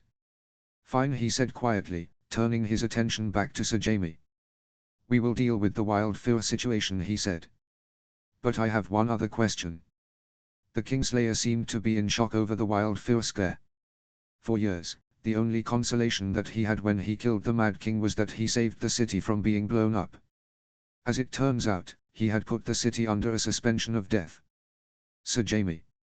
Robb snapped. You made a mistake, now get over it. The Kingslayer shook his head, gazing unnervingly at Robb. What? Robb glanced at Brian and gestured to the door. Hold anyone outside. This will only be a moment, he ordered. The large woman nodded and walked out, closing the door behind her. Margaery glanced at her husband, curious to see what he had to ask the man. You said that you didn't know which vow to uphold. Your knightly vows or your vows as a Kingsguard? I want to know, should they be one in the same? Robb asked. Jaime's head snapped up, now alert. What do you mean? Robb gestured towards the door. After hearing your story, I want to make sure there is never a chance where a Kingsguard is forced to pick between the innocent and his king. What I am asking is, should a Kingsguard be able to kill his king if for the betterment of the realm? Margaery grabbed Robb's arm, but the young wolf had his gaze firmly fixed on the Kingslayer, who was meeting the young man's gaze. You would allow your sworn swords to defy you? Robb nodded. I never want to put them in a position where they are forced to choose between vows, he explained. You broke your vow to your king to uphold your oath as a knight. Jaime nodded slowly. I see. I was a part of what might have been the greatest Kingsguard ever assembled. Sir Barristan the Bold, Sir Gerald Hightower, Prince Lewin Martell, Sir Arthur Dayne, the Sword in the Morning. And then, I was a member of what could be considered the worst collection of Kingsguard in over 300 years. Most of them were political appointments for Cersei, knights under her employ. Men like Meryn Trant and Preston Greenfield. There were a few good ones, Oakert and more, but it was a terrible group of men. The knight had a far-off look in his eye as he spoke about the various knights he had been around. I will give you this, Stark. Line break. The sky outside had turned from light blue to shades of orange and purple as the sun set and the night emerged. Robb and Margaery had been sitting in the chambers all day, meeting with all sorts of groups. Their last meeting had been rushed, but it had to be. Varys, Tyrion, and Samwell Tarly would begin immediate work on locating the Wildfire, along with finding ways to destroy it. Robb's father, Willers, and others would help tomorrow. Robb needed them once more before the night was out. The door opened suddenly, allowing Daenerys Targaryen, followed by Barristan Selmy and Jorah Mormont to walk in. Both knights wore normal clothes and were completely unarmed. Daenerys herself wore a cream-colored dress and had the same silver dragon choker around her throat. Robb, she said simply, standing across from him. Please, sit. Robb said quietly. I have troubling news. It involves your father, he said, nodding to Daenerys. The silver-haired girl gave Robb a bored, exasperated look. What great sin have you accused him of now? Robb glared at her. Your father planned on blowing up King's Landing, he said bluntly. He had barrels of wildfire planted underneath the city. On the day Tywin Lannister sacked the city, Aerys ordered the head of the Pyromancers Guild to ignite the barrels. Daenerys went to say something, but Robb held up a hand to stop her. I have already tasked my allies with securing the barrels. Robb continued. Every precaution will be taken to ensure the safety of the citizens of this city, my men, and the prisoners. Daenerys nodded slowly. It was obvious that she was trying to overcome her shock in order to keep the conversation going. Thankfully, Sir Barristan stepped in and asked the question that Daenerys was going to. Why have you called us here, my lord, he asked politely. With Aegon's and Connington's death, that leaves only Daenerys. Robb said. The sellswords, the Dornish, and the Crownlanders have all laid down their swords and surrendered fully to myself. The remaining companies will be sent back to Essos. The Crownlanders and the Dornish will be allowed home without repercussions. All that leaves is your Unsullied. How many are left? Daenerys asked quietly. About 500. Robb answered. Once my men broke their ranks, it didn't go well. So what are you going to do? Daenerys asked bitterly. Am I your war trophy? Robb couldn't help but have flashbacks of his fight with Aegon. Those had been his exact same words, and the way in which they were spoken was uncanny. The bitterness of defeat was obvious. It was as if they felt like a rare animal about to be caged and put in display. Robb had no intention of caging anyone. You had no part in the attempt on myself or my son. Robb said, keeping his voice neutral. Your only fault was backing your nephew, and even then, it's understandable. So if you are wondering whether I will have you killed or imprisoned, the answer is no. No. Daenerys said, not sounding convinced. Robb shook his head. I am not Tywin Lannister, nor am I Robert Baratheon. I do not hate you for who you are, and I do not want to kill you because you fought against me. What will be done with me then? Daenerys asked. You will be given Dragonstone. Robb said. You, the 2 knights by your side, your Unsullied, and your dragons will be allowed to take the island as your own, but Robb held up a hand. I require something from you. What? Daenerys asked. An oath of fealty. Robb said firmly. And a promise that you will not leave your island for 5 years. You are asking me to give up my crown, my claim to the throne, and to accept a prison sentence where I am a prisoner in my own home. Daenerys said, summarizing Robb's words. What if I say no? Your dragons are dead. Robb replied immediately. The Unsullied will be deported back to Astapa, and every supporter you have will be sent to the wall or executed. Robb hated himself as the words came out, but he knew that it was the only way to convince Daenerys to agree to his first offer. He knew how much her dragons meant to her, and he was well aware of her relationship with the eunuch warriors and her knights. They were all she had left now after the battle. Even her Dothraki had been wiped out to the last man. Those are your 2 choices, Daenerys. Robb said. Believe me when I say that I am being generous. There is no one else inside the castle or even within 100 miles of the city that wants those dragons alive. But I will warn you now. Robb leaned forward, if you lose control of your dragons, I will not hesitate to kill them. We both know it's possible. Daenerys leaned back in her seat, crossing her arms. Her mouth was screwed shut in an angry line, but Robb had intentionally placed her between a rock and a hard place. She, and her remaining followers and dragons would remain alive, but confined to an island that was limited with resources. How do I know that I can trust you? Daenerys asked finally. Because anyone else wouldn't be giving you this option. Robb said. You're a good person, Daenerys. You have good people advising you. You believed in peace as much as I did. What I'm doing now, it's all in the name of peace. The last Targaryen looked at the knights on either side of her. Ser Jorah looked sour, but didn't seem opposed to the offer. Ser Barristan, on the other hand, seemed relieved that Robb wasn't going to kill the girl. I would have your answer. Robb said. Line break. Robb was in his final meeting of the day, and it was the one he was more nervous about, even more so than the Martells and Daenerys. He was surrounded by the smartest people he knew, Willers, Olenna, his father, and as always, Margaery was at his side. Thank you all for coming. Robb said tiredly, running a hand through his hair. He was amongst family, and knew that he could drop the facade of a strong king just a bit. I understand that it is late, but I would hear your opinions. Willers nodded. Of course, he said easily. How can we help? Margaery placed her hand over Robb's, squeezing it reassuringly. The young king picked up a report from in front of him and passed it to his father, who sat on his right. These are who I plan on naming to my council and my Kingsguard. Robb's father looked over the list, nodding slightly as he saw who would be given a white cloak. It was when he reached the King's Council, and saw the first name written, did he stop and stare at Robb, stunned. Robb. But the young wolf waved aside his father's question. Keep reading and pass it along. I will answer questions after everyone has seen my decisions. Eddard sighed and quickly looked over the rest of the list before passing it along to Lady Olenna, who looked at both Robb and his father before looking over the sheet, not showing any response to the names listed.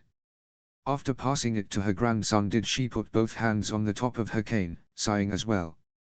That made two people who did not look all that pleased with the list, and Rob knew that it was one name that made them question the entire thing. Willers raised an eyebrow when he went over the list, but said nothing. He alone didn't look all that fazed by the list, which didn't surprise Rob. Willers had always been one of the more open-minded men Rob had ever come across. When he gave the list to Margaery, she put it face down on the table, folding her free hand in her lap as all eyes were on Rob, who was leaning on the armrest of his chair, gazing at the table. "Rob, are you sure?" Father asked finally. Rob nodded slowly. "I am," he said. "Father, you always told me that to be a good ruler, I had to put the best people in the positions I needed them. I'm doing that." Eddard sighed. "Rob, you're going to name Tyrion Lannister as your hand. What are the repercussions?" "What are the repercussions if I don't?" Rob asked, looking around the table. "If there was anyone else, then I would take them, but there's not." "Willers," Rob said, turning to his good brother, "you are the only man capable of matching Tyrion's intellect, but you are needed in the Reach." Willers nodded. "I appreciate the compliment, Your Grace, but I do not share Lord Stark's apprehensions. I spent the last few days with Lord Tyrion and can say that he is possibly the best man, besides his late father, to be Hand of the King in quite some time," he said, nodding to Lord Stark. "No offense." Eddard waved aside the apology. "It's all right," he said. "I was not meant for the South. I will not lie. Your Grace, Lord Tyrion is smart, amazingly so, with a mind for politics. I will not withhold praise from my sister and grandmother, who will also be on your council, but Lord Tyrion is just as smart as they are and twice as ruthless. Let us be honest with ourselves, that will be needed here." Willers continued. "What about Casterly Rock?" Margaery asked, looking at Rob. Rob shook his head. "Tommen will be fine with the help of whomever Tyrion leaves as Castellan. After all, Tywin ruled for 2 decades with the Mad King." He looked around the table. "Are there any other appointments that should be further looked at?" Eddard shook his head. "Your Kingsguard is solid," he said. "Good, honorable knights one and all. Brian as your Lord Commander will be odd to others, but I can think of none better. I see shades of Barristan Selmy in her. The others are used to taking orders from her as well. That power dynamic is already in place, thankfully." Lady Olenna nodded. "Indeed. The others on your council are good choices as well. Lady Anya is an interesting choice for Master of Coin, as is Alec Reed. Alec Reed is the spy master for the Company of the Rose." Eddard explained. "His system is nearly as vast as the Spiders, and he's currently working on flipping as many of Baelish's sources as he can." "Willers was my first choice for Master of Coin," Rob said. "But as I've said, he's needed in the Reach. Lady Anya is highly favored amongst her countrymen, especially Lords Royce and the late Lord Redfort." "What of the Northerners?" Willers asked. "I saw that you had all the realms represented save for the Iron Islands and Dorne, for obvious reasons. The only Northerner I saw on your list was Jon Hawker, your captain of the Household Guard." Rob nodded. "I will watch out for Northern interest," he said. "Besides, I doubt there's a Northerner who would want to be here not named Marndaly. Jon Hawker is a third son and is known to be quite observant and quick-thinking. We believe that he will make a fine captain." Margaery explained. "For Dorne and the Iron Islands, Prince Oberyn will remain in the capital to ensure that Dorne has a voice even though it will remain somewhat independent from the Iron Throne. As for the Iron Islands, they have been decimated by the battles in the north, the Reach, and on the islands themselves. It will be years before Lord Harlaw can rebuild the islands. He means to make them more of a trading post in the Sunset Sea." Rob continued. "When they gain more power, Margaery and I will take the necessary steps to maintain a firm hand on them." "Well, Your Grace's Lady Olenna sighed, I must say, I am rather intrigued to see how this works out." Rob smiled slightly. "My lady, you helped put many of these changes in place. I have a feeling that everything will work out just fine." Rob xxxay. "I'm surprised to find you here," Rob said quietly, surprising his brother. Jon was leaning against a tree at the edge of the clearing, watching the two dragons sleep. Even asleep, They were still fearsome-looking beasts, and unlike their dead brother, they weren't covered in spears and arrows. There wasn't much Rob could do to contain the creatures, but he had placed the Raventree Hall archers around the Godswood, all armed with the best arrows that could be found and war horns in case the dragons became a problem. I had to come. Jon replied in the same quiet tone. You saw what they did during the battle. You're not talking about their fiery breath, I take it. Rob said, leaning against a tree next to his brother. You're talking about when Rorigal refused to fly where you were. Jon could only nod. Did I ever tell you what Rorigal did when it first saw me? Rob asked. It walked right up to me and sniffed me. It seemed extremely curious and then turned its back on me like I was nothing. Strange. Jon said, glancing at his brother. Is it? Rob asked curiously. You know, Rorigal doesn't have a rider, perhaps he was looking for one. What are you getting at, Rob? Jon said. You know exactly what I'm getting at. Rob replied. Jon, I know you're a Stark now, but this, he gestured to the sleeping dragons, is your birthright just as much as Ghost is. You want me to ride one of them? Jon asked, annoyed. I want nothing to do with them. Then why are you here? Rob asked simply. Jon didn't answer, just scowled and went back to his brooding. Rob rolled his eyes and ran a hand through his hair. When Jon had explained his actual history, Rob had been more than happy that he had chosen to just accept his Stark side. But when Rob looked at the dragons, he couldn't help but feel like Jon was meant to be a Targaryen. Rob also knew that Jon was meant to be great regardless of his last name. Rorigal was named after Roriger, your birth father. Rob said gently. It's destiny, Jon. Roriger thought it was his destiny to fulfill a prophecy and instead destroyed his house. Jon countered. Fine. Rob said, giving up. Have you spoken to the girl? Jon shook his head. I've been tempted, but what's the point? She might just see it as a ploy to have her dragons taken from her. No, I gave her dragons back to her. She knows that. Rob said. Then again, the only reason I did that was because I know that there's a connection between you and Rorigal. I noticed it during the battle, and now the fact that he sniffed me when he met me makes sense. So I'm your dragon deterrent. Jon grumbled. Great. Rob shrugged, knowing that his brother was just annoyed that Rob had suggested that being a Targaryen and riding a dragon was his destiny. He would get over it eventually. Jon and Rob were too close for something like this to get between them. What do you plan to do now? Rob asked curiously. I'm sure father could easily find you a holdfast in the north. Hells, you can virtually ask any Lord Paramount for a castle and a wife and you'll get it. Jon shook his head. I'm not sure yet. I want to go back north, but I don't want to leave you alone in this viper pit.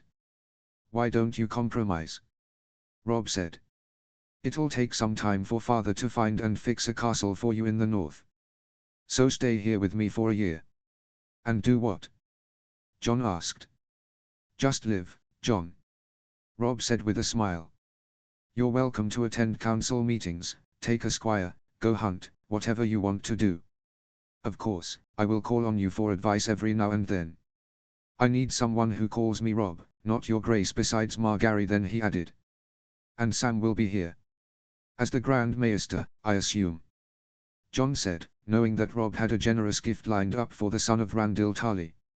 Naturally. Rob replied. Jon, whatever you want to do, you can do it. You will always have my full support. Will you force me to take a wife?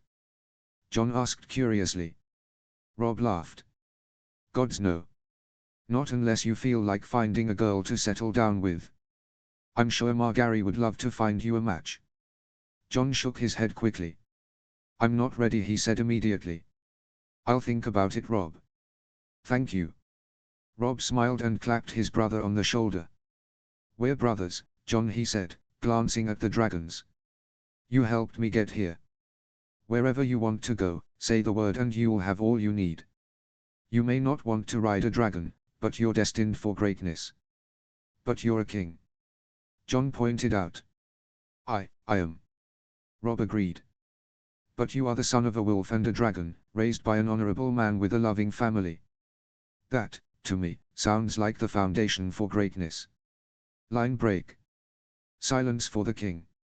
Leopold, Rob's new steward, shouted as the double doors of the throne room opened for Robb and Margaery.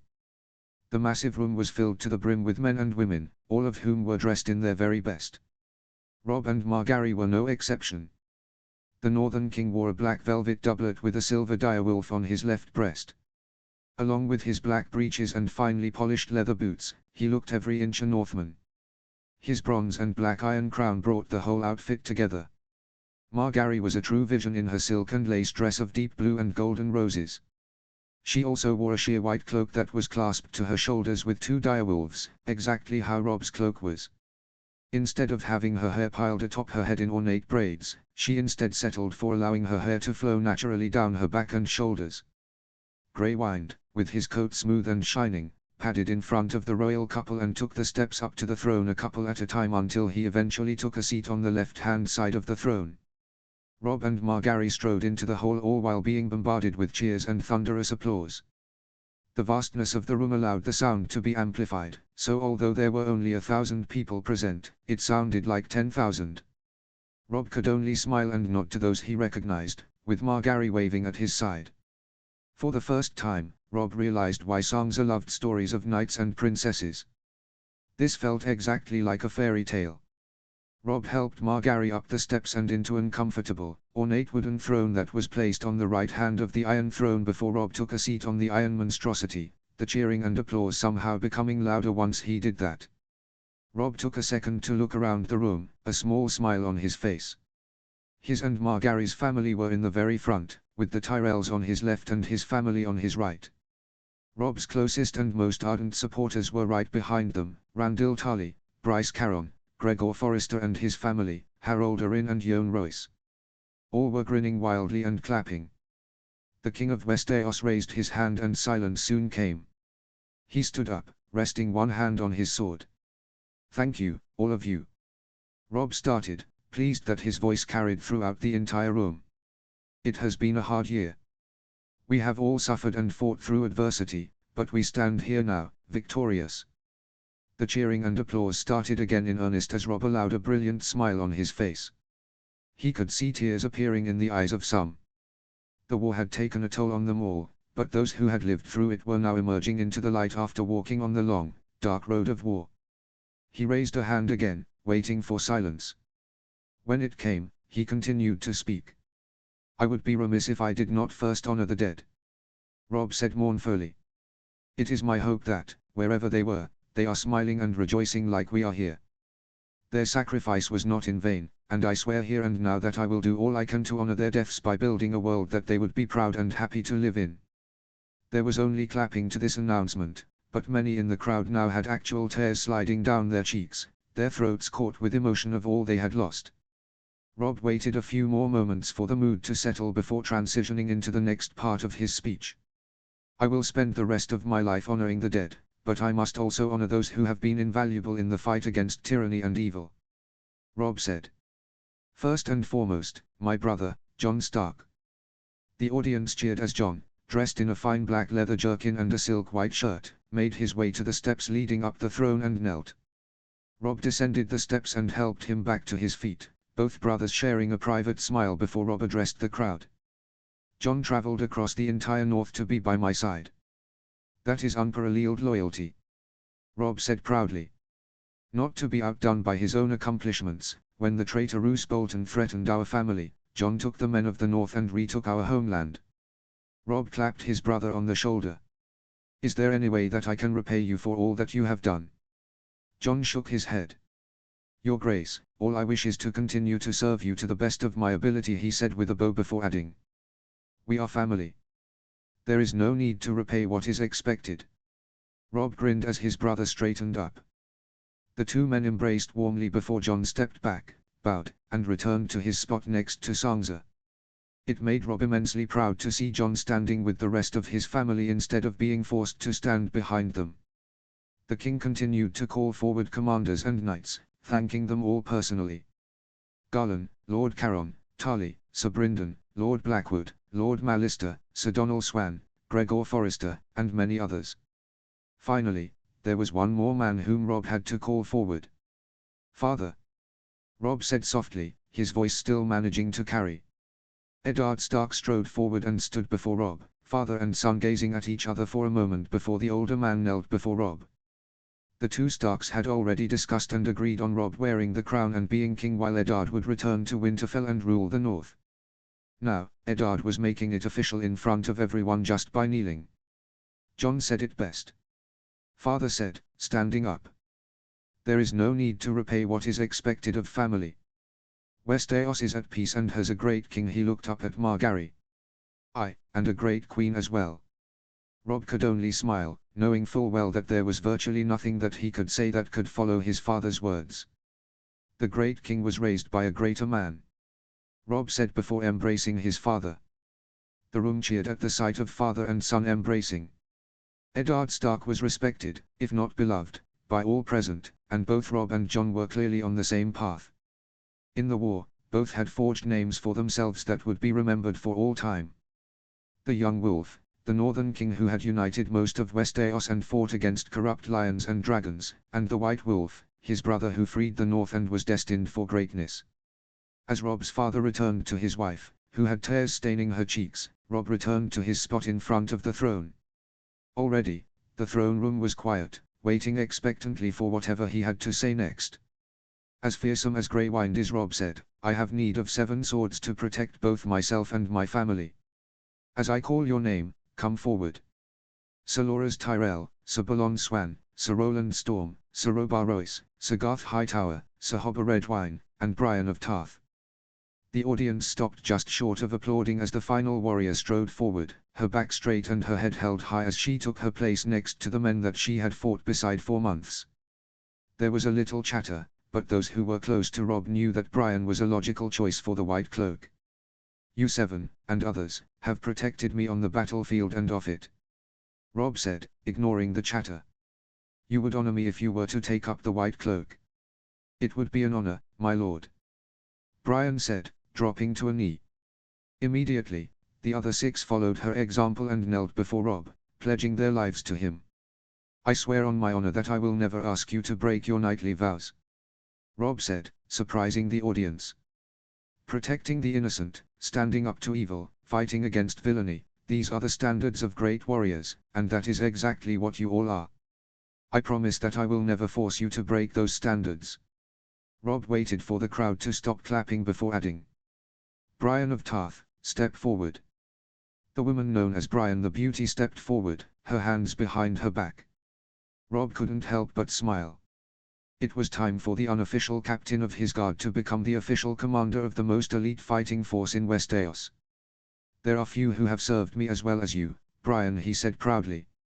"It is my honor to name you commander of my Kingsguard." The room went silent for a second before that was broken by the sound of clapping. Robar Royce got to his feet, still clapping loudly. Balon Swan and Roland Storm soon joined him. Then Loras, Hobber, and Garth were clapping as well.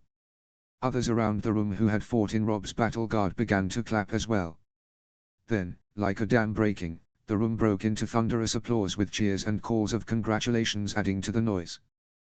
Brian dropped her head, but Rob still saw her quickly wipe away tears. The king grinned and held up a hand for silence. "Today you will be measured for your cloaks and armor, tonight you will sleep in the White Sword Tower, and tomorrow you will take up your duty."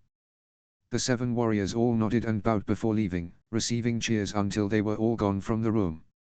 "A great king must have a great council," Rob said. "Samwell Tarly, Lady Anya Waynwood, Lord Jason Mallister, Lord Yohn Royce, Alec Reed, Lord Randall Tarly, please step forward." When all 6 people were in front of Rob, they followed the example of the 7 warriors and knelt before him. The king easily named them to their respective positions. "Lady Anya, I name you Mistress of Coin. Lord Jason, I name you Master of Ships. Lord Royce, I name you Master of Laws. Master Reed, I name you Master of Whispers. Master Samwell, although you have yet to be named a full Maester, a title I believe you will earn soon, I still name you Grand Maester," Rob said.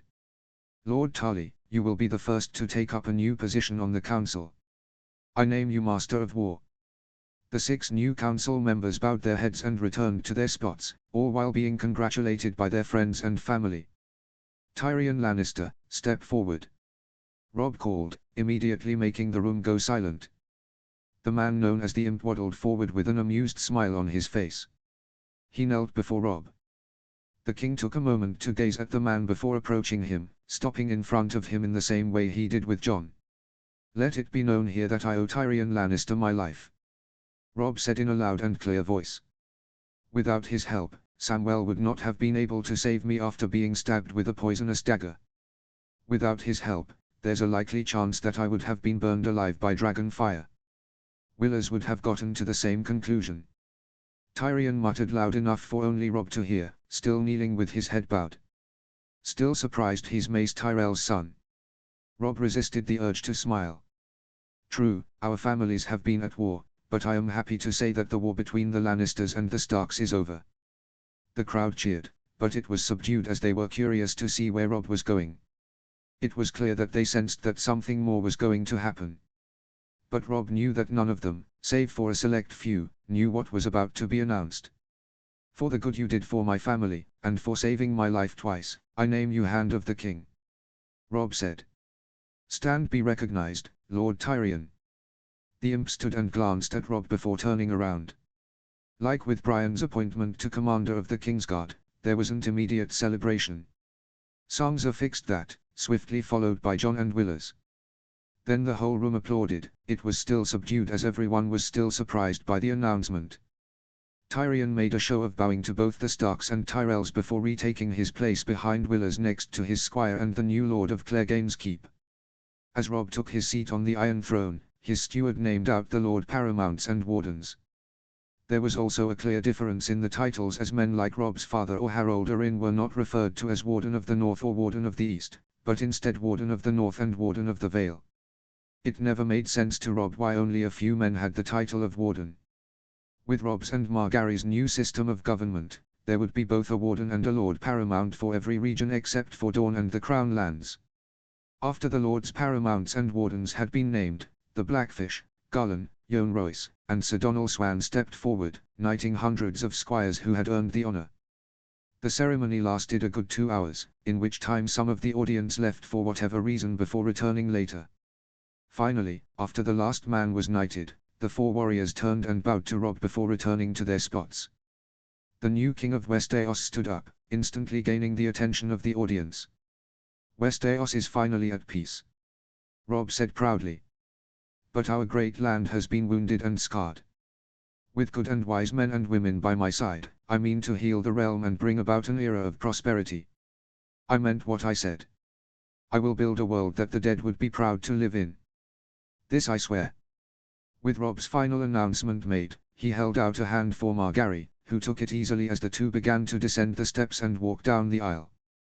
Once again, they were surrounded by cheering. When the royal couple was past the doors and walking towards their rooms to chance for the feast, followed by 2 northern warriors, Robb grinned at his wife. "Not a bad start," he chuckled. Margaery kissed him on his cheek. "It's only the beginning." Daenerys v. Her quarters were everything anyone would want them to be. Far better accommodations than the Black Cells. It seems Robb Stark was a very different man than most the young ex-queen had met in her life. Most would have thrown her and the last of her advisors in dungeons like they were nothing better than thugs. The young wolf had the remainder of the Daenerys advisors put in solitary rooms, confined to different corners of the Red Keep. The young queen should have been livid by Robb Stark's action, being so close to the signing of the treaty. But in all actuality, after the revelation revealed to her by Varys, all she felt was numb. One of her men went behind her back and tried to have Stark and her child killed. The similarities between the assassination plot and the deaths of Elia Martell and her child made Daenerys' stomach churn. Connington had become Tywin Lannister and never realized it. Daenerys was still also stunned by her conversation with Robb. Not only was he naming her Lady of Dragonstone, but he was also giving her back her dragons and her Unsullied. It was an act of mercy that was beyond anything Daenerys had ever witnessed. He had every right to throw her in a cell and let her rot, or even kill her, but he didn't. Robb was being merciful. And because of his mercy, Daenerys knew that anything she did to regain her crown would set her up as a villain. She knew that she could do nothing to retaliate against Robb because he had given Daenerys her life back. It also didn't help that Daenerys would also risk the lives of her dragons and remaining unsullied if she tried to fight a man with the might of Westeros at his back. A knock on the door took her out of her thoughts. So far, the ex-queen had been left alone, except for a random rotation of servants bringing her meals. She had just finished her meager meal of ham, bread, and fruit, so there was no reason for anyone else to see her. "Come," she called. The door opened to reveal a tall, broad-shouldered man.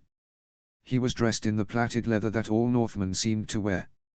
He had long, dark hair and deep grey eyes.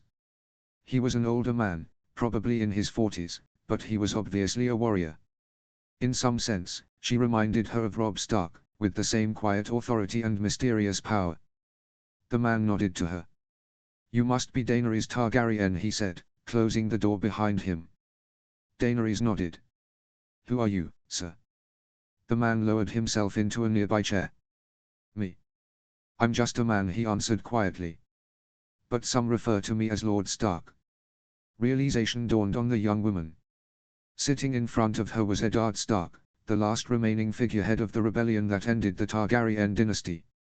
She sat up a little straighter. "I must admit, Lord Stark, I did not expect you," she said, keeping her voice neutral. The older man nodded, leaning forward, resting his elbows on his knees. "And I did not expect to seek you out," he admitted. "But I spoke to Sir Barristan this morning, and he mentioned how you had spoken to him and Mormont about the rebellion. Something you had a hand in." Daenerys snapped, unable to help herself. Eddard gazed at her in annoyance. "Do not be so quick to place blame on me, girl. Your family is not free of guilt," he said firmly. "I assume you came here for a reason, my lord, say it or be gone," Daenerys grumbled, glaring at the Lord of Winterfell. "You want to know about the rebellion, about your brother, the Bard Prince?" Lord Stark said. "I was there in my sister's final moments. I know the truth." "If you know the truth, then why didn't you share it with your friend, the usurper?" Daenerys challenged. Eddard hesitated before explaining. "If I had, then it would have put the people I love at risk," he said vaguely.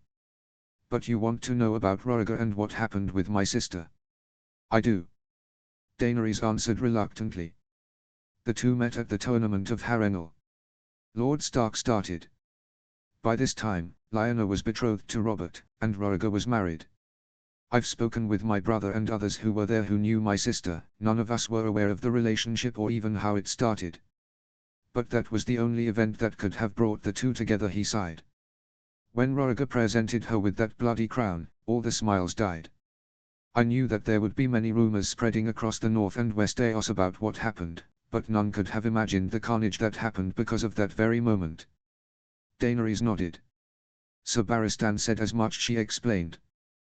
The question neither he nor Ser Jorah were able to answer was why. Why did a married man take a woman betrothed to another? There was a rumor spreading from the capital that the Bard Prince was obsessed with prophecy and someone called the prince that was promised, he explained. "Speaking with one of my bannermen, he said that the prophecy spoke about a warrior that would rise up and save the world from a great evil." Daenerys frowned. She remembered hearing that phrase during her time in the House of the Undying in Qarth. She had a vision of her brother Rhaegar talking about how his son Aegon was the prince that was promised.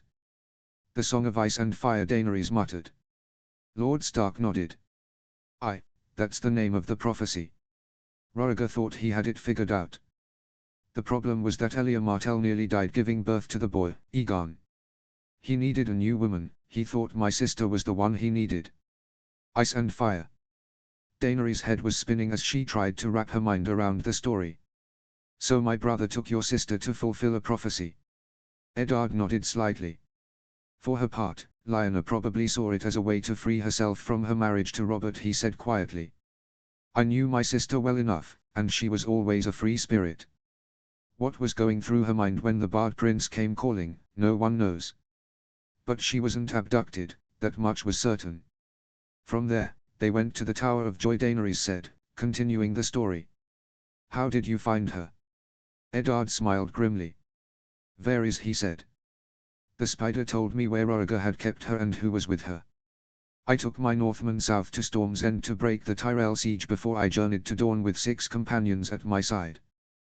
There, we found the 3 Kingsguard, Sir Oswell Went, Lord Commander Hightower, and Sir Arthur Dane, the Sword of the Morning. For the first time during their entire conversation, Lord Stark looked far older than his years. His dark eyes had a far-off look in them as he remembered that deadly battle in the shadow of the Cursed Tower. Many of my friends died, and I would have as well if not for Howland. Arthur Dane continues to be the most dangerous man I've ever fought. And your sister? Lord Stark's face hardened as the ex-queen brought up the girl. I found my sister laying in a pool of blood, he said heavily. She only had moments to live. He turned to look at Daenerys, his eyes gazing steadily into her indigo ones. For the first time since the man had entered did Daenerys feel real fear. Lord Connington and Aegon saw Eddard Stark like they saw Jon Arryn, Hoster Tully, and Robert Baratheon. Just another rebel. But this was the man who had fought one of the greatest swordsmen in the last half-century and lived. He was a very dangerous man. When Lyanna learned of our father and brother's murder at the hands of the Mad King, she wanted to leave and go home. Rhaegar was at the point of no return. He was so obsessed with making the prophecy come to life that he ordered his Kingsguard to hold her down while he raped her. He got her with child and went north to fight Robert, where he was slaughtered on the Trident, he explained bitterly. My sister told me that she fought back, but 3 men against 1, she never had a chance. The only man who retained his honor was Arthur Dane, who wasn't present when it happened. Daenerys looked away, unable to meet his gaze. Although she hadn't even been born when her family had committed the crimes, the weight of them still fell on her shoulders. She was still a Targaryen, and as such felt the full effects of the sins of her family. Her brother, the rapist, her father, the murderer. Her brother threatening to carve out her child seemed like the least of the crimes of her family. It took a moment for the young queen to speak again, trying to hold back tears as her brother's actions were revealed to her. What happened to the child, she asked finally. They are living a life far away from that blasted monstrosity of a chair, Eddard said, getting to his feet. They were raised not knowing their actual parents for their own protection. You never raised the child? Daenerys asked, shocked. Eddard frowned. I did more for that child than you could possibly comprehend, he growled. I kept them a secret from my best friend, my king, because I worried that he would kill the child. I protected them and honored my sister's memory. Daenerys recoiled at the anger in the man's voice. During the conversation, Lord Stark's tone had been conversational, although a little angry and mournful at times. But as the two spoke more and more about what happened to Lyanna Stark and the events in Dorne, his voice became harsh, full of sadness and bitterness. Here was a man who lost most of his family and was then forced to protect his sister's child from his best friend. That amount of stress and heartbreak would make weaker men broken shells of themselves. I am sorry for what my family has done to yours, Daenerys said quietly. I know nothing I say or do can ever make that right. The Lord of Winterfell regarded the girl before him before finally nodding, accepting her apology. If what Robb tells me is true, then you are one of the better Targaryens, he said. Hence why he's given you back your men, dragons, and home. He took a risk by doing so. You better prove him right. Thank you for speaking with me, my lord, Daenerys said gently, ready to be done with this conversation. Eddard nodded. You deserved to know the truth. He stood up and walked towards the door, stopping just before opening it. My son is not someone to be messed with. I understand whatever you may feel, but I urge you to think of Westeros. I urge you to be better than your brothers and father. And with that, the Lord of Winterfell slipped out and left Daenerys alone. Line break. Bran. The castle was made entirely of ice, and even in the frozen wasteland of the lands of always winter, he could feel cold and evil radiating from the place. The man next to the broken wolf shuffled. What is this place? Bran asked. There is no name for it, at least not one suitable to describe its darkness. The three-eyed crow explained grimly. But it is what created these lands. When the great darkness rose once more and created its creatures of ice and shadow, it raised this castle, and cast winter across half of Westeros. But it's summer in the south. Bran pointed out. The further you are from evil, the weaker its power becomes, the Green Seer answered, looking around. We cannot stay long or they will sense our presence. Bran opened his eyes and was back in the cave, sitting across from the man in the tree with his useless legs. Just as the crow had promised, he was learning how to fly, and while he was taking in all he could, there was still so much more he needed to learn. "Why did you show me that?" Bran asked. "Because you need to know where the enemy draws its power," the Green Seer said. "However, that power cannot be drawn if there is nothing to draw it." Bran frowned. "What do you mean?" "A sword cannot be drawn if there is no one to wield it," a light, musical voice explained from above Bran. The second son of Eddard Stark finally realized what he was being told. "The powers of the of the enemy, they cannot be used if there is no longer any of the enemy left." "That is correct," the seer said. "Your ancestor was not able to kill the last of the great enemy in the battle for the dawn.